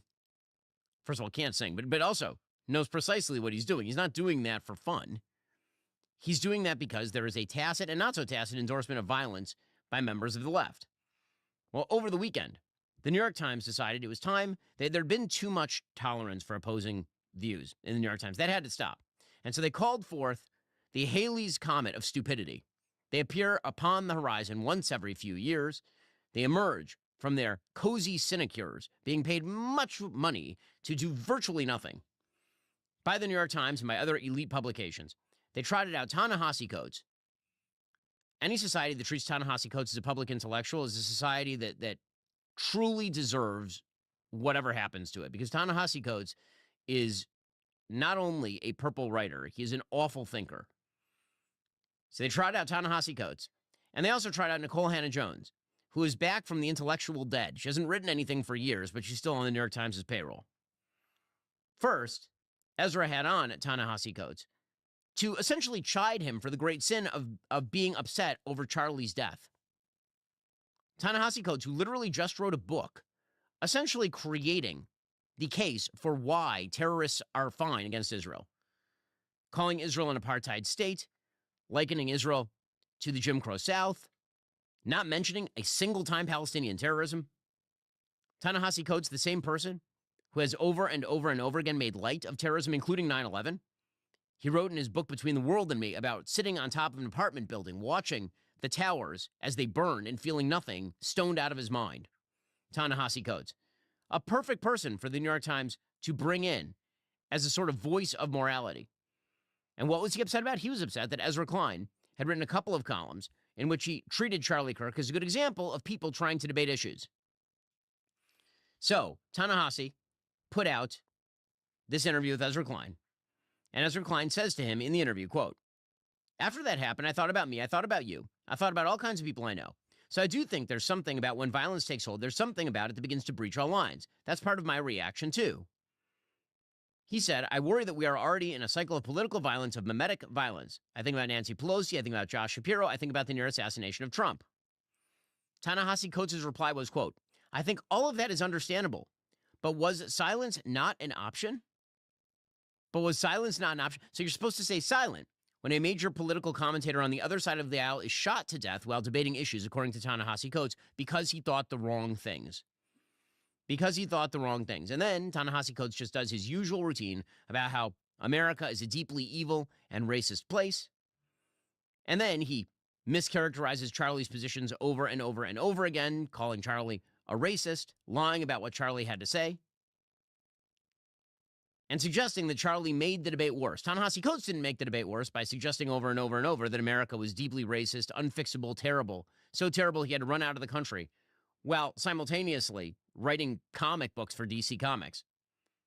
Now, it's Charlie who's really the problem, according to Ta-Nehisi Coates, the great morality police of the New York Times, who has to step in to make sure that Charlie Kirk is not in any way praised after his murder. Solid stuff there from Ta-Nehisi Coates. But that wasn't all. On the same day that happened, the New York Times printed a discovered essay by Nicole Hannah-Jones. I say discovered because, again, her essays only come out once every, at this point, 10 years. The 1619 Project was a long time ago. And she's a terrible example, again, of a public intellectual. She's a person who, when she was criticized for her historical inaccuracies in her awful project, the 1619 Project, which was a gigantic propaganda attempt by the New York Times to recast all of American history as the outgrowth of slavery. When she was criticized by actual historians, You know, people who are not even of the right, people like Gordon Wood or Sean Wiolence. She came out and basically said, well, they're all white, aren't they? She also bragged. People said that the riots that happened in 2020 could be called the 1619 riots, and she cheered that. She thought it was good. The permission structures for violence on the left are quite real, and they are quite pervasive. And her essay about Charlie is egregiously terrible. Quote, the day Charlie Kirk was killed, Dominic Durant's 11-year-old daughter came home from her middle school in Tulsa, Oklahoma, and told her father that her friends had been very upset about his death, and that they felt she should be upset too. I'm sad, she said, tears in her eyes. Durant struggled how to respond. He too had been appalled by the act of violence, but his young daughter did not know much about Kirk, and he worried she would look him up on YouTube and come across the many ugly assertions the right-wing activist had made about black Americans like them. For instance, Kirk had claimed that 4 prominent and successful black women, who all went to Ivy League universities, Justice Ketanji Brown Jackson, the former First Lady Michelle Obama, TV host Joyanne Reid, and former Representative Sheila Jackson Lee of Texas, did not have the brain processing power to otherwise be taken really seriously and had to go steal a white person's slot. He'd argued that black America is poorer, more murderous, more dangerous than when black people were living under Jim Crow. Durant did not want his daughter thinking that because her friends were grieving him, that the things Kirk had claimed were acceptable or right. Durant said, quote, I said it's natural to be sad. I don't want you to change your opinion about being sad, but I'm explaining to you that the gentleman who just got shot was under the impression that you, as a young black woman, don't have the brain processing power. So I'm explaining to you to let you know what he said was wrong and not true. Charlie never said that. He literally never said that. What Charlie said is that if you are an affirmative action admittee, the tacit admission there is that you couldn't make it without affirmative action points. And then he pointed out that Ketanji Brown Jackson was put in place for affirmative action reasons and has not exactly performed well on the Supreme Court, for example. But he never said anything like all black women don't have brain processing. That's ridiculous. Charlie would never say that and did never say that. But the entire piece by Nicole Hannah-Jones is just a complete mischaracterization of Charlie's positions in order to minimize the tragedy of his death. Quote, as a Christian, Durant also felt he had to address Kirk's version of Christianity, which condemned and disparaged people who are gay and transgender. Kirk once posted, the pride and trans movements have always been about grooming kids. Well, actually, if you read the entire tweet, here is what the actual tweet says. Quote, trans actor Elliot Page, formerly known as Ellen, explains that queer stuff is no longer niche because 30% of young people are now LGBTQ. The pride and trans movements have always been about grooming kids. They call it normalizing. They cannot procreate, so they recruit, and now they're bragging about it. Okay, that doesn't mean grooming kids as in like to rape them. That is not what he's talking about. He means that there's a social contagion with regard to things like trans, which, by the way, is statistically true. This intolerance was not reflective of Durant's own understanding of Jesus or the gospel, nor the faith his family practiced. I reminded her not to be a hypocritical Christian, he said. I told her, you know, the good book, the Bible, says you judge man as he lived, not as he died. Well, I mean, put aside the fact that the anti-biblical explanation of sexuality that is put forth by the left truly does not accord with the words of either the Old Testament or the New Testament. Again, this entire piece is designed to mischaracterize Charlie's beliefs so as to suggest that the laments for Charlie are undeserved. That is the entire idea. She essentially tries to call Charlie a white supremacist. She quotes another left-wing activist to suggest that Kirk engaged in rhetoric of Christian white nationalism and that it has moved to the center of the Republican identity. This is what the New York Times is pushing. Again, that Charlie and all conservatives are a threat, like an open and evil threat. And so laments for their deaths, can't you just remain silent, in the word of Ta-Nehisi Coates? Or do they really deserve the kind of sadness that people are pouring out upon them, according to Nicole Hannah-Jones? The New York Times, again, it remains just a repository of crap. It is an awful, awful publication. By the way, if you didn't think it was awful enough, the New York Times hates President Trump so much that all it took to get them to write a good piece about Marjorie Taylor Greene, a person with the intelligence of a turnip, is her turning on President Trump. That's all it took. It's truly amazing. They're writing odes. They're writing paeans to Marjorie Taylor Greene now. Quote, Greene, straying from Trump, reflects an emerging MAGA split. The right-wing Republican congresswoman from Georgia has grown disillusioned with her own party and with President Trump, and is increasingly willing to say so. Wow, strange new respect for the New York Times for Marjorie Taylor Greene. Can't imagine why they're doing that. Can't imagine. By the way, Marjorie Taylor Greene over the weekend, once again, suggested that she was going to be killed by nefarious forces because of her focus on Epstein and Israel. Quote, I am not suicidal and one of the happiest, healthiest people you will meet. I have full faith in God and Jesus Christ is my Lord and Savior. As a sinner, I am only saved through his grace and mercy. With that said, if something happens to me, I ask you all to find out which foreign government or powerful people would take heinous actions to stop the information from coming out. Not only about this issue, but because of the truth that I have been speaking. The people understand what I'm saying. Well, certainly the commenters did. All the commenters were posting anti-Semitic memes underneath her words, obviously. But don't worry. Her crazy, her specific brand of crazy, is now acceptable according to the New York Times. Again, horseshoe theory operating at full volume here. The New York Times says, Representative Marjorie Taylor Greene, the right-wing Republican from Georgia, did not appreciate being threatened by the White House over her backing for a bill ordering the release of the Epstein files. So after a Trump official put out the word that doing so would be viewed as a very hostile act, she called the top West Wing aide to push back. I told them, you didn't get me elected. I do not work for you. I work for my district, she recounted recently during a wide-ranging interview in her office on Capitol Hill. We aren't supposed to just be whipped on our votes because they're telling us what to do with this scary threat or saying we'll primary you or that we won't get invited to White House events. Me personally, I don't care, Ms. Greene went on. She's literally only a nationally famous person because Donald Trump picked her out of a lineup. That is the reason, because the left decided to attack her for all of her dumb old tweets. And then the right decided to defend her, including President Trump himself. That is the reason she is famous. Otherwise, she would be just one of 435 congresspeople that nobody had ever heard of. Quote, Ms. Greene is no longer a team player for Republicans in Congress, and she is no longer seen as a joke. Wow, strange new respect. All it took was her horseshoe theorying around to the anti-Semitic left and holding hands with them. And suddenly, the New York Times is writing stop pieces about her. What an amazing publication. I can't imagine why extremist violence is on the rise thanks to publications like the New York Times. Really solid stuff right there. All right, meanwhile, in other news, over in New York, the Zohran Mamdani campaign continues to truck along. Eric Adams has finally, far too late, dropped out of the race.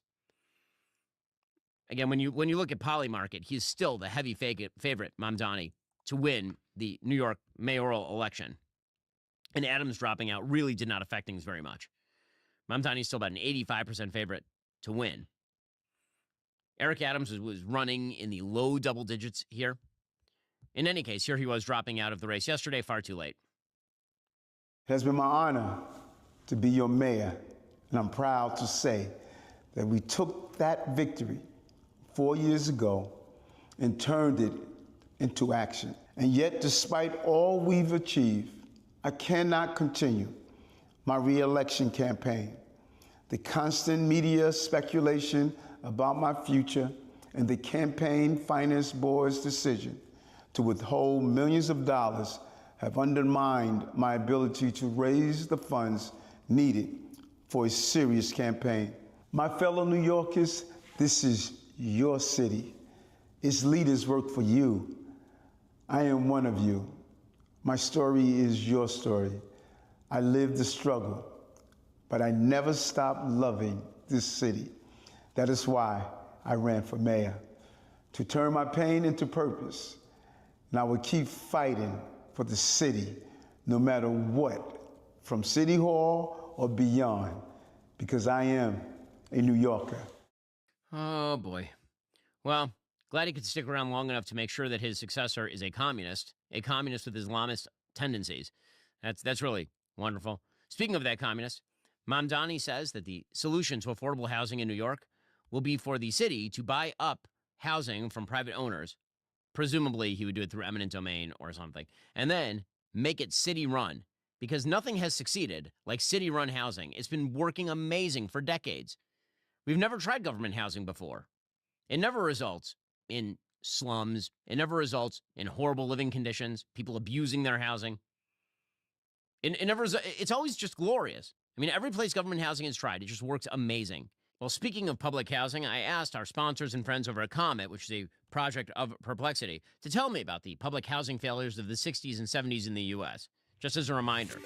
And here's what Comet says. Public housing in the United States during the 1960s and 70s is widely considered a policy failure because of a combination of social, economic, and political factors that led to the decline of many developments and widespread negative outcomes for residents.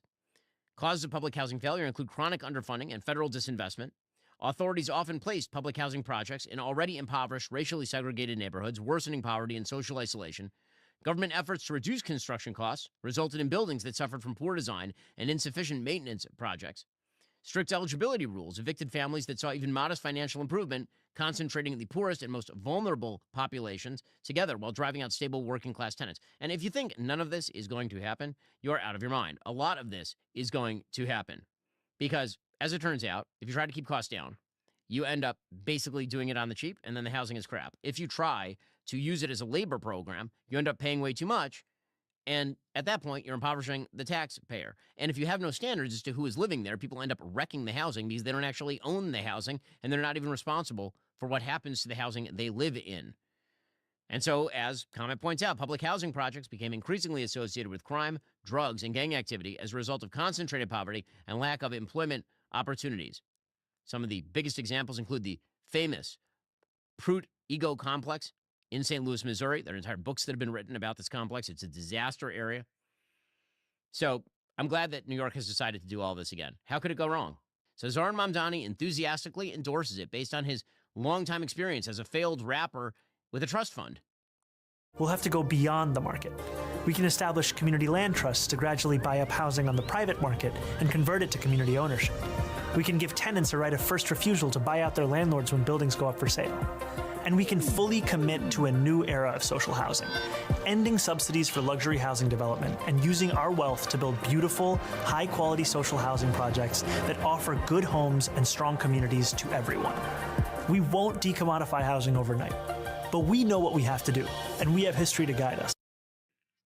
Yes, we do have history to guide us. This crap fails every time in Stripe. Do it, New York. See how it works out for you. By the way, I know multiple real estate investors in New York who are very, very close to getting into deals to do more development in New York, and they all pulled out in the last 3 to 4 months because they know that Mamdani is going to make that nearly impossible now. So again, well done, Eric Adams, for sticking around just long enough to ensure that almost certainly Zohran Mamdani will end up being the mayor of New York. And again, congratulations to the people of New York who, I suppose you liked the 60s and 70s so much you just wanted to do it again? It's just that much fun for you? All right. Already coming up, the President of the United States is meeting with Prime Minister Benjamin Netanyahu today. They're trying to work out sort of the final form of an offer to Hamas to end the Gaza war. We'll get to all those details first. Let's be honest, traditional phone systems weren't built for how businesses actually work today. And when you miss a call, you're not just missing a conversation, you are losing business. Quo, formerly Open Phone, is the modern alternative. It's designed to help you work smarter, build stronger relationships, and never miss an opportunity. If you're tired of juggling multiple phones or being chained to a landline, Quo is exactly what your business needs. As the #1 business phone system, Quo streamlines all your customer communications through a simple app on your phone or computer, meaning you can literally run your business from anywhere. What's really smart about it is how your entire team can share one number and collaborate on calls and texts like they're working from a shared inbox, which keeps response times lightning fast and customers genuinely happy. But here's where it gets interesting. Quo's built-in AI does the heavy lifting by automatically logging calls, creating summaries, even automating your next steps. Their AI agent can actually answer calls, qualify leads, and even route customers to the right team member, so you never have to worry about leaving your customers hanging even after hours. Whether you're flying solo or you're leading a growing team, Quo keeps everyone connected while helping you deliver those standout customer experiences that make all the difference. It's no wonder over 90,000 businesses are already using it. Get started for free, plus get 20% off your first 6 months at quo.com/Ben. That's QUO.com/Ben. If you have existing numbers with another service, Quo will port them over at no extra charge. Quo, no missed calls, no missed customers. Also, you know what I hate? Running out of something I actually need and then scrambling to reorder it, especially when it comes to health, because consistency is a difference maker, which is why I signed up as a Balance of Nature preferred customer. Every 28 days, my supplements just show up at the door without me lifting a finger. No missed days, no, oh crap, I forgot to reorder. It's just automatic, so it's consistent. And when it's consistent, it actually sticks. Here's what got my attention. As a preferred customer, you're always getting the best price Balance of Nature offers. Always. That's as low as it gets every single order. Your wallet will notice the difference, guaranteed. And get this, shipping is completely free every single month. No tracking numbers to stress about, no extra fees. Balance of Nature handles all of that for you. But here's the best part. You get paired with your own personal health coach, not a chatbot like an actual human, who checks in with you, helps you stay on track, and looks at your whole picture. I use Balance of Nature, particularly when I'm on the road, because it's hard to stay healthy and eat healthy when you're on the road. Pop it in those smoothies, good to go. Why pay more when you don't have to? It saves you money, time, and hassle. You don't have to plan ahead because your routine plans itself. Go to balanceofnature.com, use promo code Shapiro for 35% off your first order as a preferred customer. Plus, get that free bottle of fiber and spice. That's balanceofnature.com, promo code Shapiro, balanceofnature.com, promo code Shapiro. Meanwhile, on the economic front, the President of the United States is scheduled to host last-ditch talks to avoid a government shutdown on Monday. The Republicans are pledging a clean CR, like a 7-week extension of the current spending levels, and Democrats, for no reason that anybody can really discern, are now talking about shutting down the government. They want additional spending because we're not spending enough money, apparently. I mean, that is despite our nearly $40 trillion national debt. According to the Wall Street Journal, a White House meeting is scheduled for Monday ahead of an expected redo of a Senate vote that will determine whether Congress will keep the government funded beyond Tuesday. House Republicans passed a bill this month that would fund the government into late November and add millions for security for lawmakers and other officials. Democrats blocked that measure, and then they want bipartisan negotiations on health care funding. So it's unclear exactly what Democrats are aiming for.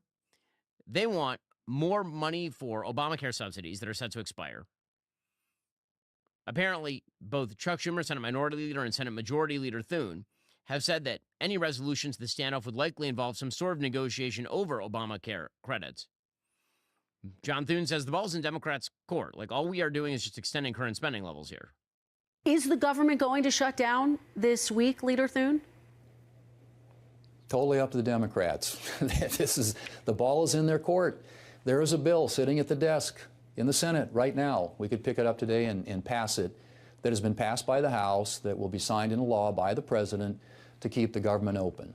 So this decision, in my judgment, at this point in time, is up to a handful of Democrats. We need 8 Democrats to pass it through the Senate, something that 13 times, when the Democrats had the majority over the last 4 years and President Biden was in the White House, Republicans helped Democrats do.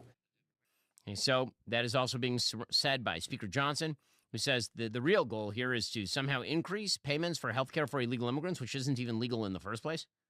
It is illegal for illegal aliens to receive health care paid for by hardworking American taxpayers, but they're making the demand to change that. They want to add that back in. That's one of Chuck Schumer's primary demands, to keep the government open, and we're not going to do that. The American people didn't vote for us to do that. We're trying to clean up the system. So what they're demanding, they know is outrageous. They know it's far beyond the pale. And look, I challenge anybody listening to us, Jake, go pull this up. You will see there is nothing partisan in what we have passed and presented to the Senate. Chuck Schumer is doing this for one reason. He is trying to get cover from the far left base of his party because they've been hammering him for not fighting Trump. So he's going to try to show that he's fighting Trump, but he has absolutely no logical basis for doing so here. House Minority Leader Hakeem Jeffries, who's already overridden by the House majority, he says, no. This is just about meeting the needs of the American people because we need a shutdown or something. We are always of the view that we need to fund the government and make sure that the services that the American people rely upon can continue to be received, and also that we stand by our federal civil servants. We've seen, since January 20th, mass firings already taking place by the Trump administration in the absence of government shutdown, because this is what they've determined to do, hurt everyday Americans. We consistently have made the point. We want to find a bipartisan path forward and reach a spending agreement with our Republican colleagues that actually meets the needs of the American people, but that also addresses the Republican health care crisis that is harming everyday Americans all across the country. Well, good luck with this argument. If Democrats shut down the government here, they're the ones who are going to own it. And frankly, Republicans are like, fine, you want to do that? We'll fire a bunch of people. We'll use the opportunity for a government shutdown, not just to temporarily furlough workers. If we can get away with it, we'll fire people. Don't threaten us with a good time. Steve Scalise, the House Majority Whip, he says exactly that. Well, I haven't seen the full details, but if you go back to COVID, Martha, President Biden dramatically mushroomed the size of the federal government. supposedly to deal with COVID. Well, COVID is over, and yet many of those federal agencies are still 20 or 30% larger than they were before COVID. And so there's been a need for a right sizing of the federal government for a long time. President Trump's talked about that with DOGE and other things he's doing to try to save waste, fraud, and abuse in government. And I think everybody knows there are billions and tens of billions of dollars in waste, fraud, and abuse that still needs to be rooted out. We got to some of that, but there's more that needs to be done. Now, again, what's truly amazing about this is the Democrats really don't have any sort of political leg to stand on here. Americans are not clamoring for a government shutdown. And it's not as though Democrats have a long-standing history of shutting down the government in order to avoid further spending. They're now shutting down the government in order to achieve even bigger spending. This is idiocy. Who is the constituency for this outside of the far left? The answer is it doesn't really exist, but Democrats are just scoring own goals at an incredibly rapid rate. The same holds true with regard to the DOJ. So right now, Democrats could make a plausible argument, in fact, a highly plausible argument, in my opinion, that the attempt by the Justice Department to go after James Comey is misguided. That actually there's not enough material there to go after James Comey on legal grounds. Now, listen, I don't think that that's going to be like an incredibly fertile field to sow, because frankly, most Americans don't like James Comey. They think that he's a big weirdo. He's a big gangly weirdo. He's a big, weird, giant Frankenstein monster who's ready to jump out from behind curtains and sort of create bizarre seashell mosaics and such, and wander around lonely in the forest trying to find Bigfoot. So nobody's shedding a lot of tears for James Comey. With that said, it's not an amazing look for the Trump administration to pretty openly say they're targeting James Comey, and now for the president to say he's also targeting Adam Schiff, because most Americans aren't real fond of that. And the details here are not incredible to the ear. According to the Wall Street Journal, when Lindsay Halligan secured the indictment of former FBI Director James Comey this past week, it marked the pinnacle of her rise in President Trump's orbit, from an insurance lawyer to the person he has entrusted with the sensitive task of deploying the law to punish a longtime enemy. Last Saturday, Trump appointed Halligan to lead the U.S. Attorney's Office in Eastern Virginia, where her predecessor had resigned under pressure to prosecute Trump's adversaries. With the help of a small team at the FBI and limited assistance from other lawyers in the office wary of their new boss, she secured an indictment of Comey on Thursday. So, apparently, Halligan presented the case herself, which is not particularly typical. The jury decided to indict on only 2 of the 3 charges it was presented. Now, that's saying a lot about the weakness of a case, because the old saying about a grand jury is you can get a grand jury to indict a ham sandwich.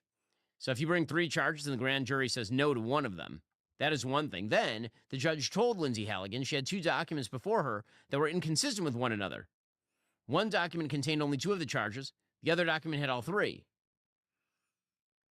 Halligan learned of her appointment to the new role last Saturday evening around the time Trump posted a message on social media expressing his frustration with the DOJ's failure to prosecute. So basically, he appointed her. 5 minutes later, she pushed forward with the indictment. The grand jury didn't give her everything she wanted. And a lot of lawyers out there are saying it's a pretty weak case. Okay, so Democrats theoretically could make some hay here. Are they going to? It's going to be difficult. It's going to be difficult because, frankly, they allowed the DOJ to become a political tool under Joe Biden, and they celebrated it at the time. So when Chuck Schumer now says he has no faith in the Justice Department, it's like, dude, you were there the whole time. You were there for Eric Holder calling himself Barack Obama's wingman, and you were there for Loretta Lynch on the tarmac with the Clintons, and you were there while Joe Biden was using his power to go after his chief political opponent, the man who preceded him and then replaced him. Now, here's Chuck Schumer complaining. I have no faith in Donald Trump's judicial system. He has turned this judicial system to be his own political fighter, do what he wants politically, so that he tells them to go after people he doesn't like. He tells them to exonerate people that he likes. So many people are getting pardoned and this and that. He has turned this Justice Department into his own political watchdog. It's horrible. Okay, well, again, I would take that a little more seriously if you had not spent years blowing out your own credibility along these lines. Amy Klobuchar, the senator from Minnesota, she says, well, this whole prosecution of Comey, it's about revenge, not the law, which sort of begs a question. Revenge for what? What is he revenging himself? Oh, do you mean that he's revenging himself for the time that you guys used the DOJ to go after him? Would that be the thing you're saying right now? What I see this as a former prosecutor myself, This is weaponizing the Justice Department, basically taking a career prosecutor who was recommended by the Republican governor of the state of Virginia, clearly has Republican roots, who made a decision based on the evidence over a period of months, made a decision. Then he's pushed out, forced out, so that the president can install his own aide into the job. When I questioned Attorney General Bondi during her confirmation hearing, she assured me that politics would not play a role, that they would make independent decisions. That is not what this is. This is a vengeance prosecution. It is not about the law. And now again, the question becomes revenge for what? Revenge for what?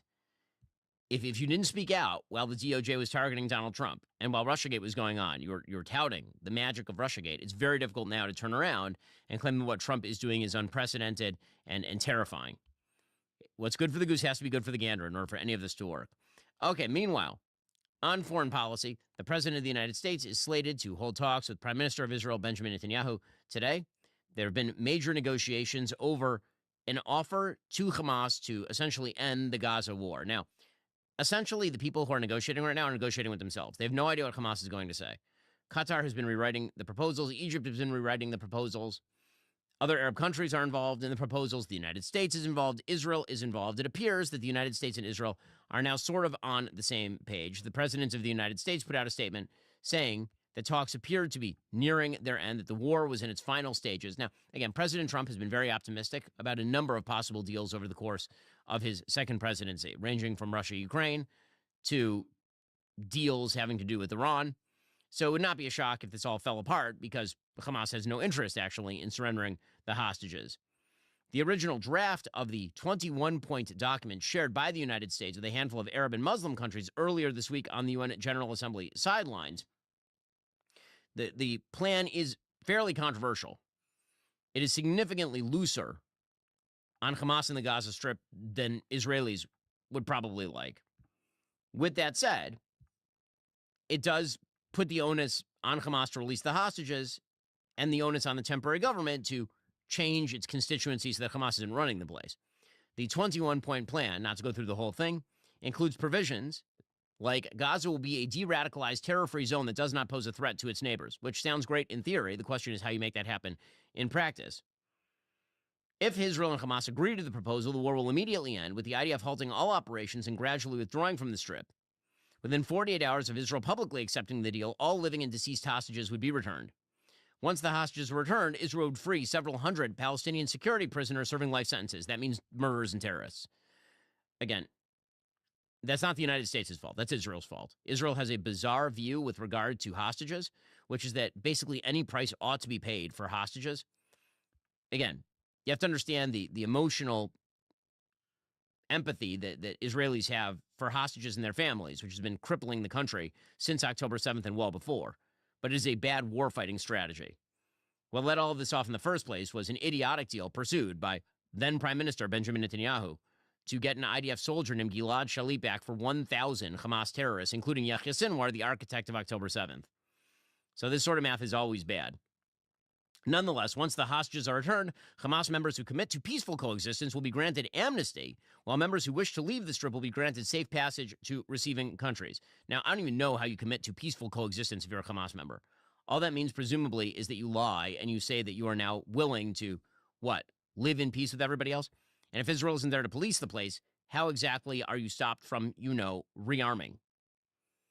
Aid, as soon as the agreement is reached, aid would surge into the Strip at rates no lower than the benchmark set in the January 2025 hostage deal, including 600 trucks of aid per day, along with rehab of critical infrastructure and the entry of equipment for removing rubble. And aid would be distributed by the UN, which means they would go directly back to Hamas, obviously. Now, it's possible the Gaza Humanitarian Foundation, which is a joint American-Israeli operation, which is not handing aid to Hamas, would be involved. But having the UN involved basically means that a lot of this money and material could flow back to Hamas.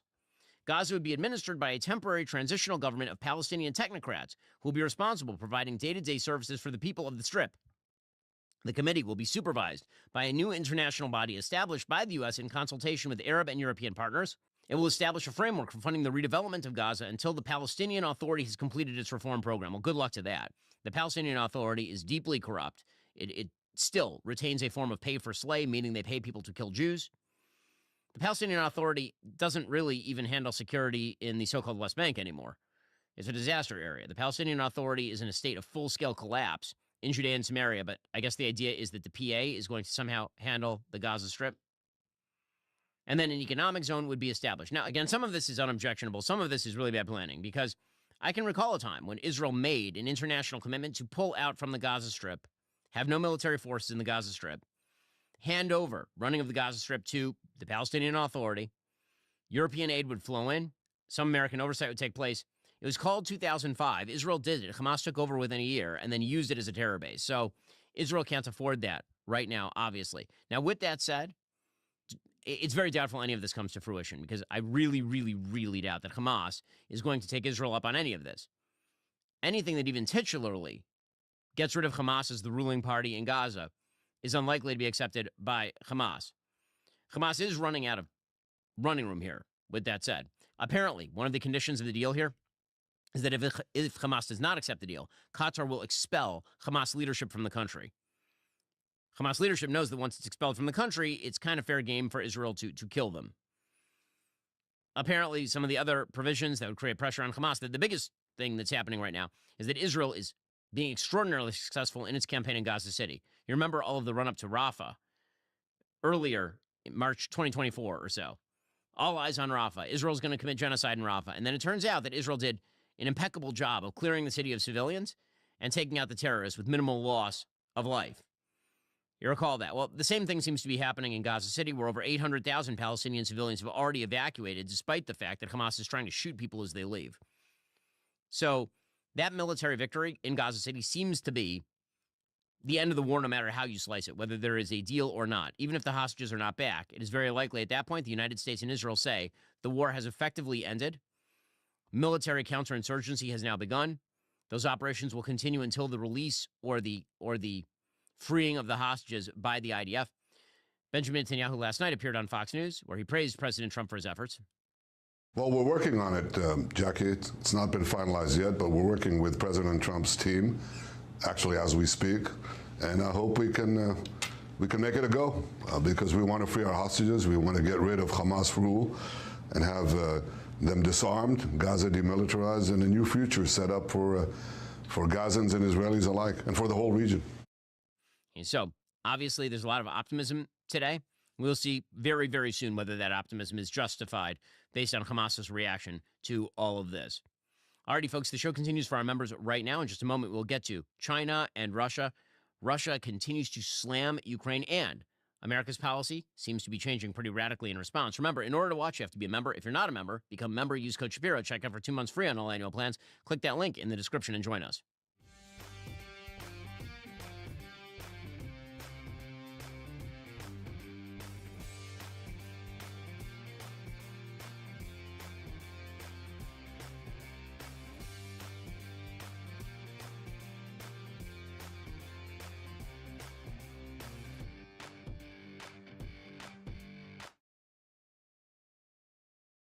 Oh, yeah.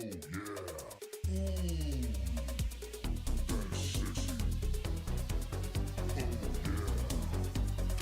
Oh, yeah. That's nice. Incredible. That's hot. So hot. Effective immediately, employees are no longer allowed to look at KieferUseCars.com on the clock.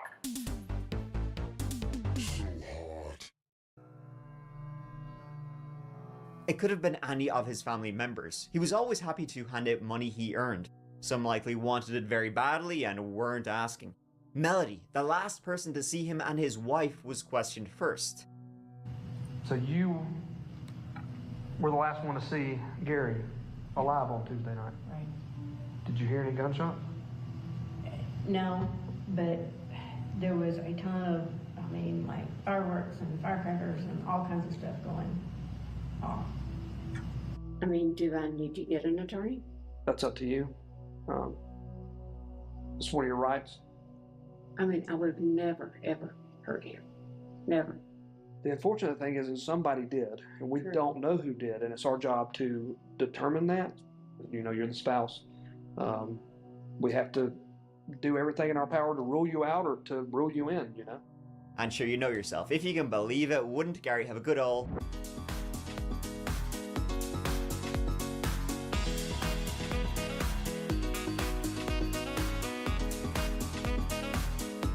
$2 million.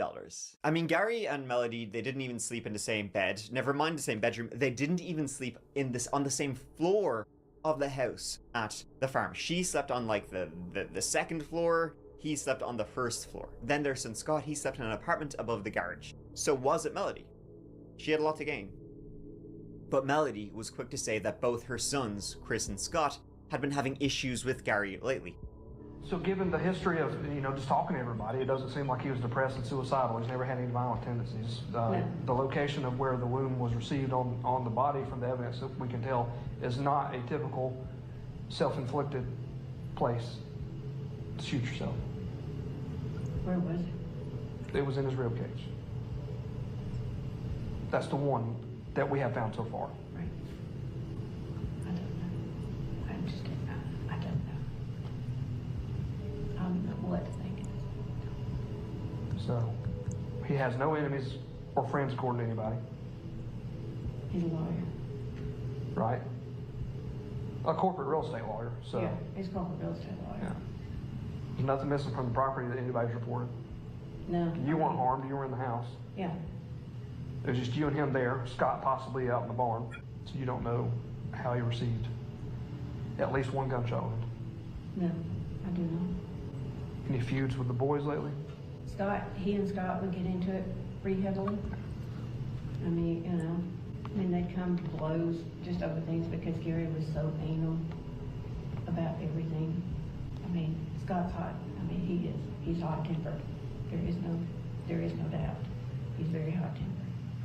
I mean, he left, and I don't know where he was. I mean, I don't. I mean, Chris, we've had our rounds with him of stealing money.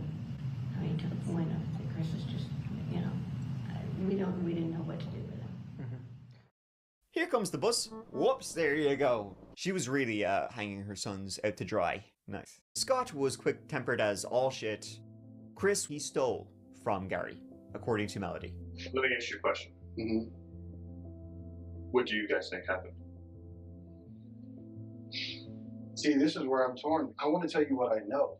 I don't want to tell you what I think. My dad never said anything negative to me about my mother, except for just like her going out and spending so much money on stuff like that and all. But my mother, on the other hand, man, I can't tell you how many times I've heard her say, I can't wait till the day I don't have to live with him. I wish he would just have a heart attack and die. On the surface, it seemed like the family were close, but underneath, they were all only close because Gary was the source of that sweet, sweet cheddar cheese, and every single member of the family was spooning off Big Daddy in some way or another. Gary was shot, likely shot dead, then thrown onto the burn pile that was out like in the nearby woods. However, Melody would say she didn't hear any gunshots that night, like from, you know, late on the 3rd to early on the 4th. However, it's the 4th of July. She would say there was fireworks going off like all day and all night. One of them could have been a gunshot, but she didn't hear nothing. So out in the woods, a gunshot may go unnoticed on that particular night. However, as this was a murder, the house was searched. And they quickly determined that the gunshot that likely ended Gary Forrest's life, it didn't come from out in the woods, out at the burn pile. The gunshot came from inside the house. Drops of blood were found on the stairs. Luminol lit it up, and a spent bullet on the floor was found outside of Gary's bedroom. From the blood, it seemed like Gary had been shot twice, and then he had tried to flee before succumbing to his injuries. Now, Melody, of course, was saying she hadn't heard any gunshots that night out in the woods. You would probably notice if a gunshots, like 1 or 2 gunshots was coming from directly below you. Chances are you'd notice that. Both Chris and Scott said they saw their dad on July 3rd, that late afternoon, and he was fine. Melody said herself and Gary had dinner at about 6 p.m, Then they went their separate ways as they lived on separate floors of the house. And that was it. The fire was already lit that night, by the night of July 3rd. Came back home, and that's when, when I came home, I saw the fire going in the woods and, didn't think of anything of it. On July 3rd, Gary speaks with his sons, Chris and Scott, who both were out and about, says he's going to light a burn pile. He does so. He lights that burn pile. Then he has dinner with his wife, Melody, and then he's never seen again till he's discovered 2 days later inside the burn pile with 2 bullet holes. And, sort of interestingly, his own CPAP machine revealed that it hadn't been used the night of the 3rd. So likely, he had been killed that night. And sure, the only people in the house that night were his wife, Melody, and his son, Scott, who lived there. So likely one of those two murdered him dead. But if Gary had been shot dead in the house by his wife, Melody, I mean, could little old Melody really drag the 300-pound, 6'5" Gary out into the woods by herself, out like to the distant woods to the burn pile? She was only itty bitty. Just realistically speaking, if someone of a 5'4", 130-pound stature was able to transport somebody that's 6'5" and 208 pounds, right? I mean, we figure somebody had to have helped. That person needs to be found as much as anybody else. Right. Okay. Police, they also found ammo in Scott's apartment on the property, same caliber as the murder weapon. That's weird, same caliber as the murder weapon, but it wasn't the same bullets, it was just of the same. Grainger knows that if you're a lineman in charge of keeping the lights on, you go to great lengths, and sometimes heights, to ensure the power is always flowing. Which is why you can count on Grainger for professional-grade products and next-day delivery, so you have everything you need to get the job done. Call 1-800-GRAINGER, click Grainger.com, or just stop by. Grainger, for the ones who get it done.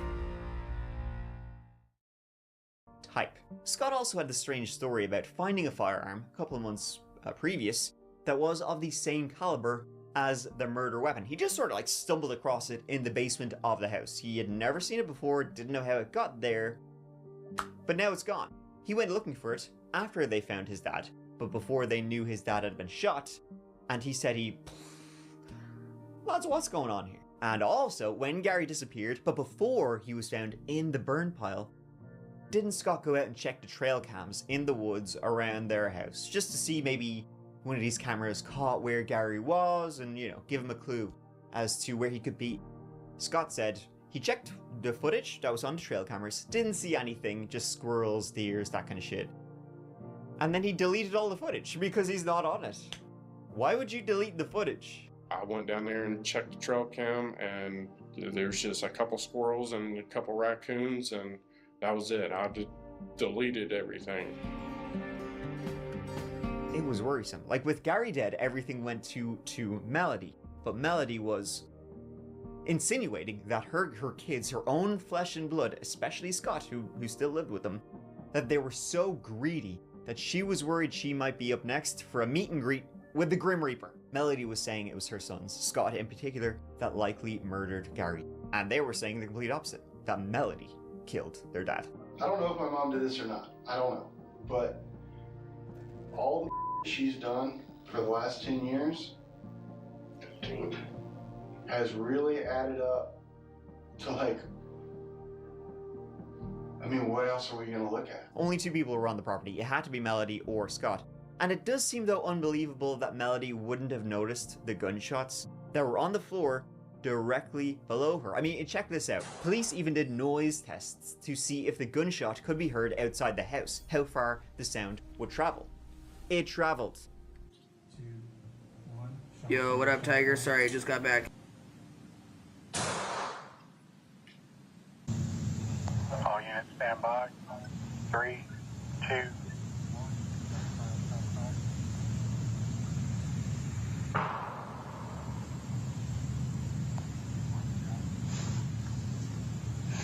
Gave me an hour-long fucking ad. Sorry, y'all.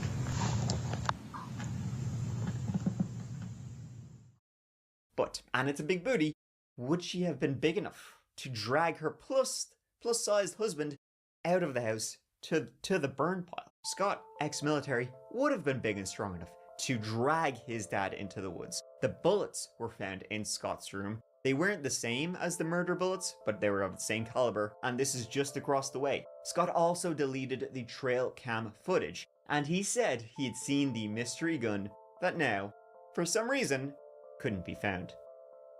How did little old Melody move? Big old beard. I love my father more than anything. He was my role model. She was the one who I didn't trust. If you came home and walked up on it and she threatened you, I would have been calling on the second that I would have found out about it. if that's what happened, she killed him with your gun and you're scared, we need to know. If you came home in the middle of it and she said, you're not getting any of this damn money I'm about to inherit if you don't keep your mouth shut, we have to know. No, I swear on my father's grave, life, whatever you want to say, I didn't have anything to do with this. At all. They all had a real good motive. Money. Lots and lots and lots of money, as Gary Farris, very successful attorney in Atlanta. Melody, she didn't work. She had been a stay-at-home mom all her life, and now that her kids were grown, she was just stay at home. And his son Scott, who lived on the property, he didn't have a job either. He was ex-military, and now he was just in charge of like the animals, the pets, the chickens, the horses, taking care of the property. So he didn't actually have like a job. Now the murder weapon. 99% of the time you find the murder weapon, you'll find the murderer. So who knows what about that? There's a firearm missing from the house. So we need a list of everything of a pistol caliber that anybody has ever seen. We have information that there was probably about a month and a half ago that there was another firearm found in your house. Spoiler alert, it was the mom. This isn't just a wallet, it's a rare find. There's something different about owning something almost nobody else has. That's why when... Ladies and gentlemen, welcome to... Oh my goodness.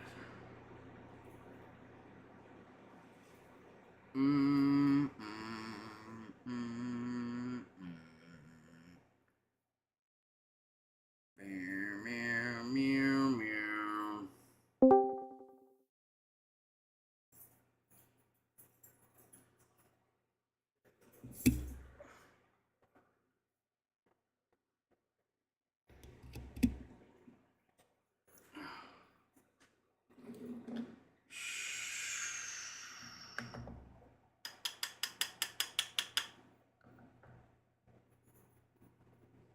Want a bong rip?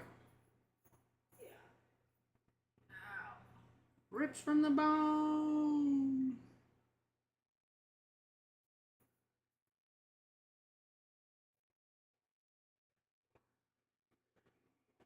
You have food, you fucker.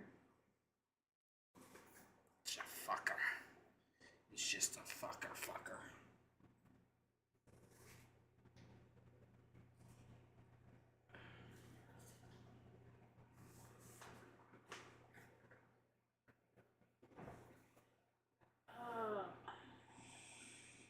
Like, imagine that, but on a bong.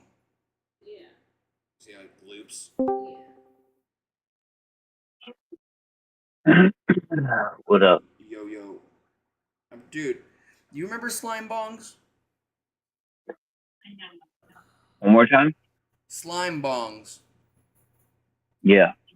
Where it had like that green like glass that kind of like glooped over the top of the like the bong and shit, or sometimes at the base or whatever. Mm-hmm. I can't find any.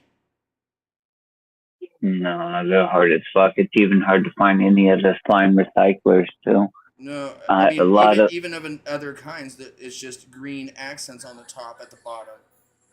There's a couple that have like that green slime color, but it's incorporated through a lot of the shit. Like this one is called Space Odyssey. It's pretty dope. The top half of the beaker, like the pipe that you're hitting out of before it gets to the ice catcher, is that green, and then the base is all clear, but the percolator that's in the bottom is that green color, and the bowl piece is that green color. Yeah, every now and again. You can find one with a little bit of the slime on it, but the problem is the slime disconnects for whatever reason after X amount of time. I found these pipes though that have got like the green slime like on it, and I'm like, oh hell yeah. That will probably do a lot better.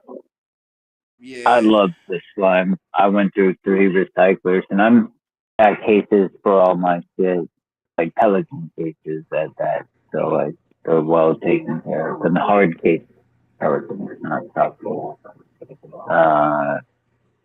And when you get them, they got the foam cubes that you can pull out, so that way you can form fit it to the thing you're putting in there. Oh, I found one. I typed recycler this time, and it actually popped up. See, how it, like in I had a the feeling. percolators right there, how it's all a little slime drop on it. That's the type of. What's that? The recyclers are a little bit more in rotation, so to stabs. But the true old school slime bombs, like I figured you were talking about. Yeah, I was just looking for even that style from anybody else. Oh, well, hell yeah. Well, fuck yeah. My bad. I misunderstood. Yeah, I was just looking. I was just looking. Yeah, that I was shit's just out looking. there. I was just looking for that style, Mm. not the specific bond company. Well, that one's a fucking weird one. Look at that.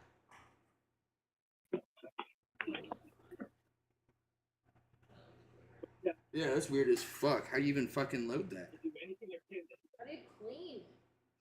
That's just a different question. What we really need to know is how the fuck do you hit it? Oh, wait, okay, I see it. So, there is a bowl piece that comes down right there, and this goes up, and the mouthpiece is on the other side. This is the front side, that's the back side right there. That's weird. Right? That's really close together. That's like lighting your face on fire right there, I tell you what. Yeah, see, here's a better picture of it, so you can see that it goes behind it. That's fucking weird, bro. Here, I'm gonna send this to you really quick so you can see this shit. This is, dude. I don't even know how. I don't know who wants this shit. It's wonky as fuck looking. Oh, I didn't show you what I made with Gronk, baby. Forgot about this.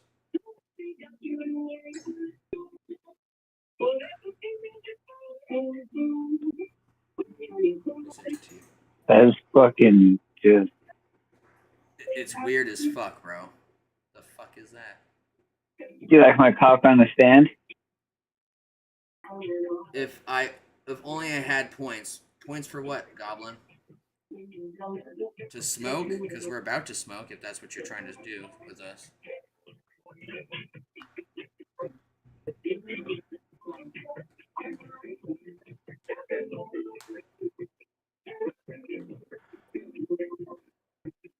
To make you smoke. Okay.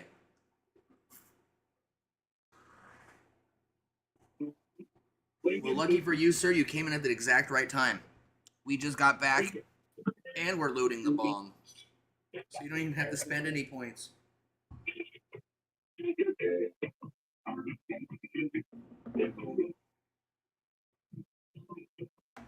What are you doing today, Gobs?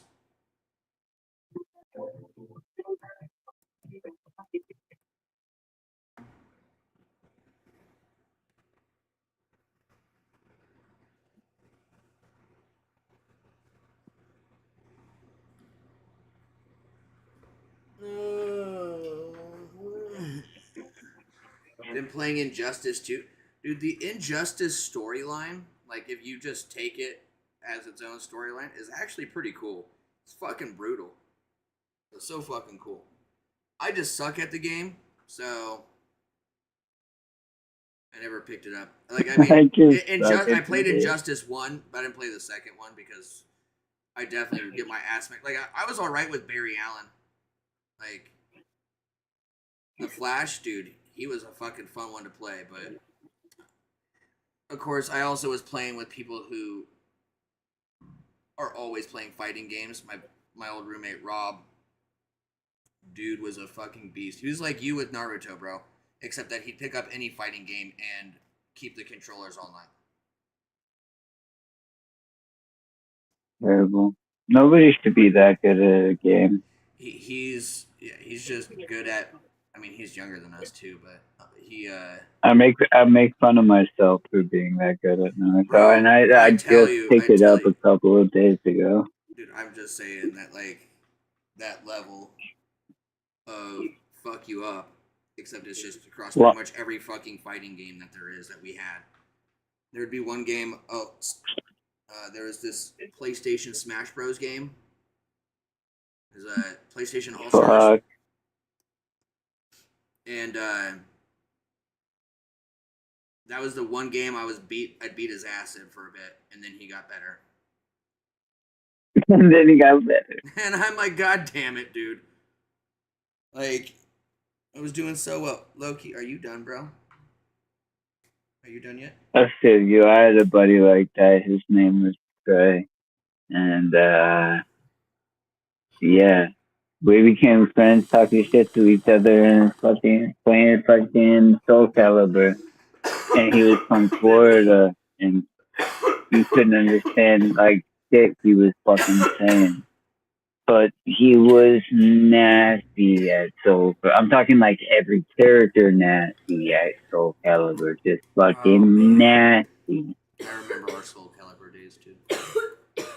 Those were good times. That was back when my hands didn't hurt after playing for an hour. Yeah, back Dude, in there's the no day, way. bro. There's no way I can play Soul Calibur at the level I did when I was younger, with how my hands hurt as quick as they do now. They're like within 30 minutes, I'll be like, yeah, I can't play anymore. You know what I mean? Like that is so strenuous on your hands when you're trying to fucking play good. I mean, now if I was just messing around, like some of the, on like Mortal Kombat or something. Mm-hmm.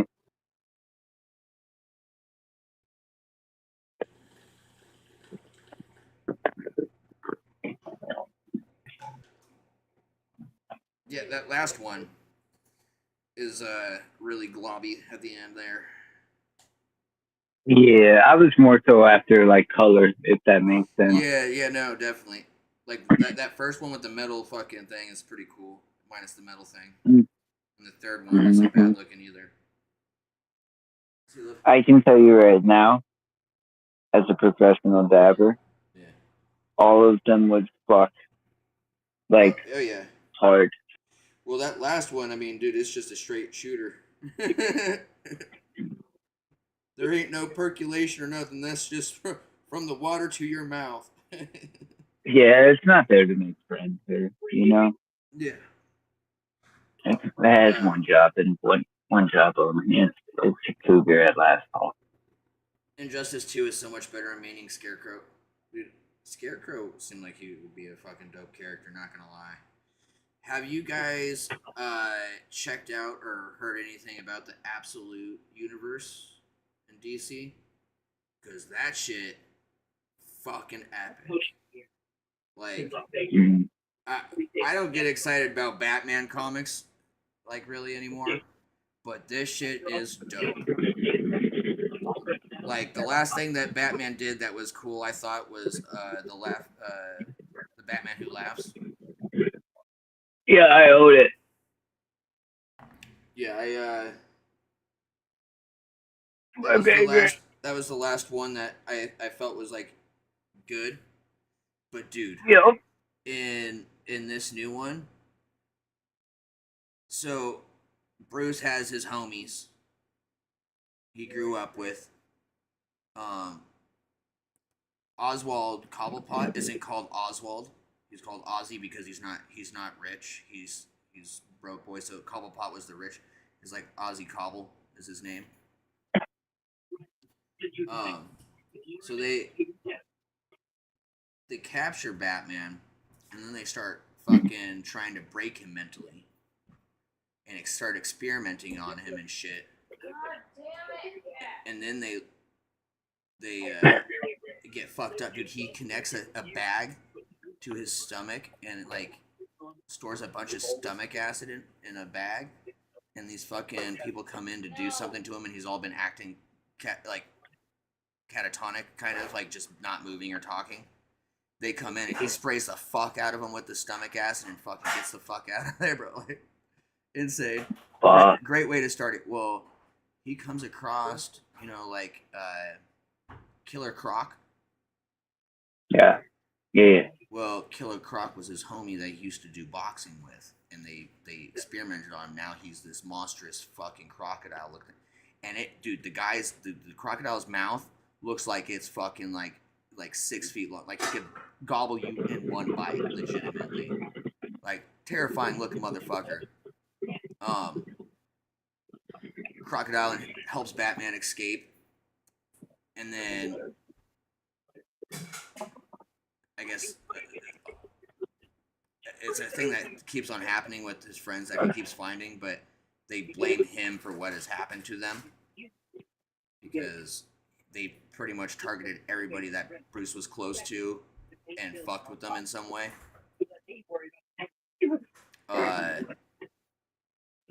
Bro, but Absolute Joker is fucking nightmare fuel. Dude, he is like legitimately probably the scariest fucking thing I've seen out of Batman comics. Damn. But it's fucking dope. What are you making? Oh. This woman just taking mouthfuls of fucking whipped cream. This All I could hear is. Yep, that's her spraying it right into her mouth.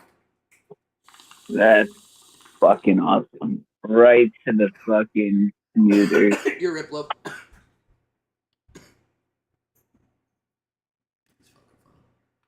Oh, I guess I should change my thing here. No false advertising. World of Warcraft here. World of Warcraft over here.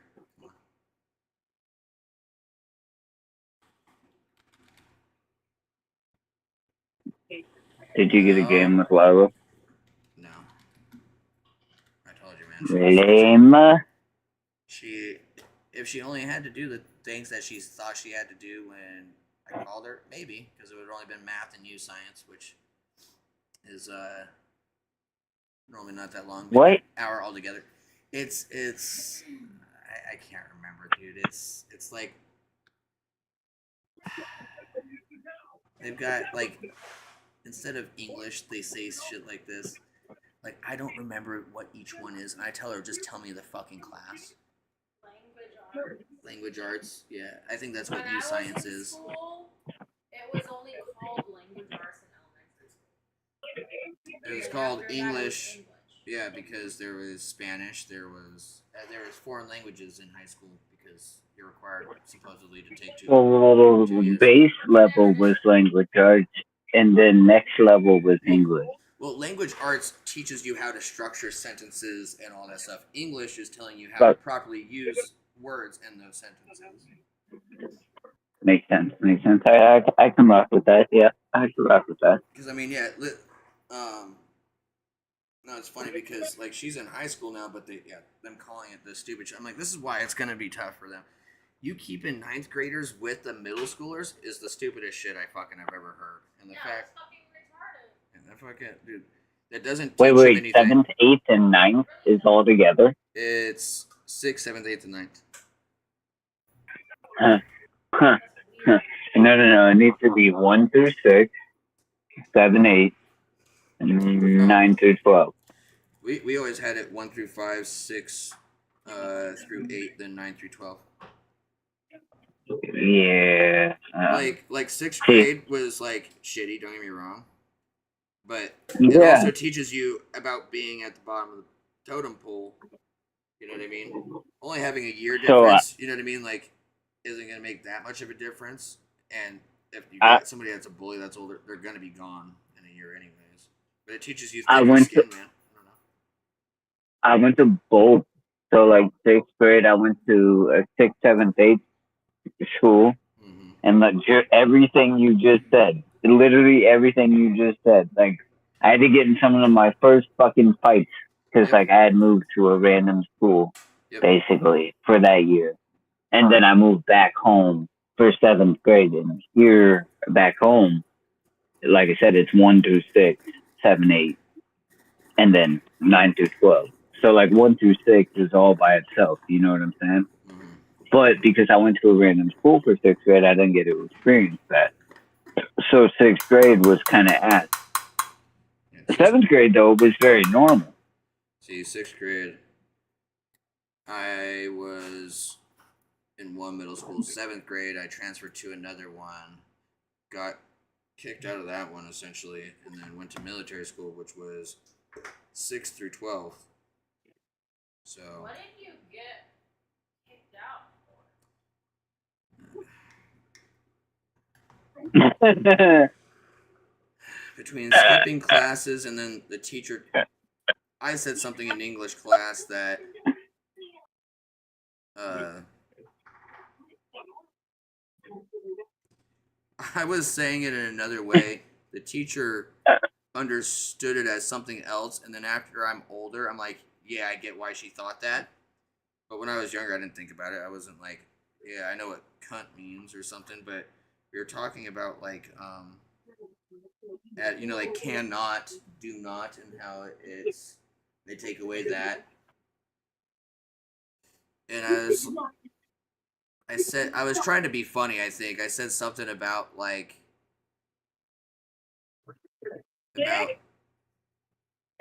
about an ant and can't, and I mixed it. I put it together, and it ended up being cunt.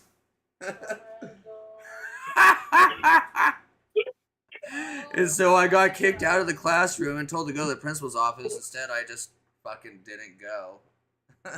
And then I skipped the rest of school. Inside school, too. They didn't even catch me. That was the best part. Like, I'm skipping school inside your school. Just walking around chilling. Legitimately was what I was doing. I thought it was Oh, I know. You don't have to tell me. Same fucking class. Different asshole. But 6th grade, I was already skipping class and all that shit. So I was like, you need more one-on-one and structure. Blur, blur, blur, blur, blur. So they sent me to military school. And military school, like, there are some of the most rotten motherfuckers in that place. I tell you what. And putting somebody who's not like that, putting someone who's not like that into a place like that, you just turned me into something else. You know what I mean? Because my life wasn't going that way. I was just, acting out, really. Like, I just gotten shot. I'm going through a bunch mentally. And then I'm supposed to sit in class and all this other shit. My brain didn't want to do it. Like, literally suffering from PTSD at the time. Anxiety was a new thing that had just happened because of the shooting. Like, I wasn't even in a good place mentally. Now you're sending me to a military school, which is like the furthest from what you need to give somebody who's obviously has been through it. My mom knows what I'd been through. But, nah, you good. Good. That's just the wildest part to me. Oh my goodness. Don't need to hear myself. Alright. Got that there. Did you hit the bong, love? Yes, you did. You moved it. I didn't see you moved it. I have a bowl that's still loaded too if you want to hit that, love. Okay, I'm good. You're good for now? Okay. Well, I'm good to know that you're good. If I have any more right now, I won't be able to make it. Really? Yeah. It's almost a add it together and forget about it type of thing. I mean, mine is stirring it a couple times. More than a couple. I mean, stir it as much as it says to stir it. It always stirs. Well, I feel like our pan is not the best when it comes to cooking stuff like that. It doesn't have the best bottom to not stick to the bottom. If that makes sense, Now I get it. Save up and get some really good Hex flat pans. Yeah. We jumping on our Wolfie boys? What are we doing? I don't know. Like, I'm down to play a while, but like, I think it's just the druid, dude. I think I've done it too many times. I think I've blown it out the water. Wait, 1 second. What, honey?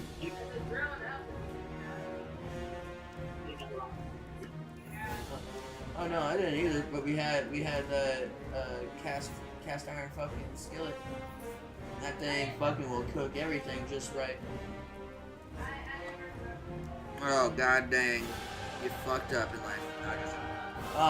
No, one my grandma had before was the blue sapphire shit that you can get at Walmart, and that thing fucking is really good heating it.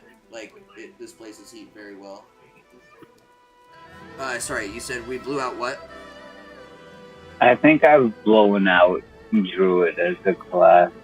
I think that's why the last few times we've played, I only last a couple hours. Because I've played druid for fucking 20 years. Like, Yeah, I should probably. I don't even feel like that with Paladin though. See, that's the stupidest thing I feel. Like, don't get me wrong, I like playing the other classes. I love playing the other classes, but it's just my bread and fucking butter, man. Like, I know I'm good with it, and I can do my job. So much with each expansion where it was like, oh, for this one you want to be fucking Boomkin. For this one you want to be Feral. This is the Boomkin patch, huh? Where things start making fucking the fucking Moonfall or Starfall or whatever it is, and that fucking 90% of my gear is leather that says int. And like that's great. I'm not gonna delete the character. It's just I'm at a point where like I have to go back to the weaker areas to progress my leatherworking, so I can make my own gear. Because the quest gear is only giving me ink gear. No, I definitely know I need to work with my warlock on my disenchanting and enchanting and all that shit, and my tailoring. I have been neglecting it because we've been just running quests 100%. Like, I was just like, yeah, I'll worry about it later. And I've just been stocking up fucking shit in my in my bank every time I've gotten a chance to deposit it. But yeah, So it's either realistically, I think the best bet is gonna be, and I mean,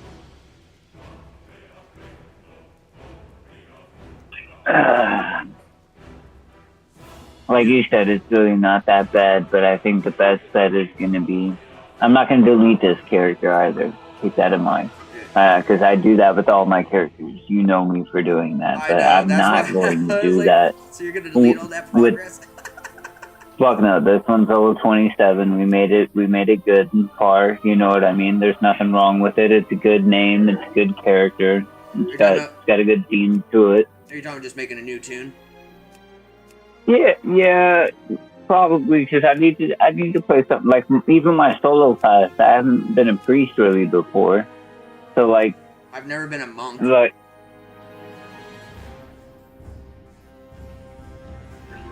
okay, so almost out of all, almost every class except for Worgen and Goblin, I believe, have the ability to fucking do monk. Dude, a dwarf monk? Like, come on now.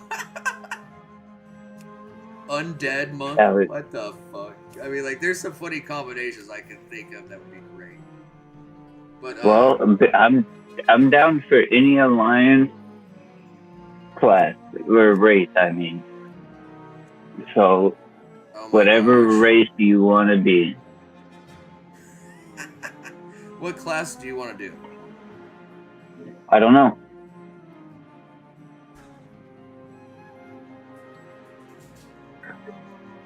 I'm gonna sit here and think about it for a bit after the race. I like that the two smallest alliance fucking classes can be monks, but the smallest fucking one on the horde can't be.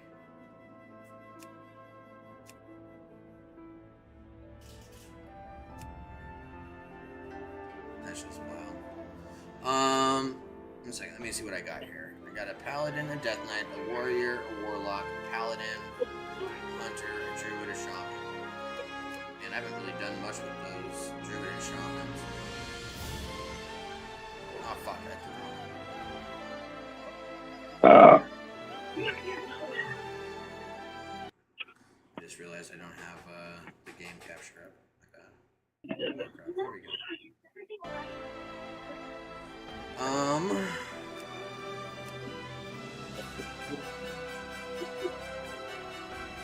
We haven't made a night elf this round, have we? Human. No. Druid in the fucking Draenei. No. Alright, let's look at night elf.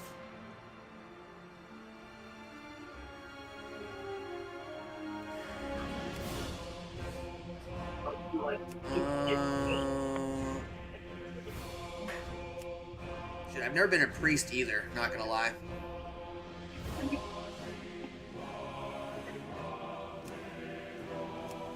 So go gnome priest, and I'll go gnome mage.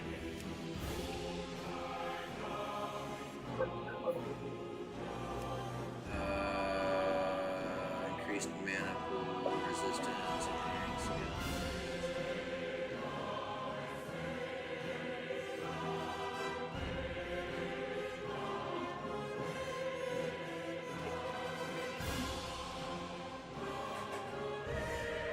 I mean, I guess so, yeah. Why not? You sound depressed. Do you not want to be midgets? I have no care. I was just like, well, because like I was like thinking, I was like maybe I'll be a monk. But then I was like, I've played a mage, but I didn't get really far into it. I don't think I've ever played a priest ever. I've never played a monk. Right. Right, so you're gonna be a priest. Because you know for sure you haven't been a priest. And if you go monk, then we'll pick a different class. So it would have to be like night elf, because that makes sense, kinda more difficult to hit. Well, that's why I was like, being a gnome fucking monk would be great, just because they're so small. Oh, that would be fucking hilarious. I didn't even think about that. That's why I thought it was funny that the Alliance had dwarf and gnome being able to do monk, but the Horde's goblin you can't. But if I could be a goblin fucking monk, I probably would be. I feel that. So are you gonna be a fucking gnome monk? Is that what you're doing? Yeah, because depending on how I need to go, I get tank, heal, or damage. Fire. So there's that option. I don't know which monk is the best out of them. I don't know if the healing monk is that great. Yeah, I don't know shit about fuck, bro.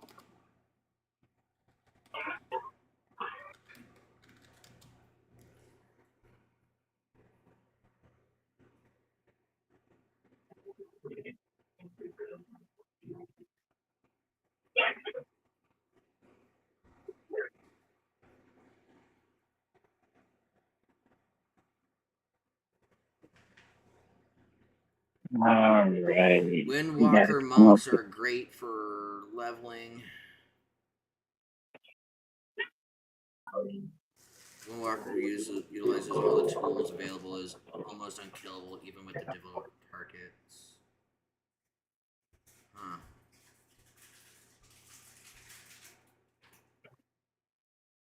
Yeah, why not? Alright. What are we gonna call this little midget? Am I going a boy or a girl? That's the next question. Because that's a whole set of different names.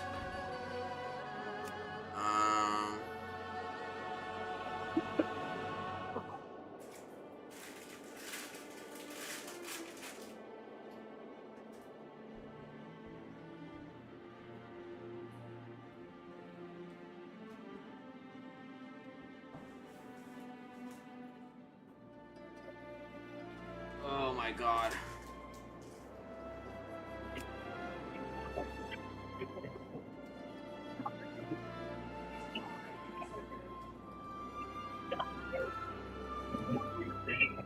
No way I got that. Oh, that's great. That's great. That's great. Because it's like serious, but it's funny when you think about it at the same time. That's awesome.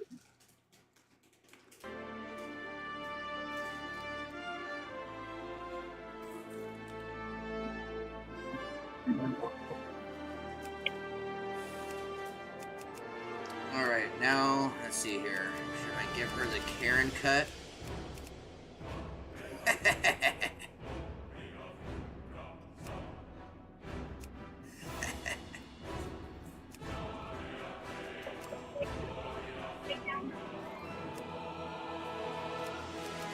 Oh, she can't have that. Alright.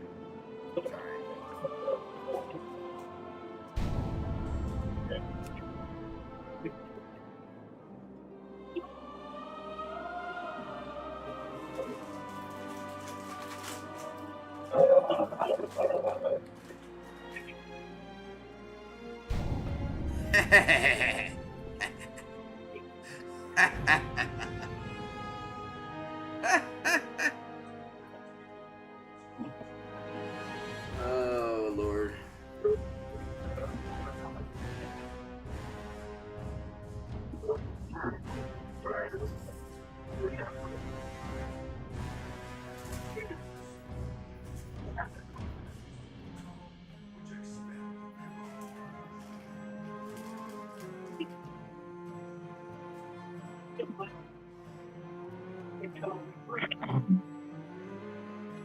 Okay.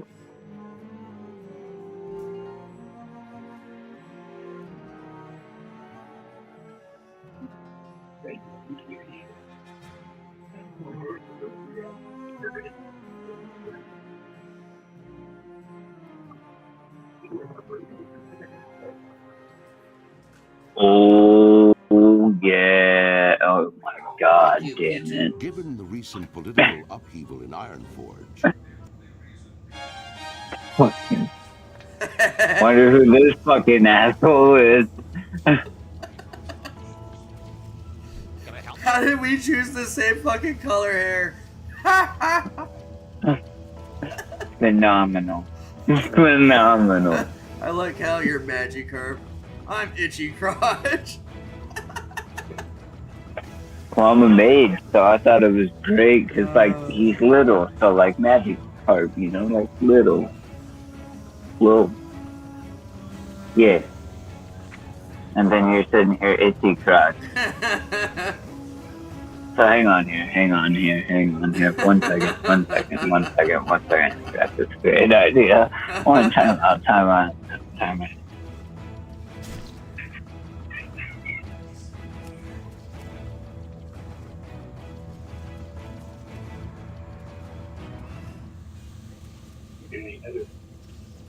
He's like, fuck that.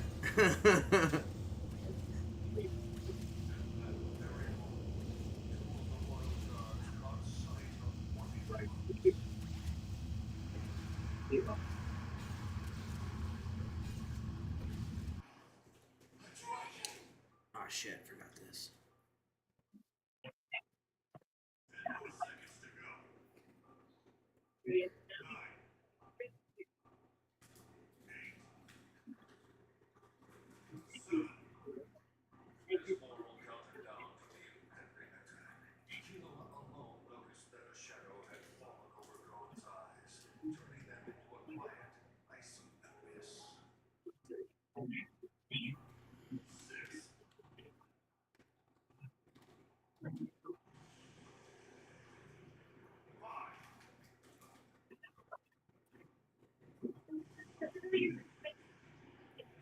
Don't gotta worry about those ones right now. Let me reset this.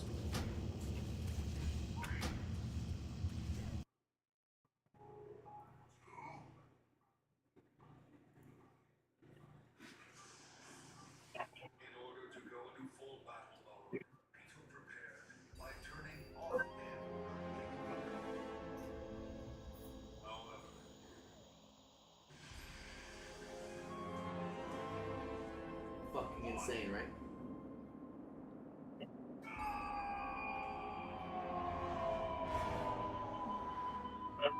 This is one of the craziest scenes.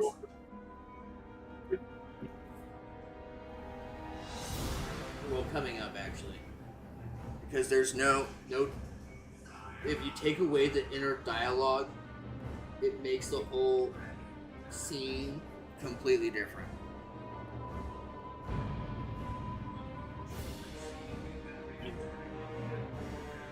But it works just as well.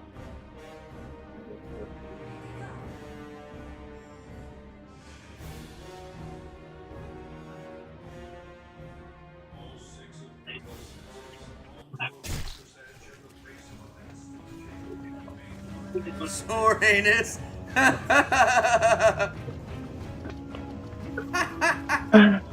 Hold on, let me add you to the party here. So heinous. I gotta move my boxes around here. Oh my god. Move frame.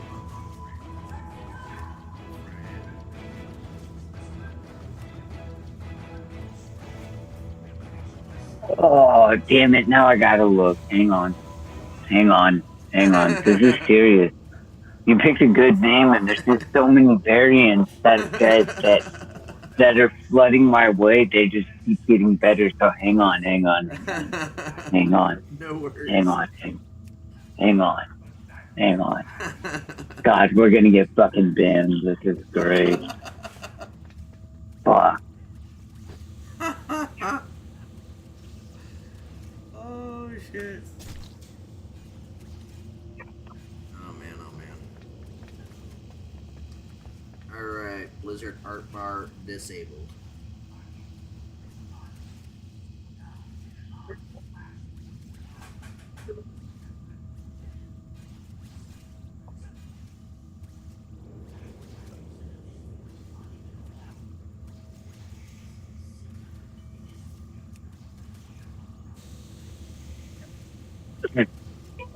Oh man, God is good. This is this is so much better than Soariness. I don't care what anybody says.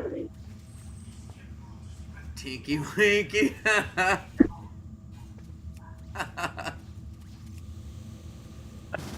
That's great. We're getting banned for sure. Oh yeah, it's over.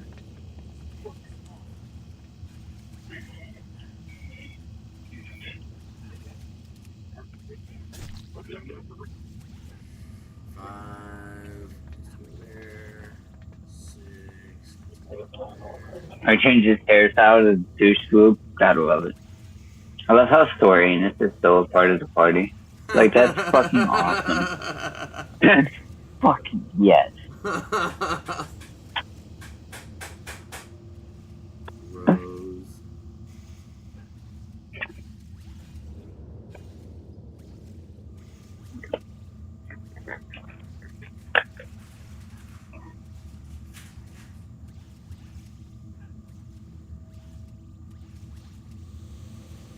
Alright, bag bar.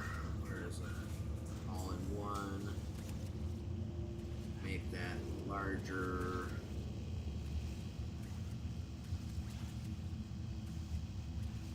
This time I'll just leave my XP and shit here at the bottom.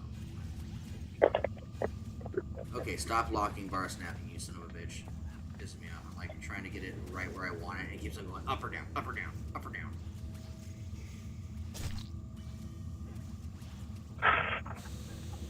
Alright. Now you can Big dab. Here we go. doing a fat dabberoonie.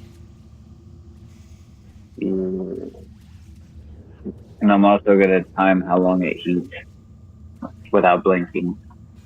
Like how long the blink cycle is. Oh, okay.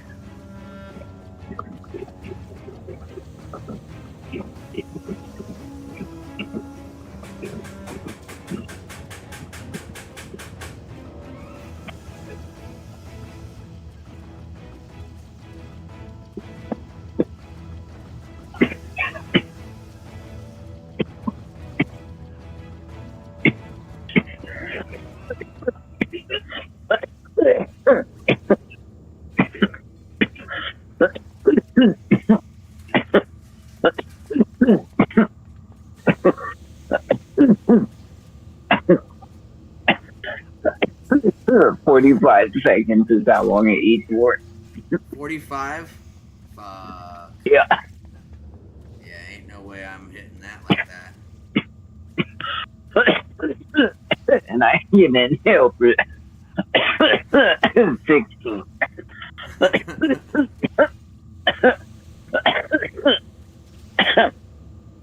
Yeah.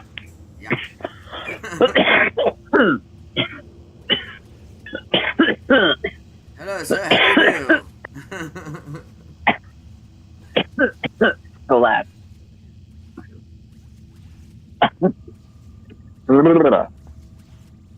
Where's the vehicle bar? There's that. Let me scale that up. There we go. That bar over there.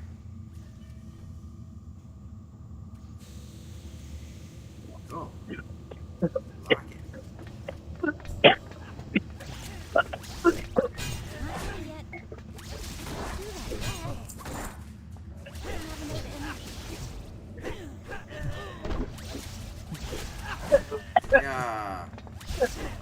You just see this fucking little bitch running up on people with their palms.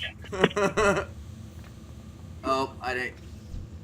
Shit, I have to fix my other setting here. Options. Loot. Auto loot.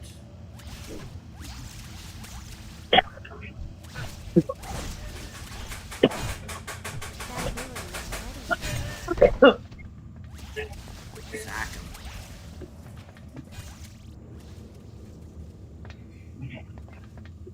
Greetings.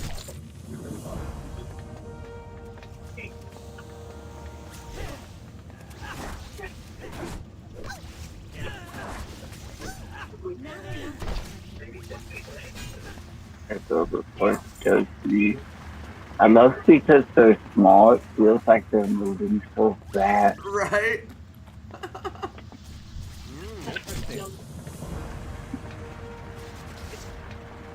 Little fast, little.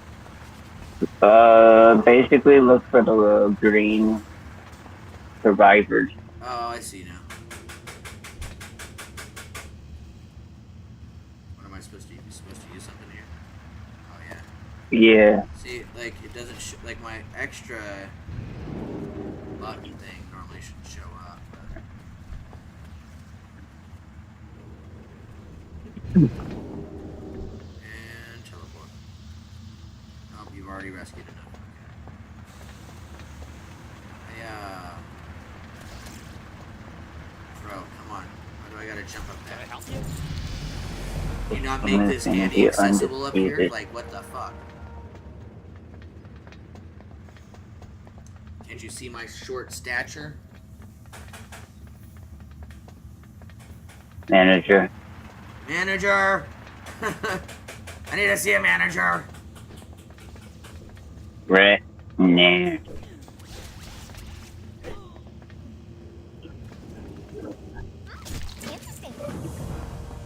I think this is going to be pretty decent, too.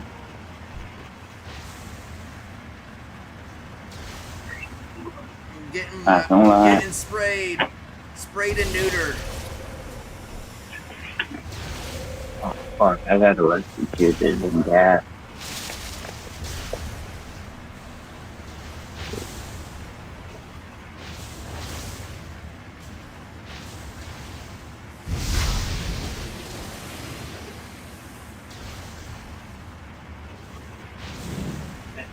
Morning, system overload. Hey. Seeing you. Salutations. All right, then. Hello. Thank you for your... Hello. Greetings.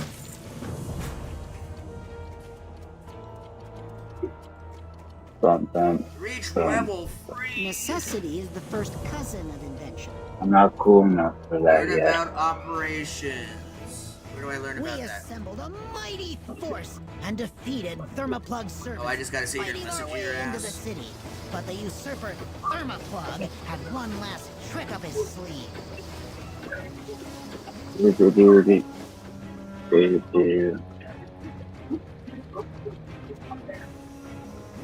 I'm looking, sir. Quiet. We assembled a mighty force and defeated Thermoplug servants, fighting our way into the city. But the usurper Thermoplug had one last trick up his sleeve. You will not allow you into my kingdom, usurper! I won't allow it! Activate the ultimate atomic protection system! Disintegrate them all! Disintegrate them all! It's a trap! That's a fully functional irradiator! Irradiator 3000 activated. Attention, emergency. You now have 10 minutes to reach minimum safe distance. This bitch gonna blow up the whole place. Plenty of time to disarm the device. Hinkles, hand me that whirring bronze gizmo and some fresh spring. Cockspin, toss me that dirty trod cloth and a handful of copper bolts. 10 minutes! You left the fan resetting on! Give me that controller, you idiot! Attention, emergency. We've got to get out of here! Lab Forge, beam us back, quickly! Yo, bro. Can you shut your ass the fuck up? Oh, we were forced to retreat. Thermoplug Oh, I should have asked continues to sooner. hide behind the radiation, sending his crony Crushcon. I'm running. Hey. Spare parts.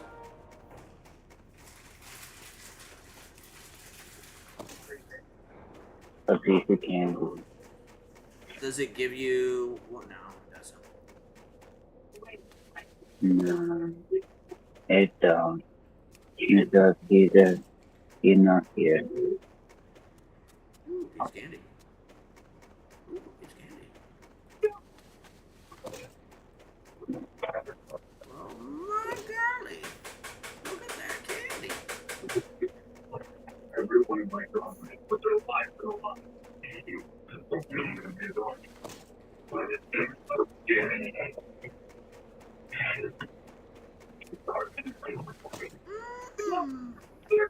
Love that candy.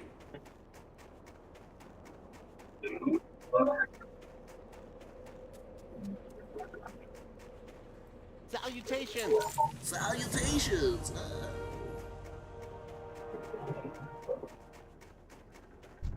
Interesting. Clean up toxic geysers, okay. Let's go find some more shit.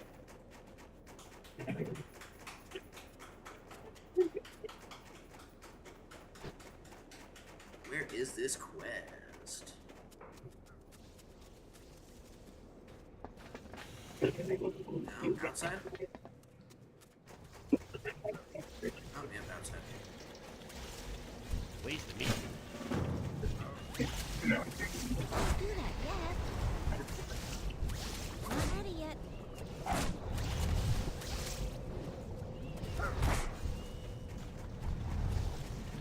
Hiya! I don't have enough energy. Hiya! Hiya! Hiya!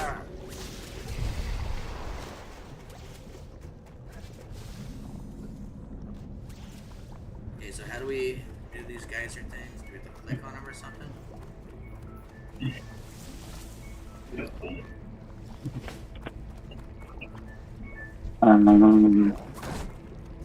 Hiya! Hiya!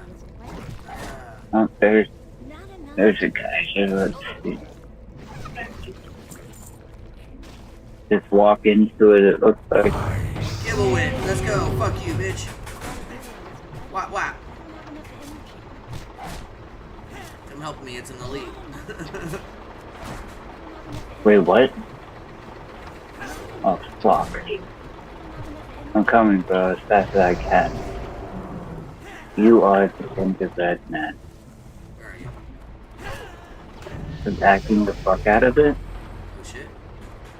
Dude, did you see me over here? I did not. Mm-hmm. Okay, so I gotta go on these geysers or something? Yeah, you just like walk through them basically.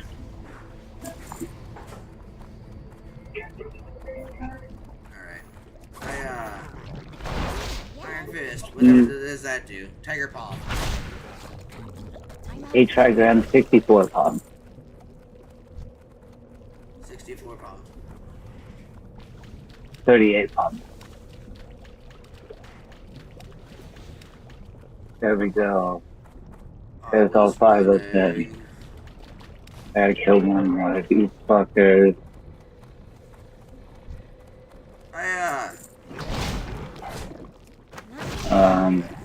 What the fuck is next? Recovered.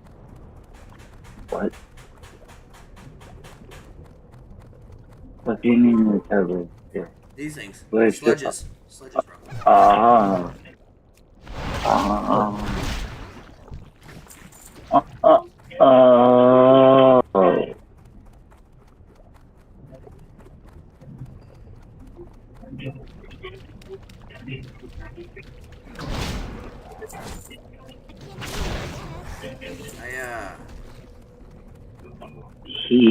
Yeah.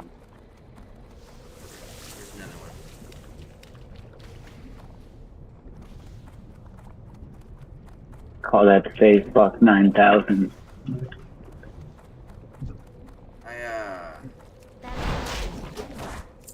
I killed one back over here too, by the way. Oh, I got what I needed. Well, isn't that fucking nice? It is. It's very nice.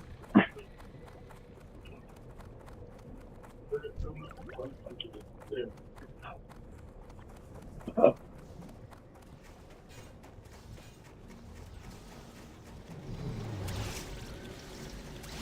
Can I help you? Can I help you?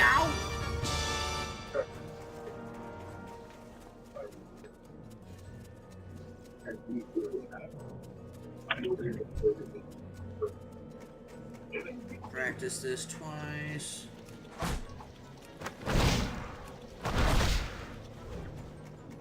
I practiced twice, Master. Tell me of your travels. Thank you, Master.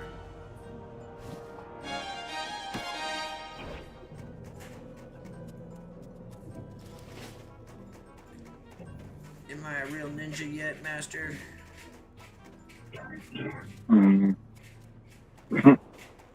Greetings. Oh, that's awesome. I could use one Cross Nova on 2 dummies and it worked. Nice. Nice. For me, that's key because the shit has fucking a 25-second cooldown, you know?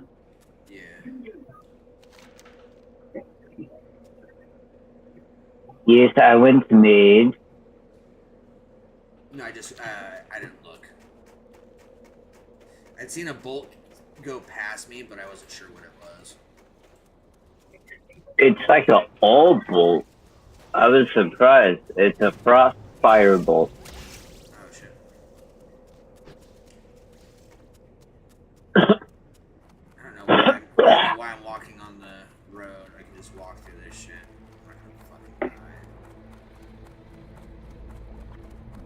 Oh, is that how you feel? You're just gangster like that? Damn right. OG, triple OG.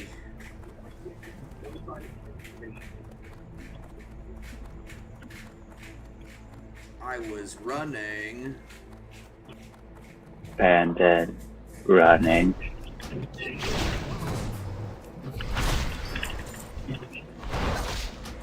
Slap.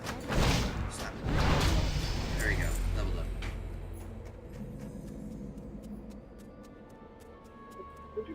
Hi. Hi. Alright, I shall wait right here.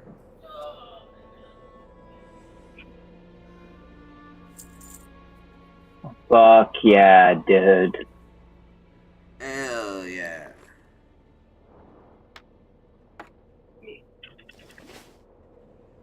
Dinner's ready. I'm just letting it sit for a minute. No, I always let it sit for a few minutes. That way it thickens up. What's for dinner tonight? Tuna helper. Or Yeah. I like it. It's good.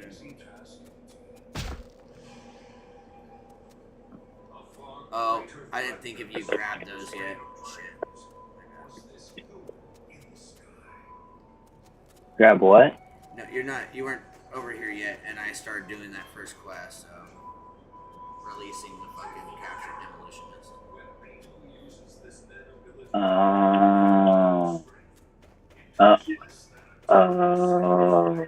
Here's another one up here. Hold on, let me see if I don't know, this dude. does it count for you? Yeah. Okay.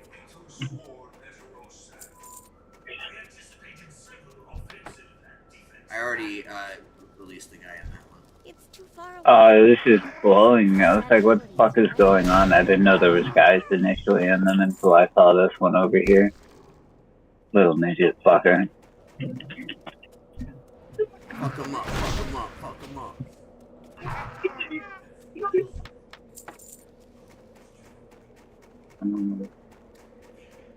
Oh, look, there's a thing in Wah, wah, wah, wah.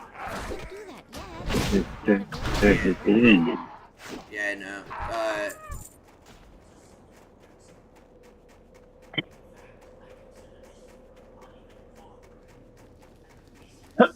Did you want to go get him?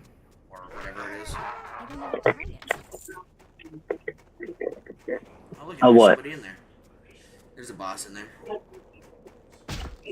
Oh, no, I was just talking about in the cage that you first got.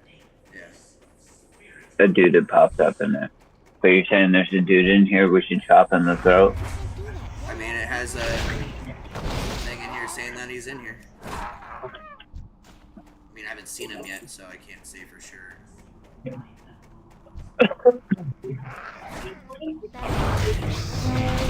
Oh, yep, there he is.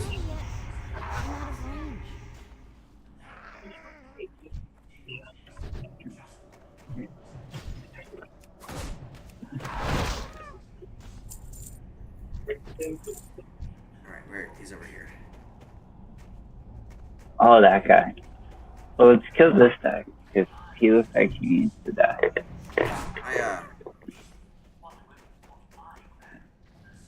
Alright, I'll pull him. Here we go. You have to pull him because I can't hit it there. Evade. Evade.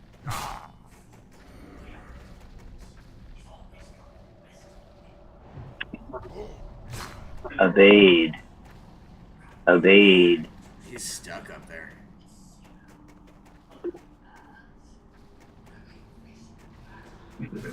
Evade. But he can hit me, that's for shit. Fucker. Fucker. Well, what's wrong, man? Oops. That's lucky. Lucky little shit.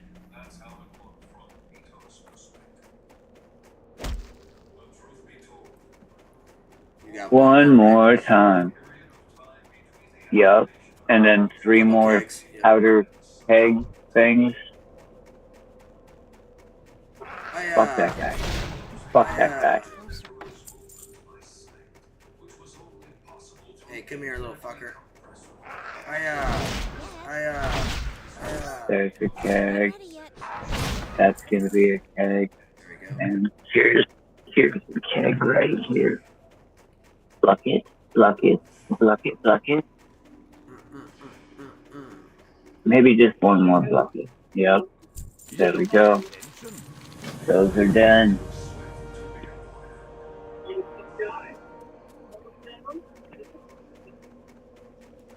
We gotta go in there again. Well, we never had to go in there the first time. Well, I mean, there's like things in here we could, like, by killing people, we could get it.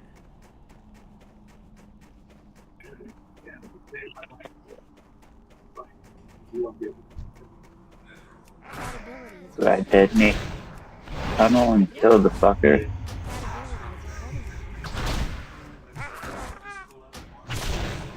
Oh, you want the fucking smoking time, huh?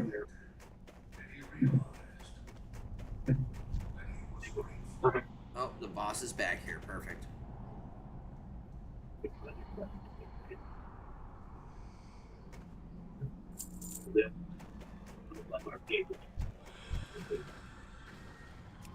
Not enough chi. Fuck you. I got all the chi in the world, motherfucker.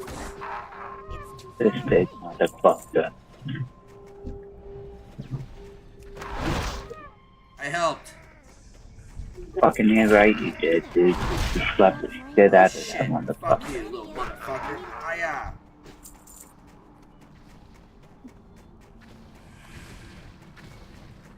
Boom.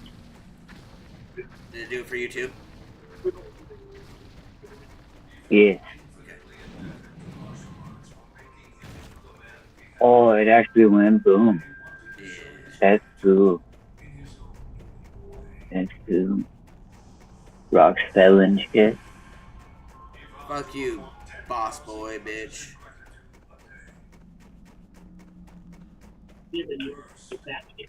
Hiya. Hiya. Hiya. Hiya. Get fucked.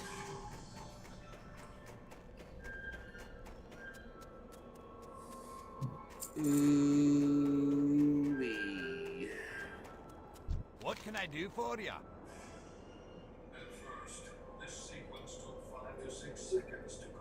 See you soon.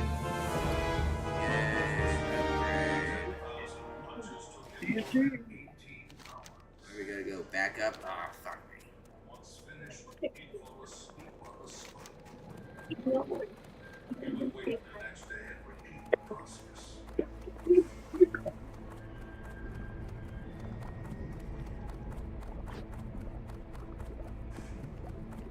Oh, they got Brewfest around the corner from here. Fuck is that? No idea, but I'd seen that you could get stuff from it before. I didn't see what all. Living like Larry? No. 80 achievements? You suck.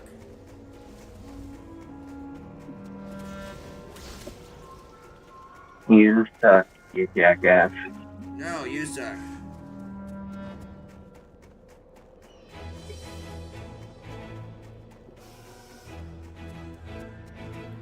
Why, hello there. How can I help? Pleased to meet What am I missing? Oh wait, I can't get that one yet. Oh yes, I did get it.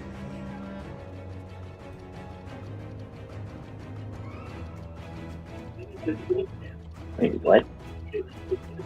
Oh, okay. Can I help you? What quest? Do you have 2 quests? Yeah.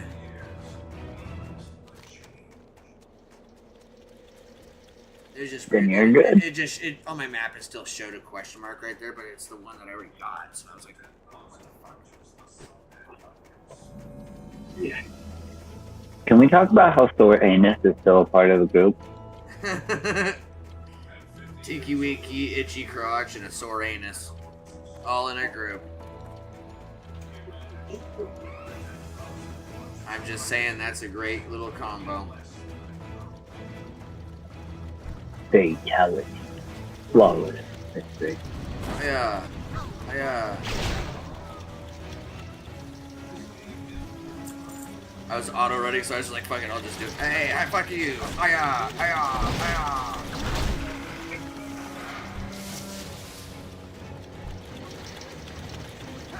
What up, bitch boy? What up?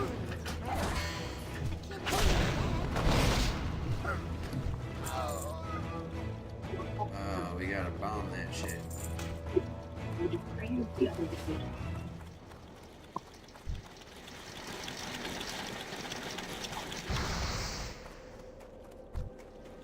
Yeah.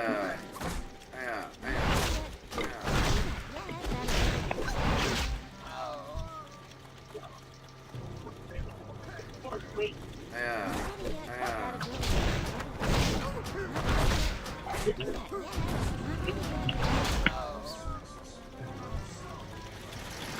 Get fucked.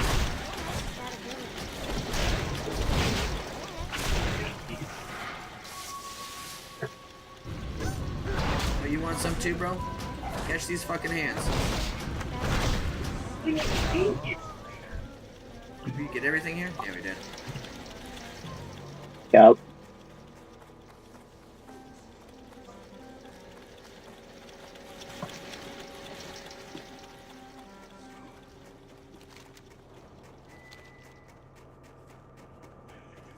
Man, it must suck walking around barefoot out here in this snow. You're barefoot? Yeah. Damn. What, you got fucking shoes? Fucking A. What the fuck? Yeah. I want shoes. He said this is war shit. They're profiling because I'm a monk. I just love to Reading. Or is it because you're female? That too.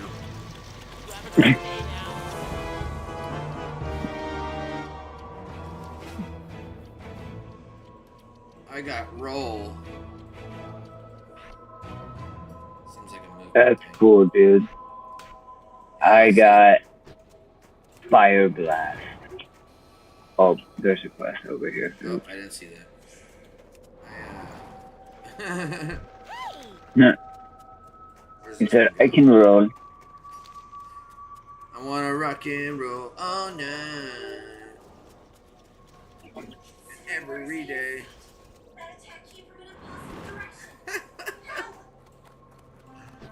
Roly poly oly.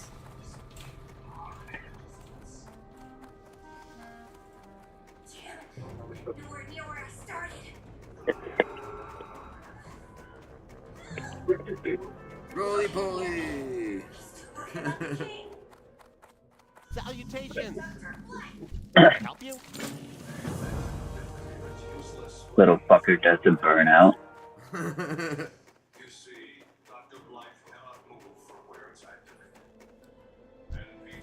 Come here, you little icy bitch. Come here. Come here. Oh yeah. Oh yeah. 1, 2, 3. Good night. Wait. There's body back out for you. Oh, wait, we're supposed to blind? God damn it, dude. Why isn't this going where it needs to go? Alright. That guy's blind. That's cool. That dude's blind. Yeah, I killed a few people before I realized that I didn't go to my fucking extra action bar. You're supposed to.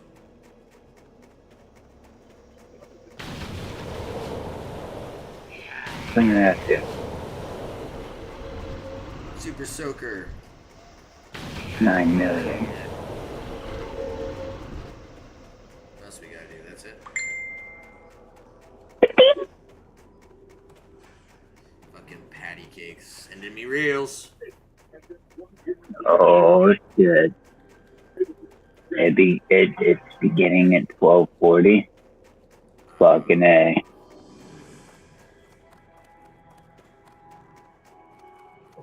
Yeah, it's weird that he's up this late. Oh, like, lately he's been up later, so I don't know. Salutations. He lost a job or something. Where's this guy at? In the middle? Okay, cool. Stuck in the middle, but yeah. Oh, yeah. Really cool.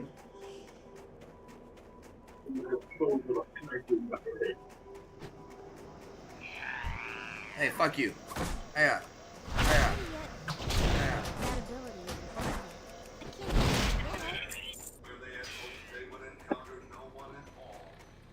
Welcome, friend. I'm ready to Oh, you start think the it's special because you're elite, huh? Engineer. I got the guy coming.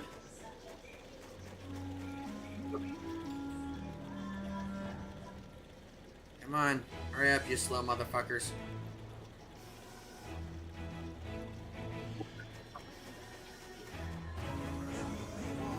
Iron Boy Megatorch stand with us?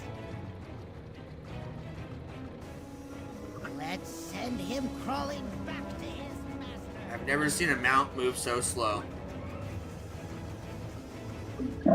Drive those bastards.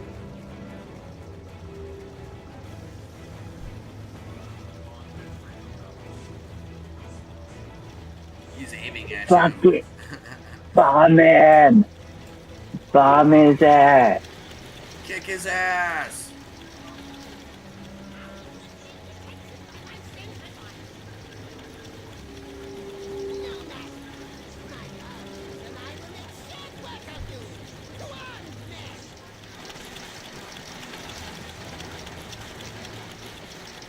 Bomb his ass. Bomb his ass. Bomb his ass. Bomb. Bomb. Bomb. Bomb. Bomb. Bomb. Bomb. Good okay. Megatorch ray!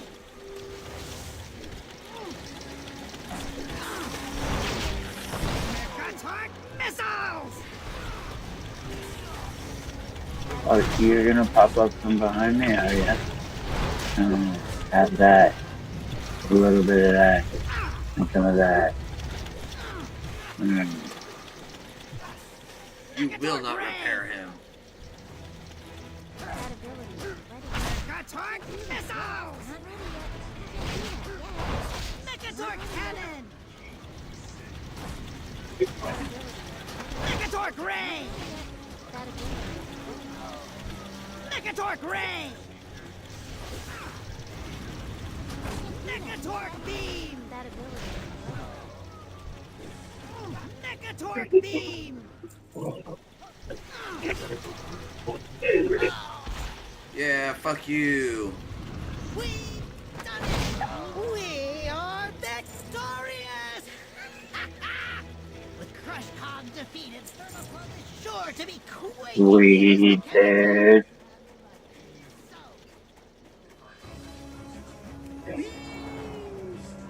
Roly poly oly.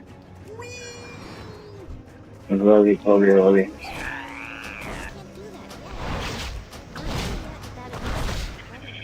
You got a little asshole chasing you too. He's like, I can't capture.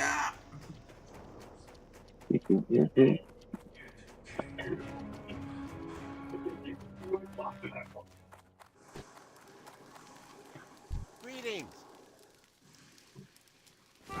You got some new shit, dude. Yeah, did. Hell yeah, did. Alright. You don't think to that dude would fuck over yonder shit?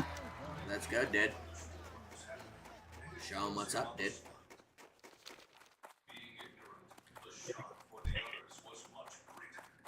Do I just run faster than you? I do.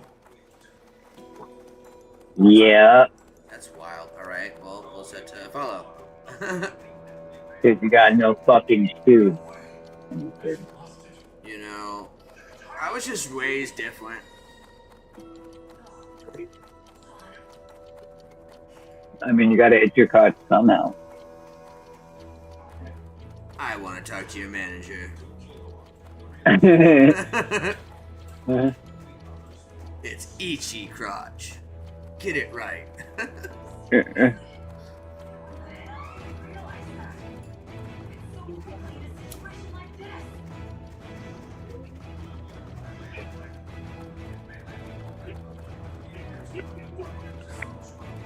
Do we have any shoes or we're out? Well, shit, it's alright. Do you have a quest right here? No. Okay. So it's not yet. Yes. Yes, okay. At first, no. As we got closer, yes. Welcome. Oh, cool. We're going the same way.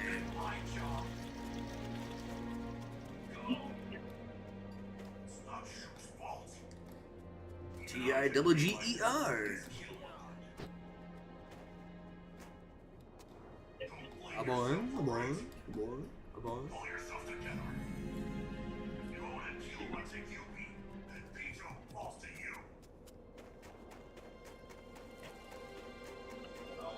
When the fuck did we get ice cream?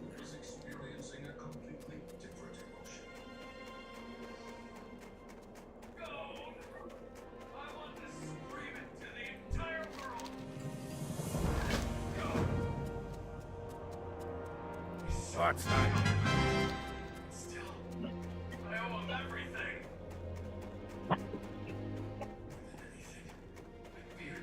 What can I do for you? Beep.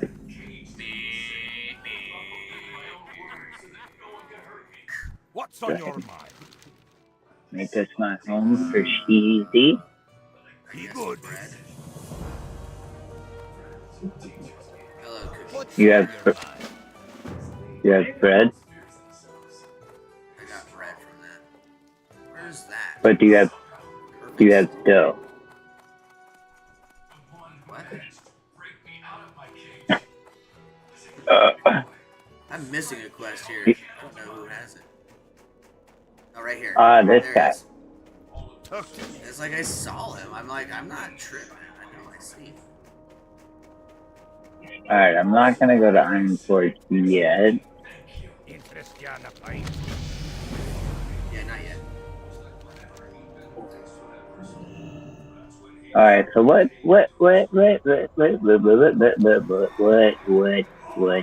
are we doing?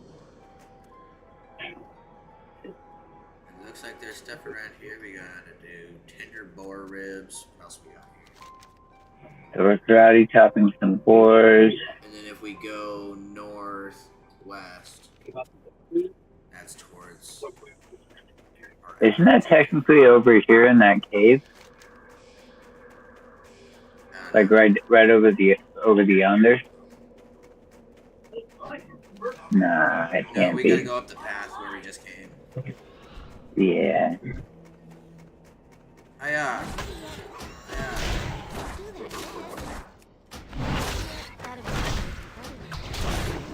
There's boar ribs. Fire glass that motherfucker. More boar ribs. Oh, right there. I was like, where?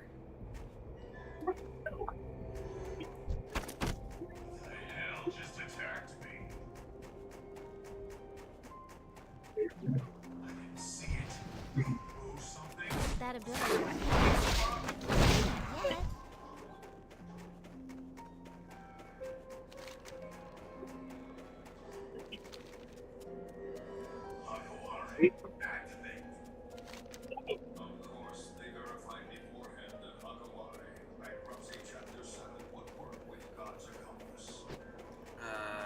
How do we get up there? Around the corner?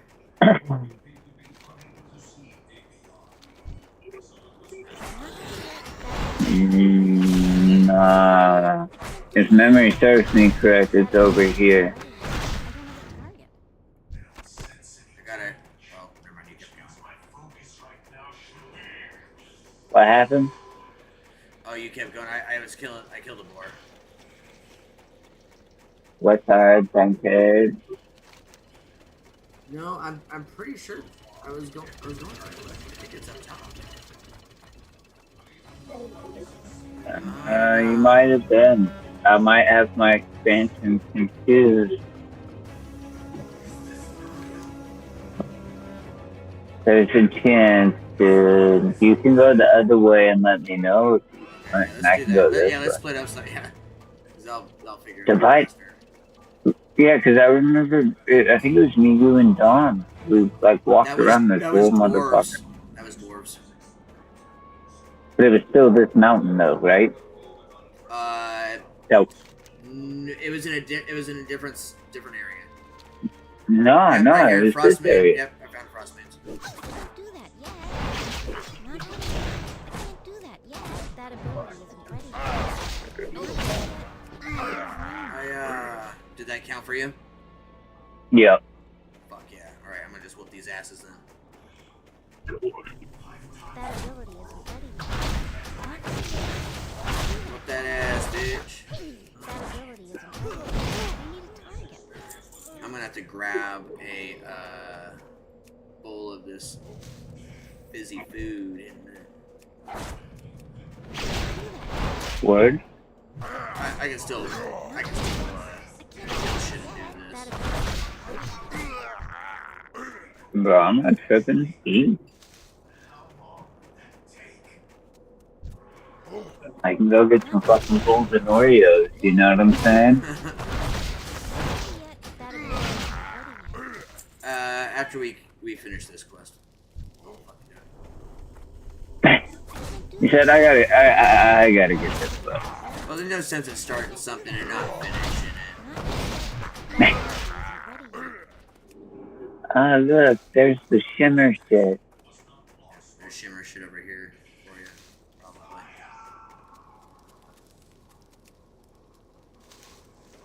Or whatever the fuck these other guys are dropping, right? No. I just keep on killing shit real quick. It's too far away.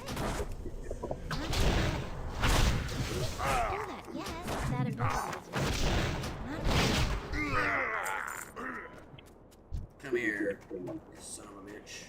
Don't do that yet.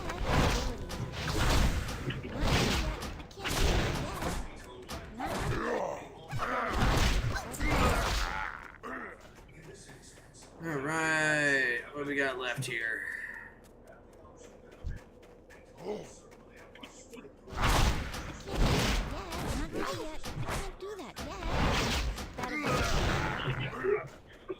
Bro, how fast this motherfucker attacks is fun.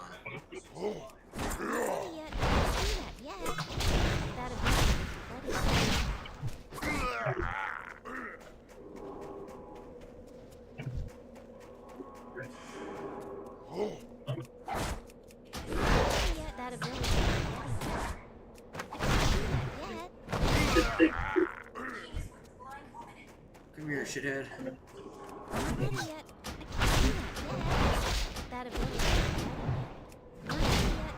That ability isn't Alright. Also using N to locate the king. Oh, sparkles, sparkles. Nice.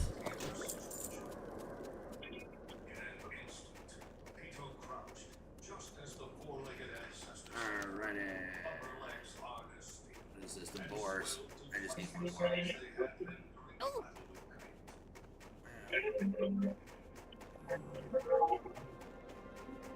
What's a Rhapsody melt? Do I have to buy that from the fucking thing?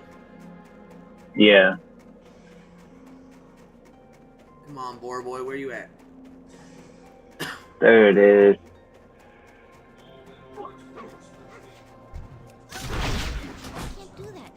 You didn't say Wolfie boy. I can't loot that. I don't have a target. Fuck yeah. We're cruising through this area. Already level 6. Yeah, pretty fluent. Pretty fluent. I'm digging the class too. Mage is fucking dope, bro. Like, every time I see mage, I'm like, man, I should make a mage. And then I never make a mage.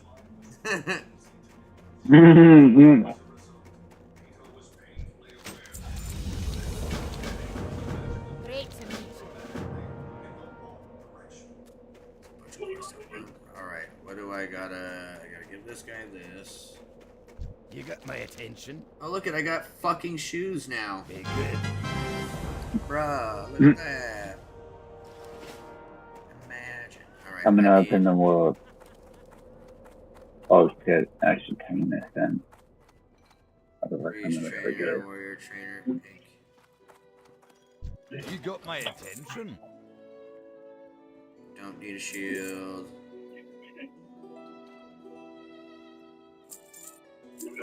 Off with you. Oh wait, I didn't even see if you.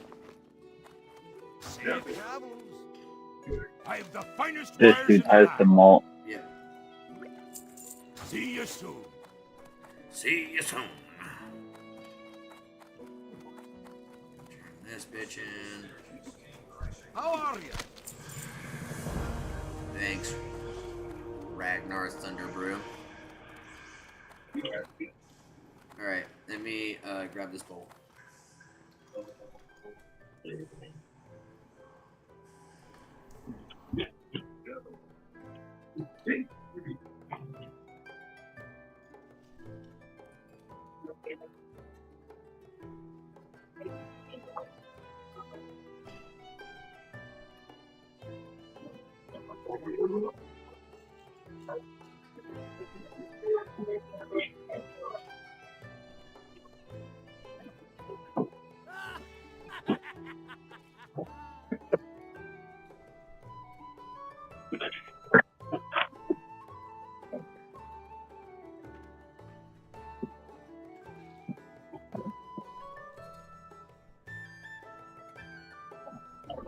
Alright, well, she already had dished me up a bowl, I just didn't know. Nice. Alright.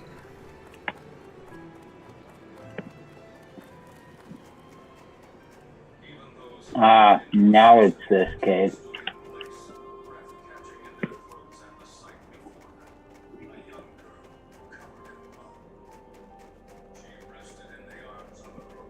You okay, baby? You okay? You just tired? You want to smoke and go to sleep?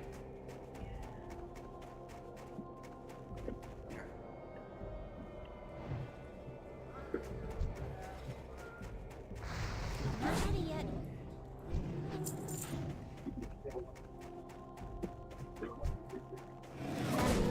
Ready. Don't do that yet.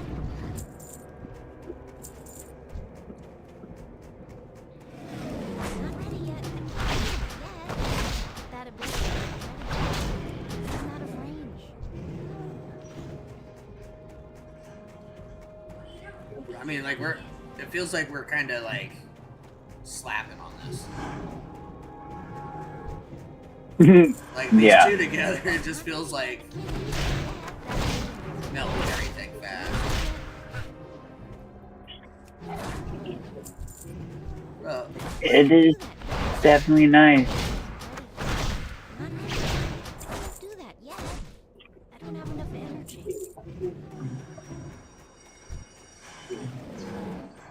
That ability isn't ready.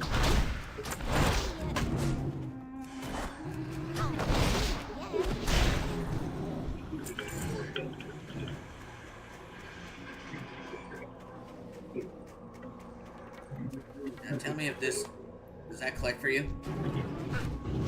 Nah. I just wanted to make sure so I wasn't, like, grabbing every single one.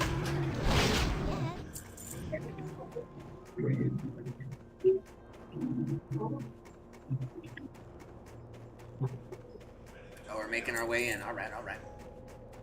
Making our way downtown. Yeah, 'cause Tilford Supplies is in here. Yeah, there is.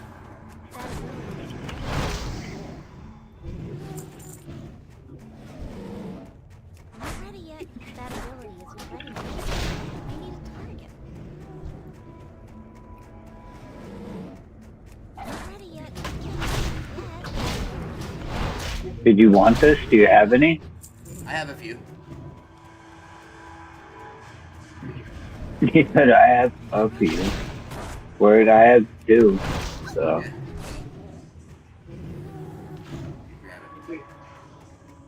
I'll grab this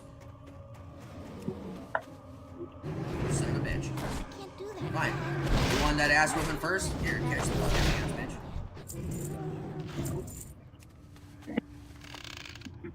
Oh, never mind. Now I have three. I thought you did have three. We're so tied. That's good. You ready? One moment. I can't do that yet. Let me follow you for a second. Do you want a bong or? Hey. Tell me, what do you feel like? Bong? Okay.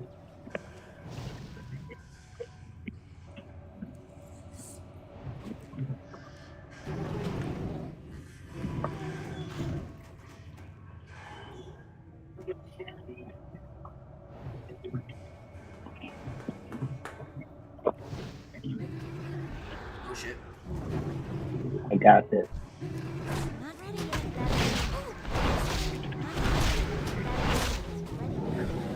I helped. You want to get this? No, I'll grab this one.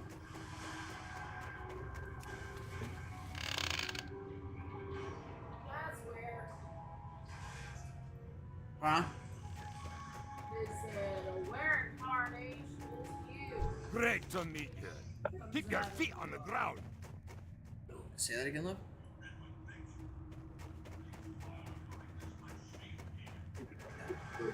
They're looking for him. What's on your mind? Safe travel. Can't do that yet. Not ready yet. Can't do that yet. That'll be. I had to take it off because.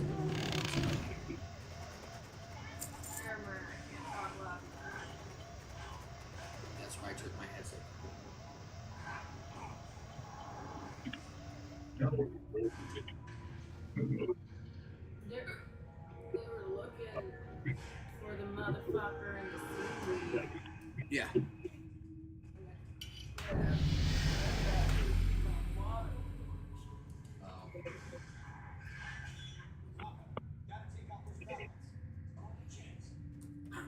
I gotta go grab a mirror.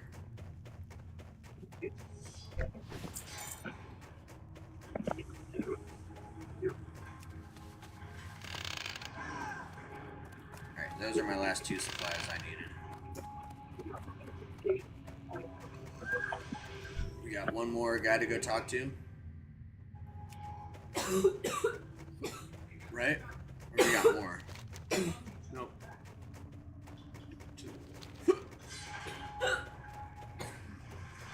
Sweet. Tell yourself you're not a fish.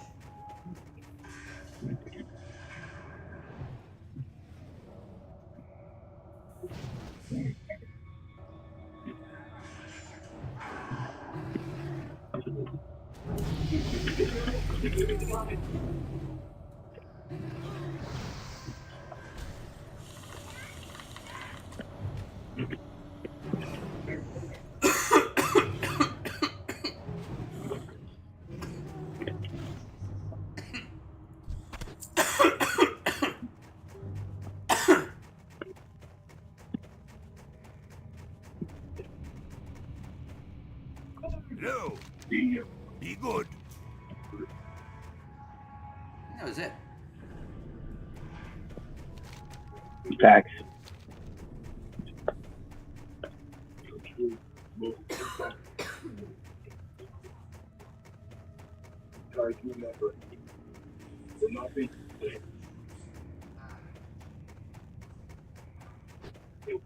Leave in combat. Do that yet. Not ready yet. Not enough. I don't have enough energy. That's not ready.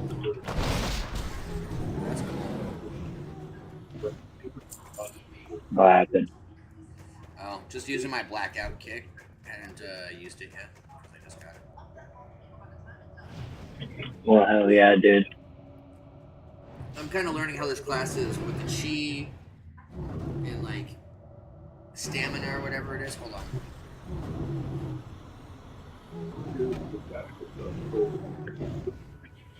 Yeah, so I use energy.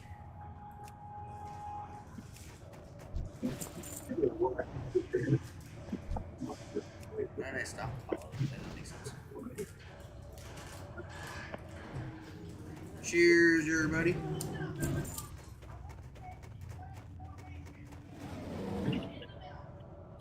Cheers. Do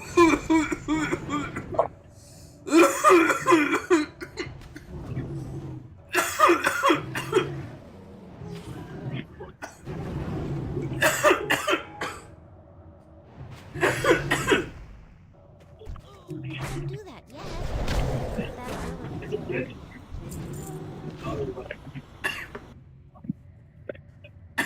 That's your love.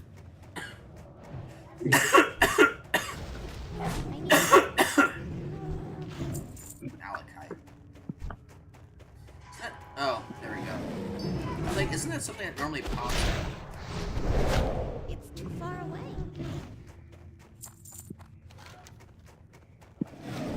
I need to get closer. Not ready yet.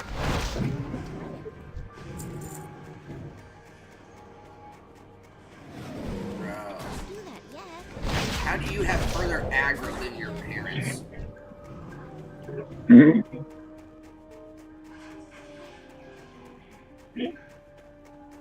Finish the rest of it, love.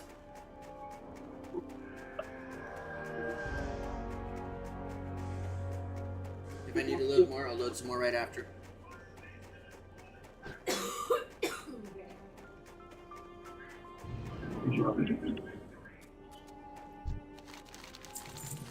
How are you? Wendigo leggings. Yay.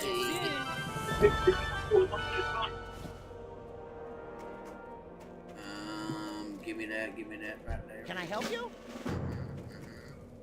Alright, what we gotta do now?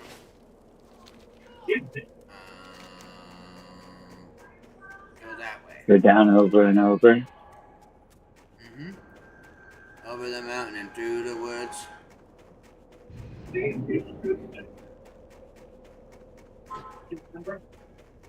Beep. Alright, do you have any special fucking thing I gotta do? Yeah, I gotta use that thing.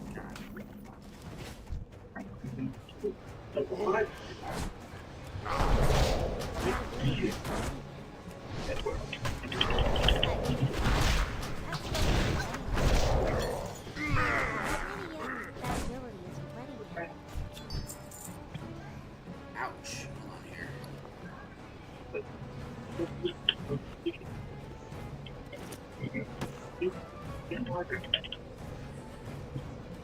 Let me get this buff.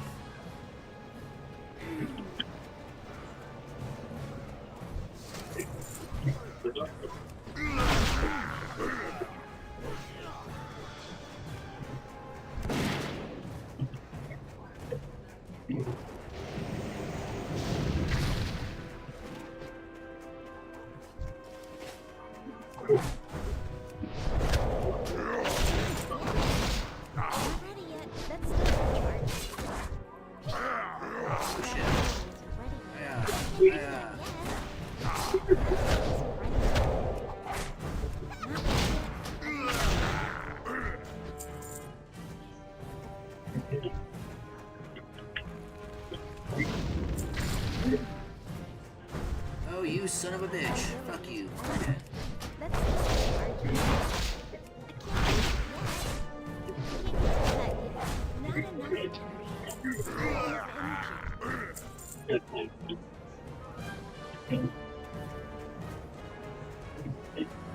You good over there, sir? Yup. Keep on fucking these guys up. Pretty much. Keep on getting these parts. Oh, see, dude. The things you've been killing dropped all the parts. I haven't got a single fucking one yet. Well, no, I had two. But now I'm looting the ones that you're doing. It's too far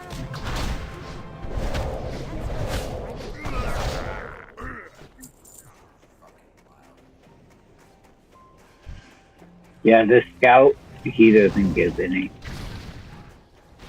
No, But I was those killing totems the guys fire. by the fucking things. By the machines. Yeah, the totems fire. Yeah, I know that. I've already got two of them. I was saying it was fire that you were getting the totem. Oh, yeah. My bad. No, you're good. I was just, yeah. I've been smoking too, man. If he smoked the stuff, and he smoked it down, I smoked it up. Did you kill anybody else over here? Scout. Engineer back here.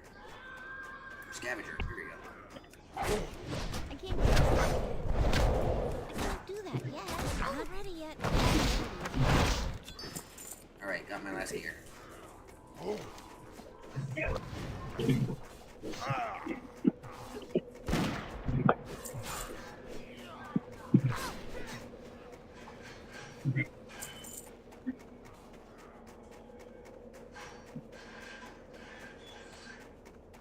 Did you need me to load more, love?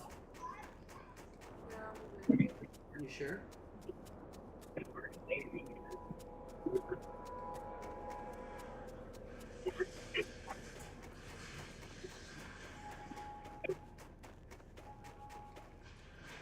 Oops.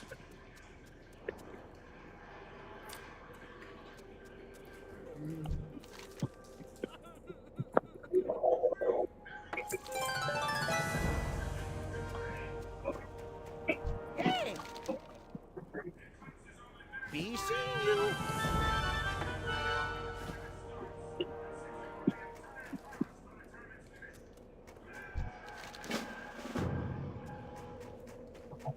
Talk to me. Don't need that.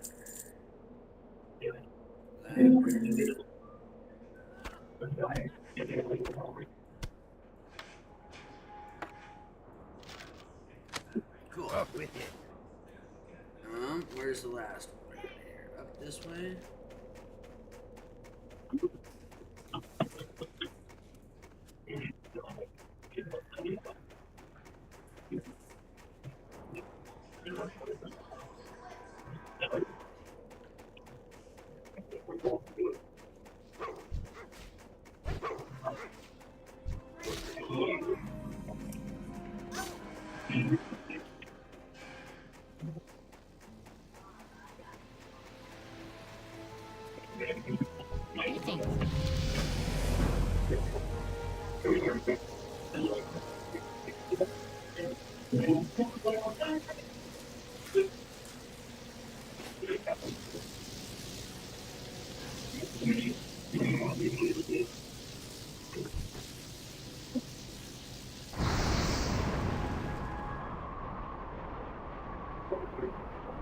Oh.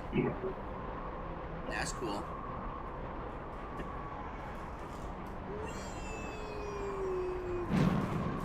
Wow, last minute parachute. Wild. Holy shit. Interesting. Pleased to meet you. Hey.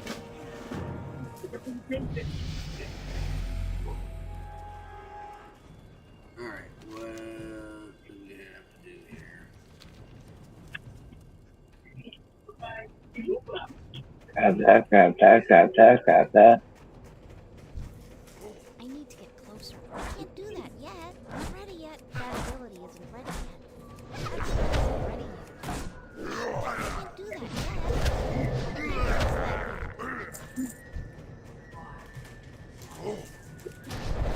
Not ready yet. That ability isn't ready yet.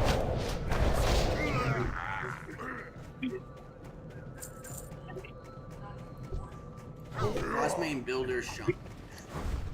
It's too far away.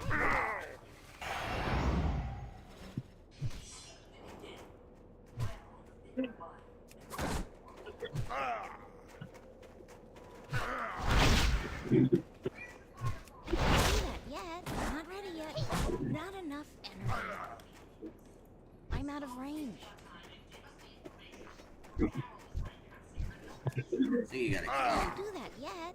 I can't do that yet. I need to get closer.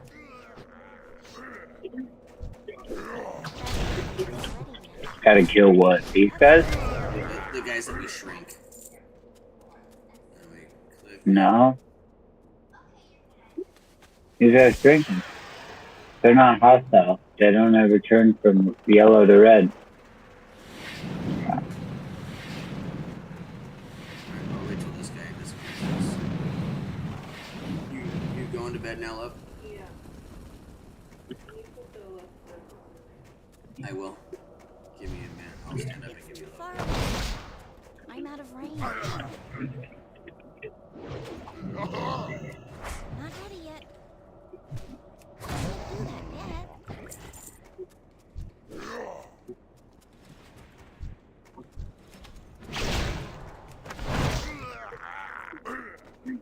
Just gotta send the signal flare over there. Did me sending the signal flare do it for you? Yeah. That ability is not ready yet. I can't do it. Not ready yet. That ability isn't ready yet.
We're running. That shit's done. We don't need to fight anymore.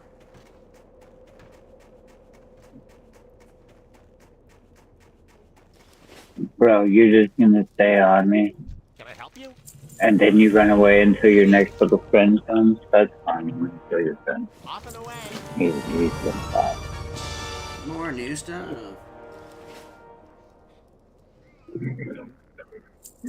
Baby, did you want a vape?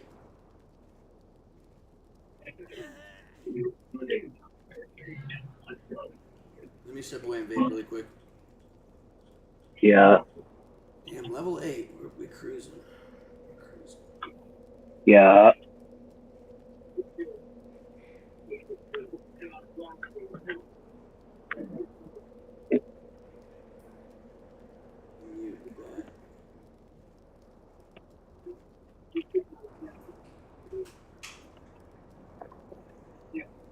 Alright, I'll be right back in a second, my dude. Alright, bro.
Alright, sorry, sir.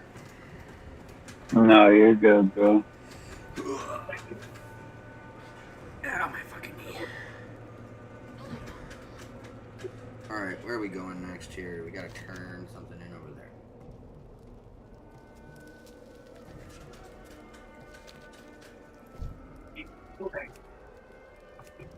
Follow it. While I scarf this some more. Yeah.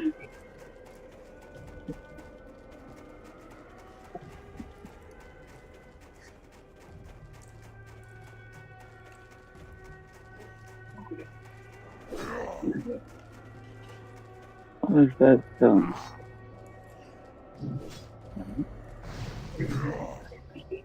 It's so dude.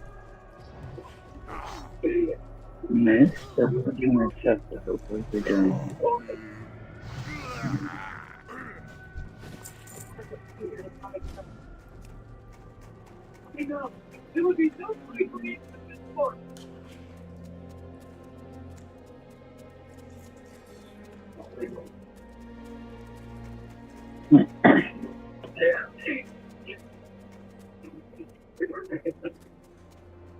See?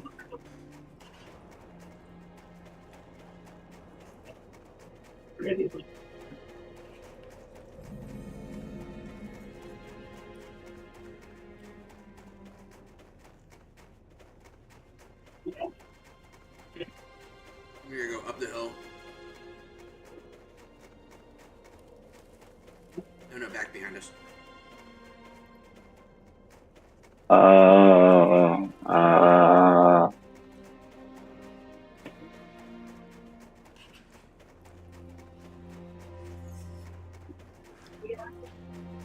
Hi. Batman! Well,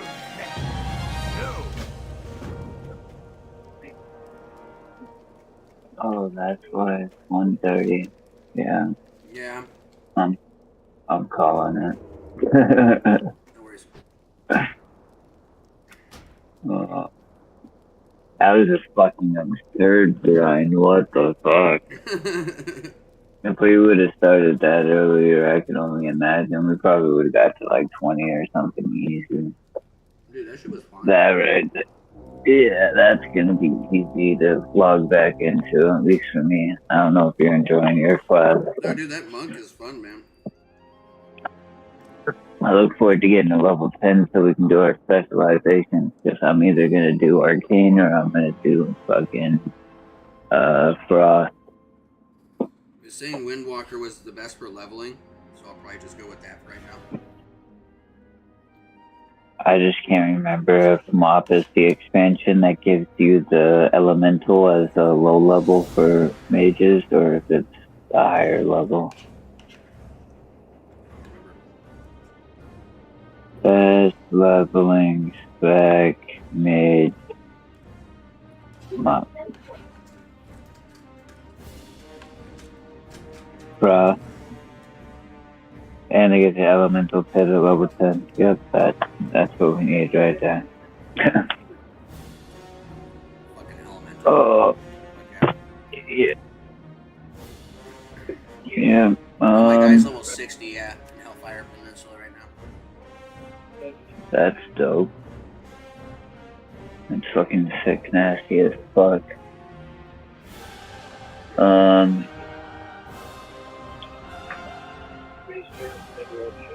I don't think I have anything planned for tomorrow, so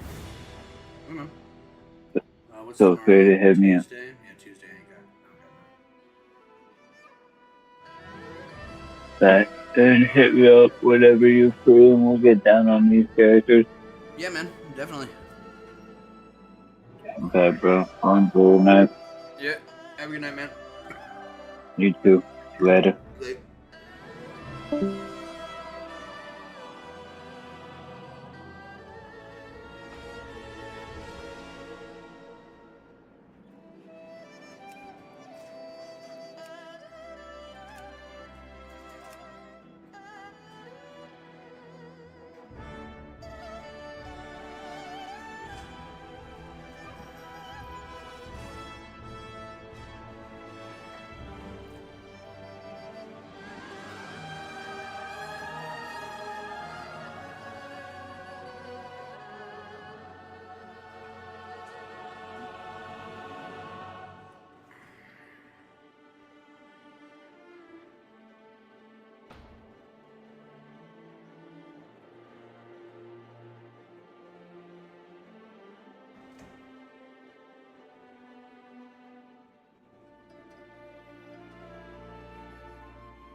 Fuck. I meant to update this shit. Fuck me.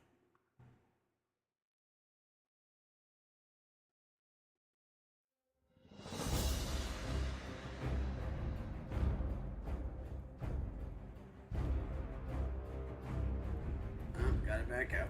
That's good.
The body scanner reveals the brutal truth about your body that you're You should have reached level 84.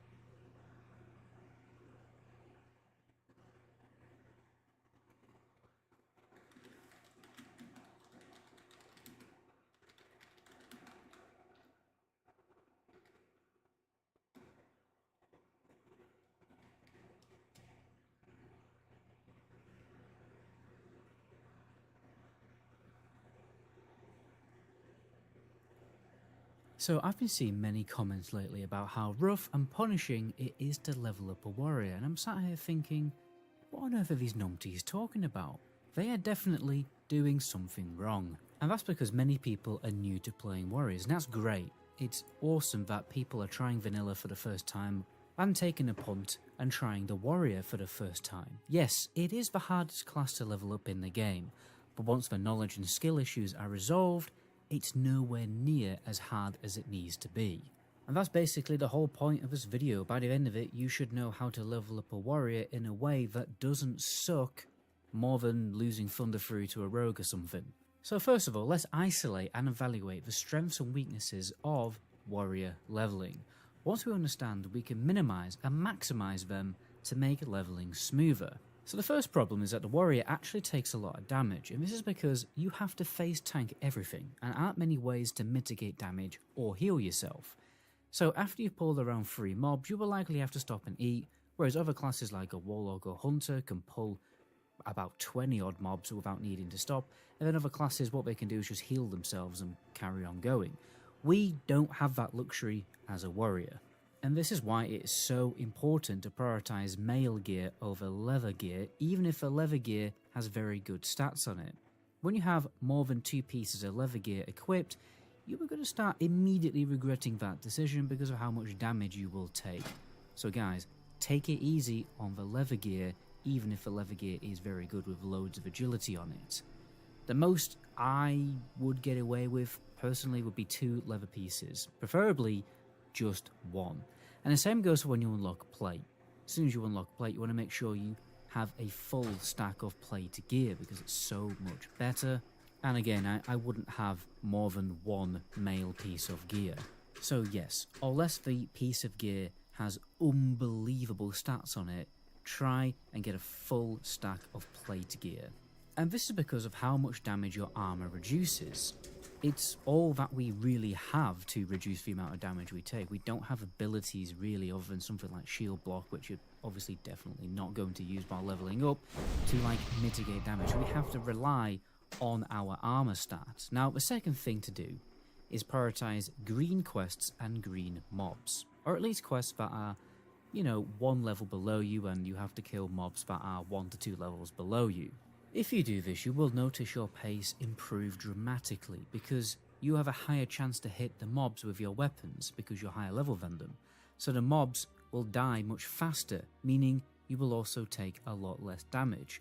And that's because when you're a level higher, you basically have an increased hit chance on mobs at a lower level. Now, just because a quest goes green does not mean it reduces the XP reward. If you get the add-on quest log experience, you will be able to see with the slider that you have to be many levels above the quest level for the XP to reduce. It's normally 5 to 8 levels depending on the quest, so you don't need to worry about green quests being crap. The reason why people worry about this is because in later expansions like the Burning Crusade, all the quests in Hellfire Peninsula would give a certain amount of XP.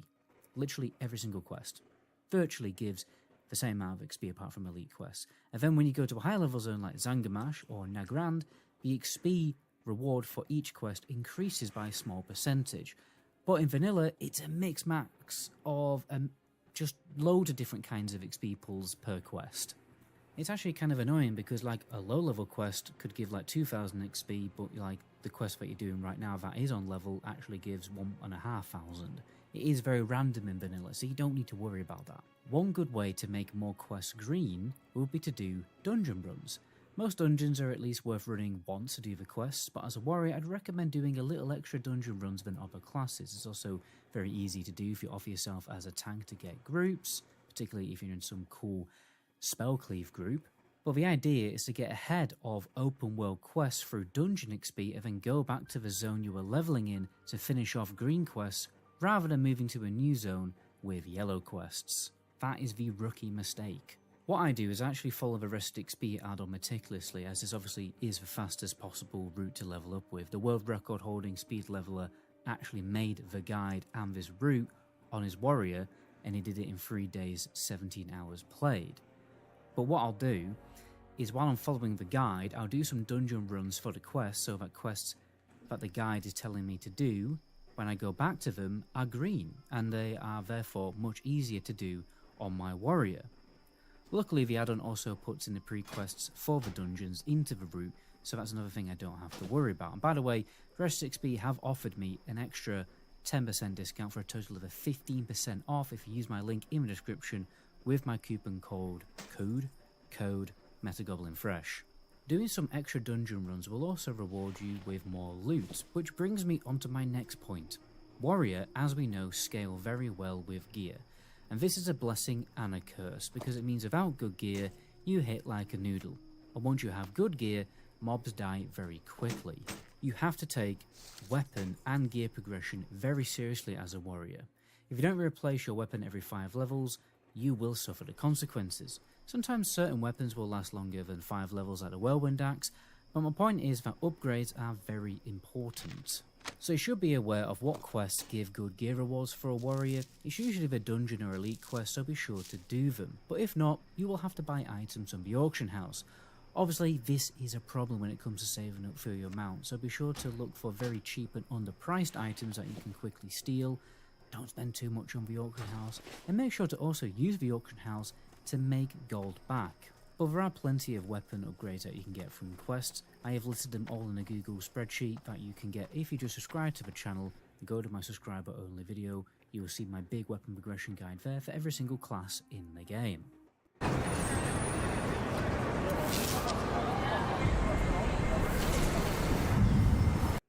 Be mindful though also guys that warriors have to spend the most money out of any other class learning all of their spells, so we also get it pretty rough on that field.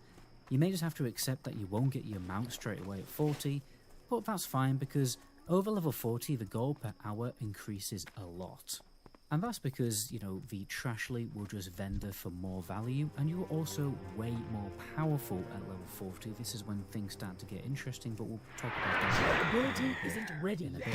Now, one way to make things easier is to always stick with a two-hander, because then you only have to worry about one upgrade. People argue a lot about whether two-handers or one-handers are better. Personally, the only time I go for one-handers is when I get very, very lucky with some really good loot from a dungeon. There's also a really dirt cheap blue item at the auction house that I compare it with. People also argue a lot about what spec is best to play. Really, both Arms and Fury are very strong. But if you're truly wanting to min-max, you can respec Arms once you get Sweeping Strikes at level 30.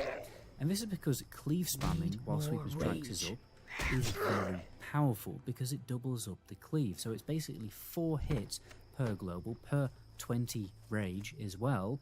And you will see speedrunners, what they do is they pull rage on one mob, and then they cleave 2 mobs on their second pull, and then rinse and repeat. Your Whirlwind is also doubled up when you have Sweeping Strikes up too. And with Cruelty and full specialization talented at level 40 with Whirlwind Axe, you will notice a dramatic increase in power, because now you have 10% crits from talents, 3% from Berserker Stance, and then hopefully around 5 to 7% from gear.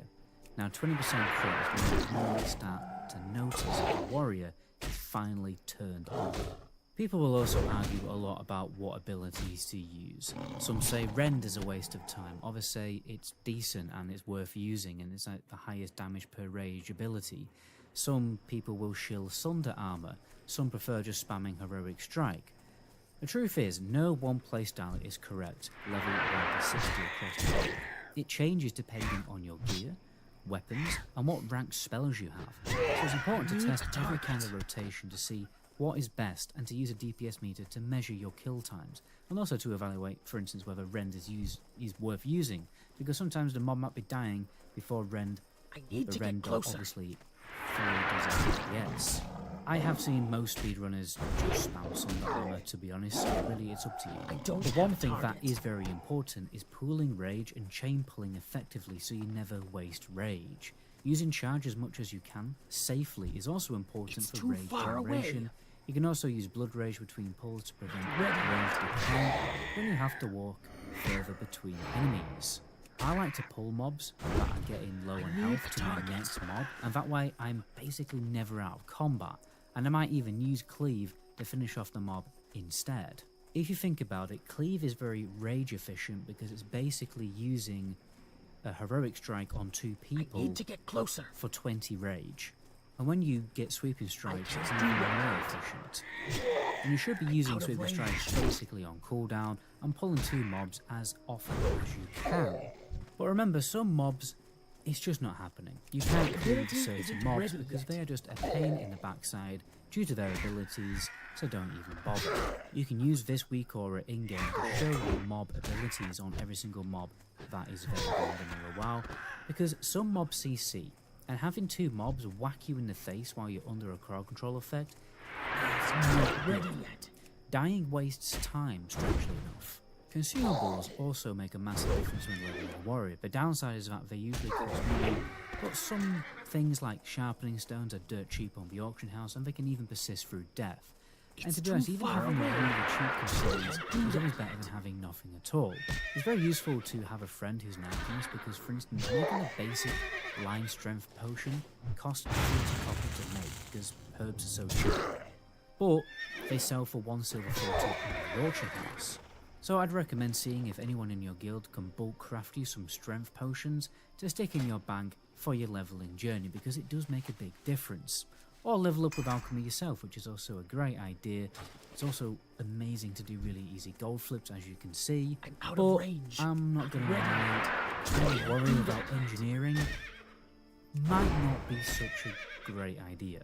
And that's likely because it is such a DPS and passing improvement in PvE, and absolutely a needed and essential amount of utility when it comes to PvP. The warrior's main problem really is the fact that it doesn't have great sustainability. Obviously, if you're leveling without bandages, that is a massive amount of unnecessary suffering as well. But obviously the Giga Chad big brain way to do this is obviously to duo level with a healer. When you do this, you will realise that warriors just do so much damage even when you're leveling up. And you can be very, very efficient as a duo with a warrior, but obviously you do need a friend to do that. Target schedules this, inventory side. But I thought it was just worth mentioning just how good warriors are for when they are duo leveling. Anyway, my name is Metagoblin. Until my next video, ciao.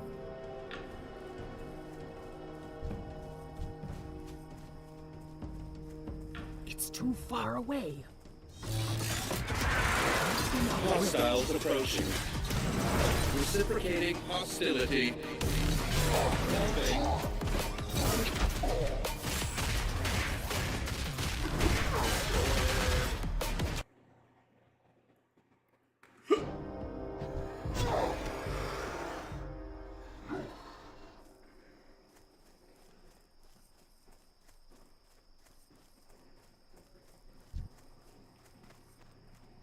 I need to get closer.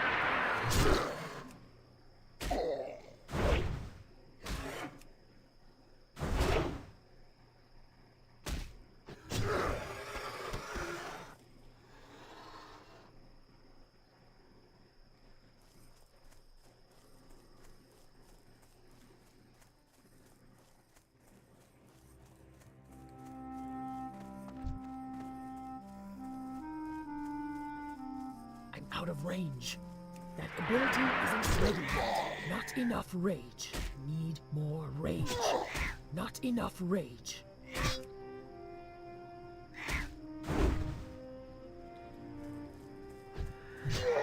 I can't carry anymore. Inventory is full.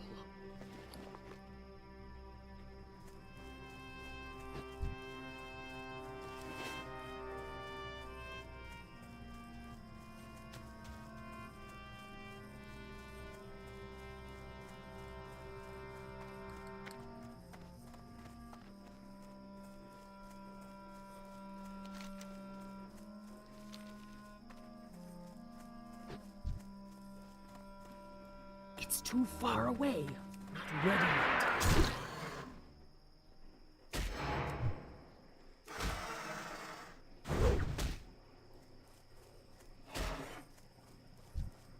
I need to get closer.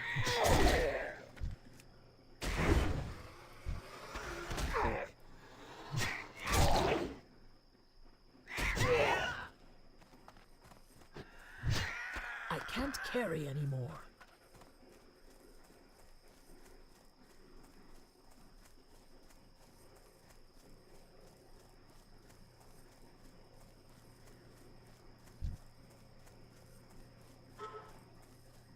I'm out of range. I can't do that yet. My ability isn't ready yet. Inventory is full. I need to get closer.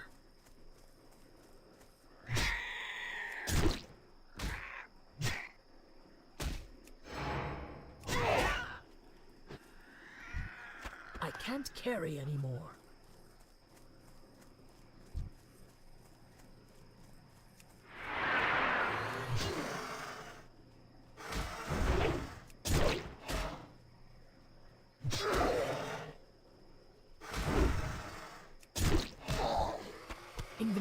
is full.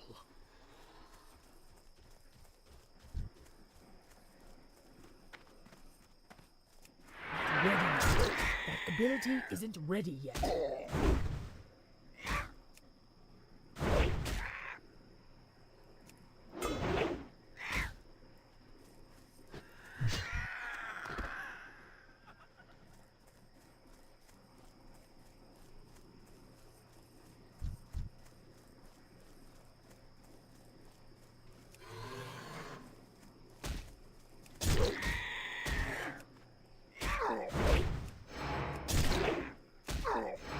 Do that yet.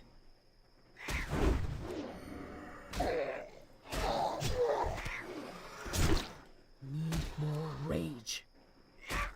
I don't have a target. I can't carry anymore.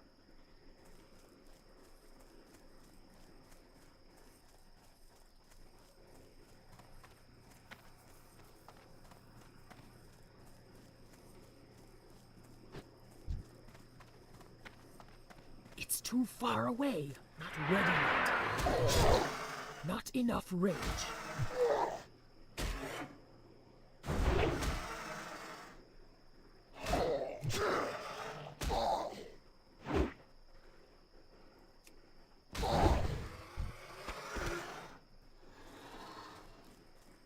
Oh my god, almost done. I gotta kill a lot of these plane striders still. I'm getting dick off. I'm out of range.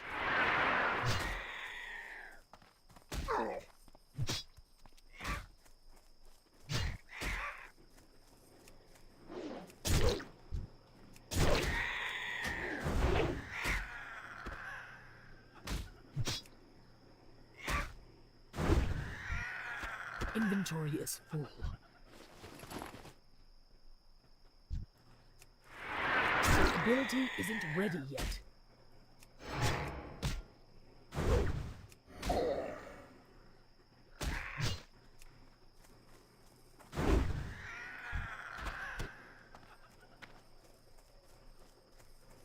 It's funny, I say that. Need to get finally closer.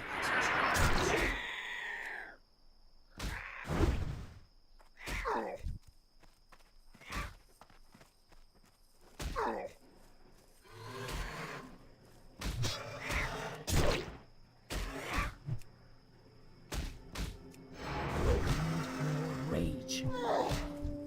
I can't do that yet. Not enough rage.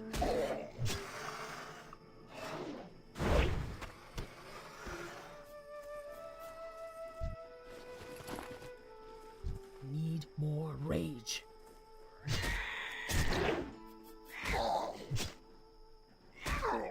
That ability isn't ready yet.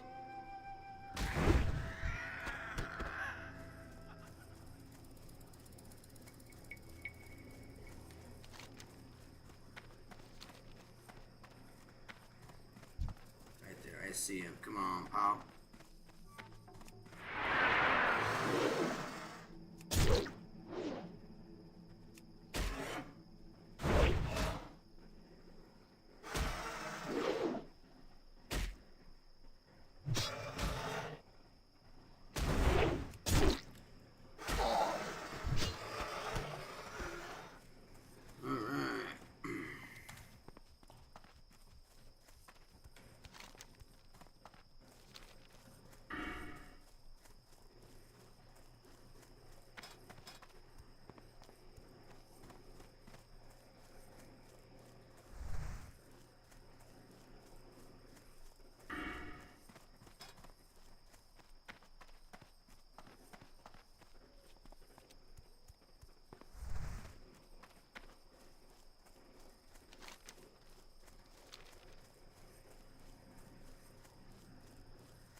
Loktar!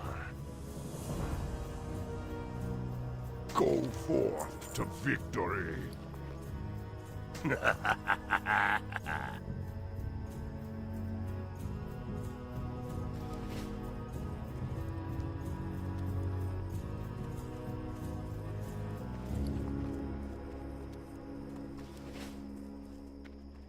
Greetings.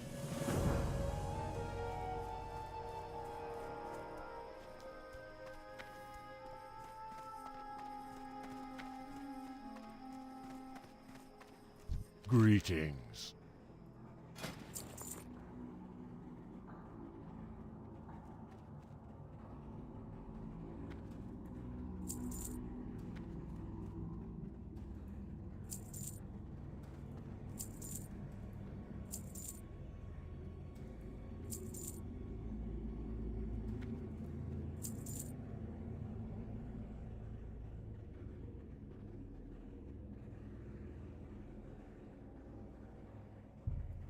Walk with the Earth Mother.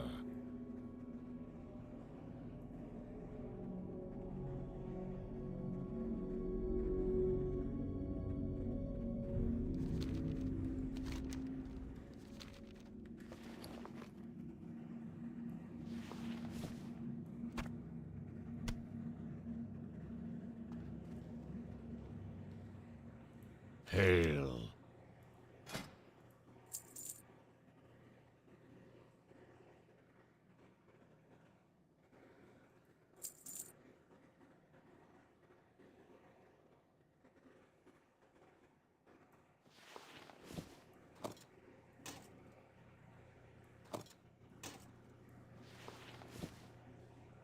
Winds behind your back.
Where the fuck does this take me?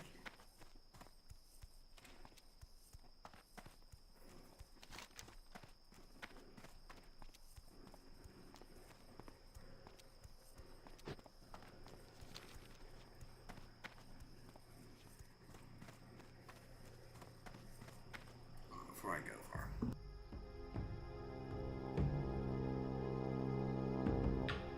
Yeah.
Let me put something on for a second. Casper say, how the devil are you, mate? Today, we are looking into a channel called Depths of Despair. Yes, and today... Hang on. Ghosty, Rambo it, Shadow back. Make sure you go to Depths of Despair channel, subscribe to that channel, and do the thing, okay? This one is called 5 Scary Ghost Videos to Watch in Utter Darkness. I can't be in total darkness because otherwise you won't see me, and the whole point of a reaction is to see my reaction, alright?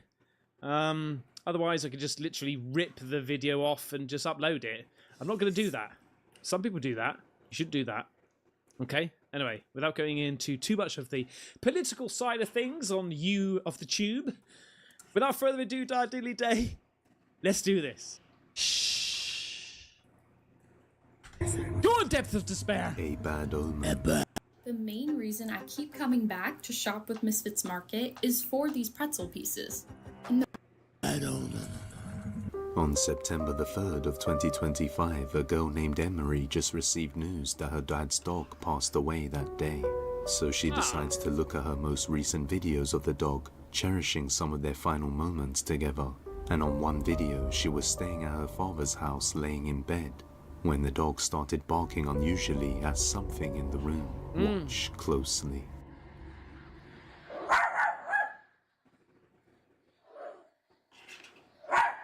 See him off!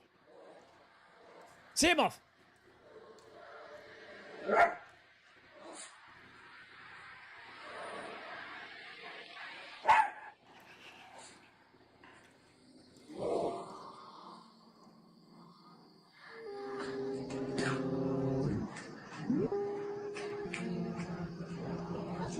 That's it. You munch on that food there, dog. As he's looking whatever is going on in the corner there.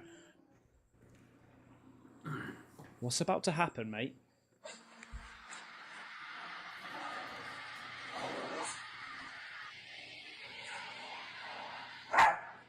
What's going on? Ooh! Oh no, that's from the fan. It's from the fan. Shut up, dog. It's. Ooh! Oh no, that. What's going on? Ooh! Oh no, that's from the fan. It's from the fan. Shut up, dog. It's from the fan. The dog begins to bark towards the memorial of their other pet who passed away. Oh no, we're not saying that, mate. It's from the bloody fan. You heard it from the van. Alright, let's grab my shit here.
Thrall of blood and thunder.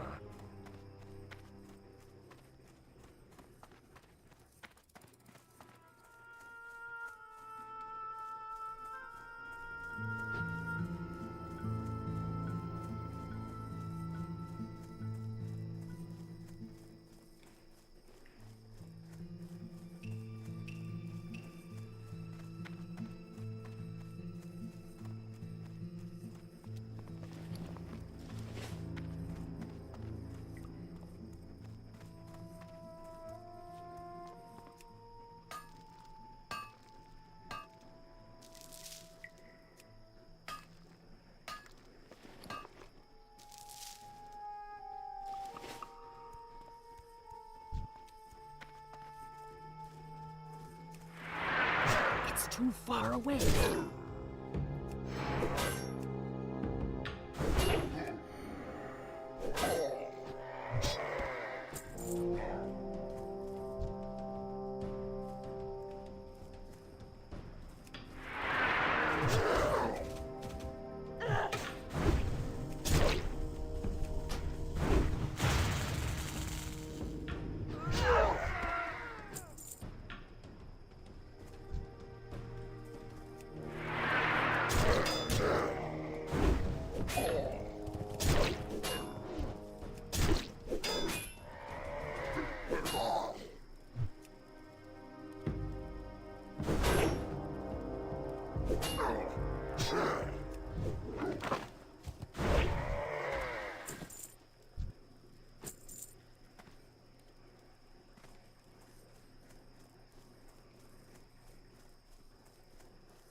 Not enough rage.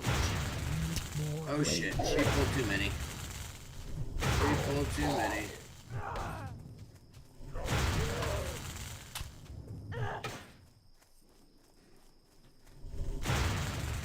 god.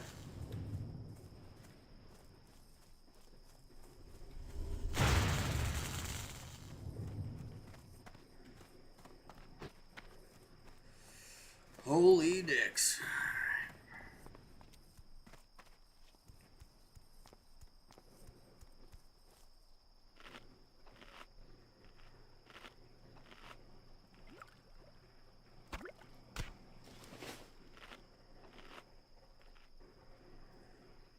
That was scary.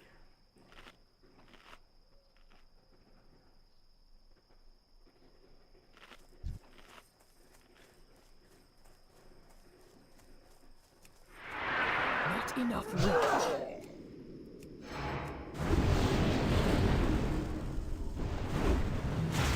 Rage. I can't do that yet.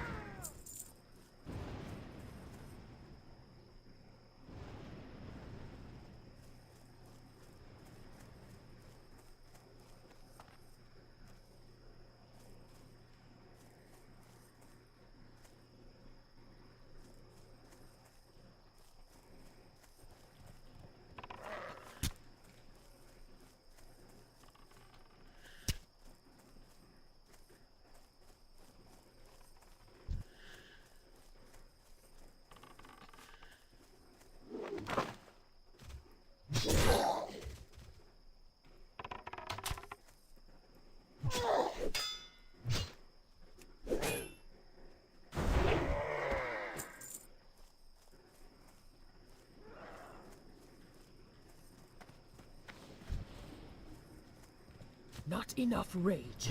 Need more rage. Not ready yet.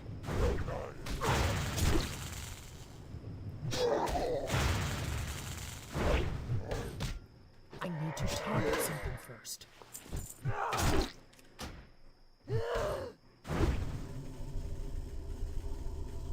I can't attack that target.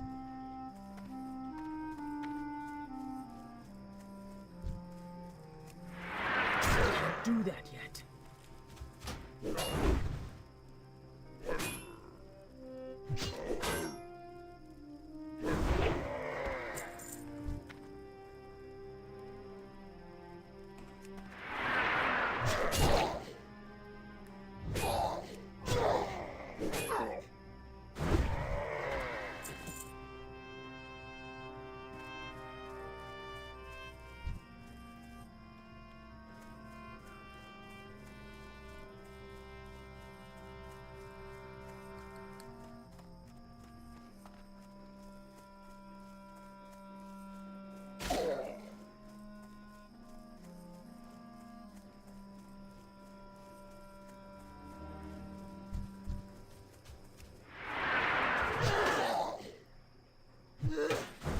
Not enough rage.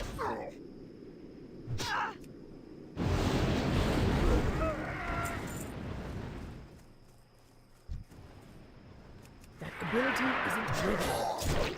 Need more rage.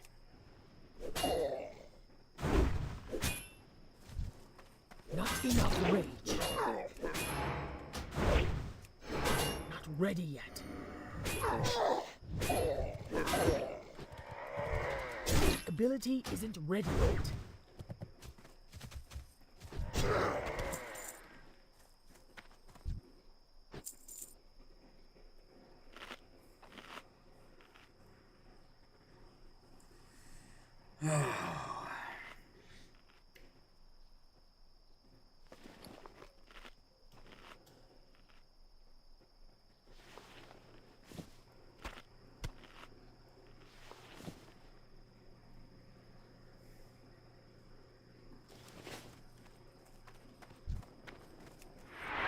Can't do that yet.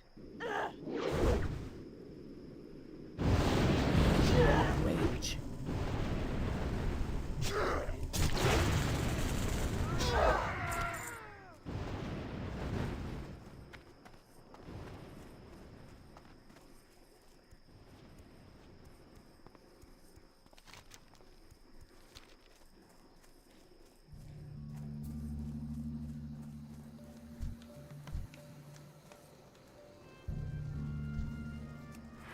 Not enough rage.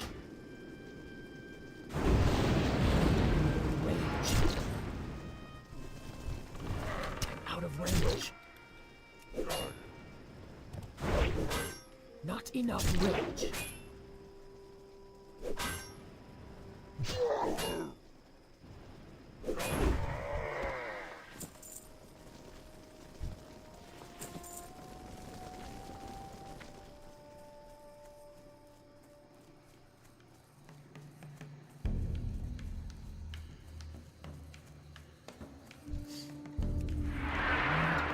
Rage.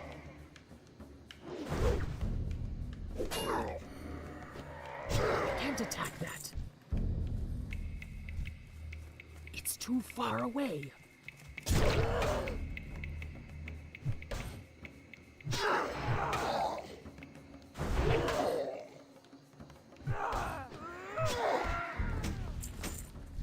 I need to get closer. Not ready yet.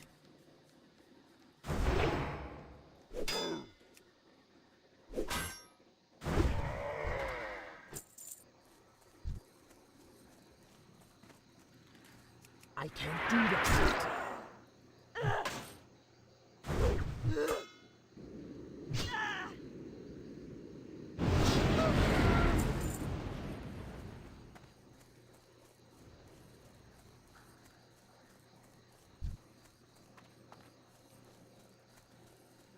It's too far away.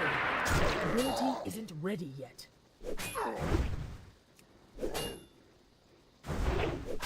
Not enough rage.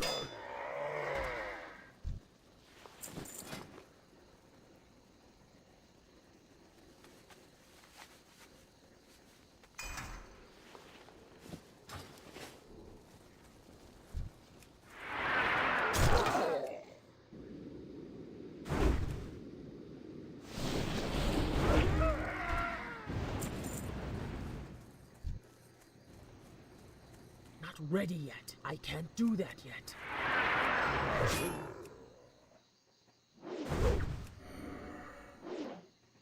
Need more rage.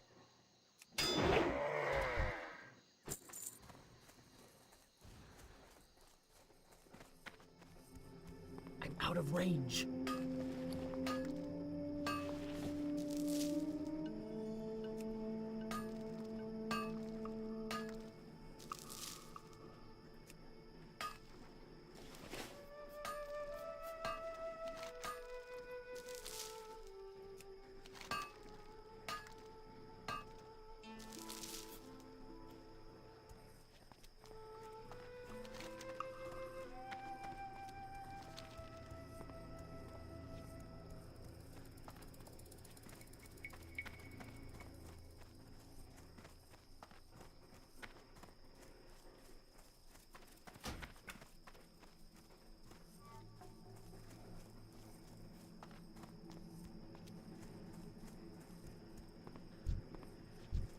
Need to get closer. Not ready yet.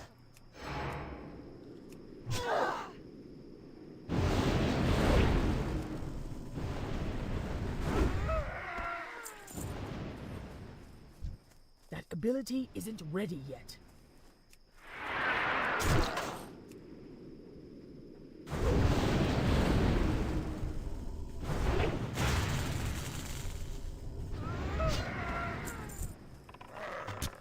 Ready yet.